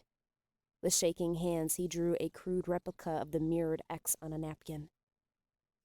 The man who lives 2 doors down from me has this exact mark on the back of his neck. He is one of the angels from my dreams. The space between my dad's eyebrows furrowed as he looked back at me. I don't understand, Jessica. I felt a sudden urge to hurry and tell him everything I needed to. I wanted to get this over with. One of the angels has escaped, Dad. He's the worst one of them all. He's dangerous. You have to take Mom and Amber and leave. I don't know what he's after exactly, but it's too dangerous for you to be around here. He's the leader of the condemned for a reason. He was quiet for a long time as he looked at me, as if debating once again if I was crazy or not. I knew that look all too well. I know how this sounds, Dad. I know I sound insane, but you have to promise me you will leave as soon as possible. You have to go back home. There was another moment of silence as he looked at me long and hard. All right, he said with a nod. We will leave tomorrow morning, but you have to promise me something in return. I could feel the blood drain from my face at this. I wasn't sure how much I could promise in exchange for keeping my family safe. What? That you'll call every once in a while, he said as his voice quivered. You can call from a payphone if you want it that way, but just promise me that you will call to talk to your old man every once in a while. My heart gave a strange squeeze as moisture filled my own eyes. Deal, I whispered. After another long moment of silence, our waitress returned with the drinks, and we ordered our food. There's something I've never told you, Jessica. Something you should know about, my dad said with a slight sigh, not meeting my eyes. You were 5. Amber had just turned a year old. You got really sick. You had a fever so high the doctors were concerned what it might do to your body. You would shake violently with chills and aches. You cried constantly as you held your head. You wouldn't eat anything, and everything we managed to shove down your throat came right back up a few minutes later. The doctors didn't know what was wrong with you, and they told us to prepare for the worst. You were declining rapidly, and they told us they didn't know what else to do. They said your body would probably give out before the end of the week. Tears were streaming down his cheeks at this point, and he still did not look me in the eye. I could only stare at him blankly. This was the first time I had heard any of this. You were going to die, and there was nothing I could do about it, it seemed. He choked. He took a moment as he tried to control his emotions. I was alone in the hospital room with you. You were unconscious. You had been slipping in and out for a few days. I cried out to whoever would listen, begging them not to take you away from me. I said I would do anything to keep you. I begged whoever was out there to let you live, to give you some more time. You were too young to die, and I couldn't bear to let you go. Not a half hour after I spoke those words aloud, the monitors started to show improvements. You were still asleep, but your temperature started to fall, and the sweat that had covered your body went away. The doctors all came in to check on you, and they were baffled. They had all basically written you off as a lost cause, dead. A few hours later, you woke up, screaming at the top of your lungs. You were terrified. You kept saying angels over and over. I had heard stories of people who were dying and saw angels while unconscious, but you seemed to be terrified of them. Your grandma had brought a little porcelain angel to you in the hospital and set it next to your bed. As soon as you saw it, you screamed, then threw it across the room, shattering it. The waitress brought our food, and my dad had to look away from her so he wouldn't see the way his eyes had turned bright red. When she left, he continued. You were discharged from the hospital that night. We tried to get you to go to sleep when we got home, but you were so scared. You refused. It was 3 nights before you finally couldn't fight it anymore. And then you woke up screaming again. It was the same every time you slept. I shook my head when he paused. Stop, I whispered, my throat feeling tight and suddenly dry. I know how the rest went. His lips quivered slightly at this, but I could see the relief in his eyes that he didn't have to say anymore. Neither of us said anything for several long minutes as we started to pick at our food. What do you say after a conversation like that? I could now see how the pieces of the puzzle were fitting together. Emily had asked me what I had done to bring the nightmares on. She had tried to commit suicide and said she felt she had to do the trials as punishment for it. It seemed I had not actually done anything to bring them on. My father had asked for more time with me, and so, in exchange for that time, I was forced to stand trial every time I slept. It was nothing that I did that brought them on. As terrible as this realization was, I couldn't bring myself to be angry with my father. How was he supposed to have known that was what the trade would be? And would I have rather died? 2 months ago, I might have said yes. I couldn't say that anymore. So, who is the special guy? My dad asked. I could tell he was trying hard to turn the conversation back to a normal subject. I gave him a quizzical look, wondering how he had known that there even was anyone. With a slightly embarrassed chuckle, he pointed to the side of his neck. It took me a second to realize what he must have been talking about.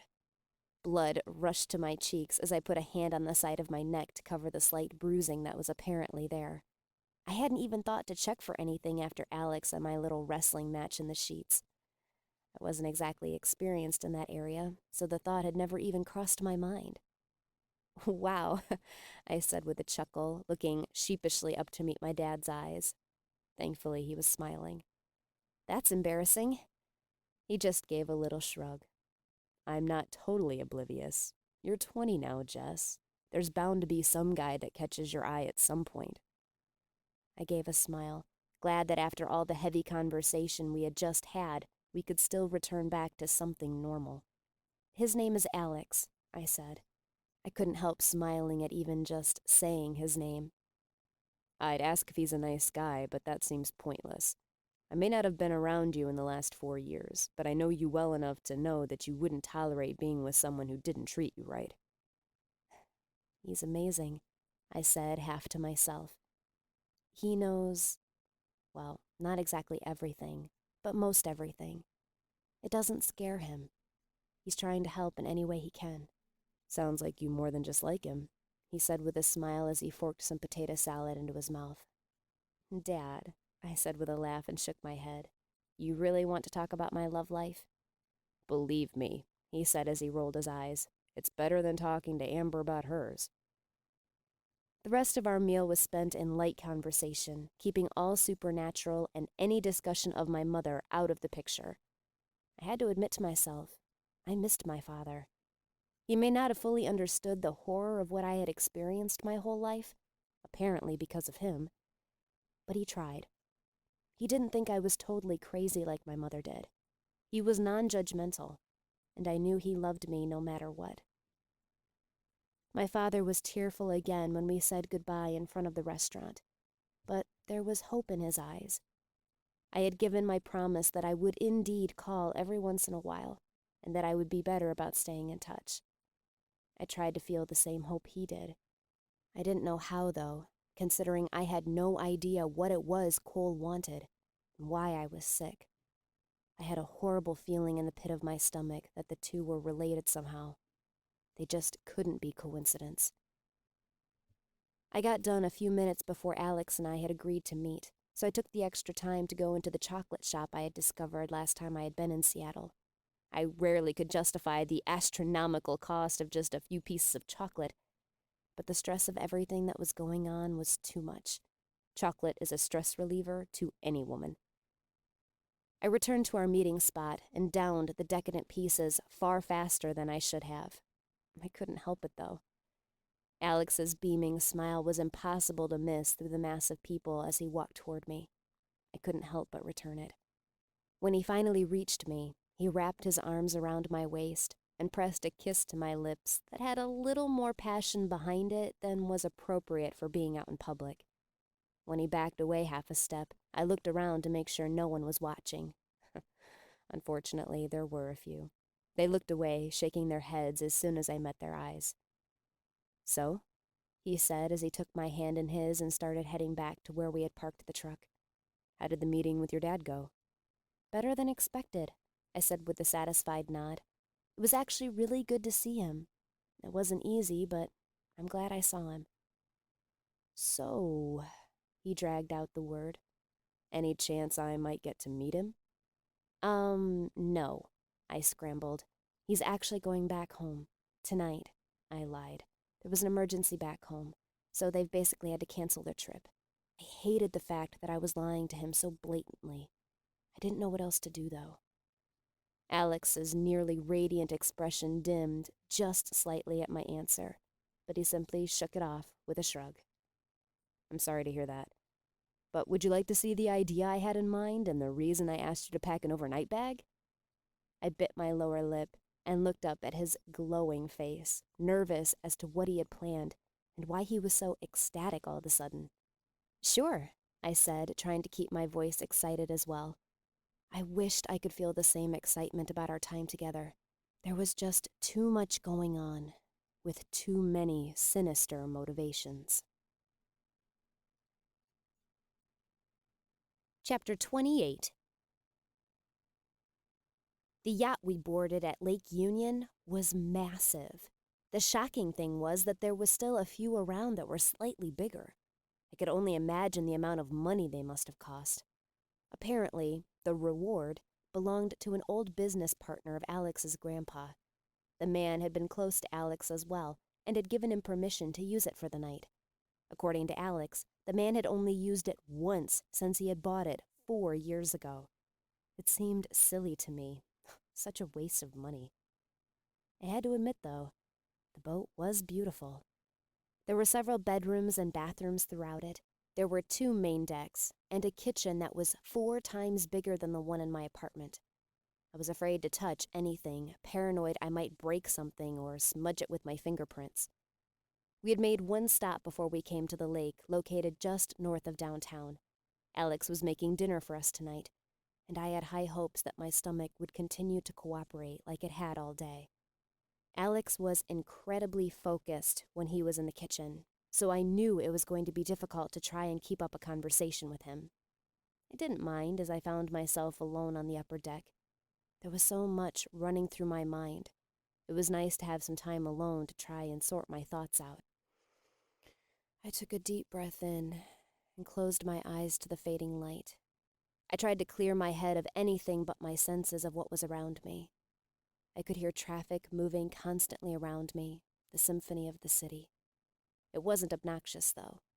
It wasn't a sound I was entirely used to.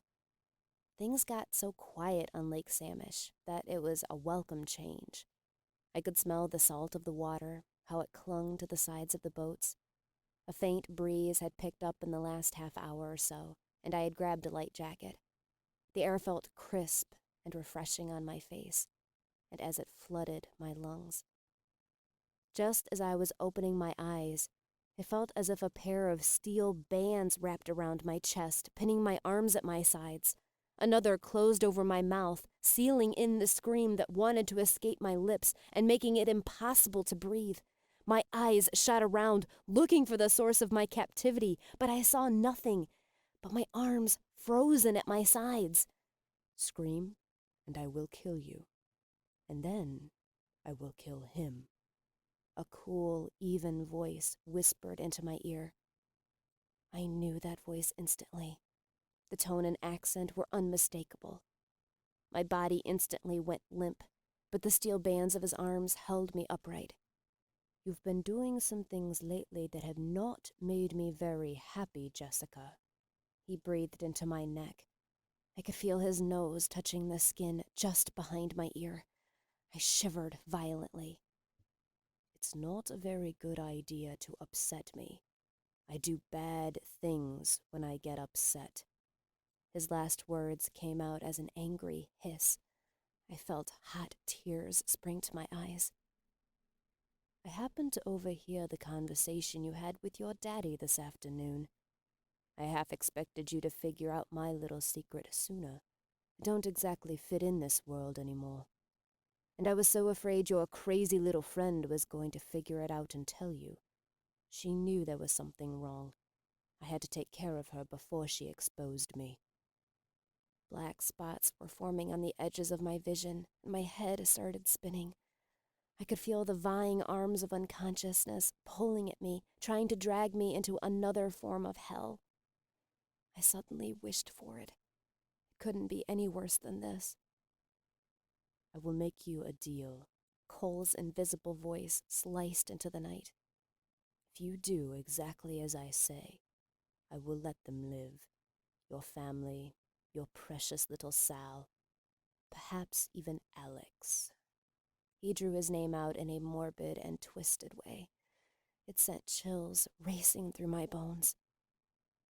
Do we have a deal? I instantly nodded my head. I'm going to need you to be the best little actress you can manage for me tonight, he said, his voice smooth and even. You are going to pretend that everything is just fine and that I am not here. And if you give any indication that something is wrong, I will kill you both without hesitation. Is that clear? I nodded again, the dark spots in my vision growing bigger. Now, he continued, Alex has another special little surprise for you tonight.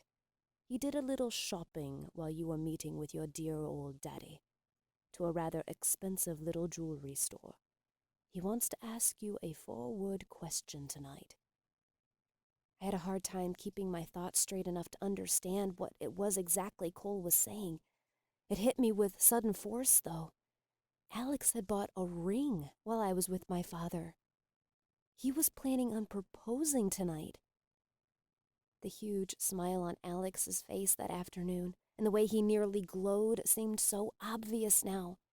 He had insisted I get that stupid ring earlier so he could get my ring size. And the way he kept playing with something in his pocket all afternoon. There must have been a little black box in it. The way he insisted I wear something so nice when it was just the two of us alone. It all made sense now. I had been so blind. How could I not have guessed? You have to prevent him from asking that question, Cole hissed.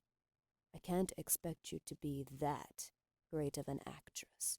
And you will insist that you need to go to bed as soon as you can manage, without his suspecting anything is wrong. And you will go to bed alone tonight. When he paused, I nodded once again. It wasn't going to be easy. Of course, Alex would wonder what was wrong when I insisted I needed to go to bed. That was something I never wanted to do. He would ask what was wrong and what he could do to help. It wasn't going to be easy to do what Cole insisted on. But to save Alex's life, I could manage it. I am going to release you now, but be assured I will not be far away. Remember, any scream or indication that I am here, and I will kill you both. I nodded my head once more, and I felt the impossibly strong arms that bound me release. My legs threatened to collapse from underneath me, but I forced them to do their job, knowing that any moment Alex could walk out here and wonder what was wrong. Knowing that I wasn't going to be able to make them cooperate for long, I took a seat at the table on the deck. I took 2 deep breaths, trying to clear the black spots from my vision. The effort it took left me feeling even dizzier than I had before. I wiped at my eyes, glad I had not worn any mascara that would leave evidence of the tears that still wanted to spill down my cheeks. That's better, I heard a cold voice whisper into my ear. I couldn't help but shy away in the other direction. At this he chuckled, his voice fading into the background. I felt almost composed enough to appear normal, except for my hands that shook so violently I wasn't sure I would even be able to hold a glass. I folded them in my lap, hoping it would still be a while before Alex was done cooking. Less than 2 minutes later, Alex came out onto the dock, wheeling a fancy-looking serving trolley behind him. He only flashed me a smile before he turned his attention to setting the table. I was overwhelmingly grateful for how intent he got when he was doing his culinary thing. It would only buy me a few more minutes, but hopefully that was all I would need. It was all I was going to get. After wheeling the trolley back inside, Alex joined me again at the table and immediately set to serving the food. I couldn't even bring myself to look at what he had cooked. Even though I was trying not to look into his face, afraid he would see past the careful facade I was putting on, I couldn't help but marvel at him. He had never looked so stunning than he looked wearing black trousers and a black dress shirt. He had just shaved before he started making dinner, his face perfectly smooth, and his skin as close to flawless as it could be and still be human. But it wasn't just the amazing exterior of this man that made me love him so much. If he knew what was truly going on right now, I could only imagine what he might do. And I knew he would do it in less than a heartbeat, because it would be for me. No wonder I wanted to spend the rest of my life with this man. My heart gave a shuddering crack, knowing that was exactly how it was supposed to go tonight, and now knowing that it was never going to happen. He finished filling 2 tall glasses with something bubbly and handed one to me. He lightly touched his glass to mine, then raised it just slightly. To a perfect day, he said softly with a smile. I raised my glass a fraction and could only manage a smile before taking a sip of the sparkling cider. Thankfully, my hands had managed to stop shaking enough for Alex not to notice. Still not fully realizing what I was eating, I forked something into my mouth. I didn't taste anything, but the texture seemed leafy. Just as I swallowed, I felt the light brush of invisible feathers against my left arm. It took everything I had in me not to scream and jump away.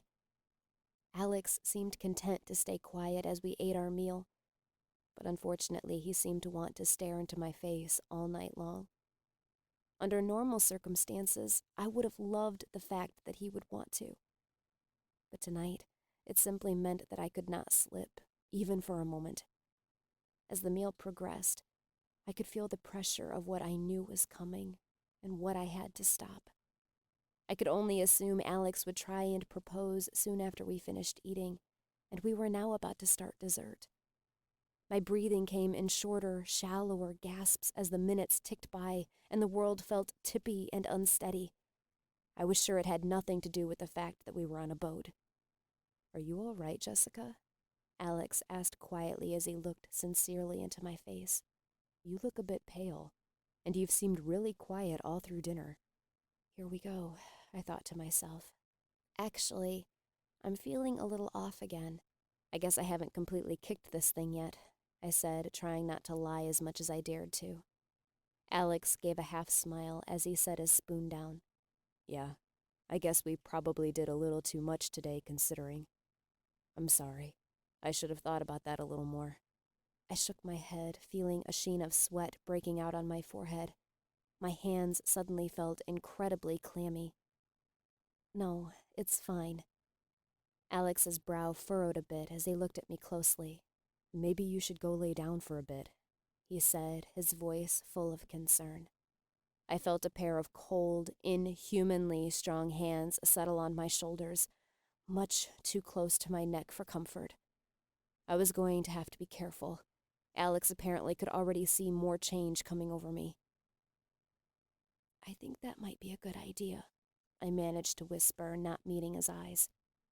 Alex nodded and stood, grabbing 2 of the plates from the table. "Why don't you go ahead and lay down, and I will be down as soon as I get everything cleaned up." "No," I half squeaked as I felt Cole's hands tighten on my skin. "I mean, I think it might be best if I'm alone for a while. My head is kind of pounding, so I think I'm just going to turn the lights off and lay in the quiet for a while." I could see 2 flashes of disappointment cross Alex's face. The first, I could tell, was just because I was refusing the only kind of help he knew how to offer. The second was a deeper, resolved sense of disappointment. He was realizing that a proposal tonight was not how he wanted it to happen.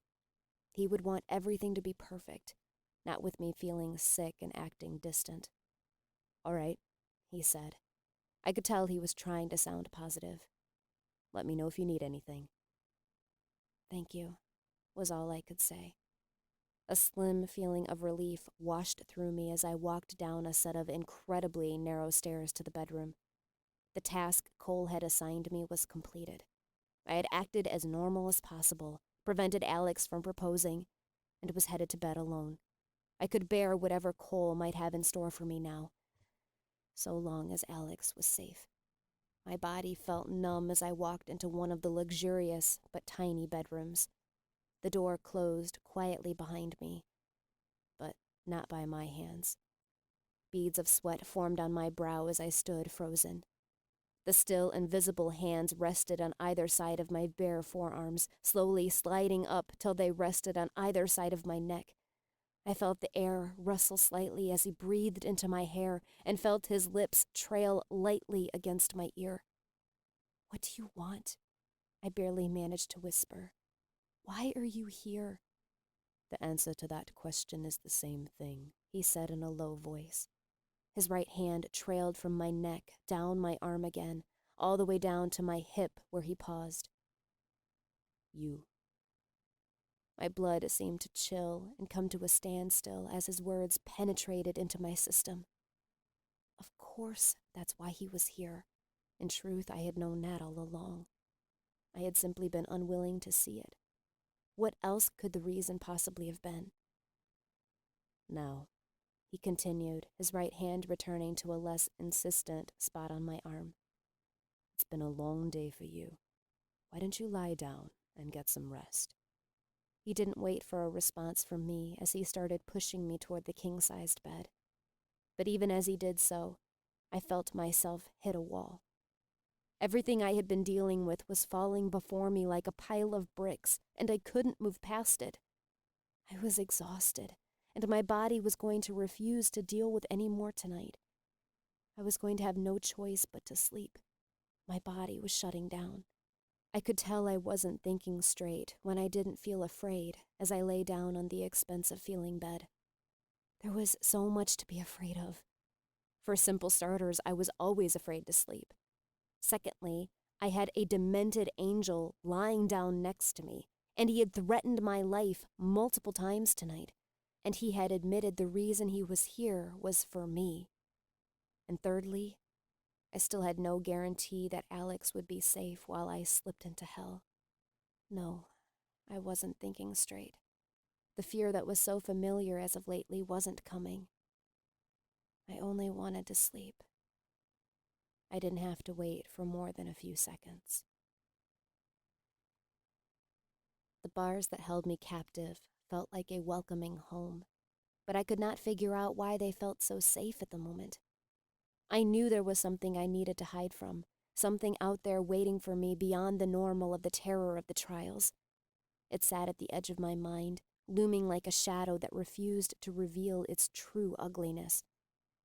Adam's face was a welcome sight when he started walking down the tunnel toward me. While his face was never friendly, it at least was not frightening. His steely gray eyes held my own, and I suddenly wondered why he had yet to go through a trial of his own. Why did he have to wait so long? I couldn't imagine he would be granted black eyes once he had finally made that closing step.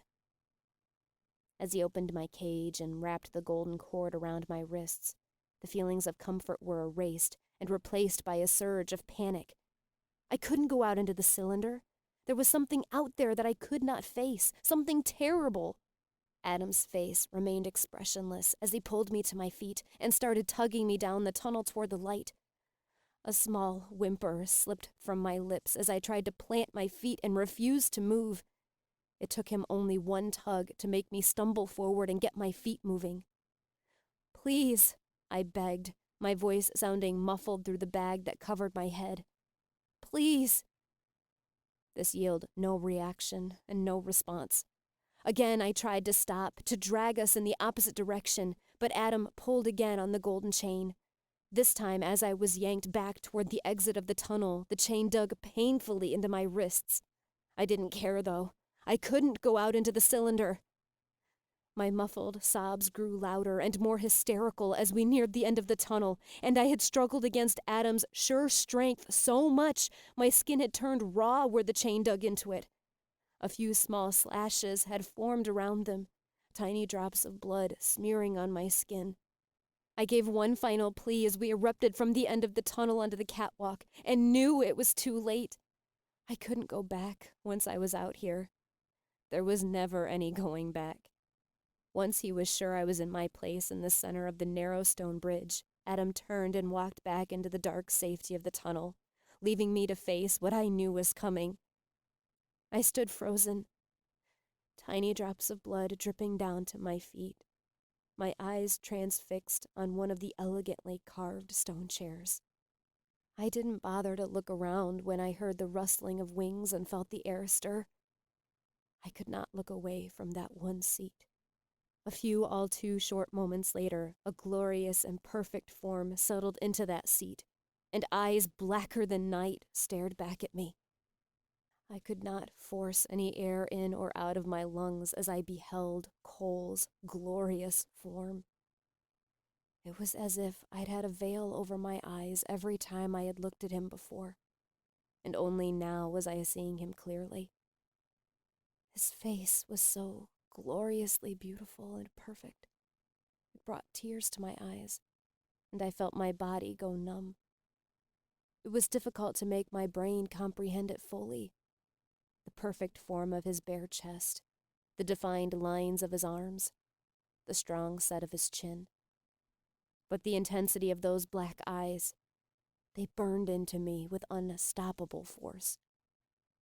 It took me a moment to register the dark smile that spread on his lips as he too seemed unable to look away from my face. Despite my inability to look at anything other than Cole, I could feel the agitated state that hung in the air.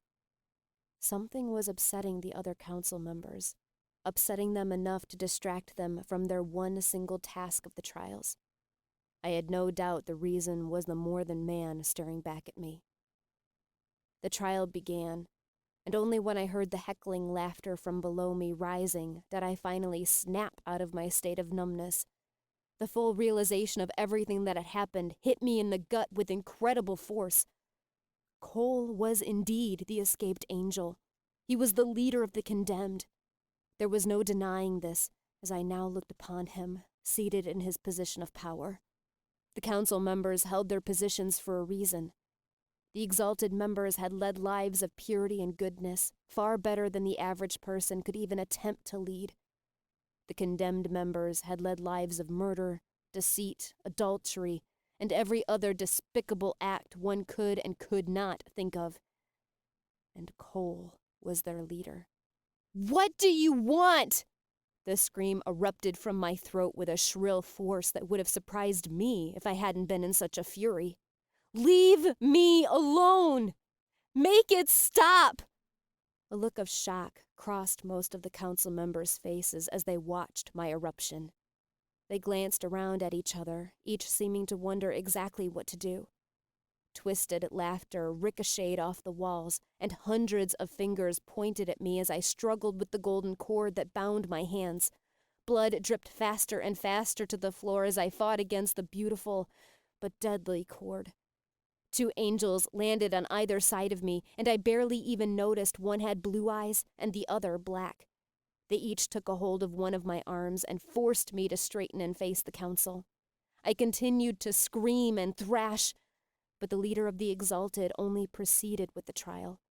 The entire council seemed unsure of what exactly to do with themselves as they squirmed in their seats, looking anxiously back and forth, occasionally from me to Cole. When the trial seemed to come to a close, I had no idea of what the outcome was going to be. I didn't care. I simply wanted to get out of there, to get away from Cole's smug smile and penetrating eyes. "Down," said one council member. "Up," said another. The next few took quite a long time as they considered where whoever it was I stood trial for was to be sent. There were 4 ups and 4 downs. My screams turned to more of a whimper as I considered what would be coming if this person were to be condemned. Cole and the other condemned council members gave their verdicts. It seemed it should have been impossible, but the screams came out of me with a new intensity and ferocity as I fought with everything I had to get away from the grasps of my two captors. With a powerful burst of his wings, Cole launched from his seat toward the catwalk. As he landed, I fought with every ounce of strength I had to fall off the catwalk, but to no avail. Surprisingly, though, Cole waved my captors away, and they flew back to their positions on the stairwell. Cole's black eyes locked with my own, and my screaming and thrashing ceased. It was nearly impossible to look away. I felt as if my entire soul were being sucked out of my own eyes and drawn into his.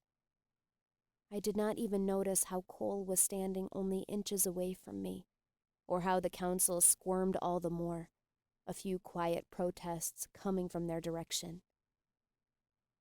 "This is all going to end soon, you know," Cole whispered, his voice surprisingly gentle. "The number of trials you must stand in for are limited. When it is time for your own branding, I can make sure it isn't as bad as it could be." He raised a hand, reaching under the sack over my head and smoothed his thumb over my cheek, his expression surprisingly gentle, and he continued his intense gaze. I was vaguely aware that another angel had landed next to us, and that Cole had reached for the red-hot rod. He placed a hand on my shoulder, and with next to no effort made me bend and get on my hands and knees.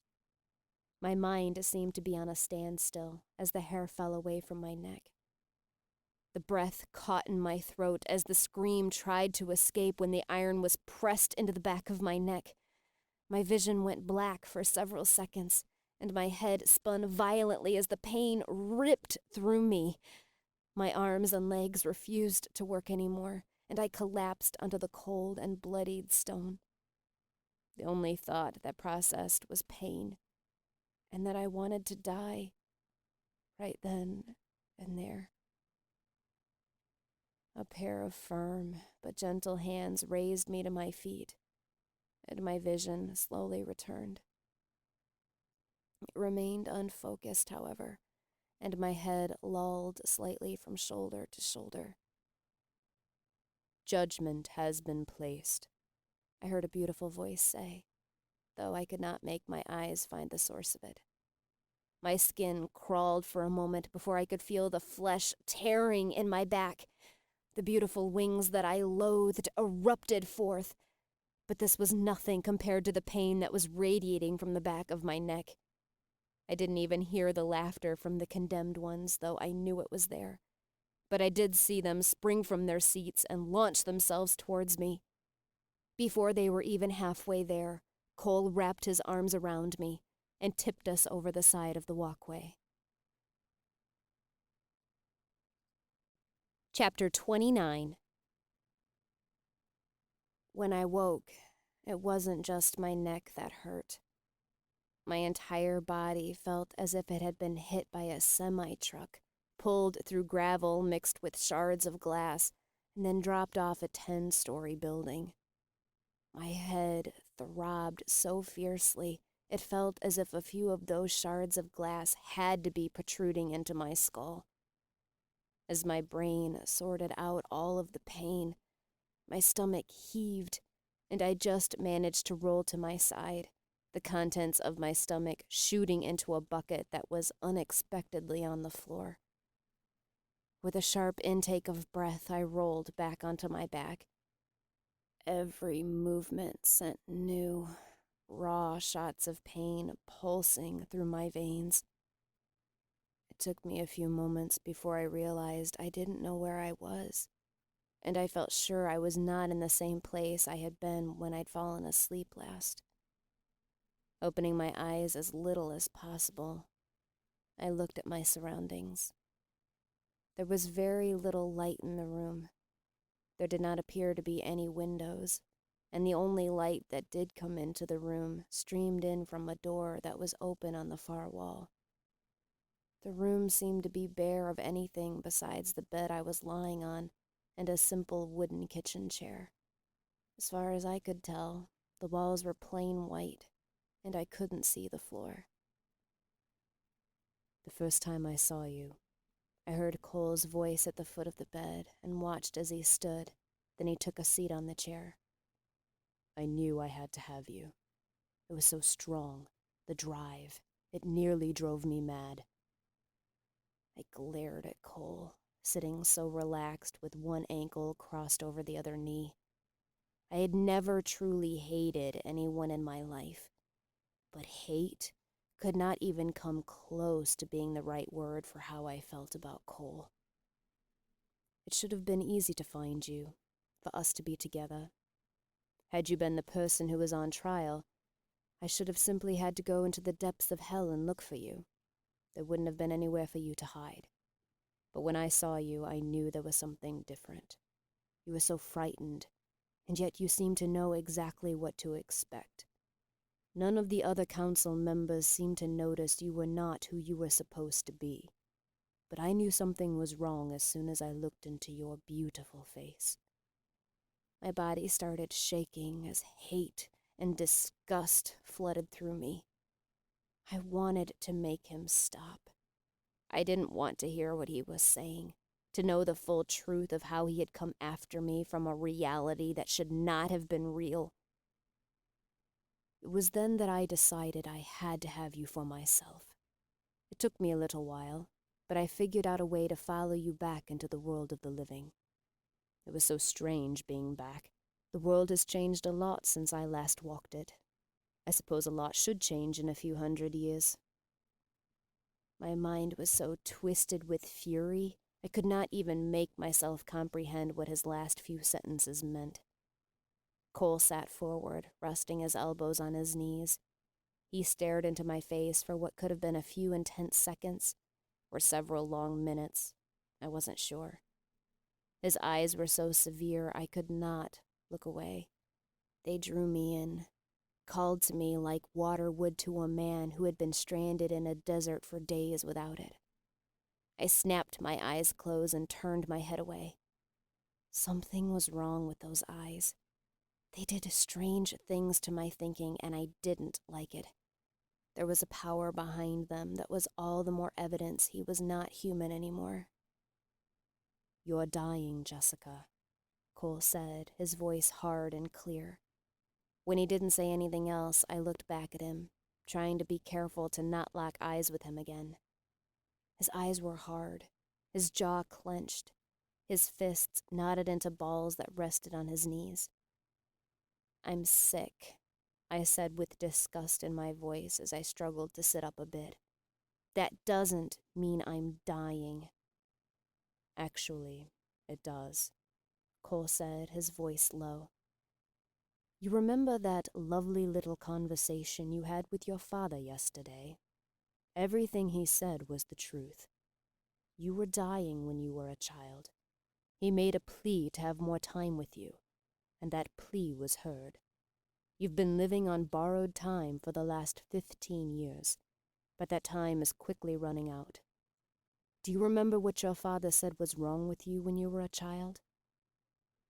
I didn't want to consider what Cole was saying, but I couldn't help but recall the conversation.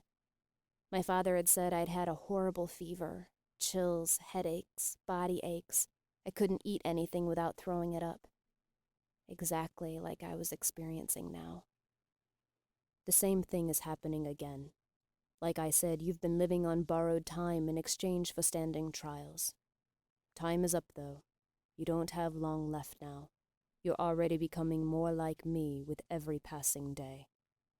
I didn't have to wonder for long what he had meant by that. You don't normally need to sleep for as long as people do. As an angel, I never sleep, nor do I eat. My needs are not the same. I know how everything looks so disorienting and clear to you now. It's the same with your hearing. But this is how it is for me always. You are making the gradual transformation into what you should have become 15 years ago. I closed my eyes as the room started tilting. I wanted to deny what he was saying, to tell him he was wrong. The most frightening thing was that everything he was saying made impossible sense. Things like this should never make sense. You will be standing your own trial in not too long. Do you know where you will be judged to go when that time arrives?" Excitement seemed to be rising in his voice as Cole continued. "You should know as well as any council member that it takes a life of good living to be exalted. Are you sure you've done enough?" He paused a moment as if to let me consider his question. I squeezed my eyes closed and shook my head, trying with everything I had to block out what he was saying. I heard the chair squeak slightly, and a moment later felt the bed shake as Cole sat on the edge of it. "I can guarantee the afterlife will not be as horrible as it could be if you agree to one simple thing. Stay with me. Give yourself to me as I wish to give myself to you. I can even get you into a position of power if that is what you want. A seat on the council is yours if you simply agree to be with me and me alone." He picked up my hand that lay limply at my side. He brushed 2 fingers from my forearm down to my own fingers. A strange, tingling sensation shot through my veins, though it was not at all the repulsive, recoiling sensation I was used to when Cole touched me. It was quite the opposite, and before I even allowed myself to do so, I wished he would do it again. "I can make you a very happy woman, Jessica," he whispered. I could feel his intense eyes burning into my face, but I could not look away from the hand that held my own. He traced his fingers up and down again, and I shuddered from the pleasant sensation. "Hell's not that bad." I was startled by how close Cole's whisper was, his lips brushing against my ear. His last words shook my head clear, and I jerked my hand out of his. "I may believe you that I might be dying," I hissed as I finally met his eyes again, feeling the fire that burned behind them as the hatred poured out of me. "And if I am, so be it. But I will not be your queen of the condemned. I'd rather be a lowly, unimportant, damned angel than your lover in hell." Cole's expression was hard for a moment, but quickly melted into a smug smile. "We shall see," he said before he rose and walked toward the door. "I would consider my offer very seriously, Jessica. I am not lying when I say you have only days left. Don't wait too long." With that he left, and I could hear him lock the door from the outside. I was plunged into darkness, locked in a prison with no windows, and the leader of damned angels as my keeper. There was no way to mark time as it passed, other than a general guess from how often I was sleeping. This was happening frighteningly more and more often, and I guessed that I was sleeping nearly once a day. The trials were happening all too frequently, though Cole did not return to them again. Another form of altered consciousness was taking over me as my condition worsened progressively. I did not recognize what it was at first. It started only as a feeling of loss, a feeling like I had lost everything that mattered most in the world to me. It was difficult to tell that this strong, overwhelming feeling of despair was not completely coming from me. While I had no guarantee that those I loved the most were safe, I had given Cole no reason to hurt them. I had to believe that they were safe. The hallucinatory visions soon followed. They were so strong and so vivid, it was difficult to believe that they were not real. I wasn't entirely convinced that they weren't real in some way. The first ones were of Alex. After searching for me for so long, he had given up hope. His despair was heart-wrenching as I watched him cry out my name, watching him sit awake in the dark at night.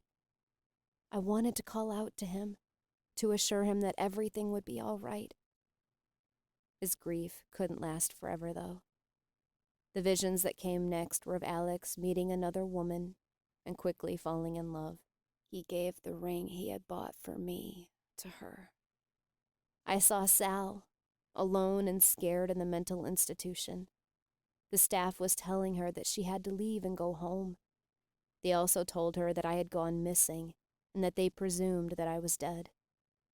When Sal was alone in her room on what was to be the last night of her stay, she took her razor, ripped it apart till she could get the blades out, crawled into the tub, and slit her wrists. The staff found her the next morning. The phone rang in my parents' familiar home, and my mother answered it. They told her the same thing Sal had been told. My mother did not even look sad. No tears of grief spilled onto her face. The most horrifying thing about these visions was the very real possibility of them having actually happened. Alex shouldn't have to grieve over me forever, no matter how much it shattered my heart into a million pieces to imagine him being with someone else. What was to keep Sal from actually attempting suicide when she heard that her one true friend was gone forever? And as depressing as it sounded, it was not hard to believe that my mother wouldn't cry over the unconfirmable possibility of my death. I tried to keep reality separated from what I hoped wasn't.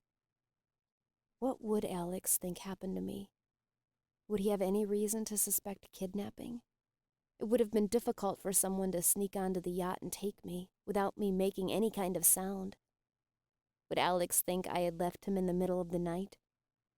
I had no reason to think Cole didn't leave some sort of note for Alex, telling all kinds of horrific lies. And Sal? I guessed she had about a week left in the institute before they would make her leave. What would happen to her after that? And when they couldn't get a hold of me? I could only hope that somehow Alex might be able to help her and possibly take over my role in her life. She seemed like Alex enough. Thinking of such devastating reality seemed to make my condition spiral downward all the faster. Pain was a constant companion. My skin burned fiercely with the fever, while its polar opposite of chills shook my body uncontrollably. I had not eaten since I had last seen Alex, though I had no desire to do so. I couldn't deny what Cole had told me. I was dying, and I knew it. My thoughts wandered on their own accord, in an attempt to distract myself from the pain, to future possibilities. What life would become if I truly had lost, and would lose everything and everyone important to me. I did not even have the strength of mind to block out the thoughts of Cole's offer. Taking everything and everyone else out of the picture, would it really be so horrible to be with Cole? He could be charming and flattering, and obviously he had feelings enough for me to go to so much trouble to come after me. Certainly, an eternity of looking into the perfection of his face couldn't be so terrible.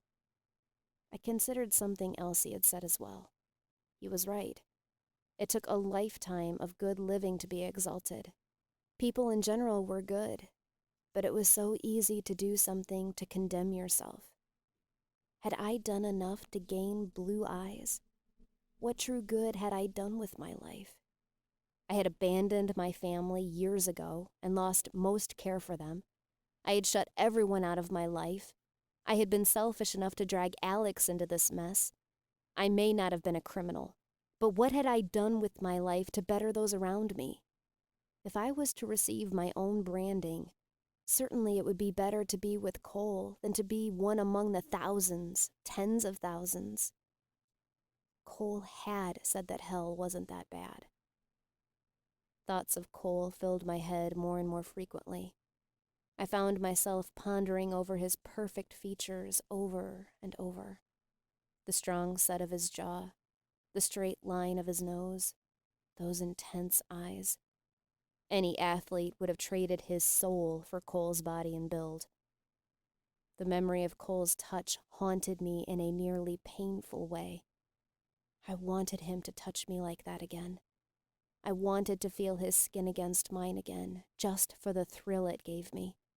Imaginings of what the possibilities could be with Cole consumed me.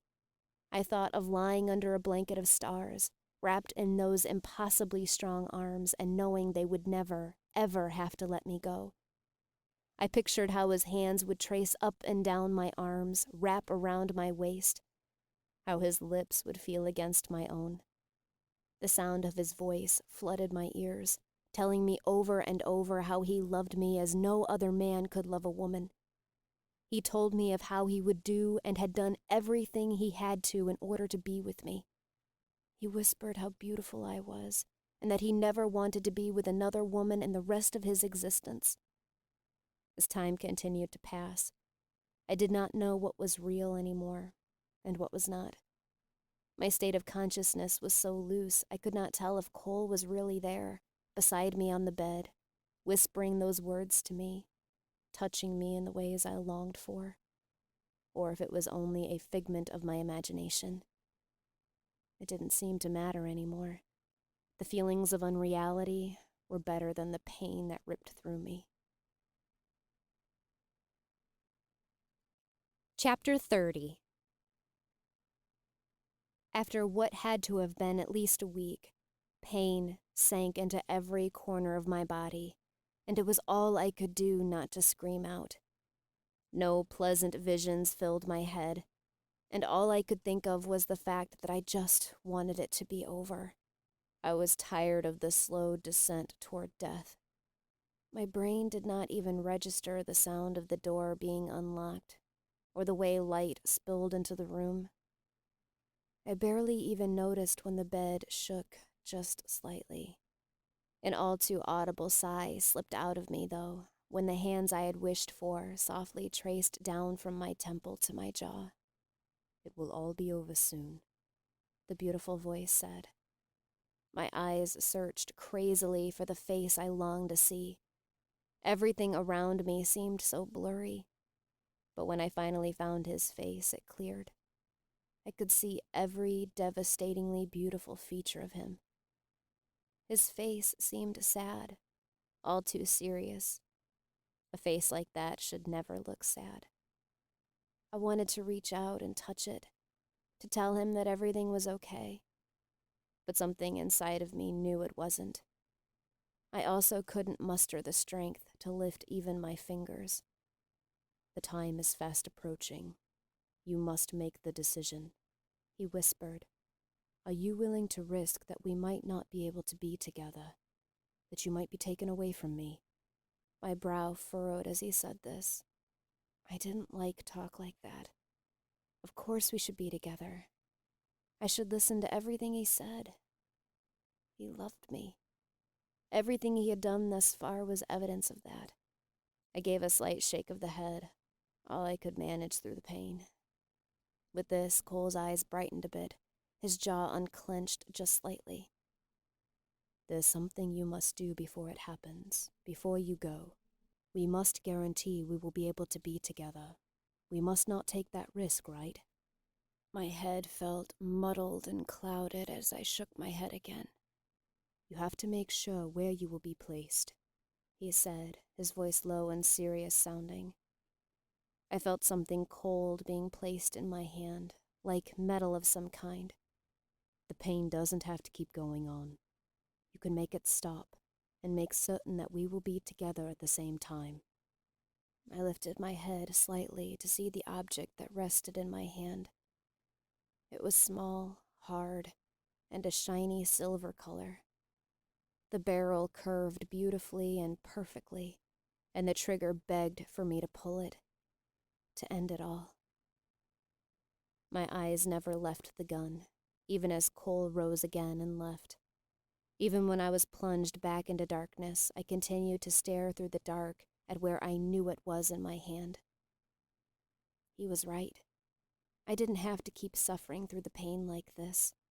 I didn't have to deal with the sickness, the chills, and the fever. And if I chose to end it all, I could guarantee that Cole and I would be together. That was what I wanted, wasn't it? I felt as if a heavy drug had been placed into my system, and that drug was telling me that this was of course what I wanted. It weighed me down and made me feel sluggish. But it was so strong. I had a hard time fighting with it, telling it that I wasn't sure if that was what I wanted. The gun sat in my hand, a comforting and yet terrifying weight. My head continued to spin and my body raged with aches, but I couldn't bring myself to take that final step. I wanted it to be over with, but I did not feel ready to move on. There seemed to be something else I needed to do, something I needed to take care of. As I struggled to clear my head, I thought of the reason I needed to wait, even for just another day or so. I needed to make sure those I loved would be safe when I left them behind. I had to get a reassurance from Cole. I was anxious for Cole to come back into my room, but thankfully I did not have to wait long.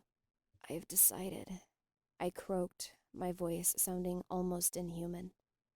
I'll do it. I'm ready for it to be over. But I need to know that they are safe. Is my family safe? Cole's look was triumphant as he took my hand in his. Of course. They are safe at home. No harm has come to them. And Sal, I strained to keep my voice loud enough to be heard. I need to see her before I go. I have to make sure she will be taken care of. Cole's expression became serious as he considered this. He did not say anything for a good half a minute. All right, he nodded. If you give me your promise, I will take you to see her in the morning. It's too late at night right now. I felt that strange fog press more heavily on my mind, but I only nodded, my lips unwilling to say the words I was still unsure about. Get some rest, he whispered as he stroked his hand along my cheek, sending the wonderful tingles shooting through my skin. I will take you in the morning. The next morning, I woke feeling like a new woman, despite the trial I had just experienced. While I still did not feel perfectly healthy, my body only slightly ached. The chills did not shake me, and my skin felt almost normal temperature. The world did not tilt in sickening ways. For the first time since I had come to be in my room, Cole let me out. I was not allowed to go far, though. I walked out of my room, and he helped me as I walked a few feet down the hall to a bathroom. The light was blinding and disorienting after sitting in the dark for days and days.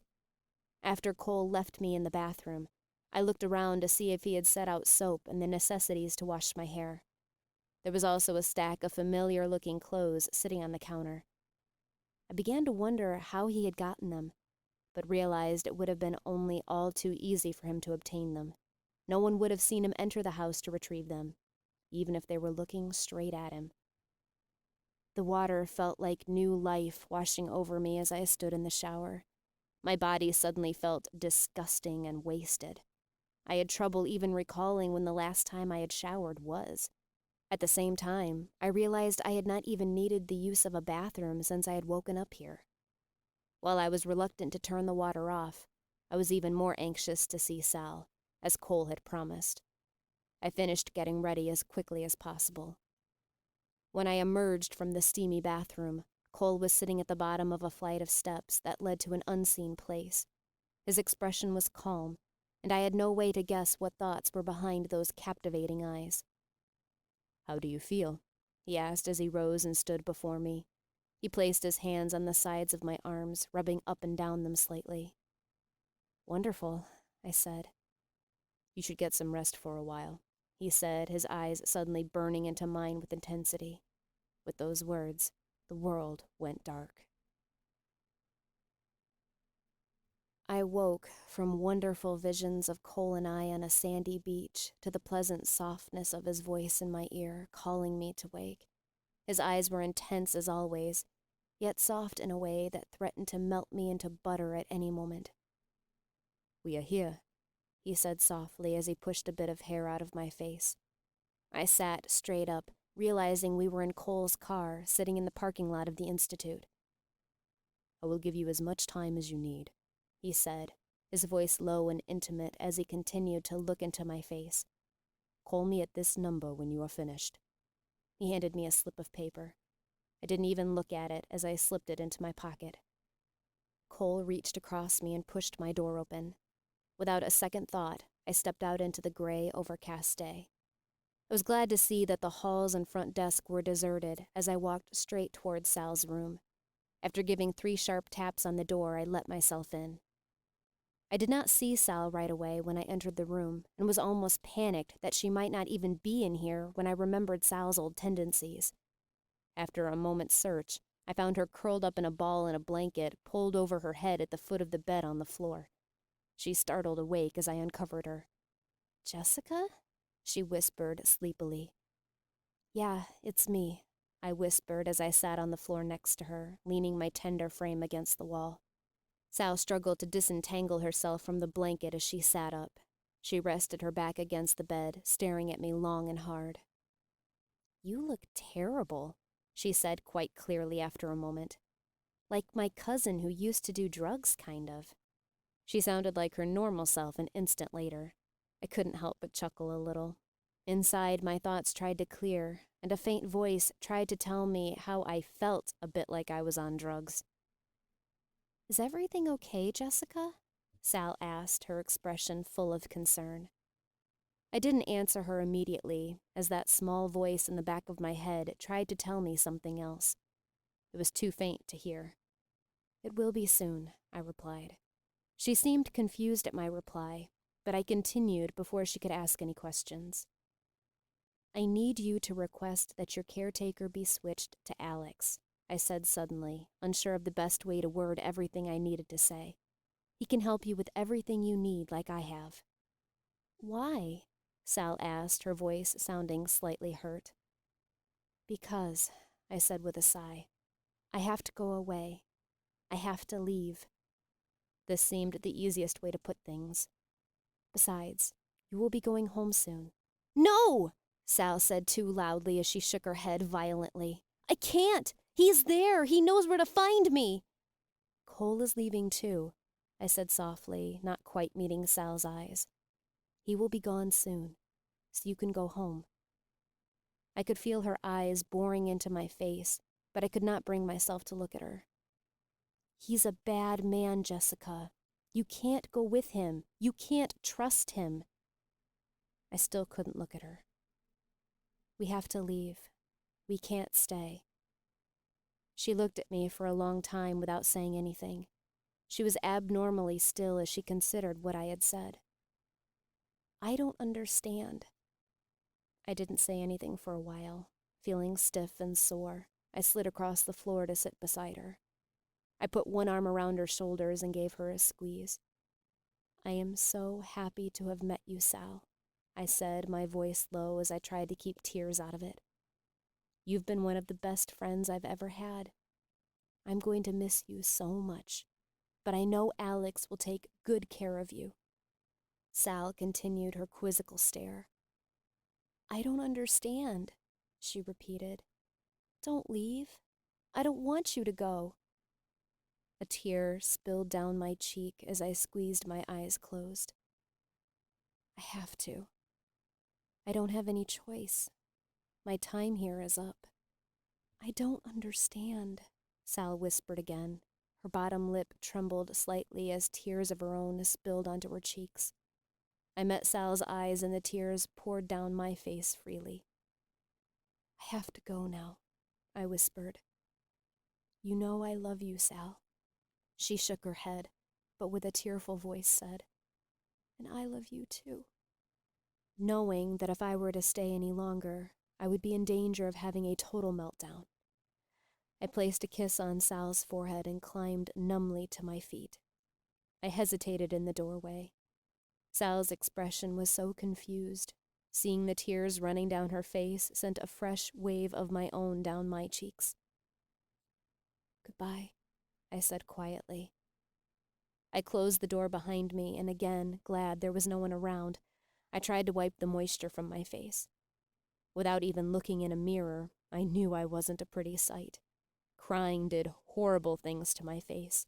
Combined with what being sick had done to my body, I was terrifying. I did not even know the person who had looked back at me in the mirror this morning. She was a skeleton, a ghost of a happy woman I had been just a few short weeks before. It only took a few minutes for Cole to reach the Institute after I called him. I didn't look into his face as I climbed into the passenger seat. My eyes didn't focus on much of anything, and my mind couldn't seem to either. "Can we just drive for a while?" I heard myself ask. "Just for a while?" I didn't see Cole nod, nor did he say anything, but the car rolled forward and pulled onto the street. The passing of the buildings behind us was numbing in a comforting way for some reason. I didn't know why I had made my request. Bellingham had been a refuge I had fled to, I supposed, but I felt no burning need to say goodbye to the city. Eventually, civilization fell behind us, and Cole turned down a road that did not look well-traveled. The evergreens towered above us, growing thicker and thicker the farther we drove. Springy ferns started growing closer and closer to the road. A heavy mist descended from the sky, thick enough that Cole had to turn the windshield wipers on low. The pavement fell away to gravel after a while, forcing Cole to drive slower as the road curved around. Eventually, it ended with a parking lot that consisted only of 2 logs to indicate where to park. There was a short, grassy stretch of a few feet before it gave way to small rocks that faded into the water. My mind was blank as I opened the door and let myself out of the car. Cole remained perfectly still as he watched me walk out toward the ocean. I didn't bother looking around for a large rock or a log to sit on. The gravel seemed dry enough, though I didn't particularly care. So I sat right down, the ocean lapping just a few inches from my toes. I stared out over the misty water to the green forms that loomed barely above it. I didn't come to the ocean often, but from looking at a map once, I knew the closest island I could see was Lumi, owned by a tribe of Indians. Behind that was Orcas Island, and somewhere beyond that was Vancouver Island. I had been so close to them for nearly 2 years, and had still never taken the trip out to visit any of the San Juan Islands that littered the space between the mainland and the huge Canadian island. I closed my eyes and inhaled deeply, relishing in the strong scent of ocean life. I faintly heard the horn of a ferry sound off in the distance, trying to give warning to any smaller boats that might be hidden in the mist. I dug my hands into the stones and sand beneath me, enjoying the feeling of Mother Nature. A small sense of closure had settled on me since I left the Institute. I knew Sal would be all right. She would be confused and hurt, but she would be fine. Cole had assured me that my family was safe. I had no reason to think that Emily might be in any immediate trouble, but there was still one very important person I had no guarantee about. I had been very careful in not saying anything about Alex to Cole. A part of me knew that this was best, to keep my mouth shut. I had to think that Alex would be safer if he was left out of everything. I could never go completely satisfied, not knowing that he would be all right, but I had to believe he would be. Alex could take care of himself. Chapter 31. Eventually, the mist turned into a light rain, and it did not take long to soak me through. I wasn't sure if it was because of getting wet, or if it was just the afterlife calling to me again, but my body started to tremble with chills. The aches slowly crept back into my limbs, and my head started to throb. I couldn't fight this any longer. It had to end. The rain was suddenly blocked from my skin as something warm was wrapped around my shoulders. "It's time," a beautiful voice said softly. I could only nod. Strong hands helped me to my feet, but I didn't look Cole in the face as he helped lead me back to the car. The heat that blasted out of the vents couldn't do anything to calm the chills that shook me with incredible force now. The tires found their way back to the pavement, and the city came back into view, then fell away again as we traveled south. It took a while before I registered we were going back to the lake. My suspicions were confirmed as we pulled into Cole's driveway. He had been holding me in his own home, just 2 doors down from my own. I couldn't bring myself to feel any emotion about it, though. This was just the way it was. It didn't matter now. With his hand on the back of my shoulder, Cole quickly led me out of the rain and into the house. The house seemed unnaturally dark for being early afternoon. All the lights were off, and most of the drapes had been pulled shut. As we started our descent down the stairs, I barely even noticed the few shards of broken glass that lay strewn on the floor before the back door. We both froze at the bottom of the stairs, looking at the doorway of my room. Light was streaming through the door into the hall. Even though I had slipped out of consciousness before we had left earlier, I knew Cole would not have left the light on in there. He had never turned it on. Cole's grip tightened at the back of my neck, and I heard his teeth grind together as we stepped into the doorway. My knees wobbled, threatening to collapse as I took in Alex standing in the room. In one hand was clutched the dirty clothes I had been wearing when I disappeared from the yacht. In the other hand was the shiny silver gun. There was a long moment where everyone seemed to be frozen, each unsure of what exactly to do. It was Alex who broke the silence. It wasn't hard to figure out what had happened after I finally reached Jessica's father and talked to Sal this morning. His intensely blue eyes stared into my own as he spoke. I saw the emotions play across his face. Terror, relief, horror. Alex's words seemed to have shaken Cole from his stupor. With a hiss, he shoved me aside, knocking me to my hands and knees. His body seemed to shake for a moment before his shirt suddenly ripped into shreds.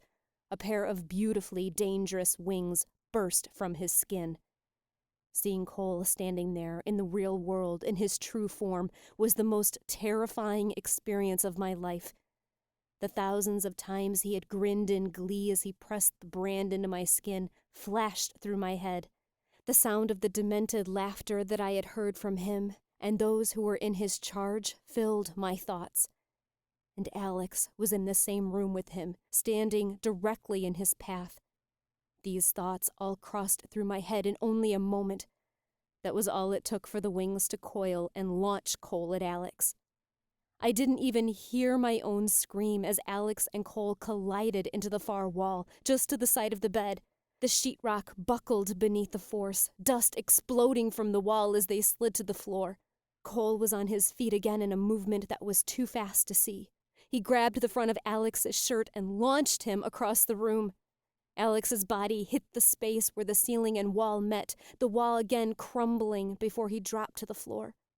Sobs and screams erupted from my chest as I tried to crawl over to Alex.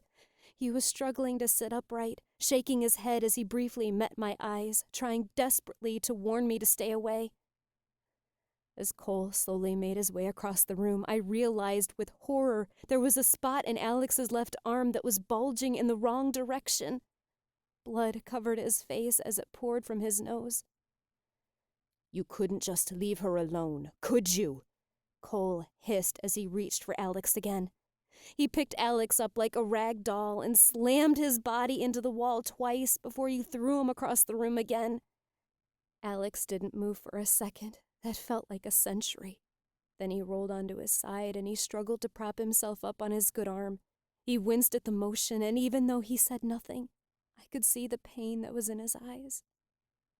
I realized with horror one of his legs was resting at an angle that was just slightly off from what should have been possible. "I will never give up on her," Alex said with clenched teeth as he glared at Cole. "You have no idea what real love is."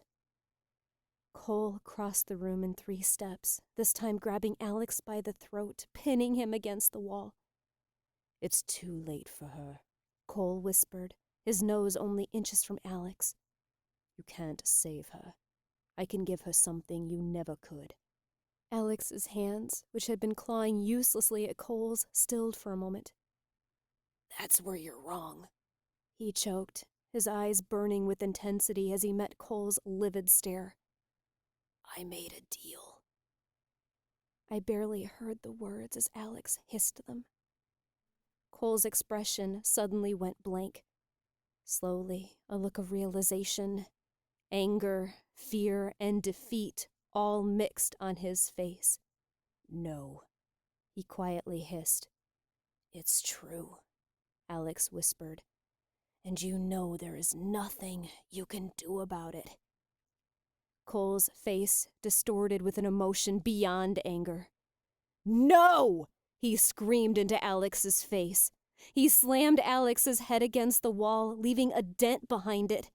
I could see Cole's knuckles turn white, and my screams poured out of me as I crawled across the floor. With a sickening snap that filled the room, Alex's struggling form suddenly went limp. With one final heave, Cole threw Alex's still body across the room, where it crumpled into a heap just behind the door. I sat frozen on the floor as the world fell silent and seemed to stand still. I held my breath as I waited for Alex's chest to rise and fall, for him to stir in any way. He didn't. Cole looked from Alex's body to my face. As I looked back at him, I didn't feel fear. I didn't feel anger. I couldn't feel anything. The perfect features now only seemed to emphasize the truth of what he was. His face twisted in anger that reflected the monster within. Without saying a word, he turned to the door and walked out, his wings trailing behind him. I held Alex's limp, cooling body in my arms for hours. The full truth of what had happened had still not hit. My body felt numb. I stayed detached from it. No emotions filled me. In truth, I was probably in shock. I didn't realize at first how the chills had disappeared. My body relaxed. My head had stopped pounding completely. My strangely enhanced vision and hearing seemed to still be intact.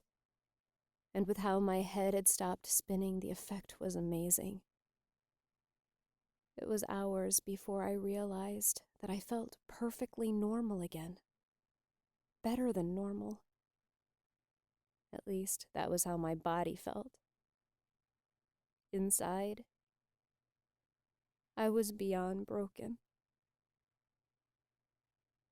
Eventually, as I caressed Alex's cheeks, felt how they were no longer warm, felt the heat of his strong hands disappear, cold, cruel reality started to sink in.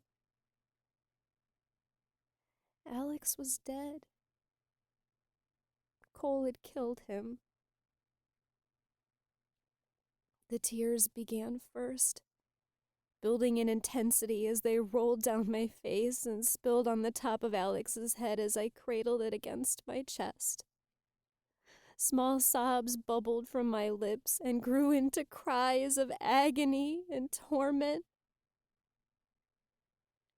Through my grief, I couldn't understand what had just happened.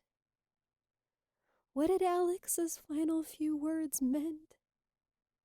He had made a deal? There was nothing Cole could do about what? And why had Cole suddenly left after? Why didn't he finish me off? As no answers came, I realized something else. I had felt as if I had been under the influence of some kind of drug the last week or so. In a way, I had. The feelings I thought I was having toward Cole, my strange, resigned behavior, it had all come from Cole. He had planted those feelings in me, made me see those awful visions of Alex and Sal, planted things that weren't real about Cole and me into my head. One thing I knew he had been telling the truth about, though. I had indeed been dying. Now, I wasn't. The last traces of even room temperature warmth faded from Alex's skin, and it started to turn cold. The reality that Alex would never hold me in his arms again, never make another light-hearted joke, never flash me his brilliant smile again was too much. I was hysterical as I mourned over the loss of the man I loved more than I would have ever thought it was possible to love someone. Screams and wails poured from me, and my crying did not stop when the tears ran out. Anger, frustration, sorrow, and pain ran through me, pounding me like a train wreck. When I finally quieted on the outside, there were a few thoughts that kept running through my head, over and over. I couldn't go on without him. What was the point of living if the person I loved the most was gone? As if in answer to my question, something shiny from across the room caught my attention. I crawled across the blood-streaked floor toward it, sitting in front of it as I gently picked it up. The gun had seemed so inviting before when Cole had given it to me. It had promised to end all the pain. While it was a different kind of pain now, it seemed to promise the same thing. I sat with shaking hands holding the gun. Even though they shook, I felt suddenly very calm inside. I knew there was no way I could continue on now. There was no point in going on. The decision was so simple to make. Without breathing, I raised the gun. The cool feeling of the barrel against my temple was calming and comforting.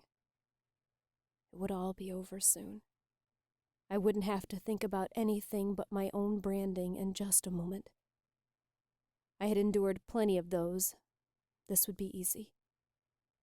Taking a deep breath, I squeezed the trigger. Click. It took me a moment to realize what happened as the sound died. I drew the gun away and opened the chamber. It was empty. I then realized it felt lighter than when Cole had first given it to me, as if someone was trying to play a cruel, sick joke on me by emptying the gun that had held my only escape. The gun dropped to the floor with a thud, and a fresh wave of tears consumed me. The reality of what I had almost done, and what I now couldn't do, hit me like a ton of bricks. My head dropped to my knees as I pulled them into my chest, my shoulders shaking as I let the tears have me. Chapter 32. I was acutely aware of the sound of rustling wings as it disrupted the silence. I nearly sighed in relief. Cole had come back to finish me off. I didn't turn around to see him come. I didn't want to look into those eyes again, to run the risk that he might make me feel things again that weren't real. I kept my back to him, wishing he would simply get it over with as quickly as possible. The approach of the sound of rustling wings was hesitant, almost unsure as I heard it come across the room. This seemed strange. Cole was never hesitant about anything. I felt the brush of feathers on one of my arms, and I tried not to shudder. There were more rustling sounds, as if he was crouching behind me. I felt a warm hand touch my shoulder, and a tear rolled down my cheek again, as familiar sensations flooded through me. The touch was so warm, too familiar on a soulful level, and yet I knew that touch would never be warm again. Cole was going to be cruel by trying to make me feel for him what I felt for Alex, even with his dead body still in the room. Please, I started to beg. I wanted to tell him just to get it over with, but my vocal cords didn't seem to want to work. The strong hand on my shoulder started to turn me toward him, and I couldn't find the strength to fight it. I turned to face what I hoped was the final end to my pain. A pair of steel gray eyes stared into mine, locking my gaze in a way that made it impossible for me to breathe. They were so familiar, yet so foreign. The face that held them didn't belong. It was the wrong eyes, with the wrong face. Alex stared intently into my face with those foreign gray eyes. Yet he was so different. His handsome face seemed enhanced, his skin flawless and fluid. He was so radiating and beautiful, it was almost painful to look at him. All evidence of the blood that had covered him was now gone, replaced by only impossible perfection. That perfection carried down into his body, whole and complete. His chest was bare, evidence of his shredded shirt strewn across the room. I realized that the brush of wings I had felt earlier had not come from Cole. It had come from Alex. Alex's own pair of massive wings sprouted from his bare back. Every feather was perfectly formed and in its place. Each one was the purest white imaginable, but I knew how they would look in the sun, how the light would reflect back the impossible metallic color. A horrifying realization hit me as I felt myself leaning towards him. This most likely wasn't real. I had seen Cole kill Alex and then leave. Cole was still around somewhere, and he had made me see things that weren't real before. This glorious man before me could in fact be Cole himself. I was on my feet and sprinting out the door before I even bothered to see how this man who looked like Alex would react. My step didn't slow as I took the stairs 2 at a time and bounded across Cole's living room to the front door. The rain that had poured earlier had subsided into mist, and it clung to my skin and clothes as I bounded across the street and continued up the hillside. Reason and thought held no place in my mind as I barreled through the woods. I tripped and stumbled through the tangled ferns. Tree roots erupted from the ground, and they seemed to try and hinder my path to nowhere. I didn't know where I was going, or why exactly I was running. Had I not just been wishing for Cole to finish me off? Perhaps that was what he was going to do when I had fled. With this thought, I came to a standstill. There was no sight of any of the houses that surrounded the lake, nor could I even see the lake itself anymore. There were only towering trees that surrounded me on the hillside, thick and dense enough to absorb almost all sound. Had I been thinking straight, I might have wondered how I had gotten this far up the mountain so fast. If my sense of hearing had not still been so enhanced, I would not have heard the almost undetectable footsteps that approached from behind. He didn't say anything at first, and I only faintly heard the sound of air as it flowed in and out of his nose. My body remained stiff and rigid as I waited for some kind of crushing blow I knew an angel could deliver. I had only slightly felt the evidence of Cole's inhuman strength. I had seen it firsthand as he had thrown Alex's body around, but it never came, and the man behind me kept his distance. I went to check on you that night on the yacht and saw that you were sleeping. It was unmistakably Alex's voice, but it was so beautiful. I would have marveled at just the sound of it, had I not been so doubtful and wary. I wanted to stay with you, but you were so adamant that you wanted to be alone. You had been acting so strange all night. I wasn't sure what to do or think. Cole was there, I whispered, still not turning to face him. I could see no harm in telling this. If this man who looked like Alex really was Cole, he would know this anyway. He had been there. You couldn't see him. I couldn't see him. He made himself invisible somehow. He threatened to kill the both of us if I didn't do as he said. That explains a few things, I suppose, he said after a moment's hesitation.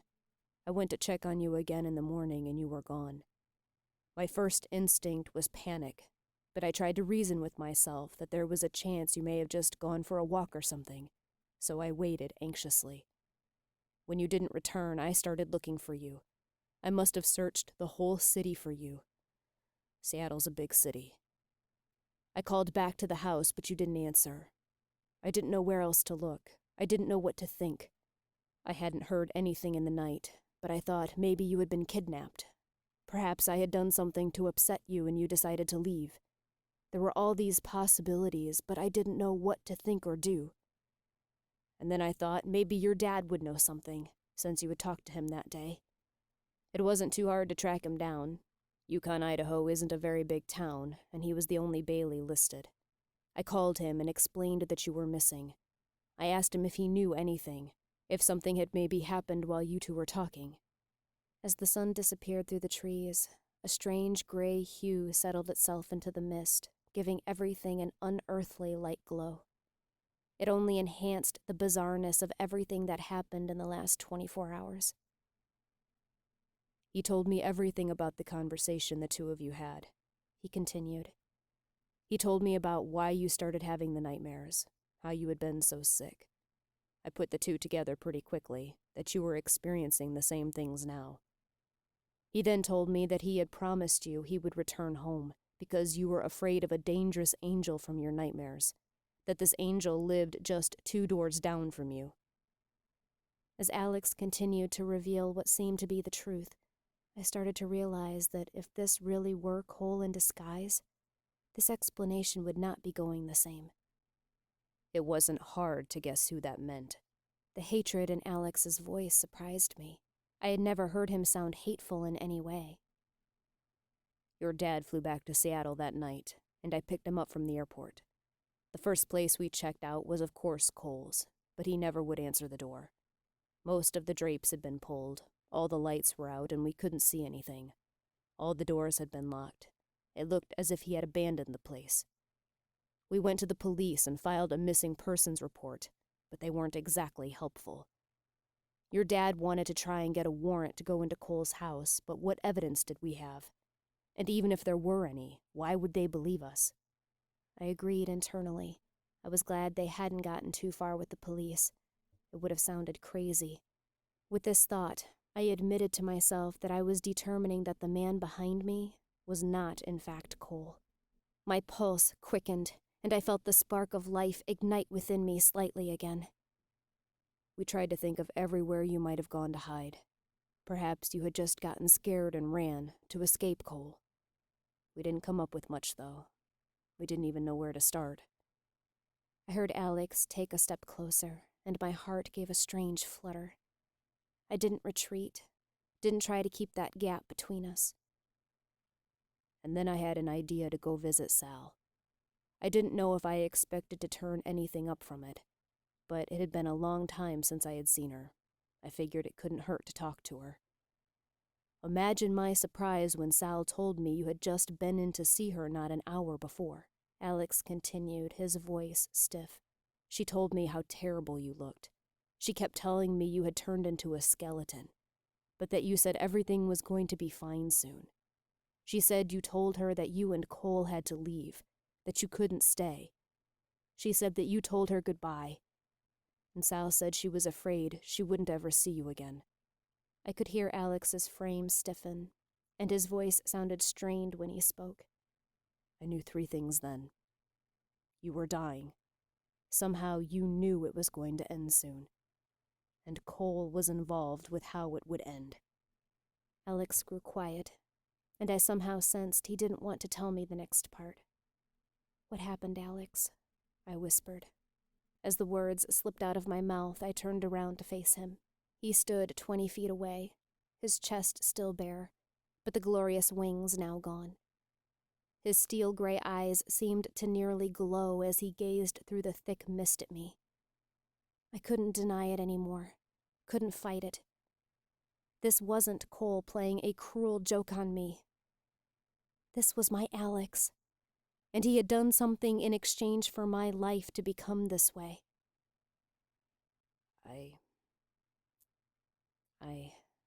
He hesitated, and I could tell he wanted to come closer. I made a deal. he whispered, his eyes never wavering from mine. I could only hope someone was listening, but I said that if you could lead a normal life, normal as in full and healthy and free of the trials, I would offer myself in your stead. Before I could voice the protests of horror that filled my head, Alex rushed on. I went to Cole's, and when no one answered, I broke in through the back door. I couldn't wait any longer. I had to find you. I found that awful room you had been in. I found your clothes, and I knew that you had been kept there. I also found that gun, and I was terrified of what might have already happened. I checked it and was slightly relieved to see that it was still full. Good thing I took the bullets out. Hints at that smile that I loved so much played at the corner of his lips. It took me a moment to realize what he meant. He was referring to my little meltdown when I had tried to turn the gun on myself. I had been right when I thought it had felt heavier when Cole had given it to me. And then, amazingly, you walked through the door, alive, but looking only seconds from death. I nearly didn't recognize you. You know the next part. But basically, Cole sealed the deal when he, killed me. I cringed as he said the word. It confirmed all the more the horrific truth. Alex was indeed dead. This wasn't a human anymore that stood before me. Alex took one hesitant step forward, followed by another. His eyes held mine intensely as he did so, seeming to give me permission to tell him to stop at any moment. I didn't. I knew the trials terrified you, and I believed you had good reason for being so afraid. I never imagined it was as bad as the truth. As I stood before the council members, there was quite a stir among everyone as they debated my fate. A light clicked in my head. "You haven't been judged yet," I blurted out, awe filling my voice. "How did you know?" he questioned, his brow furrowed. "Your eyes. They're gray now. When you are judged, you either receive blue eyes or black. Only those who aren't judged yet have gray." Alex's expression seemed genuinely surprised. Cole would have known this, without a doubt. I couldn't deny it anymore, and an extreme sense of calm and gratitude filled me as I extended my hands toward him. "Show me," I said quietly, my voice barely audible. Alex looked uncertain as he slowly closed the gap between us. He stopped just a foot in front of me, not yet taking my hands. "I don't know how," he said as he looked down at my hands. Cole could make me see things. I know most of them weren't real, but I'm afraid some of them might have one day become real, I said as I swallowed hard. "Just try and think about it. I want to see what happened." This was only partially true. While I trusted Alex with more than just my life, I didn't want to go back to seeing things that weren't real, to have my head feel like it was in a fog again. But I wanted to know the truth, to understand what exactly it was Alex had done. His eyes were hesitant as they met mine, but he took both of my hands in his. As he did so, a sense of rightness and calm flooded through my system, and at the same time it felt as if a fire had been let loose in my veins. There was no doubting it. This was my Alex. This was the man I loved more than I thought anyone in the world could love someone. Alex's eyes burned intensely into mine, and as he did so, the trees that surrounded us melted away, and the mist seemed to form into solid stone walls. The cylinder that I knew all too well encircled us, the demented voices of the condemned and the singing of the exalted mixing into a chaotic chorus. I was standing at the mouth of the tunnel that led back to the prison cell I knew so well, watching as Alex stood with his hands bound in the golden cord before the council. Seeing him there sent waves of terror through my system. He didn't belong there. He shouldn't have had to stand there for many, many years to come. "What this boy has done is against nature," one of the condemned council members cried out loud. In all the trials I had stood, I had never heard them deviate from their normal jargon of the trials. I stood frozen in my place, intrigued as much as I was horrified. Who is he to make a plea like this? Have you ever seen an act so selfless, though? An exalted woman asked as she leaned forward in her seat, looking into the faces of all the council members. This seemed to quiet the condemned members' protests. Please, Alex said, and despite his claim of being terrified, his voice sounded confident. I only want for her to have a normal life. She doesn't deserve to stand trial for things she didn't do. His voice filled with emotion, and he glanced down at the floor. She's one of the most amazing people I've ever met. I will do anything. The council members were silent for a moment, but those seated on the stairwell that wound around the cylinder erupted with more noise. The exalted made awing sounds, their faces serene and caring-looking. Those with the black eyes hissed and protested with words unknown to human ears. It was the leader of those with blue eyes who spoke first. We shall put it to a vote, he said as he stared intently at Alex. I vote to grant your request. I also vote to allow you to return to the human world and give you more time with this woman you are willing to trade so much for. With these words, all hell broke loose. Wings bat anxiously and furiously from all around. The hissing grew to shouting, and gasps escaped the mouths of most all. Each of the condemned council members gave their vote, all but the leader of the condemned, denying that Alex should be allowed to return and denying Alex's request for my life to return to normal. The new leader simply did not cast a vote on either matter. The votes of the remaining 4 exalted council members took much longer to be heard. They each debated internally as to what both of our fates would be. But in the end, both counts were voted to be granted. Shouts of joy and excitement came from one crowd, while the other seemed to have had enough. They coiled their powerful wings and plunged into the fiery depths below. I would like to make one more request. Alex suddenly spoke as the sounds of chaos died down. Each of the council members froze as their eyes bored into Alex. One of your own is still in her world. With his task failed, I fear for what he might do in order to exact revenge. I ask that her family and dearest friend be protected from him somehow. Alex's bold request more than shocked both the council members and me. Had he not already asked something huge and impossible? Now he wanted something more? While the black-eyed council members simply raged in protest, the others debated for several minutes. It was the female council member who spoke this time. Young man, what you have already asked is more than should be given. But we have never seen such a display of selflessness, and for that we commend you. You have our guarantee that this woman's family and friend will not be harmed by the angel who has wrongfully escaped. Thank you, Alex breathed as his signature smile nearly burst forth on his face. Thank you. As soon as he said this, the smile on his face faded and twisted into a look of at first confusion, and then into agony. I could see the skin on his back ripple and shiver, and after just a moment, a beautiful, massive pair of wings burst from his skin. When he looked back up at the council, the blue in his eyes was washed out into gray. At this, the lines that defined everything around me started to fade and blur, and the scene seemed to shake. You must know you will not be returning as a human. Your human form has died. Things are not going to be. The voice was fading away as everything turned to a smoky gray, and we were suddenly standing back in the forest. I couldn't say anything for a very long time, as I simply looked into Alex's face as he still held my hands tightly in his.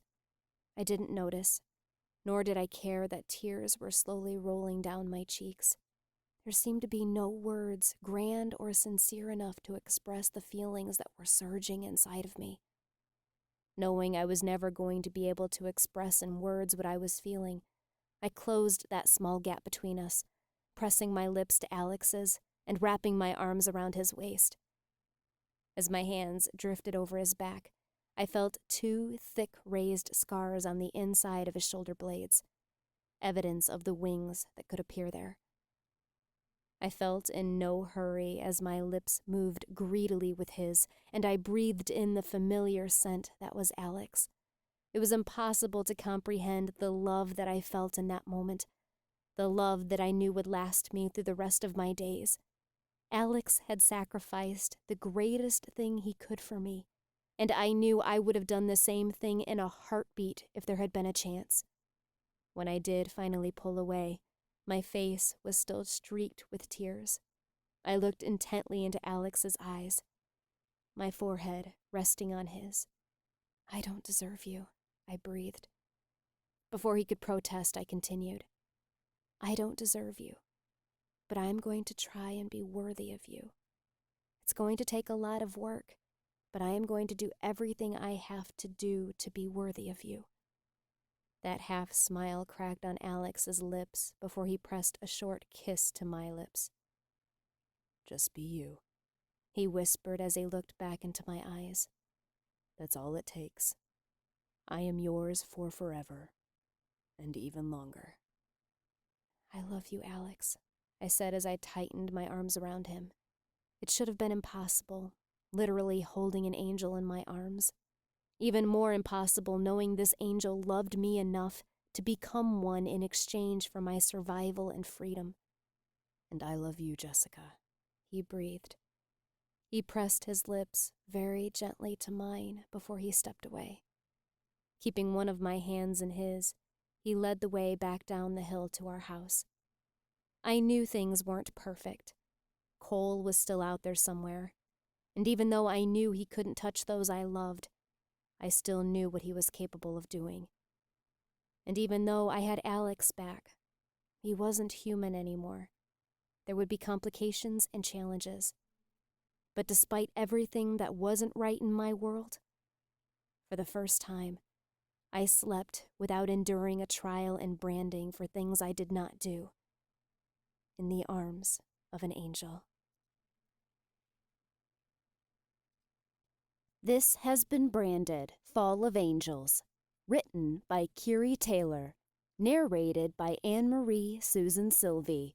Copyright 2010 by Keary Taylor. Production copyright 2015 by Keary Taylor.